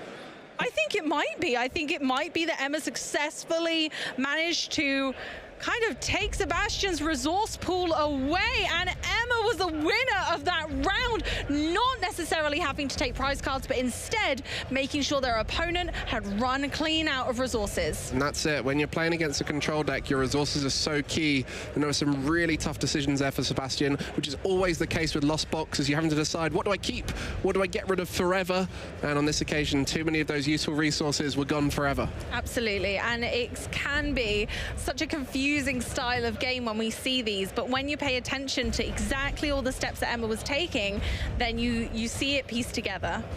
It's just recognizing what you can do as a control player that they cannot respond to, and it got right down to the final prize cards for Sebastian, but not able to find a way to get that final knockout. And you could look back to some of those early decisions. A boss's orders was put into the lost zone as one of those early decisions, a tough decision that later on could have affected Sebastian's ability to win the game, and you cannot always see that far ahead when you're playing against a control deck, especially if you don't know what you're up against. And exactly, and as we saw here, we went ahead with the Sableye knockout there, and yep, that was all over, because Sebastian, after bringing back that Pheasantipity to her hand, Sebastian realized, oh no, Sableye's going to be knocked out, and maybe I don't have enough ways to get the Psychic Energy and the Sableye back again for 2 more attacks. How am I going to do it? And that's when you lose those big EX attackers, and then that Farigiraf in the active can't be attacked by the EXs. So a combination of all of that just meant that we didn't see an end game for Sebastian that was possible, and hopefully Sebastian will learn from that going into game 2, and that's always the way when you play up against a controlling archetype, especially one that you're unfamiliar with, like Emma's list, which is completely unique to her. You're going to have to work it out for your next game. Absolutely, and unfortunately that Sableye and Prime Catcher both in the prize cards for Sebastian, which could be a rather large thorn in his side. There we go, starting off with the Blood Moon Ursaluna in the active. Not the ideal start for a Lost Box. And the Rotom on the other side, a potential liability, but one that Emma will want to get out early on. Emma always wants a Rotom out first, so I don't think that's too much of a problem. But straight in with our first Pokestop, and it was awful! Oh my goodness gracious! That was the most dreadful Pokestop I've seen all day. Sebastian's getting some really hard decisions here with that Colress last game in game 1, and now this. Well, there is a Pal Pad in hand, so they'll go straight back in, and we'll be using the Nest Ball to get another Pokemon out. So, but again, it's those resources. It's I need to keep my resources close to my heart, because Emma's going to try and do everything she can to stop me using them. And that Pal Pad can be a great way to double up on really important supporters like Boss's orders. And I think Sebastian here recognizing that Chorus's Experiment are far too important in this game to get going, wanting to get those back in the deck. But, you know, end game wise, putting a boss back into your deck to be able to use it twice could be a difference between winning and losing. Absolutely, and now we don't necessarily have that as much of a flexible option with having to utilize a Pal Pad so early from the real top 10 betrayal of our own Pokestop. Yeah, Pokestop is a wonderful card, very useful. If you find 3 items or you discard something you want to discard, like an ancient Pokemon in Ancient Box, or an energy, and all the kind of decks that accelerate energy, amazing. Great, happy. But supporters, ooh, not ideal. No, not my favorite. And luckily the Pal Pad was in hand, so we can recur that really easily. But it's again wasting resources, what Sebastian desperately doesn't want to do against Emma. Well, the Radiant Greninja, not stuck in the prizes this time, will be able to get early acceleration of cards into the hand. You know, one of the key factors of this deck is just having multiple different ways to gain cards in the hand. Greninja, draw 2 if you discard an energy.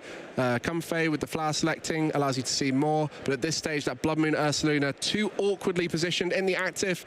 And the energy for a seal there.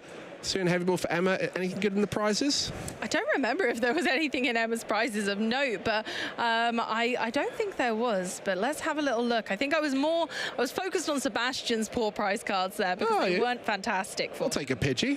I think a Pidgey is always quite nice to get early on.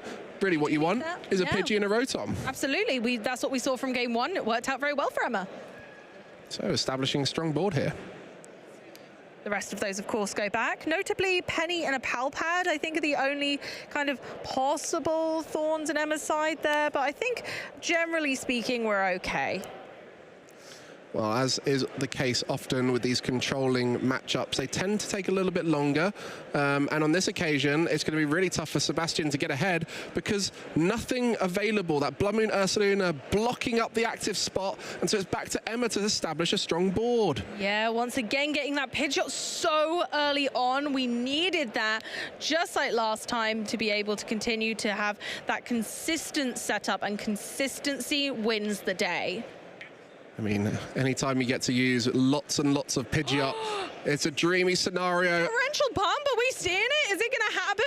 Oh, yes! What a play. Oh my goodness, we saw the Torrential Pump dealing damage to the bench and the active Ursaluna, taking out the Comfey to prevent Sebastian from making the Lost Zone populated. You see that there, the switch card was the next card.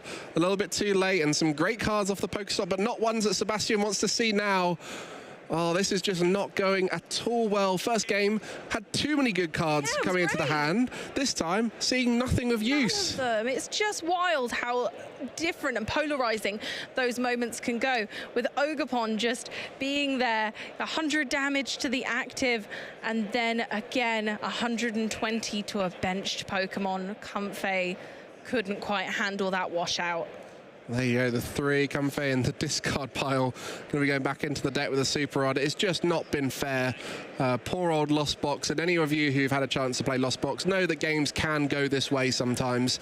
You have a lot of small decisions that add up, and in this case it's been Pokestop being mean, it's been starting the Blood Moon Ursaluna, the Chorus's experiments not coming to the hand. Awful. Just everything going against Sebastian right now. And Emma's gone straight back in with that Nest Ball again for a Girafarig, just continuing this really fast pace now, making sure that she's got every piece of the puzzle lined up to make Sebastian's board state stay a little bit sticky. So Girafarig is back down. Crispin for an energy attachment to Rotom and Girafarig. And we're looking at a good old-fashioned instant charge. Yeah, well, instant charge just allows you to keep drawing cards, and every turn that Emma gets to use that Pidgeot EX quick search and find any card from the deck that she wants is just going to make it so much harder for Sebastian, because Emma has so many tools and options, often that need to be used in combination with each other, and when you get to chain that decision-making turn after turn, you get to do those combos quite easily. And the issue for Sebastian here is that there are 0 cards in the Lost Zone, and we just keep hitting those awful Pokestops. No! Poor Sebastian. Oh, no. There are so many cards in Sebastian's hand that cannot be activated with no cards in the Lost Zone. And seeing those energy go by, can't even use the Radiant Greninja. And we're back into Emma's turn. We're back into a Farigiraf EX. We've got the retreat cost on the Rotom. It's not going Sebastian's way. Yeah, once that Farigiraf is in the active, it walls out all of the powerful attackers of Sebastian. Just makes it tougher to work. And now Pokestop even taken away from Sebastian. No options to be able to keep finding new cards. Well, meaning that another really strong attacker in Sebastian's deck will be lost to the Lost Zone soon enough. Hey, there's a buddy pop in, and Sebastian has said, I had enough. I was not finding the cards I needed, and you have set up a wonderful board state there, Emma. I cannot come back from this, and that will be it. Your green-haired friend Emma has taken it. Green hair victory! Emma Torrential bumping the way to victory! That was a complete washout, unfortunately, for Sebastian's hand and Pokemon. Wow, what a unique deck as well, and we love seeing this from the control players who love to change up the attackers in that Pidgeot control. We didn't get to see a lot of them because they are all specifically tailored to different matchups, but we saw how good the Farigiraf and the Wellspring Ogerpon were in this matchup. Absolutely, and we saw, of course, here with Emma originally starting with her own Blood Moon Ursaluna EX, but unfortunately the Pidgey didn't stick around. Eventually managing to get that Pidgeot EX established, Emma was able to make a triumphant comeback without even taking all of her prize cards. And you can just see how much it was testing Sebastian. Every one of those resources that goes into the lost zone is key, and if you lose it early on, it could be the difference between you winning and losing. And we saw the Sparkling Crystal choice of A-Spec, which I really loved because we saw it utilized in different ways. We saw it on the Farigiraf here and later on the Wellspring Mask Ogerpon EX. Yeah, and that was Sebastian really struggling to get that final prize card. All the Gust options taken away, the Pikachu unable to attack into the Farigiraf. And so consequently, Sebastian thought, you know what, I'll try again in the next game, see if I have better luck. And there was just no luck at all. Colress's experiment off the Pokestop. Colress experimented too close to the sun and got spun around in that Pokestop. He was too dizzy to function.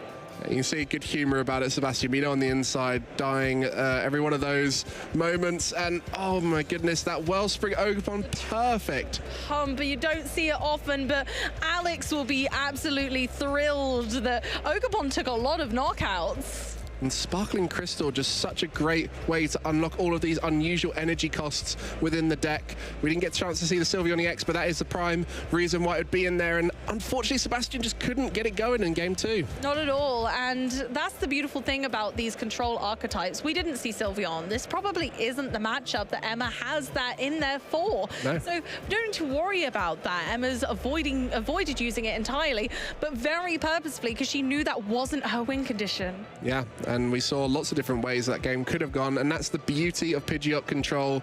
It's got so many avenues to victory, and hopefully you guys enjoyed that. That is now our 9th and 10th different deck variant we've had to show you on stream. Because every round we've had a different matchup, different decks, so you guys are getting a real treat here. That is wild. I'm still reeling. I'm so happy I can't stop smiling. Just being able to be treated to 10 completely different decks, working out how they work, and watching all of these players play them so perfectly, and even a really fun build of a control archetype deck where we thought in game 1 Sebastian was ahead for most of that game. We genuinely had thought that he had Emma on the ropes, so we were wrong.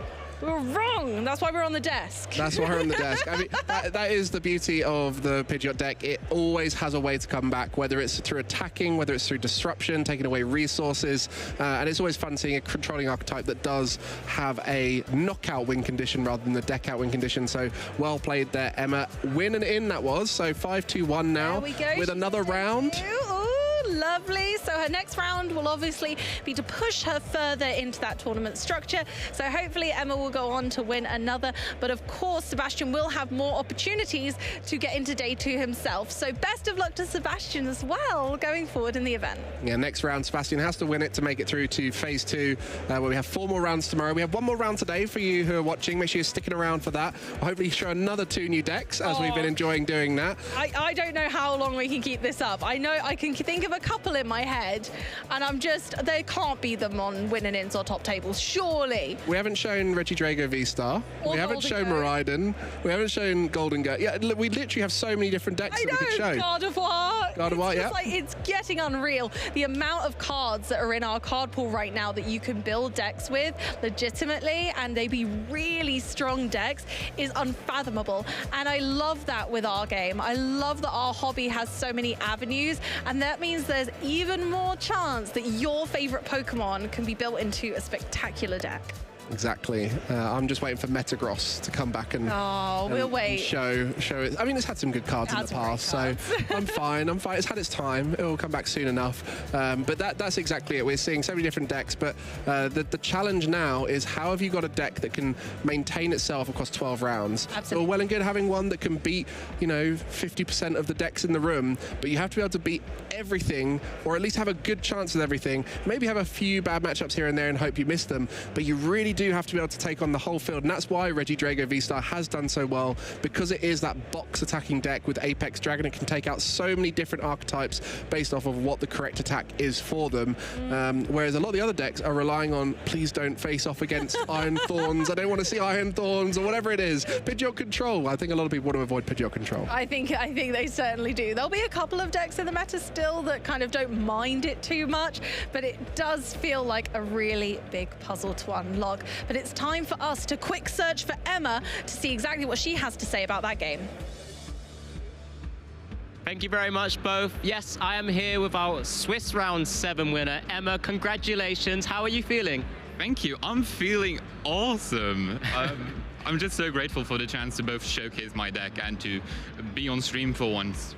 Yep, I know the casters have mentioned many times, of course, a good friend of yours, Amy, has mentioned many times that you have been a Pidgeot Control player, but I want to go back to the comment you made when you submitted the list, that this is not a control deck. Explain yourself. It's not a control deck because there are no control cards in the list. It's just your typical Pidgeot control list, except that you cut every single control card for either energy acceleration or additional attackers. Yeah, I mean, we've seen some incredible cards there, because I did see the double Crispin. You had the Sparkling Crystal as well, which was used to fantastic effect. So good. Yeah, right, exactly. But, I mean, how are you feeling? Because, like I said, you've played a lot of Pidgeot Control. This is obviously a very different Pidgeot box deck, as it were. How far do you think you can go with this type of deck into this field? I think I deserve to take the whole win for this tournament. This is actually a big milestone for me, because Stuttgart last year was actually the first win into top 8 I've ever played. I got destroyed, but now we try again this weekend. And you're coming back strong. I mean, you've got a 5-1-1 record right now, so it does take you into phase 2, so you can get to continue playing a lot more rounds, of course, as well. But as you just mentioned, maybe this is the chance to redeem yourself in the winning in for top 8 and actually make it going all the way, right? Did you play Pidgeot Control then? I played Rapid Strike at that point, because Pidgeot Control wasn't something that was known by anyone else than the Italians. Ah, okay. So very, very different in terms of the kind of types of decks that you've played before. Combo decks, combo decks. Yeah, sure. What's the sort of matchups that you've been preparing for? Was Lost Pikachu one that you actually put some time into? Alex, I can tell you confidently that I put exactly 0 games into this list, but that's how I usually roll these days. I don't really have time for testing. So what I do instead is that I hit up my friends, theorycraft a bunch, get a few lists that people call bad, and then at the end of it, I usually end up with a really good result. So I'm very confident in the matchup spread, regardless if I haven't actually tested them. Yeah, that's fair enough. I mean, you're playing some cards that I called out as my cast prediction as well. I love the Wellspring Ogrebon. I feel like it's such a good card for the meta at the moment. So fantastic. And we saw it attack, you know, being able to take out multiple Pokemon when it needs to and actually deal a lot of damage. But are there any shout-outs you'd like to make? I know you mentioned a couple of your friends there, but I'll give you the floor. First, I want to thank or shout out my opponent's wife, Larissa, for making this awesome Snorlax plush. It is actually incredible, I'd say that. I had to beat him, so he can't be here, but still getting the shout out. I also want to shout out my friends Anya, Julius, and Alessandro Carmascoli for helping me so much with these lists, especially Anya. She's been the greatest help ever.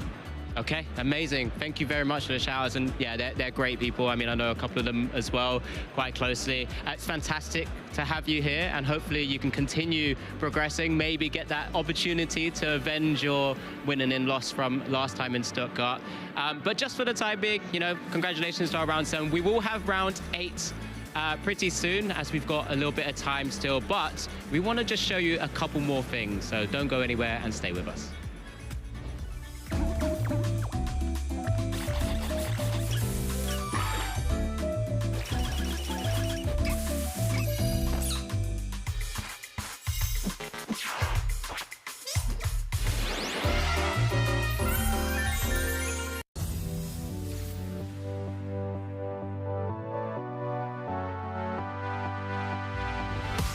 So for new players at home looking to start competing, I would strongly recommend visiting your local league because your local league has a whole bunch of great mentors, professors, and other players among you who are like-minded and absolutely want to get you into the game better than you could ever be on your own. For new players, I'd recommend starting and just watching the stream, seeing what people use, and even just copycatting a team. And for me, it's just like using Pokemon that I know I'm going to have fun with is the big thing. Because if I am having fun, then I'm way more likely to win. For people that want to start competing, I would say start playing online, look for guides. Personally, I watch a lot of Wolfie's videos and a lot of Harry's videos as a French player. So if you understand French, you should go look at his channel. Or Wolfie, it's a lot of help. And just play online. Like, if you build a team and start playing, write down your notes, look at your mistakes, try to analyze your games. It's a lot of help. And, you know, find a friend that can play. It's going to be a lot of fun. Advice that I would give to somebody wanting to start playing the TCG is to look up local game card stores in your area and see if any of them are running any Pokemon events, and just go talk to the people around. And there's tons of friendly people in the community. They'll help you get started. Some advice I would have for people looking to compete at home is really get connected with your community. Practicing with other battlers is one of the best things that you could do out there. That's personally how I started as well. So I know Go's big on community, so that definitely would be the number one. The advice I have for people at home looking to start would be to just jump in and do it. I was very nervous, and I still am nervous today to play, but the only way you're going to get better is to actually play, get out there, get the experience, and you're going to have fun no matter what happens. Welcome, Pokemon fans. You're joined by myself, Shea Burton, Freya, and the lovely Nico as well, who is an IC champion. So I thought it'd be a good idea to pick your brains, good sir, about how we can all do better at ICs. So let's zoom out from the event. Let's pretend you're a month away from an international championship. What's going through your head? Yeah, so a month ago is like a pretty good time frame, because that's usually where we try to properly like invest a lot of time in a week for an IC. For the IC itself, it can vary a lot, because our ICs, like usually with regionals, you're just like in a format, or it's like maybe the start of a format, something like that. But with ICs, there's like completely different things, right? I mean, now OCIC is gone, so that part is not really happening anymore. But it's like we usually had one IC that starts with a new format, one IC that has a format that has already been going on for a long time, which was usually OCIC, and then we have, since last year, we have one IC that starts with a completely new rotation, and then NAIC once again is usually like a new set heading us into Worlds as well.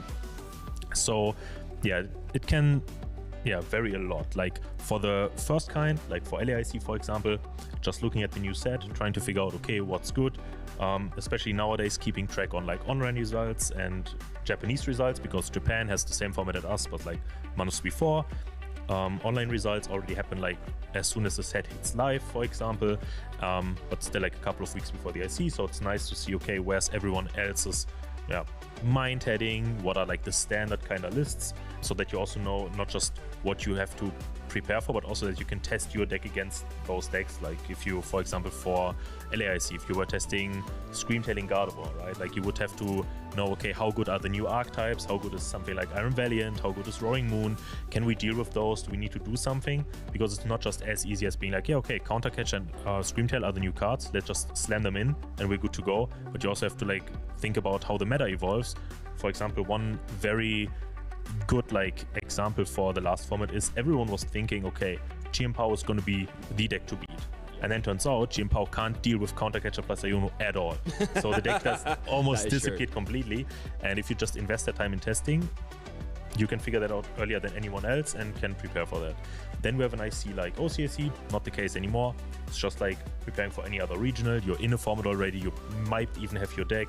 Just stick with the deck, maybe make some adjustments, you're good to go. And then we have the most difficult one, which is EUIC this year and EUIC last year, figuring out a completely new format, because you can't just like expect new decks or like how decks change, but you also need to consider the entire new format, because cards rotate. especially nowadays, like we have so many players like yourself that have been enjoying Mew for the last 3 years, but that deck is just completely gone.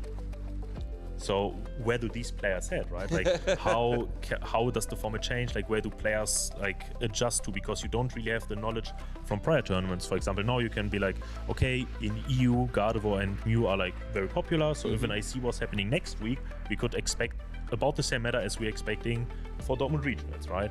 But with rotation, everything is gonna be completely like changed. Decks will look completely different. I mean, we saw it last year. Alex won with a like relatively unexpected deck because he was just able to counter all of the most popular decks. And then we also saw, even for Tord standards, a very unrefined Gardevoir list that changed like throughout the format still. So yeah, like those ICs are always the hardest to prepare for and usually also take the most time because you have to analyze the new set, analyze the new meta, and then also find a new deck probably for yourself.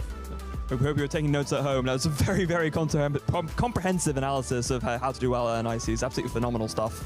Yeah, I tell you what, Nick, my head is hurting from all that knowledge, and I'm sure you guys at home head are hurting as well. But thank you so much for your time, Nico. It's been a pleasure. Don't go anywhere though, viewers, because we're going to be back to our action as soon as possible.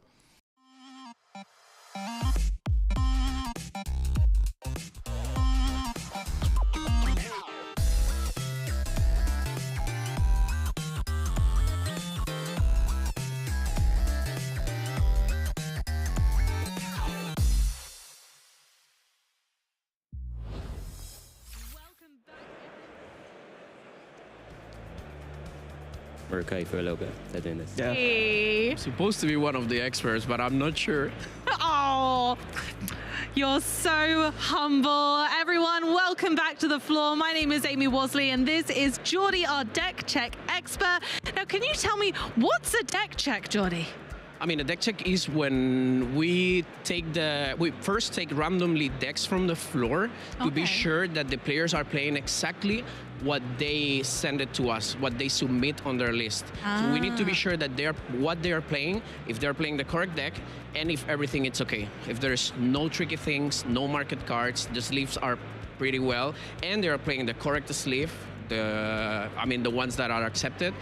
And we need to be sure that list and deck are matching during the games. Brilliant. So before an event, how can a player prepare best for all of those elements? So the first thing is buy new sleeves before a regional. That's one of the best advices. Change it the night before and test it a little bit. Try to don't break the corners, but at least once or two, because if they're pretty new from the very beginning of your tournament, you will fall out all your cards. Oh no! It happens a lot of times. No. So you need to be sure that this is not happening. Yeah. Then second, check your list. What do you submit?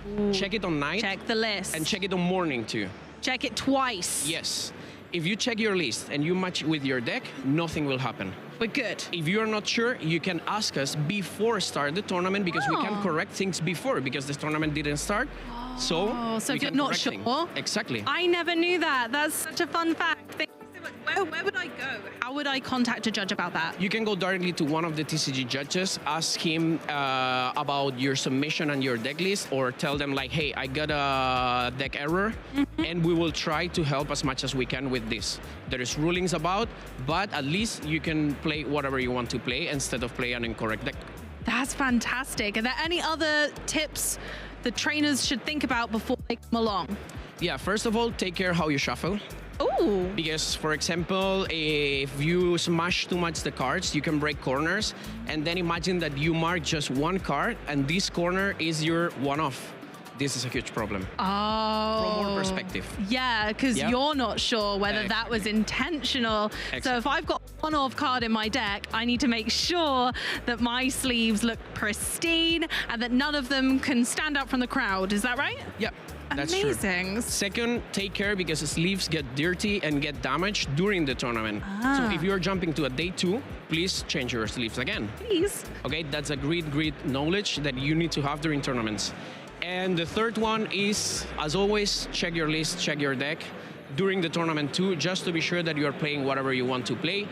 Don't have extra spare cards on your deck box, because this is not allowed, and you don't want to mix up things. Yeah. And just have fun. Oh, I I love that. That's so perfect. That's a really good point about keeping other cards or sleeves in your deck box as well. Bring another one, right? And pop them in that instead. And have multiple sets of sleeves is what I'm hearing, because the further I get in the tournament, the more I'm going to need. Is that right? Exactly. Amazing. So one last question. What if one of my card sleeves gets damaged and I notice? What should I do? First of all, raise your hand. Tell to your opponent that you damage a sleeve. And just call a judge. The judge will come to the table. It don't care where the card is it on the deck or the discard or on your prices. We just change for a new sleeve and have spare sleeves from your box. And don't use different boxes to sleeve your deck. That's really because key. Sometimes the cut of the sleeve is different in between boxes, and it don't care that they are the same brand and the same color, we can find things. That's amazing. That's such good advice. And even I learned things today, so thank you so very much. We're going to head back to the desk now, so I'll see you in a little bit. Thank you so much, Amy and Jordy. There's so many little tips and tricks that I've, again, re-picked back up. It's sort of all coming back to me as well, you know, as both of us are long-time players. I'm Alex Dow. I'm joined by Freya for this Swiss round 8 that we'll be hopefully showcasing pretty soon. But yeah, it's incredible to hear from an actual judge themselves. They're there to help all of us make the experience as enjoyable as possible. And that's the key thing, right? Yeah, it is, especially the tip about having like spare sleeves. Like, so I normally am a pretty gentle shuffler, so I don't think I have too much of a worry about this. But in the main event at Gdansk, I actually had this happen, and I didn't have any spare sleeves on me, so I had to like do a quick re-sleeve afterwards. I think the judges did like a compromise solution, and then I fixed it afterwards. So yeah, very important to make sure you have spare sleeves, and like was mentioned, of the same box as well, because yes, sometimes the cut, even if it's the same color, sometimes the print run can be a little bit different in terms of the sleeves, the color can be a bit different, or the cut can be a bit different. So yeah, very, very good tips there. Absolutely. We've all been there, right? At every stage of the tournaments, whether it's locals, regionals, international championships, we've all been there where we've had to just re-sleeve some of our cards because maybe they do get that small nick in the corner of the sleeves as well. But like I said, that's why the judges are here. That's why we're all very thankful for all our local professors, local judges, all the regional judges and beyond to be there to help us enjoy this game as much as possible. And that's why, like I said, this is why we're here. We're trying to make this as fun as possible as well. If you have just joined us, just a very quick reminder, we've just had Swiss round 7 of this Stuttgart Regionals Championship. We will be having Swiss round 8 pretty soon as we start to work out and filter through what actual matchups are finished and start to actually get the pairings for round 8 as well. Yeah, and of course this will be our last Swiss round of the day, so this is the last chance for players to secure themselves enough match points to make it to the next phase of the tournament tomorrow. So it really is make or break time for our players in this round. Yeah, it's a really fantastic way to kind of think of the tournament structure. But just whilst we're waiting for those pairings, we're going to have another community prediction. Oh, here we go. So we get another chance to spend a bit of time discussing, arguing through our prediction bracket here as we looked at some of the key EX Pokemon cards from the Surging Sparks set. Yeah, so do we have word about who will be defending who here? I have a funny feeling, so I think I'm going to go for no reason at all, Sylveon EX, No reason at all. You just set me up with Tatsugiri. No, it was all planned out with her before. I mean, set you up. I mean, you know, these are both kind of off-meta picks regardless, let's be fair. Okay, we've just seen a Sylveon EX in the stream match. Well, yeah, no, that's true. But to say off-meta, not the most like popular picks, but yes, we did indeed see Sylveon doing very well on stream there, so yeah. Okay, are we ready to go? I'm just going to give the time to you. So how long have we got this time? I think it's 30 seconds, right? It's still, I think before we did like 30, 45, 60, but I think it's just 30. We're just sticking to 30 seconds now, and I think I've just got confirmation that you've only got 30 seconds. Okay. So, with the countdown, you ready? Yes. You sure? Yes. All right, 3, 2, 1, Freya, take it away. How many decks rely on going so wide on the bench, and how devastating is that Sylveon EX's attack, just being able to sweep away so much of the opponent's board? It is, you just can't even play around it, right? You just, you go sweep with the Sylveon, and that is going to be all she wrote. We've got a decent attack as well. It's a Terra type in and of itself, so it's safe on the bench. You have, like with any Terra type, you have the enabling of the areas you're under depths yourself, and you could also make use of that Noctowl engine to search cards if you want to. It is such a strong, really underrated card, and for these going wide on the bench decks, it is a fearsome opponent. Wow, you didn't even need my time. No, didn't. No. Wow, okay. Don't need it. That's a tall order to try and follow when you're able to do it and condense it in the 30 seconds. You've really been working on this, Freya. I did it last time, did it again. Don't need 30 seconds. I'm really worried now. I'm actually really worried. Did it free off that much? Yeah, because, yeah, I mean, I'm not a perfectionist. Well, I am a perfectionist. I wish I could do it within the 30 seconds, but I'm trying to get all my words out all right, but about this little fish. Right, bento box. Bento box. Yeah. Right, so I'm going to count you in now. 3, 2, 1, and go. The Tatsugiri EX is a fantastic card. Dragon type, no weakness. It's got 2 fantastic attacks. That surprise pump, being able to go through any effects of any Pokemon, of the defending Pokemon, I should say. So it's kind of sneaky, kind of getting through those kind of control types and Mimikyus. Don't worry about that. But the big surprise, Cinnabar Lure, which allows you to look at the top 10 cards and cherry pick stage 2s or any Pokemon, put them onto your bench. Imagine using an attack and instantly going straight into a Pidgeot EX that gives you a quick search ability. And you're done. Pokemon. There you go, I tried. Yeah, you tried, yeah. There's so much to cover. I don't know how you did it. Yeah. Well, I mean, to be fair,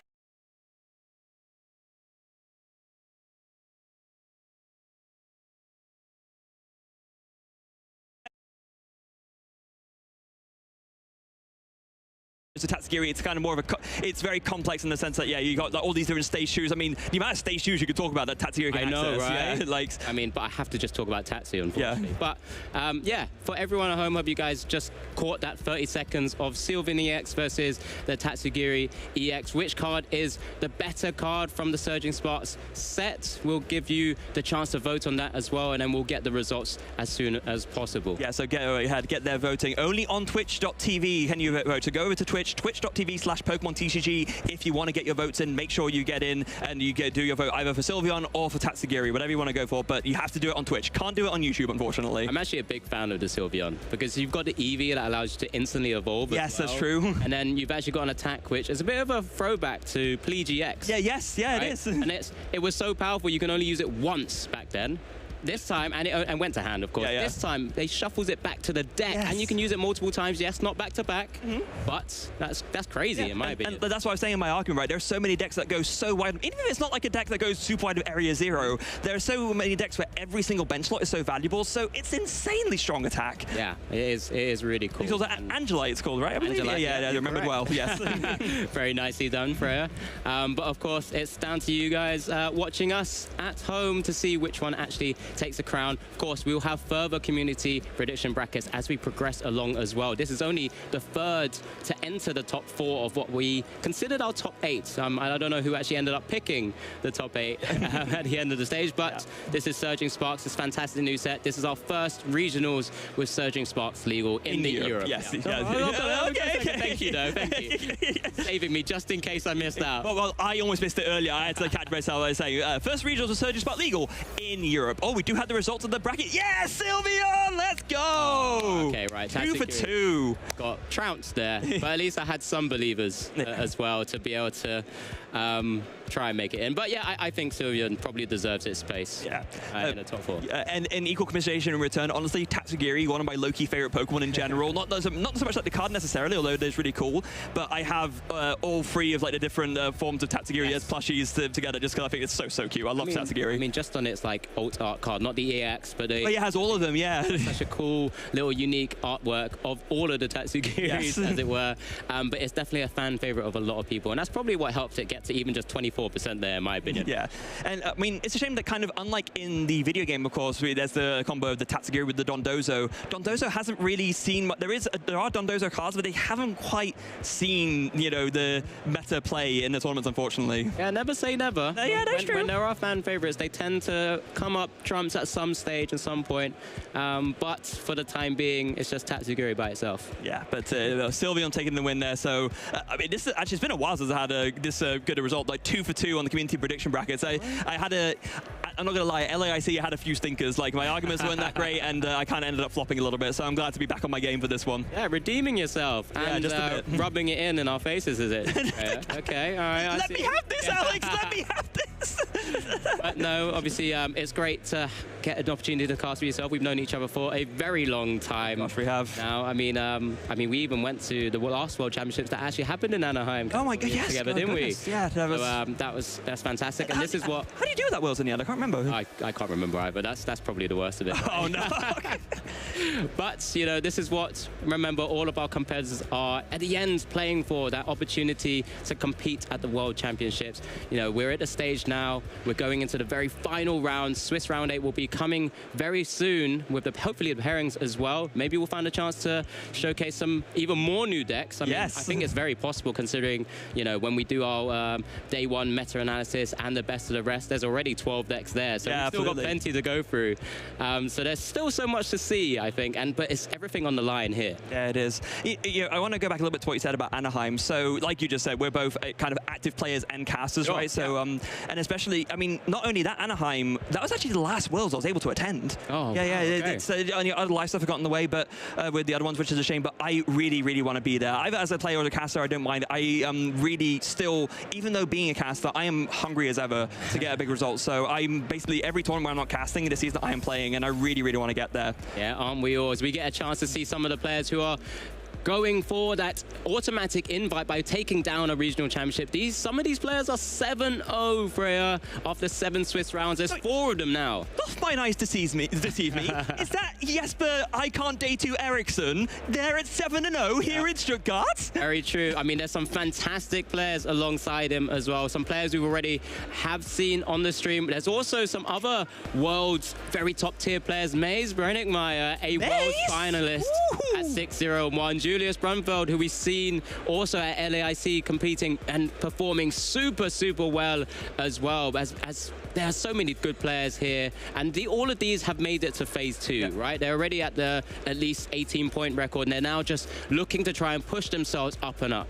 It always makes me really happy to see that, you know, sometimes in some of these tournaments, some names that I recognize from, you know, top tournaments like back in the day still at it, like Manuel Jorak as well, as another name comes to mind. And yeah, Mace Brennickmeyer, runner-up all the way back in 2015, still crushing after all these years. Yeah, another player I know very well. I've had a lot of time to have a chat to kind of understand how his brain works in this. Your teammate, right? Oh yeah, theoretically. Yeah, theoretically. At the same time, it's such an interesting player to actually speak to because he thinks about the game in such a different way. And we know he's previously worked with people like Sander Wojcik with certain particular decks, like that Mewtwo. What was the quad Mewtwo deck? Oh yeah, we had the Mewtwo V Union. Yes, the control. Thank you very much. And there's things like that, and obviously seeing him perform yet again is always a great thing to see. Yeah, I think it's been a while since we've seen him. He has like attended tournaments on and off, but like a really sort of big result, or like a potential big result like this, has been a while since we've seen it. So yeah, very, very cool. Maybe Stuttgart Regionals is the one for him, but there's plenty of people in the way as well, as you've already mentioned. Just from that list, maybe Jesper Eriksson could be the one to take down a regional. I mean, he's been pining for it for a very, very long time. So the fact that not only has he kind of like broken his day 2 duck, as it were, but also doing so, like starting off at 7-0, I mean, that's already going to put you in good contention for top 8. Yeah, 100%. The top cut in general. Yeah, potential top cut, potential asymmetric cut.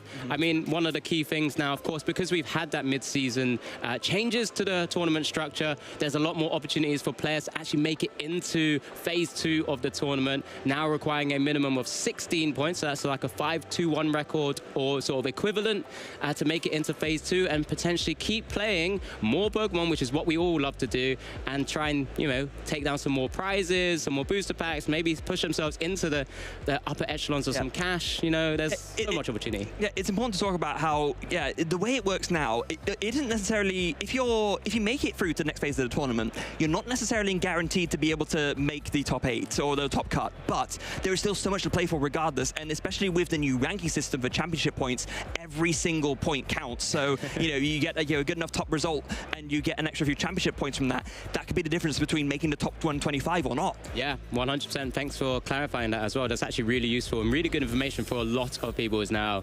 And we get a chance to see the travel award ranking. So this is 17th to 32.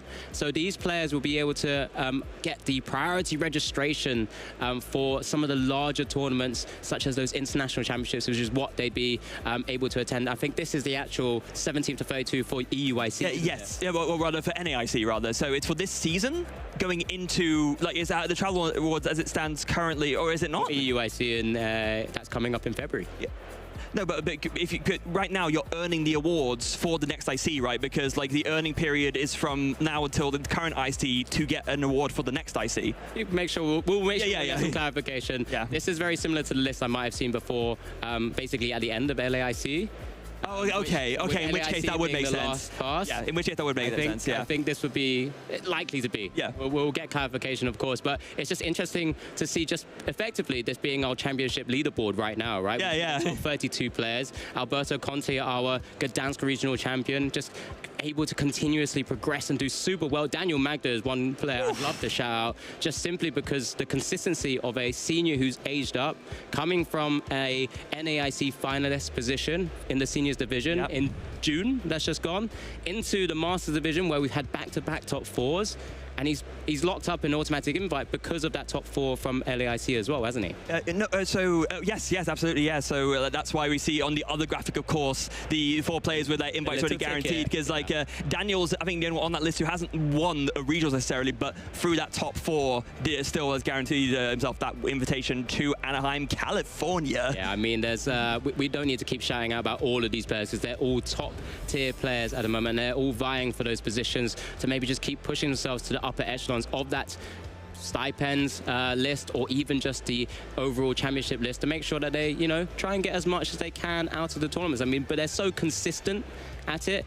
It's just incredible to see some very familiar names on that list. I mean, Tor Redcliffe, maybe it was about 6th or 7th there, and he's arguably what a lot of us call, the best current player in the game, which is amazing to see.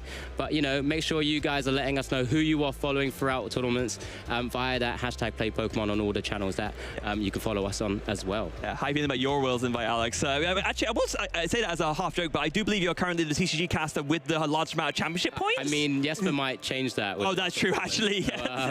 That's the only difficult thing, because we get an opportunity, and I would never turn down the opportunity to try and bring you guys the best possible streams as possible as well. But I am a competitor, as we've already mentioned numerous times. I've had one day 2, and I've done okay at the other events, and I haven't played all of my sort of local events yet, so we'll see at the end of the season. There's still plenty of more tournaments to come. There's a lot of regionals, SPs, or special events, I should say, to come as well, that hopefully I get a chance to see all of you guys there as well. Yeah. I don't know about you, do you get this where if I'm playing an event, I'm sat down and people will sometimes look at me funny, wait, you're playing? You're not over there casting? It's like, people know me as a caster, but people still seem to be surprised that I still play, even though I was a player before I was a caster, and I never stopped, right? So, yeah, maybe I guess because people are used to seeing us here, when they see us at the tables, they think, oh, they're still not used to that. Yeah, I try to go into incognito mode when I'm a player. I tend to have a hat on, and it's not as if I'm like very well recognized, but I'll just like to keep to myself. I'll play my game, try and get into the mode of being really in sort of focus mode for the tournament, like a lot of these competitors are, because at the end of the day, we're all vying for the same thing, right? To try and become that regional champion, or special event champion, or even League Cup champion, or challenge champion. Whatever it might be. Yeah, right? Exactly. And I don't know about you, but for me, and I say this a lot when people ask me why I still play, it's twofold. One, like I already said, I'm as hungry as any other player. I want to get a big result again. I'm still not happy with only having top 16 worlds twice. I really want to beat that eventually. And second of all, staying as an active player is really important for me in order for me to keep up my knowledge of the game. And I think that keeping as an active player makes me a better caster. It's something that I take a lot of pride in, that I still am an active player in that way, and I'm still involved in the game at the ground level. Absolutely, and that's exactly another reason why I get to play as well. And many of us casters do try to get involved in as many tournaments as possible. But if I'm not mistaken, I think we've got some inkling of what our pairings are, but we've got a quick video to show you first of who it might be. I met peoples in Finland who is very important to me, and they play Pokemon, and they told me to join us to play Pokemon. I was, okay, I can try out, and I got excited to play again and again, and here we are. My favorite Pokemon competitive deck probably is Ho-Oh-Kiawe and Green Blacephalons, because I love fire decks. They are so aggressive, they are so strong, they one-hit KO everything. They can just win mostly of decks in the formats. I really wish that one day I can be a Pokemon TCG champion. Any kind of regional, international or world championship champion title will be very cool to get it. I'm looking Brent Tonison because I really like to see he's traveling the whole world to play regional championships, and I really wish I can do the same one day.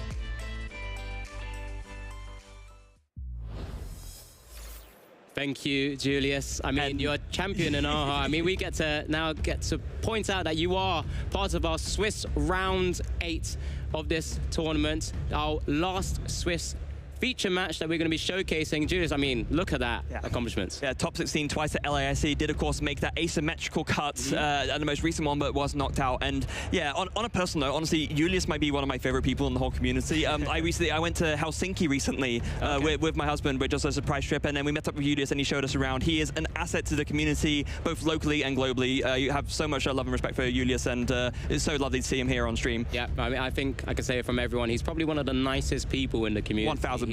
He doesn't have a bad bone in his body, but he here is in this position, of course, ready to try and take down his opponent, his Joa Wigner, who also has plenty of accomplishments as well.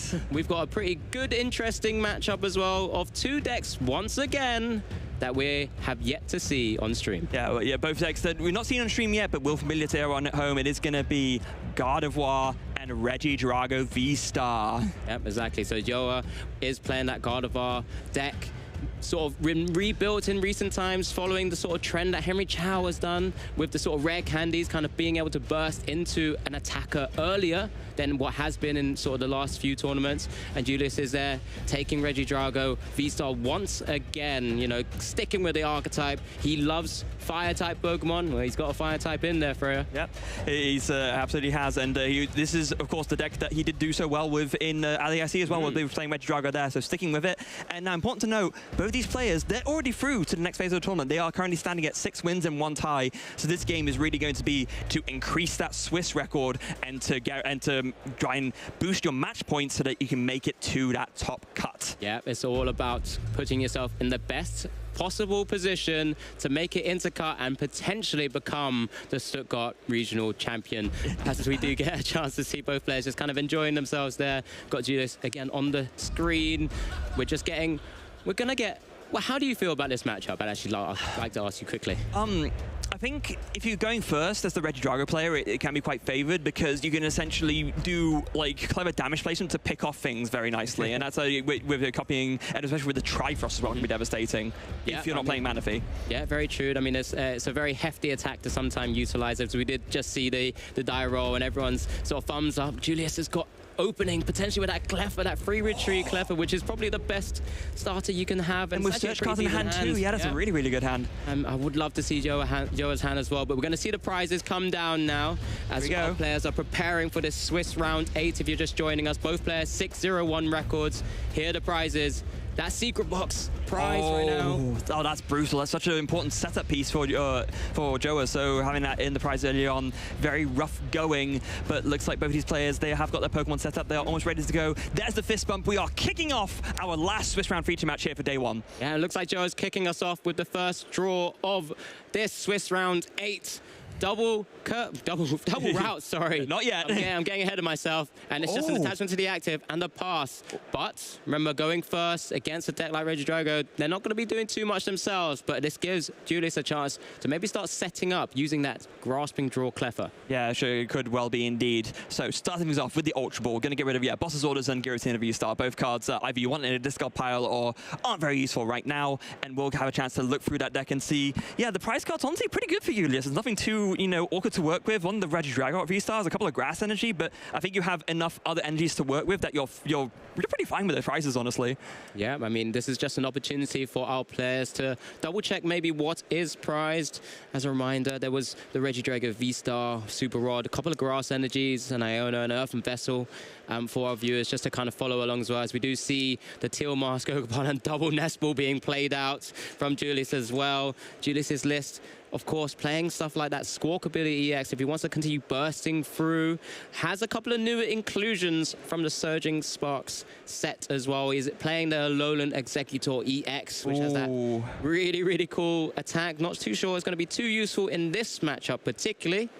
But at the same time, he's also playing that Terror Orb to kind of help either get the Teal Mask Ogopons or even stuff like the Dragapult EX and the Alolan Executor EX. Yeah, Regidrago V-Star on these decks, again, doesn't change too much based on, the way that this, the way Surging Sparks is, but does gain a couple of new additions that kind of make it that little bit more powerful. Now, unfortunately for Julius, we're going to have to go ahead and do Professor's research, getting rid of that Prime Catcher, so that's not going to be available unless you get it back later with a Legacy Star V-Star power, but that research, that's a pretty good draw there from the research. I see an Earthen Vessel and another Nest Ball and like some more Shadow Pokemon. Oh yeah, it's really, really good. Yeah, so we'll continue seeing. There's the Terror Orb. I think I saw the Alolan Executor also in the hand as well, but there's the Terror Orb for the Dragapult EX. Does have a way to pitch it away with the Earthen Vessel, get some grass energies, maybe a fire attachment, and then can start trying to draw up with that grasping draw. Happy to leave that Cleffa in the active spot as an opportunity as well. So there it is. Dragapult now in the discard, being ready to be utilized by that Apex Dragon attack of Regidrago V-Star. Of course, choosing an attack from a Dragon Pokemon in your discard pile and use it as this attack. But that's kind of setting things up really nicely. Fun thing to note, I do believe that is a Portuguese Terror Orb, Arbitera there, and that's we probably picked that up from the prizing at LAIC, I imagine. Yeah, very true. Thanks for calling that out, Freya. I would never have known because it's a bit small for me to read. I mean, it is written on the deck list as well, okay. So yeah, we can see it there. But yeah, really cool to see the Pokemon have all the same names in Portuguese, but the trainers, of course, have different names. So it's very cool to see that. As we do see, yeah, like you mentioned, Earthen Vessel gonna go ahead and set up the discard pile nicely. There's Dragapult and Giratina V-Star, and they're ready to go. And I imagine we're going to start seeing some Teal Dance action. Yeah, we're dancing. There's number one, so get to draw a card with the attachment there. It's another Regidrago V, which is pretty good because you want to set up multiple where possible. There's a second dance, Ultra Ball as well. Hello. Let's pitch away some further dragons if I need to.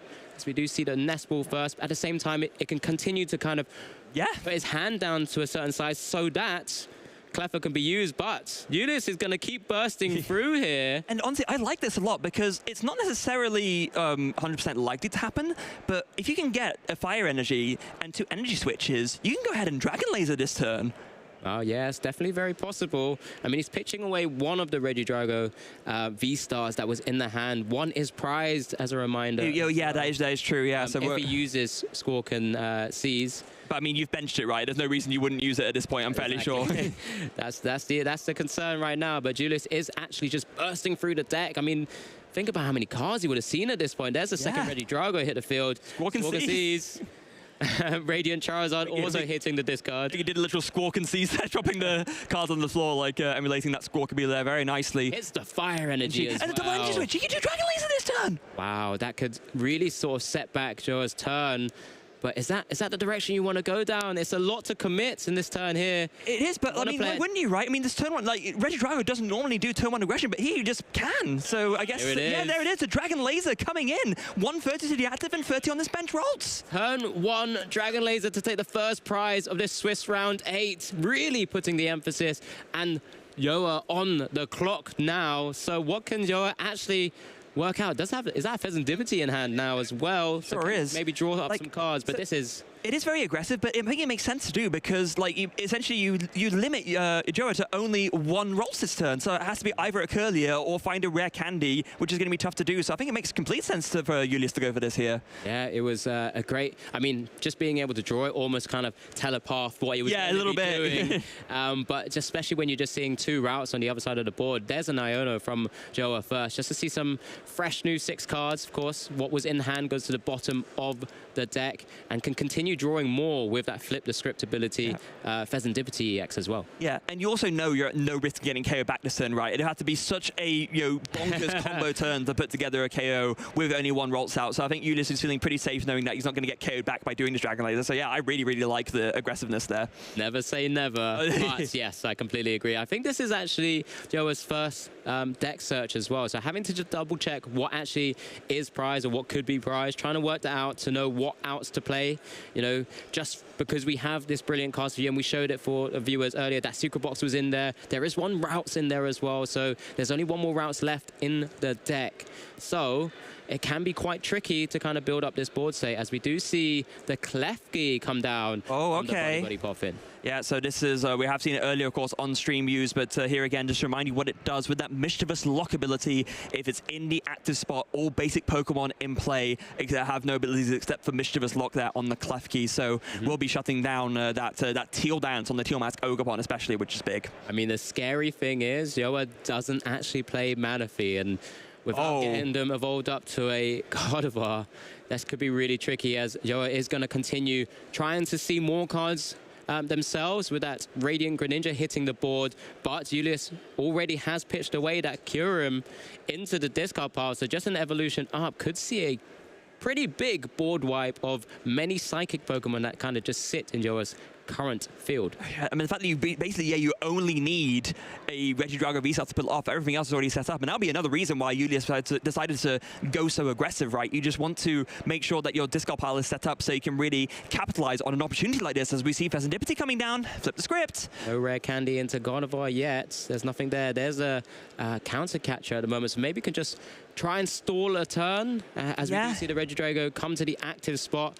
The energy just likely to retreat into the... Oh, but Julius has the switch in hand ready to go. I mean, but you have to play to every out. Yeah. So for the moment, at least, we're going to be retreating into that Klefki to try and slow down the game where possible. Oh, Julius, he's looking. He's looking. Oh, and very heads-up play there by Yo as well, sticking the Bravery Charm to try and move it out of position and out of range from the Dragapult EX. Just simple knockout. Could just switch here. Is the decision going to be a massive Trifrost or a Phantom Dive? I mean, just double checking the HP, how much it gives. It's 50 more. Yeah, that's not going to be enough with the 30 damage already on it. Oh, that's very true. Yeah, that's very true. Yeah, so yeah, it doesn't matter. Like, even with that Bravery Charm, he had to put it on the other one. Is there a Gust in hand as well? Could there be a knockout on the other routes? I can't see that very final card. But no, oh, it is the boss's orders. Yeah. No, but I think here you just go for the Trifrost, right? I mean, you basically, how do you lose the game if you go for this? Sure, you just got your energy, but then Yo has literally no rolls left on the field. I mean, I think as long as there's enough. Oh, it does go for the Trifrost. It is I think Psychic Pokemon. No, I think it's completely fine here. I mean, this is just, you're so far ahead on both board states and prizes. What do you do if you're Yoa here? Yeah, I mean, sorry, I was kind of, this is why I was saying that the Phantom Dive wasn't the necessary attack. Oh, okay, because out of range. From the Bravery Charm. Okay, that makes sense. Sorry, now. so you're right. We have gone down the route of the Trifrost. As we see a massive free prize knockout there. Julius down to 2 now. Can Yoa find a way to stem the tide? I mean, there's no energies on Julius' side of the board now. Yeah, I guess not. But I mean, also, you can't the Klefki as well. So unless Yoa can bring back the Klefki you put into the active, you're not even restricted from getting energy down. So, and I think that's also why Julius saved the boss's orders, because if Yoa is able to recover the Klefki, then Julius can boss's orders, and suddenly the Teal Dance is live again anyway. Yeah, as we do get a chance now to look like it's an Earthman Vessel pitching away that Professor research, maybe looking for a way to disrupt and try and keep that, you know, heavy energy attacker, heavy energy retreater in the active spot. Maybe get himself a chance to maybe just rebuild the board state, as we do see an energy attachment to the Radiant Greninja just as a pivot option. There's an Artisan coming down as well, so he does need to find some recovery. Yeah, because all 3 routes that are available to Yoa is currently in the discard pile. Now, one thing important to note, yeah, sure, this Iono is going to be pretty devastating, but Julius has not even used his V-Star power yet. So you can use that Legacy V-Star power just to get everything back, and even, I mean, we'll see what these 2 cards end up being, but it might just even not end up mattering. No, exactly that. And there's a Nest Ball and an Ogerpon. Okay. But let's see how, there's a Super Rod, so Yoa can find a way to just get back a few key pieces, of course. His iron up that Klefki once again, just trying to limit even more from Julius' side of the board. at the same time can just maybe find using the Regidrago V-Star, just utilizing the V-Star power. Oh, there's even more pieces. There's Buddy popping as well. So even going into the Klefki, if Regidrago V-Star can use its Legacy Star ability, maybe grab back a Prime Catcher that was pitched very early on, go into the Cleffer, that's a free retreat, and then maybe start, building out the board state that way. A few different options. Yeah, either that, or if you can get free energies onto the Regidrago V-Star again, you can just Trifrost KO the Klefki and the Rolt and win the game that way. So let's see where we go. Yeah, okay, the Bravery Charm might stop that, because then it'll be 120 and that'll be just enough, but no, decides not to attach it, so it's just going to pass. Let's see what is... Oh, that's a Grass energy. That's a very good draw. That gets you started, but you do need to get this Klefki out of the way first. Yeah, I mean, that's one way is... looks like the V-Star's been popped here. That Regidrago V-Star, fantastic V-Star ability. Legacy Star during your turn may discard the top 7 cards of the deck and select 2 from the discard pile. Oh, that's brutal though. Ulius discards both the energy switches off of this Legacy Star. Oh, wow, he just wanted to avoid that. But that is rough. So he's got a couple of big decisions to make here, as Yoa is still staring down a 4-price deficit to try and come back from. But this is where sometimes what's happened will just cause chaos on that Regidrago field. Yeah, and I guess maybe with this in mind, do you think to yourself, actually, the main thing I want to get back is just a way to draw more cards and energy? Yeah, so this would be Professor's Research and then Prime Catcher, maybe to, go into another Pokemon. You could go into the Cleffer, like you mentioned, and then either just Grasping Draw with it, or if you can find... Well, you really need to find energy at this point, right? Because if you go for this, you're committing yourself to not being able to energy switch at all. You have Grass Energy in hand. You could potentially go into Motivate at some stage, maybe because there's no energy switches remaining now. I think you have to, right? There's a potential option there, because taking 3 turns to power up an actual attacker is probably not great. And this is where we see the Motivate with the Research in hand as well. It doesn't need to Cleffer anymore, just utilizing that as a single pivot. But Motivate seems to be the direction that Ulius is chosen for this turn. Has the superior energy retrieval as well, so can maybe get some energy back into the hand around the board state, because there's plenty that have been pitched away. Yeah, I like this a lot. It makes a lot of sense here, because it means that, you're no longer vulnerable. You're kind of making a nice recovery to alluding to the fact that, that all of your energy switches are now gone, and then also countering the stadium for good measure, and just the Motivate. And this is going to set up the Regidrago V-Star nicely, and it kind of, in a way, puts Joa on a 1-turn clock. Yeah, it needs to be a really big turn here. It does have Gardevoir in hand right now, and it looks like it's just evolving up to the Curlier, so there won't be a Gardevoir this turn, because there's no other routes to Rare Candy up to it. But it's prioritizing just the preparation of his board state first. But that means by doing that, you're essentially conceding to attach Fire Energy, because then you just Trifrost and then, or if you just Trifrost, you lose the game. There's no way to evolve that Curlier out of range. I guess it means that Yoa has to attach his Bravery Charm to the Klefki now, otherwise Trifrost just ends the game. You're also looking maybe to try and utilize another Iono again, put Ulius back down to 2 cards, because if you're attaching 2 Grass Energies from the Motivate, you're almost telepathing to your opponent. Yeah. You probably have access to a Fire Energy somewhere, which is likely the reason why Yoa maybe just has to look to try and build a board, but this is where he's deliberating right now. Goes to the Curlier first to get more options. There's the Iono being pitched away. It is also a bit tricky, because another way Ulius can win very easily if there's a Fire Energy is just, of course, KOing the active Pheasantipity, right? So you need to retreat that as well. There's so many outs for Ulius to win that Yoa has to play around. It makes things so tricky for him. Yeah, so and just one small directional misstep or mischange that you can kind of go down just means that Ulius might actually have the answer already in hand. But, this is Yoa. He's the one who's experienced in this matchup here. He's 6-0-1. I'm sure he would have maybe faced the most played or most represented deck in day one already once this tournament. So let's see how he navigates through this. There's a Night Stretcher and then a concealed cards there to see more cards, of course. Finds the Ultra Ball, so can use that to grab something, but like we already mentioned, the Curlier was evolved this turn, so that's committed. It cannot become a Gardevoir EX, so there's going to be no energy acceleration happening here. And, not going to disrupt the hand, just going to go for the Arven. Yeah, just the Arven here. So this is a big counter catcher again, maybe just to try and bring up that Regidrago V once again, just to slow him down, because Ulius has used that switch, has used that Prime Catcher. They are in the discard, and this is an opportunity here for Yoa to really kind of take a commanding position, despite being 4 prizes down. Yeah, this one has to be here. This Regidrago V is the ultimate stall target. It has a hefty retreat cost of 3, and as you mentioned, Prime Catcher is gone, Switch is gone, so the amount of switching outs for Julius here is like limited to low to maybe even non-existent. Just looking at the list here, I'm not quite sure how many switches there are in the list. Is it 2, or is it only the 1? I think it is only the 1. Unlikely to be more than 1. We haven't seen 2 in there for quite a while, so there's no way for Julius to actually pivot around anymore. Maybe that overextension has really put Julius in a awkward spot, especially having to utilize that V-Star, as we do just see a pass over with that Klefki in the active spot. The Fire NG attached to the active Regidrago hasn't quite let it down. He's just trying to deliberate what his options are. Has superior energy retrieval, so he can take a few more turns to try and build up an attacker. And at some stage, I mean, Yoa at some stage has to actually start attacking himself. Yeah, and this is the thing that I think makes it okay. Yeah, you have bought yourself time, but Julius is still ultimately really far ahead in this instance and can probably afford to take, 3 turns just attaching manually to this Regidrago just to get it going, because eventually Yoa's going to run out of stall targets. I guess the worry is if Yoa is able to find a knockout on the bench Regidrago V-Star, he gains himself another 2 turns, because then it still needs 2 more attachments onto that Regidrago V. Yeah, and then I guess, but even with that though in mind, I can't remember, it was discarded earlier, I guess. That's the other problem, because I was thinking maybe you can go for something with, it's a Celestial Roar. Actually. If he gets an energy, that reduces an extra turn. Oh, there it is! Grass. Oh! That's actually quite a big hit from Celestial Roar, because like I just mentioned, if it was taking out the Regidrago V-Star on the bench, it still requires 2 attachments, but now it's in a position where if Julius can get the Regidrago V-Star, it's still only 1 turn away, so Yoa even more on the clock every time Julius has done something.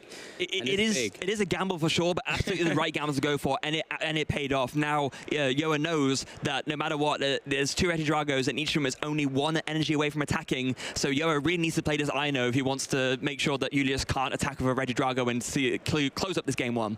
So this is likely to see the evolution up to the God of Art EX. The Screamtail has hit the field now, of course, got a fantastic Roaring Scream attack that can hit the bench Pokemon. Of course, not the Terra Pokemon that are currently there, but the Regidrago V-Star is vulnerable to it, as well as the Squawk ability. The Bravery Charm has hit the active to try and move it out of the Trifrost potential of getting KO'd. Yeah, very important there. So now it means that Trifrost will be 10 short of a knockout, because 70 HP will go up to the 120 thanks to the extra 50 from the Bravery Charm. So very important there, as you do see, the retreat, and then it's going to be Screamtail coming in, 4 energy attachments, and I guess just a KO on the Squawk ability, because I think that's all you can reach for right now. Yeah, this is the biggest problem. This does leave Yoa a little bit vulnerable to a boss and a Regidrago V-Star, of course. Yes. Isn't that? I think you're already vulnerable to that anyway, though, because boss is just KOs with Serendipity. Oh yeah, you're correct. Thank you, Freya. Yeah, but no, said just soften up. Damage first. Yeah, just pull it into range for future turns. 60 damage on the Screamtail because of the God of Art EX ability. Oh, okay. So here we go. Ultra Ball and then Earthen Vessel. So I think you're just going to be Earthen Vessel. Discard the Ultra Ball. See what's left in the deck, and then it's going to be that Iono. Yeah, and we do see, well, this attacker, just how many energies are actually left as well. Does still have access to superior energy retrieval for maybe a future turn. The grass energy being picked out here can use another Dragon Laser. Oh yes, absolutely. Take a knockout. Doesn't a Gust Dragon Laser? Well, you can't obviously actually find it, but as I know, Dragon Laser has an opportunity to put Julius down to 1 prize as well, putting more of a clock on Yoa just every single turn. Yep. There's an energy retrieval. It's superior energy retrieval and then Earthen Vessel. So I think it is just going to be here the Dragon Laser, and then you will clear the Screamtail, and then you can put 30 on something. I know you put it on, I guess, the Klefki makes sense, or the Gardevoir, or the Radiant Greninja. Radiant Greninja, same thing. Yeah. Still within range of a Trifrost now. Julius misses the Regidrago V-Star, which could have been big, because that could have just instantly prepared Julius for the next turn, but hits the Super Rod instead. And now the Gardevoir EX is in the active spot. Yeah, but what can Yoa actually do here? 1 prize remaining for Julius. I think the problem for Yoa is that if you want to attack with this Gardevoir EX, you have to attach energy to it using Psychic Embrace, and that will put it in range of a Regidrago V-Star copying Lost Impact. Yep, exactly correct there. 280 damage would do that. There's the Hisuian Heavy Ball. Yoa gets a chance to look at what is actually in the prizes there. It's just 1 target, I believe. Might be that Routes that's, I mean, could be chosen. Whether it's a scenario that could still be utilized here. maybe, maybe not. It's a little bit far gone to trying to get another simple Pokemon down in this scenario, but you've got to look for that opening. Unfortunately, there's 2 Regidragos basically powered up, ready to go, and the Teal Mask Ogerpons only need 1 energy to just, maneuver out of the active spot. Yeah, there's the sort of the stall targets are gone, right? That Regidrago V was a great stall target. It did buy Yoa a lot of time to try and pull off a comeback, but it might just quite not be enough. But it's not over yet. We have a few more turns to play out. Let's see. Play out to all of your outs, so to say, as the Rouse does hit the field, flip the script. We're seeing more cards, Ultra Ball, Curlier, and the Drifloon as well. So we do have an attacker, but again, it's not ideal because there's cards that are pre-prepped. Yep. We're going to need to try and find a way to Iono once again. I don't know if there's any more still available. That's the biggest problem here. No, I don't think so. And if you can't Iono, then we know that Julius wins because Julius has the superior energy retrieval in hand. Let's see what Yoa can muster up here. So 4 energy attachments from the Psychic Embrace. Double checking what's available, taking out the knockout here. Maybe he's just hoping that Julius won't have access to the fire energy. We know it's there. we get a caster cam, but is there anything you can do here? No. It's just an announcement of the attack. So a big knockout, but Julius is gonna send up this Regidrago. V-Star does have the superior energy retrieval for the fire energy, and that's to scoop him up. That's Julius taking game 1 of this Swiss round 8. And putting himself in a commanding position for day 2 or phase 2 of this tournament. Yeah, and I think it made sense to go for the Trifrost there. We did see that there was a little bit of a weakness that Yoa was able to exploit, but it still put Julius so far ahead that it didn't even really matter in the end. He was so far ahead that he had all those turns to find the outs and even going for that Celestial Roar. And Julius having such a great time. Look at that. Yeah, I mean, I'm sure it's reciprocated between both our players. Like I said, Julius is a really good person in terms of when you have a conversation with him, always very happy despite how the day is going and so on, as we do get a chance to replay some big turns of this game 1 for her. Yeah, so that Trifrost, absolutely devastating, taking all of the evolving basics off of Yoa's field and taking out that Clef Key as well. That really defined the game, as we saw, even in the situation where, left a little bit of an opening, Julius was still able to find the switch, went for the Motivate, and to sort of get some of the energy back, and then that Celestial Roar, finding the grass energy to really shorten that clock again, and to really prevent Yoa from being able to try and make a comeback by doing a stall play. Yeah, I love the fact that that was the final card as well. The first 2, just not energies, not helpful at all, but then just being able to accelerate that additional energy, really putting Julius in such a good spot. But, we'll be looking to try and capitalize once again. We'll be likely going first once again, maybe. I mean, if you choose to go second, I don't think that's too ideal. You give Julius a chance to maybe set up the board. It's a really catch-22 because you sometimes want to utilize that TM evolution. Yeah, I guess so. It does feel like a little bit rough either way. I think you still want to deny Regidrago the opportunity to go first. Actually, it was something we talked about with Miloslav all the way at LAIC about how most people think that Regidrago almost always goes first, and in a lot of situations, yes, but in the mirror match, maybe it's better to go second. He said it was a little bit iffy, so I'm sure those sort of ideas will be going through Julius's mind as well as he goes through this match, as we see the prize cards being laid out. Oh, double Vessel for Yoa and double Ultra Ball for Julius. Doesn't feel great for consistency. There's that Drifloon also in the double Iono for Yoa as well. That's huge. There's actually a couple of pieces that's actually quite annoying to kind of work with, and it's just an attachment and oh, wait. Oh, no. But there's oh no, is it happening?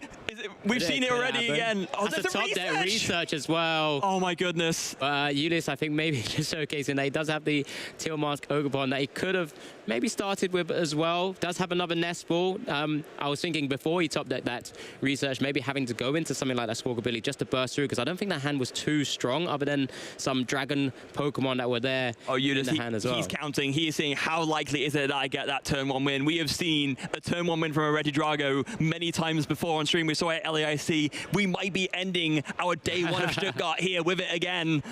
But let's see how the cards fall in, whether in favor or out of favor of Julius. Yoa has a chance to if he can survive this turn, maybe bring it back. But it's just that one route. He hasn't been able to hit that Buddy Poffin to get a few of them out and ready to go. But there, Julius, double Teal Mask Ogerpon, EX on the bench right now, ready to start dancing when energy hopefully hits the hand, as it's just a Professor's research. Oh, and even with nothing, even regardless of anything else, what a research regarding so many dragon attackers. Yeah, really happy with that. That's what I mentioned. It was actually quite a bit scary before hitting the Professor's research. Had to maybe potentially go for the Squawkabilly. Does have a Nest Ball to continue going for that Squawkabilly if he chooses to do so as well. Does have a Grass Energy to start dancing and start opening the avenues to maybe use a Dragon Laser turn 1 here. Earthen Vessel, all the pieces are starting to be here, but the worrying thing, there's a Regidrago V-Star in the hand. He's already just pitched one. Oh, yeah, that's going to be a little bit awkward. I don't believe the third one isn't prized, so... But if he starts to miss some cards, and he just causes a little bit of a tougher time to really kind of bring them back, you know, has to then find the Super Rods if he overextends. Yeah, that's definitely going to be you just will be like weighing that up, knowing that, you know, even if he doesn't, you know, get the win straight away, it might be, you know, maybe he doesn't worry too much. It does go for the Nest Ball. It's going to be the second Regidrago V, and I do believe I saw another Nest Ball in hand, so there are 2 to go for there.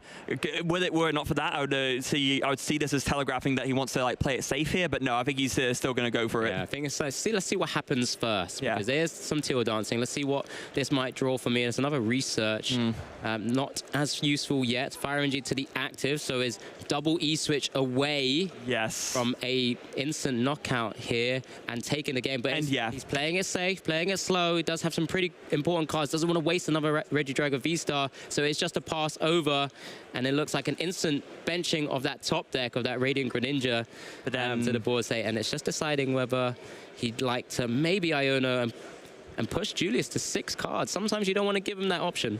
Yeah, but I think you need to just find more Pokemon, right? If you don't Iono here and then your one Rot gets KO'd, you're in a very similar position to what you were in Game 1 anyway. Absolutely. So it's time for you just to kind of work out what's available here. From the 6 cards, a fresh 6.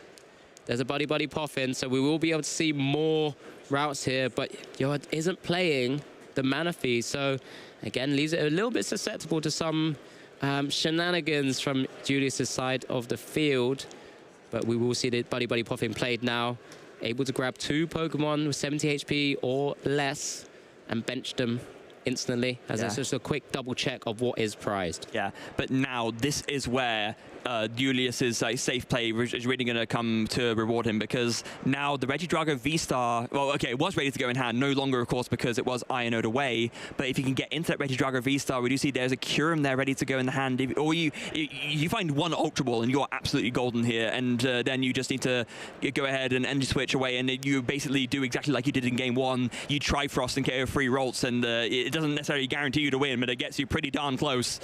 Yeah, I mean, it's always that fine balance you have to work out, having to lose all of your energies and take some big knockouts, maybe slowing your opponent down that far enough. We haven't seen the TM Evolution at all. There is one in the deck, of course. Usually it's in hand, I think. Is it in hand? Yeah, I think I see it. I see a green disc. Is it a green disc? Oh, okay. So maybe there's the opportunity here, but it's still susceptible to that Triforce, as you mentioned. There is a secret box in hand ready to go too, but yeah, it looks like it'll be a TM Evolution, and we'll use that Evolution attack that the Technical Machine Evolution gives. Both of those Rolts on the bench becoming curlier. What does Julius draw? It's a Cleffer, so you can bench it, but it's not really necessarily what you want here. Yep, so just has an energy, again, a grass one to be able to teal dance even further, maybe just kind of mapping out his turn here, because his hand was disrupted, of course, from that Iona. I mean, the hand isn't looking too pretty right now. No, it's not like necessarily it's bad, but I mean, you really just... He actually had some really good cards of Iona to the bottom, right? So that's it's the worry from Julius' side, because there was that, you know, Professor's research, there was a Regidrago V-Star, so it's just going to big teal dance card. What does he draw? It's a Prime Catcher, I mean... Can go into the Cleffer and just rebuild the board a little bit more, but gives Joe an opportunity to maybe just kind of find a way into this series and this Swiss round 8. Yes, I think it might just be maybe switch, energy switch, and then switch, and then going into the Cleffer. Oh, hold on a second. Targeting down maybe the benched Pokemon, maybe some of those Curliers he just wants to remove, but it's just an energy switch to the Mew. Okay. And then now, you can go ahead and play the Prime Catcher to bring up the Curlier, and now you can go into the Tiamat Ogerpon. Now you can still restart. Restart for 1 as well. It was 1 or 2? I think it's 1. Yeah, it's 1. There's 2 cards in hand. Let's see what's the draw there. It's a grass, and you can continue drawing some cards. Still dancing. Still dance again. And they did Just use confirming. one active. And then what's the draw here? Oh. Can't pick it up. Yeah, he's just confirming that he has used the second one. And it's another energy switch. Okay. I guess you can go ahead and use that to switch onto the Regidrago if you want to, but no, I'm just going to save it for now. And yeah, will be that Myriad Leaf Shower to take the first KO of the game still. Not bad. Yeah, just kind of stifling the setup of Joa, but does have that Pheasantipity in hand already. Flip the script, ready to go, depending on when Joa chooses, but instantly does play it just to see, does have that secret box as we already mentioned, so can use that to discard 3 cards and select some pretty good cards to come back with. Yeah, Secret Box, it's, I mean, no one ever said it was like a bad card, but I feel like people didn't talk about it in the same breath as Prime Catcher, and maybe they should, because the fact that you can play it, you discard 3 cards, but then you search for an item, a supporter, a stadium, and a tool. It's such strong search card. Yeah, it is a very strong card. I mean, I'm personally still in favor of the Prime Catchers, and we're seeing both these ace specs being played here in this Swiss round 8, of course. Remember, Yoa is looking for that opportunity to at least tie up the series with just under 19 minutes to go, as he did unfortunately lose game 1, as Julius was able to take advantage of a lot of poor setup, unfortunately, from Joa's side. But we do see the Secret Box now discarding the Screamtail and Ultra Ball, and just one other card there. Maybe not as necessary for the time being, as he's eyeing up the supporters, the tool card, as you've already mentioned, Fred. There's so many unique pieces you can grab here. Yeah, especially in a deck like Gardevoir, which does rely on its tools a lot, of course, either that TM Evolution or the Bravery Charm to buff up your HP, so you can get some big damage with either the Drifloon or with the Screamtail. And we'll be able to find that Professor's research as well, just to dig into the deck, draw more cards, find more resources, maybe put together that Gardevoir EX so you can start to really do some devastating attacks. Looks like it's the Rare Candy, Bravery Charm, Artisan, and I think there's that. There's sports. Research. There's a research. Yeah. Oh yeah, you mentioned. Sorry. Yes, of course. So potentially lots of unique cards can happen here. It does have Ultra Ball in hand already for the Gardevoir EX. Should he chooses to do so. So many little pieces, so many little unique combo pieces to happen. And here's the Ultra Ball. That Bravery Charm being selected with the Turo's scenario as well, being pitched away. Likely to be a Gardevoir EX here. There you go. Yeah, there it is. Yeah, so now it is all there ready to put together. So you could go ahead and Rare Candy the active if you wanted to, and then leave that Curlier on the bench to go ahead and do refinement so you can keep drawing more cards and getting through the deck. I like it. Yeah, absolutely. We'll be looking for a couple more pieces to try and maybe, iron out and work out a knockout here, some way, shape, or form. At the moment, is that Drifloon still in the prizes? Yes, it is. Yeah, it is, still unfortunately. Looking for that Hisuian Heavy Ball. Yeah, either that, or you could just go for the Screamtail attack this turn instead. Maybe just try and pick up something on the bench. Yeah, which has been pitched away, but it's just been super rodded back in the deck. So yeah, that's another way to go about it. The Mew is one of those which is a little bit easier to target down, and can be attacked on the bench, of course. There is a counter catcher as well, so you're actually going to go ahead and bring it into the active. Why not? And then just going to go and put that Artisan down and the research. Yeah, can just use the Gardevoir EX. Oh, of course, yeah. As an attacker here as well. So just can bring it down into some unique damage on it as well. It's 310 total. So if it does use Psychic Embrace twice, it will put it down to 270. Yeah, which is a bit of an awkward number, because then, of course, the Regidrago V-Star can come in, and with Apex Dragon copy Lost Impact, which would be a knockout. So I imagine this is why Joe is doing it this way around, maybe accepting that Gardevoir EX is likely to be KO'd, but then the Curlier is ready on the bench to evolve without a Rare Candy next turn. And we do see the Screamtail now coming down, of course, as well. So what are you trying to muster up here? How do you put yourself in a good position as an Artisan, maybe targeting down another... Ooh, eyeing up the Monkey Dory, which has a fantastic ability, Freya. Yeah, and actually this would be a really good way to be able to power up the Gardevoir whilst being able to make sure that it doesn't get KO'd back. Oh, but you've put the rolls down, so now you can't Monkey Dory. Oh, maybe there's no Dark in hand. Maybe there's another way.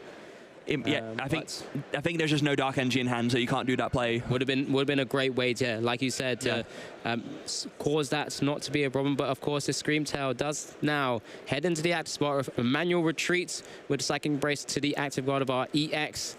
So right now, Screamtail, that roaring scream attack, is 20 damage to one of your opponent's Pokemon for each damage counter on it, as he does target down the Regidrago V with no energy on it.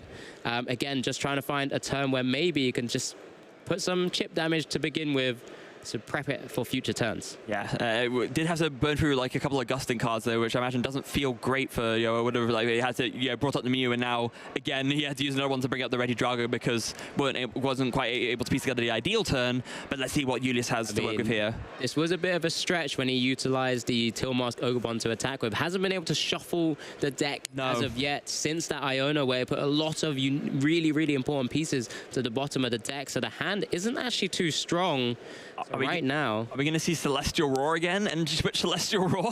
Is there an energy in hand? Oh, there's an energy switch. Yeah, that's true. Maybe that's just what you have to do here. It doesn't feel great, but if you just want to try and dig further into the deck, we saw it paid off for him in game 1, but is he going to go for it again here? Can't play down enough cards to maybe even utilize restart here. That's the only other problem. Yeah. As the bench is full, obviously usually wouldn't want to... Celestial Roar, here we go. 3 cards from the top. What does Julius find? No, not so lucky this time. Okay, but the discards aren't too bad at least. I mean, the Super Rod could have been nice, but yep, puts Julius in a position which is not too great here. You know, those Regidrago Vs will start to tick up some damage. If Joe is able to just retreat with more Psychic Embraces. I don't know how many Psychic Energies are still in the discard right now, as we do see a second Curlier now hit the field as well.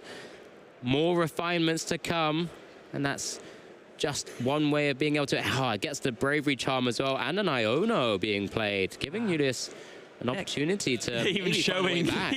Yeah, I mean, maybe Yoa just needed it to draw more cards, but yeah, kind of bailing out Julius a bit here. That hand was pretty dreadful, and now Julius is going to be a lot happier with these 5 cards, I'm sure. Yeah, not even looking at it, I don't think. Take 6 for Yoa, 5 for Julius, and Yoa's maybe thinking, well, based on how I'm kind of going through my deck right now, I'm going to be far enough ahead where it doesn't matter if I'm giving you a bit of an advantage back by Ionoing you.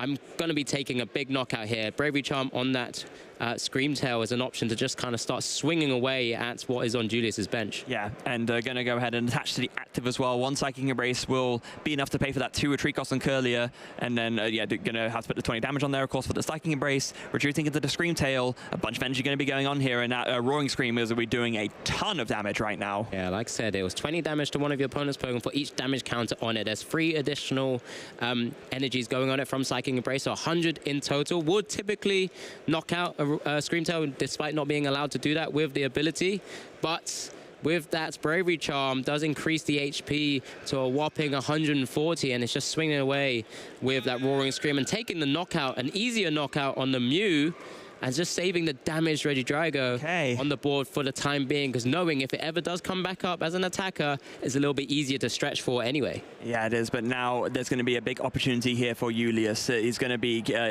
first of all, firing off the Artisan just to see what's in the deck if possible. I mean, there is that Kyurem down, but you want that in the discard pile. You definitely don't want to play that, and I don't think there's any other non-rule box Pokemon in the deck, so it's just to really give the deck a shuffle. Yeah, exactly that. Just as we already mentioned, you know, those Regidragos and the Professor's Research that were in the hand pre-Iono maybe a couple of turns ago now were never really shuffled around, so they've stuck at the bottom for quite some time. So this gives Julius a chance here to just kind of get the shuffling going on, see what maybe he could draw into, as we do still have that Regidrago V in the active spot. What does he have access to right now? There's Canceling Clone just being played out of hand. Yeah, just to get it out of the hand. Does have a couple of grass energies to Teal Dance his way, hopefully, to something that can help him back into this game. Here we go. Teal Dance #1 finds a superior energy retrieval. Does have Research in hand as well, but not ideal yet. No. Still looking for a couple of pieces. So going to be Teal Dance #2. What's he find? What is this big card? draw. Julius is... Wait, what's... Yeah, I think it's fine. But there's only been... I think there's only been one. Yeah, there's only been one. Maybe, maybe I stand corrected. No, yeah. There wasn't one on it already.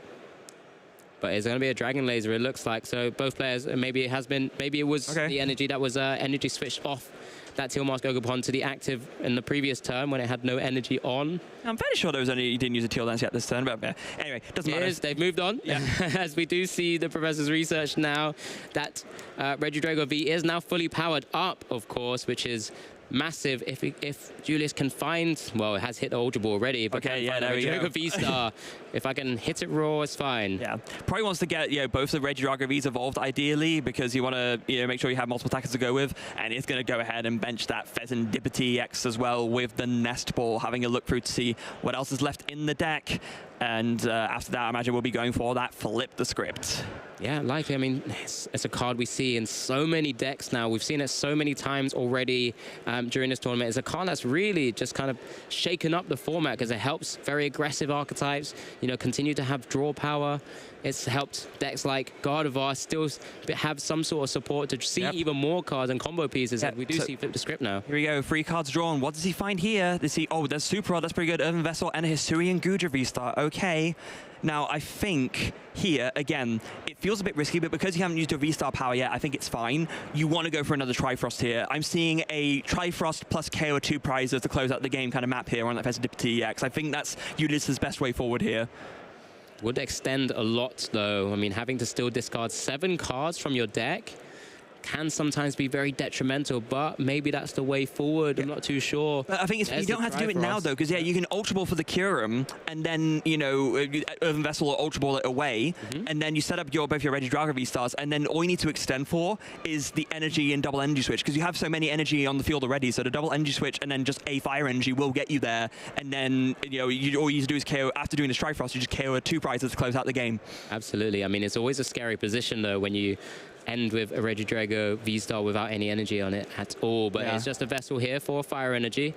And that Kyurem, as you've already highlighted, Freya, it has been pitched away now. That Trifrost is live with that Regidrago V-Star once he evolves up to the V-Star, of course. And then it's just down to how Ulyss may be able to potentially find a way to take down one of these 2 prizes on your side of the board, or whether Yoa can find a way to restabilize if there is a massive Trifrost. I mean, the thing that goes very well for Yoa here, or for Ulyss here, is that by doing this Trifrost, you take 3 prizes, but the things you take out as well, it's a lot of Yoa's consistency, right? It's 2 extra draws of 2 cards going away with 2 of these Refinement Curlier leaving the field, and it will just leave Yoa with this Pheasantipity and the Radiant Greninja, which granted are still good draw cards, but it's still less cards that you're making Yoa able to see.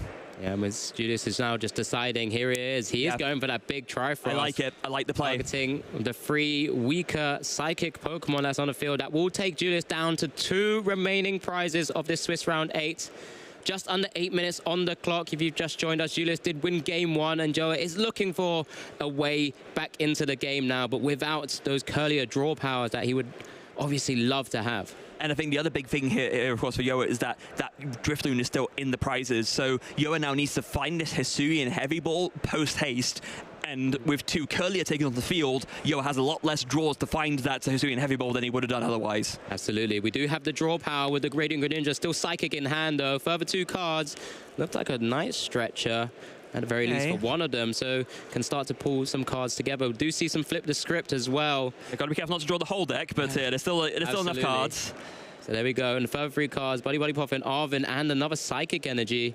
Looks like he's going for the Arven for the Hisuian Heavy Ball. You have to, but this plays right into Ulyss's hands, because that means there's no Iono coming down, so the hand isn't disrupted. I think that with this, I think Ulyss actually has this game sealed. Well, right now, Yoa has to take out the Regidrago V-Star, which means Ulyss doesn't have access to Legacy Star yet. But we know there's an Ultra Ball in hand, though. Oh, is there? Yeah, he opted not to use it, so I think with this, with no Iono being used, I think this is game over. I think Ulyss actually won this. We'll see it play out, but I'm fairly sure, if from what I saw in hand is correct, that Ulyss has this game on lock. Yeah, I mean, Yoa's going to do everything in his power to try and take down the threat of Ulyss's board state right now.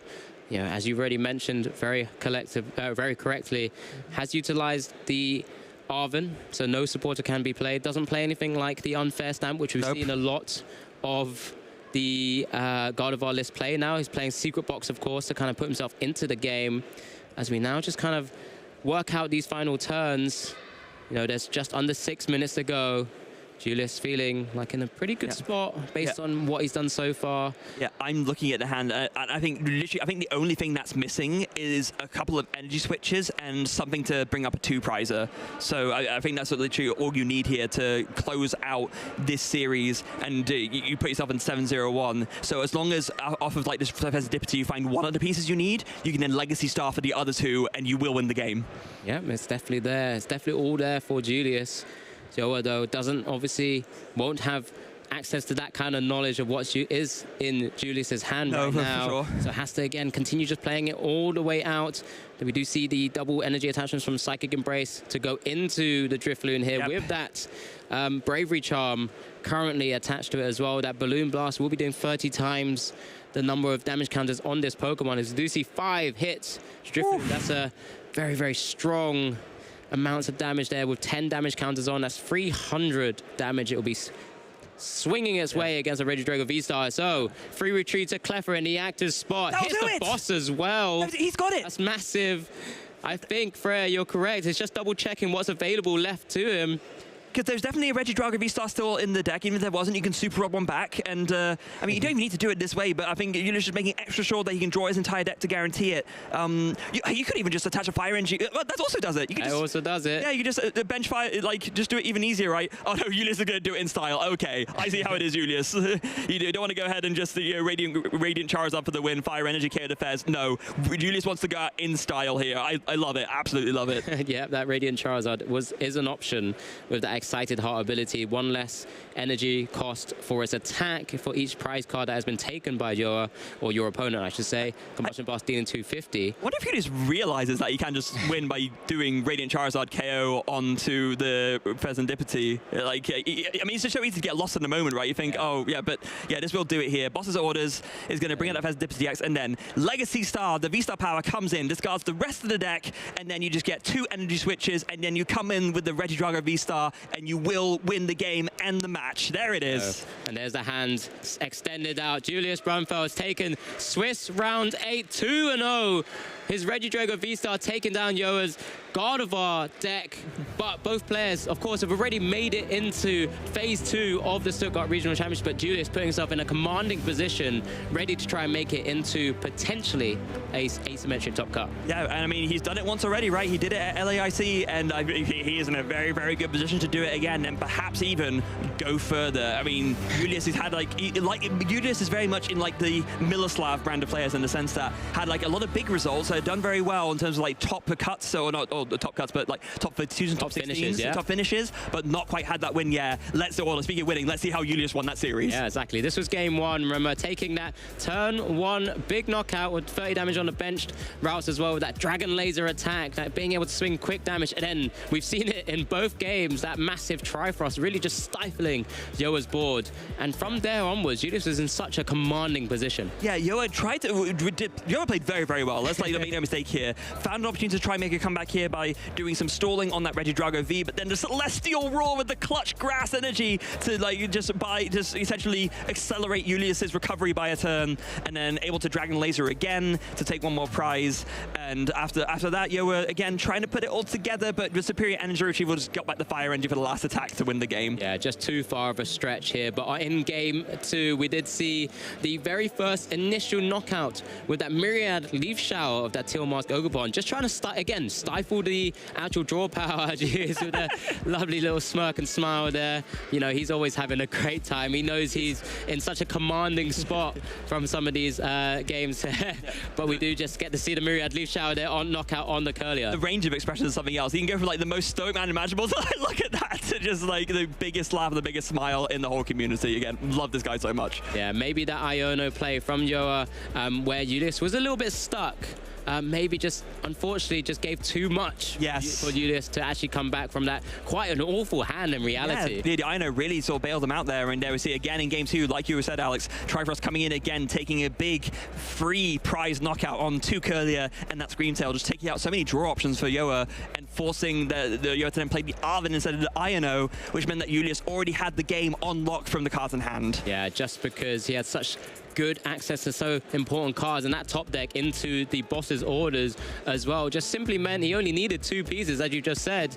Didn't need to even flip the script to try and search for those kind of pieces as well, as we do see the fantastic handshake of both our players. I'm sure they had a great time. We've had a great time. Hopefully you guys, everyone watching, have had a great time watching all of our matches as well. We've been able to showcase so many different decks, and it was just testament to what a great format we're in right now. Yeah, and winning in style as well. I mean, you love to see that. Like I said, could have just won by Yo, Fire Energy, Radiant Charizard, Boss's Orders, but no. Legacy Star to get the 2 energy switch to do it with the Reggie Drago V-Star. Just love to see that. Yeah, hopefully everyone, as I've already mentioned, have enjoyed all of our matches as well. You've been following along on all our socials, our channels, YouTube and Twitch. Of course, anytime you've had something you wanted to share, whether it's a good photo of you guys enjoying the streams as well, just make sure you're using that hashtag #PlayPokemon. I mean, this day one has been exhilarating. Yeah, it really, really has. And important to note there, we do actually follow the channels, of course, Pokemon for, in general, or for the video game if you want to follow that, but then for the YouTube channel. But if you want to watch the TCG on Twitch specifically, it's /Pokemon TCG. Very important to note that. I mean, yeah, we're always going to champion this channel, right? Yeah, of course. Because we are the TCG casters, and we're here just to kind of try and make the cast as enjoyable as possible. And like I said, I've really enjoyed that match. We got a chance to see Reggie Drago right at the very end. I mean, there's still many decks we haven't even showcased yet. Goodness and me, that's just a true testament to this format and just how our players are thinking about how this kind of rotational kind of rock, paper, scissors that we're starting to get now. I mean, I'm looking forward to tomorrow. I mean, it is a bit more than rock, paper, scissors now, let's be fair. Of course, we did see the Archaludon come in and the Ceruledge, both lost on stream, to be fair, so perhaps it's not like the best example of that, but they still showed their merit as strong contenders, and I don't know if quite any made day 2. I guess we'll have to see when we go into our next phase of the tournament tomorrow, but the new contenders are showing their merit as well. Yeah, absolutely. I mean, we're always excited when we see a new set to see what archetypes come out of it, whether it's just ones like decks that we see like Miraidon, which just get a boost from certain cards in the new set, or whether we actually see completely new decks like you've mentioned, Archaludon or the Ceruledge EX, or even just maybe a deck that's revolving around a card like the Pikachu EX. Yeah, and in terms of, I mean, if you want to talk briefly about caster predictions, right, both of mine, I think, ended up pretty good there with Emma, of course, using that counter gain. Oh, Alex, come on. When have I ever been a show-off? When have I ever been a show-off? Of course. No, I mean, like, I think a lot of us have made some pretty good predictions across the weekend. Yeah, no, absolutely. I mean, you've had some pretty good call-outs there. So, yeah, Miraidon and a counter gain, and then for you as well, didn't you, what was... I went Charizard and Wellspring Ogerpon, so Emma also showcasing Wellspring as well. And then Charizard also won on stream. So, exactly. So we've all done well. Yeah, I'm not showing off. We're trying. We have some knowledge of the game, I like to think. But, you know. Not washed up yet. Could be. I mean, I sometimes can be, but it depends how I'm feeling and how much sort of prep I get a chance to. But every time we get a chance to play or be involved in these streams, we're trying to bring the best knowledge possible. I mean, you are the still undethroned Birmingham Regional Champion. I mean, I know that will change in a couple of months' time, but you still hold that title technically. I mean, I could potentially win that again. We never know. Space. We never know. But yes, we've both been in great positions that a lot of our competitors have been, pushing themselves in such a fantastic spot, ready for phase 2 as well, because we're going to have like a lot of players making it in, of course, now with the mid-season changes, giving a lot of players that opportunity to play so much more Pokemon. It's a fantastic time to be in the Pokemon community. Yeah, it really is. I don't know if we quite have, normally at this stage we have show you guys some idea of like who's made it through to day 2 yet. I don't think we're quite ready about that yet, but before the show ends we will show you guys who's made it through to the next phase of the tournament. There will be a mixture of names unrecognized and some names that will be no surprise at all to anyone, I'm sure. I mean, that's key. I mean, anyone who's sort of newer to the formats, the regionals, these kind of tournament structures, I mean, you can see so many like new players. I mean, the game and the growth of the game has astronomically just grown so far, very much far away from when I played in Birmingham Regionals and what we're likely to look forward to in January as well. I mean, that's more like, the comparison from, what, a few hundred to now, like, almost 2,000 players out here, exactly. 1,680? Yeah, just under 1,700. I'll stick to that so I don't get it ever wrong. But it's a lot of folks. Yeah, exactly. And, this is a true testament to a lot of players who maybe have joined the game more recently. There's been loads of players. You've highlighted Clement Corbar, who's generally someone who's not been playing for too long, but really tried and tested one particular deck, one particular archetype, and done super well and ended up being a finalist. But what who wants to hear more from us when you've actually got the winner and one of our favorite people ready to be interviewed? Let's take it away over there. Thank you so much, Alex and Freya. My name is Amy Worsley, but more importantly, I am joined by one of the best smiles in the Pokemon TCG right now, Julius. How are you feeling going into day 2? I went so many times day 2, I don't feel excited any longer, but this run is making a little exciting actually right now. Tell me more. I never went like 7-0-1 anywhere in before. My best time was 8-1 in Leipzig 2018 to play Turbo Hockey away. 7-0-1. I didn't do that crazy before actually. I'm really excited. Exciting! I love that so much. That is incredible news. Now I have to ask, why Regidrago? Were you not afraid of it having so many fantastic results and people trying to counter that? Well, hi Freya. Alex, love you guys. Oh, my bad. That's okay. I tried to, every tournament, I tried to play something else, but my results in the playtest, other decks, was bad. So when I take a Regidrago back to my hand, I feel that I'm living like a home now. So I play too much Regidrago right now, so when I try to play something else, I can win sometimes in the playtest, the other than Regidrago plays decks, but I don't feel exciting when I don't play Regidrago. But when I take a Regidrago back to my hand, I'm always loving and really excited. Yeah, Regidrago, I can do anything, yeah! I think that's the best part of Regidrago, is you feel like you can do anything, right? Just like we saw back then in the Kyurem plays. They were crazy with those rolls, honestly. Yeah, it's, when I did the Kyurem, then I was, I can do anything now because I Kyurem too early actually. Normally you don't wanna Kyurem too early against Carnivore because even you take 5 prize day 0, you still can lose against that. Yeah. But I don't know why I decided to go Kyurem twice. I was, okay, this was bad idea. Right then, I love that. You have the most beautiful, crazy plays. But it worked out. And did it feel good that it worked out? I went a little too crazy. And then game 2, you were staring down that single roll. So I saw you looking through the deck. Were you trying to go for the one-hit KO? Just like sorted? No, when I have Ogrebone and Regidrago, I felt that if I put the Crash Ogrebone, the active, it's easier to do like Clef or something, but I decided to just set up or something, but then I forgot, basically. There is a chance the dog, I was, I'm so, basically so dumb. Oh, bless you, no. I was, okay, my chance is went right away. So we have to play basically now. We have to. So how's the invite looking for yourself? Are we going for an invite this year? Excuse me? Are you going for your Worlds invite this year?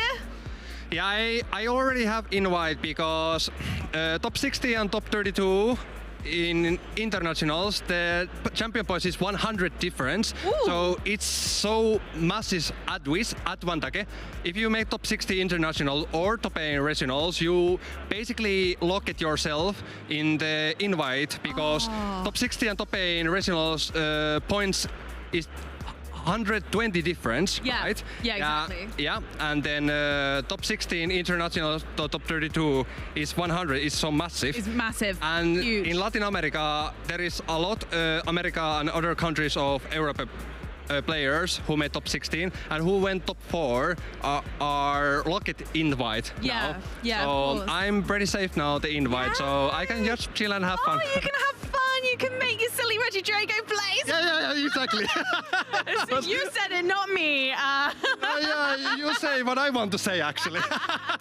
Thanks for saving my words. I know. Thank you so much for joining us. We're going to be back to summarize the day very soon, so don't go anywhere, trainers. I'll see you in a moment.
Well, that wraps up Stuttgart Regional Day 1. We do have more action for you tomorrow. We have seen 8 rounds today, 6 of them on the stream, 12 different decks. We have not had a duplicate deck yet today. It's been a wonderful stream. Amy, Freya, Alex, myself, Mike, we've taken you through all the action. I hope you've enjoyed it so far today. Some closing thoughts about how the day went. Amy, you know, you just had an amazing interview there.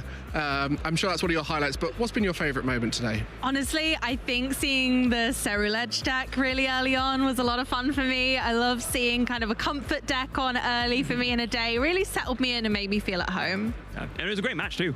Absolutely. And for yourself? Yeah, but it was, I honestly find it hard to like pick a moment. This is maybe, I mean, lately I feel like I've really been blessed by both Lil and LASC and here have all been good, but I've had so much fun on the stream like, in general, and also getting a chance to, so I was on the break for a little bit for like 2 rounds in a row, so I got a chance to go around and interact with folks as well. So yeah, this whole day 1 as a whole has been fantastic. Yeah, completely echo that. I mean, just had so much fun because of the range of decks that we've had and been able to showcase is incredible. And there's so many good decks still that we haven't. Raging Bolt, Miraidon, exactly. Gouging Fire, Snorlax Stool, Golden Go. Pidgeot Control. So much more. We had Pidgeot Control. Was that Control? Yeah. I mean, to be fair, Emma's one. Yeah. That was attacking Pidgeot. I mean, but she didn't take all her prize cards. Her actual comment on her submission was, "This is not a control deck." Yeah, but it is. Right, we'll save this one for afterwards. I appreciate the back and forth here, but ultimately, there would be millions of different variants of Pidgeot Control. We've also had Iron Thorns and Dragapult in the same deck. Yeah. We've had Clorf and Terapagos in the same deck. So what's happening?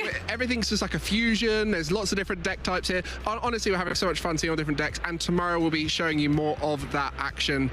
So definitely stay tuned tomorrow and make sure you're following, catch up with us tomorrow. Yeah, now I'm not going to lie, something very important to note in general, it's been a good day for the Nordics. So like you have Jesper and Mads from Denmark, of course, are the two, the 8-0s, the only 2, I believe. And then I was talking with Oyvind off stream there. Finland's had a really, really good day as well. I think like 9 out of 12 Finnish players made day 2. Well, let's have a look and see where they've all ended up. So we have the standings here. This was just before the final round there, as there are still a few matches finishing off.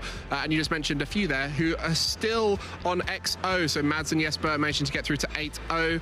And we've also had a lot of great players who've made it into day 2, who might not be right at the top, but it's worth highlighting. So, you know, this has been an amazing tournament so far, and some of the best players really shining. Yeah, so there you go. Jesper already mentioned, of course, Arnie, one of the Finnish players, did very well. Robin Schultz, of course, former world champion, one of the great players here, the local from Germany. Great to see him there as well. Oyvind, who I just mentioned, was talking to. Give us a few more names, Amy. Absolutely. We've got Michael Hunter, who did exceptionally well in Barcelona last year. Of course, Rahul, who we saw earlier on stream. Kaya, who we also saw today. There's so many familiar names. And we're so ecstatic to see everyone continue on tomorrow. And remember, this is just a small snippet of all of our day 2 qualified players as well. There's going to be so many, and we're going to get so many more sort of different decks and different players making it through. So I'm excited to just see actually that full list. Well, I mean, we do have a stream tomorrow, and you guys have to tune in for this one. Make sure you tune in at the correct time, because you don't want to miss any of the action. We'll be starting at 10 a.m. CEST, and if you're over in America, you're either going to catch the stream just before bed, or you're going to wake up super early, 1 a.m. Pacific. This is the amazing thing we get to see. All of the different rounds. We're going to hopefully continue the new decks. Which of the 12 decks did you enjoy watching today the most, Amy? Oh, that's really tough. I'm going to say it again. It was Ceruledge. I really enjoy that deck. I enjoy the way it plays. It's really fun. And we got to see a new ace spec.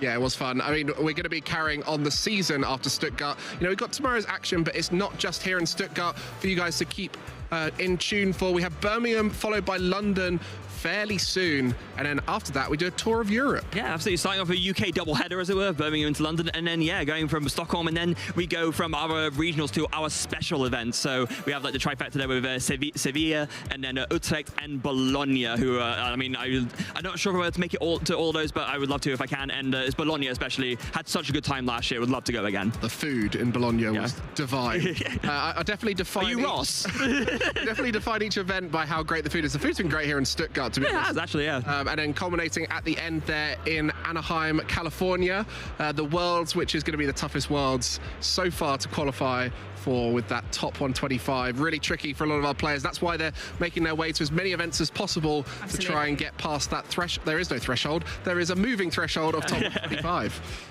Yeah, you're not safe, right? That's the thing. It's so different. It's a bit before, like I mentioned before, mention it again. If you got the certain amount of championship points that you needed to qualify, you were there, but not anymore. Until the end of the season, you were there on the edge of your seat, thinking, did I make enough to make it into that top 125 in my region for Europe and North America to qualify? Yeah, and if you guys want to keep up with all of these events, make sure you go over to Pokemon.com/broadcasts, where you can find out when the next event's going on. And it's not just here in the trading card game. We have all of our other games, video games here, Go as well. But there is also Unite, which have got an amazing tournament, the AS Cup, which will be coming up soon. So make sure you tune into that. Pokemon.com/broadcasts will send you there. I think there's lots of different language streams as well, which is one of the great things about Pokemon Unite. You'll be able to watch it in whatever your preferred language is, as you can see. Portuguese and Spanish too. The English in Portuguese or en español. Very nice. Yeah, it's incredible just to have Unite in its own sort of full flight in terms of its tournament structures as well. We're all very good friends with the casters over for the Unite games as well. And they're just incredible. To just actually, all the energy. When we talk energy, they are the epitome of energy. Yeah, I love in all the different games seeing which Pokemon do well. And if you like watching Pokemon, there is Holidays Together, which will be on Tuesday, and lots of other different streams throughout December. But for just the first week of December, I think there's some pretty good old animes there. I like the black and white era. Ooh, I would say I'm not singing the theme for that one. I know I've done it before, but I do not know the theme to Rival Destiny. Sorry to disappoint anyone at home who might, or maybe disappoint, or maybe breathe a sigh of relief for the folks at home. I don't think I've seen Diancie in the Cocoon of Destruction, so I'm going to have a little watch of that one too. Same, actually. Yeah, make sure you tune in and make sure you stay following the channel and getting those notifications on so you can keep up to date with when all the events go live. And also, we've seen you guys interacting using that hashtag #PlayPokemon on X and Instagram. It's always easier for us to see it if you use hashtag #PlayPokemon. And we might feature some of your posts on the stream, especially when they come with a picture. Put a picture in. That's a little tip from me to get yourself featured on the stream. But yes, make sure you follow and subscribe. This is the point where we get to say goodbye to you, but only for one evening. We'll see you tomorrow a little bit, but closing thoughts from each of us. Today has been probably one of the most exciting streams we've had with all the different decks. What do we think we're going to see tomorrow, Amy? I think we're going to see a plethora more decks. I don't think it's going to end. I think it's going to have to go down to the top 8 before we see a repeat. That's going to be that's my hot take. Yeah, I don't understand how we've seen the winner of Sacramento Regionals yet. Yeah. No Miraidon yet. Well, they are definitely around. I mean, in the top table. So I think maybe like a bit of a boring prediction, but I predict that pretty early on we're going to see Miraidon on stream tomorrow. That is your cast pick as well. Exactly. No bias. We've had a great time here in Stuttgart. I hope you guys in chat have been having a good time too. We'll be back with you tomorrow, so make sure you follow and see you again in the morning.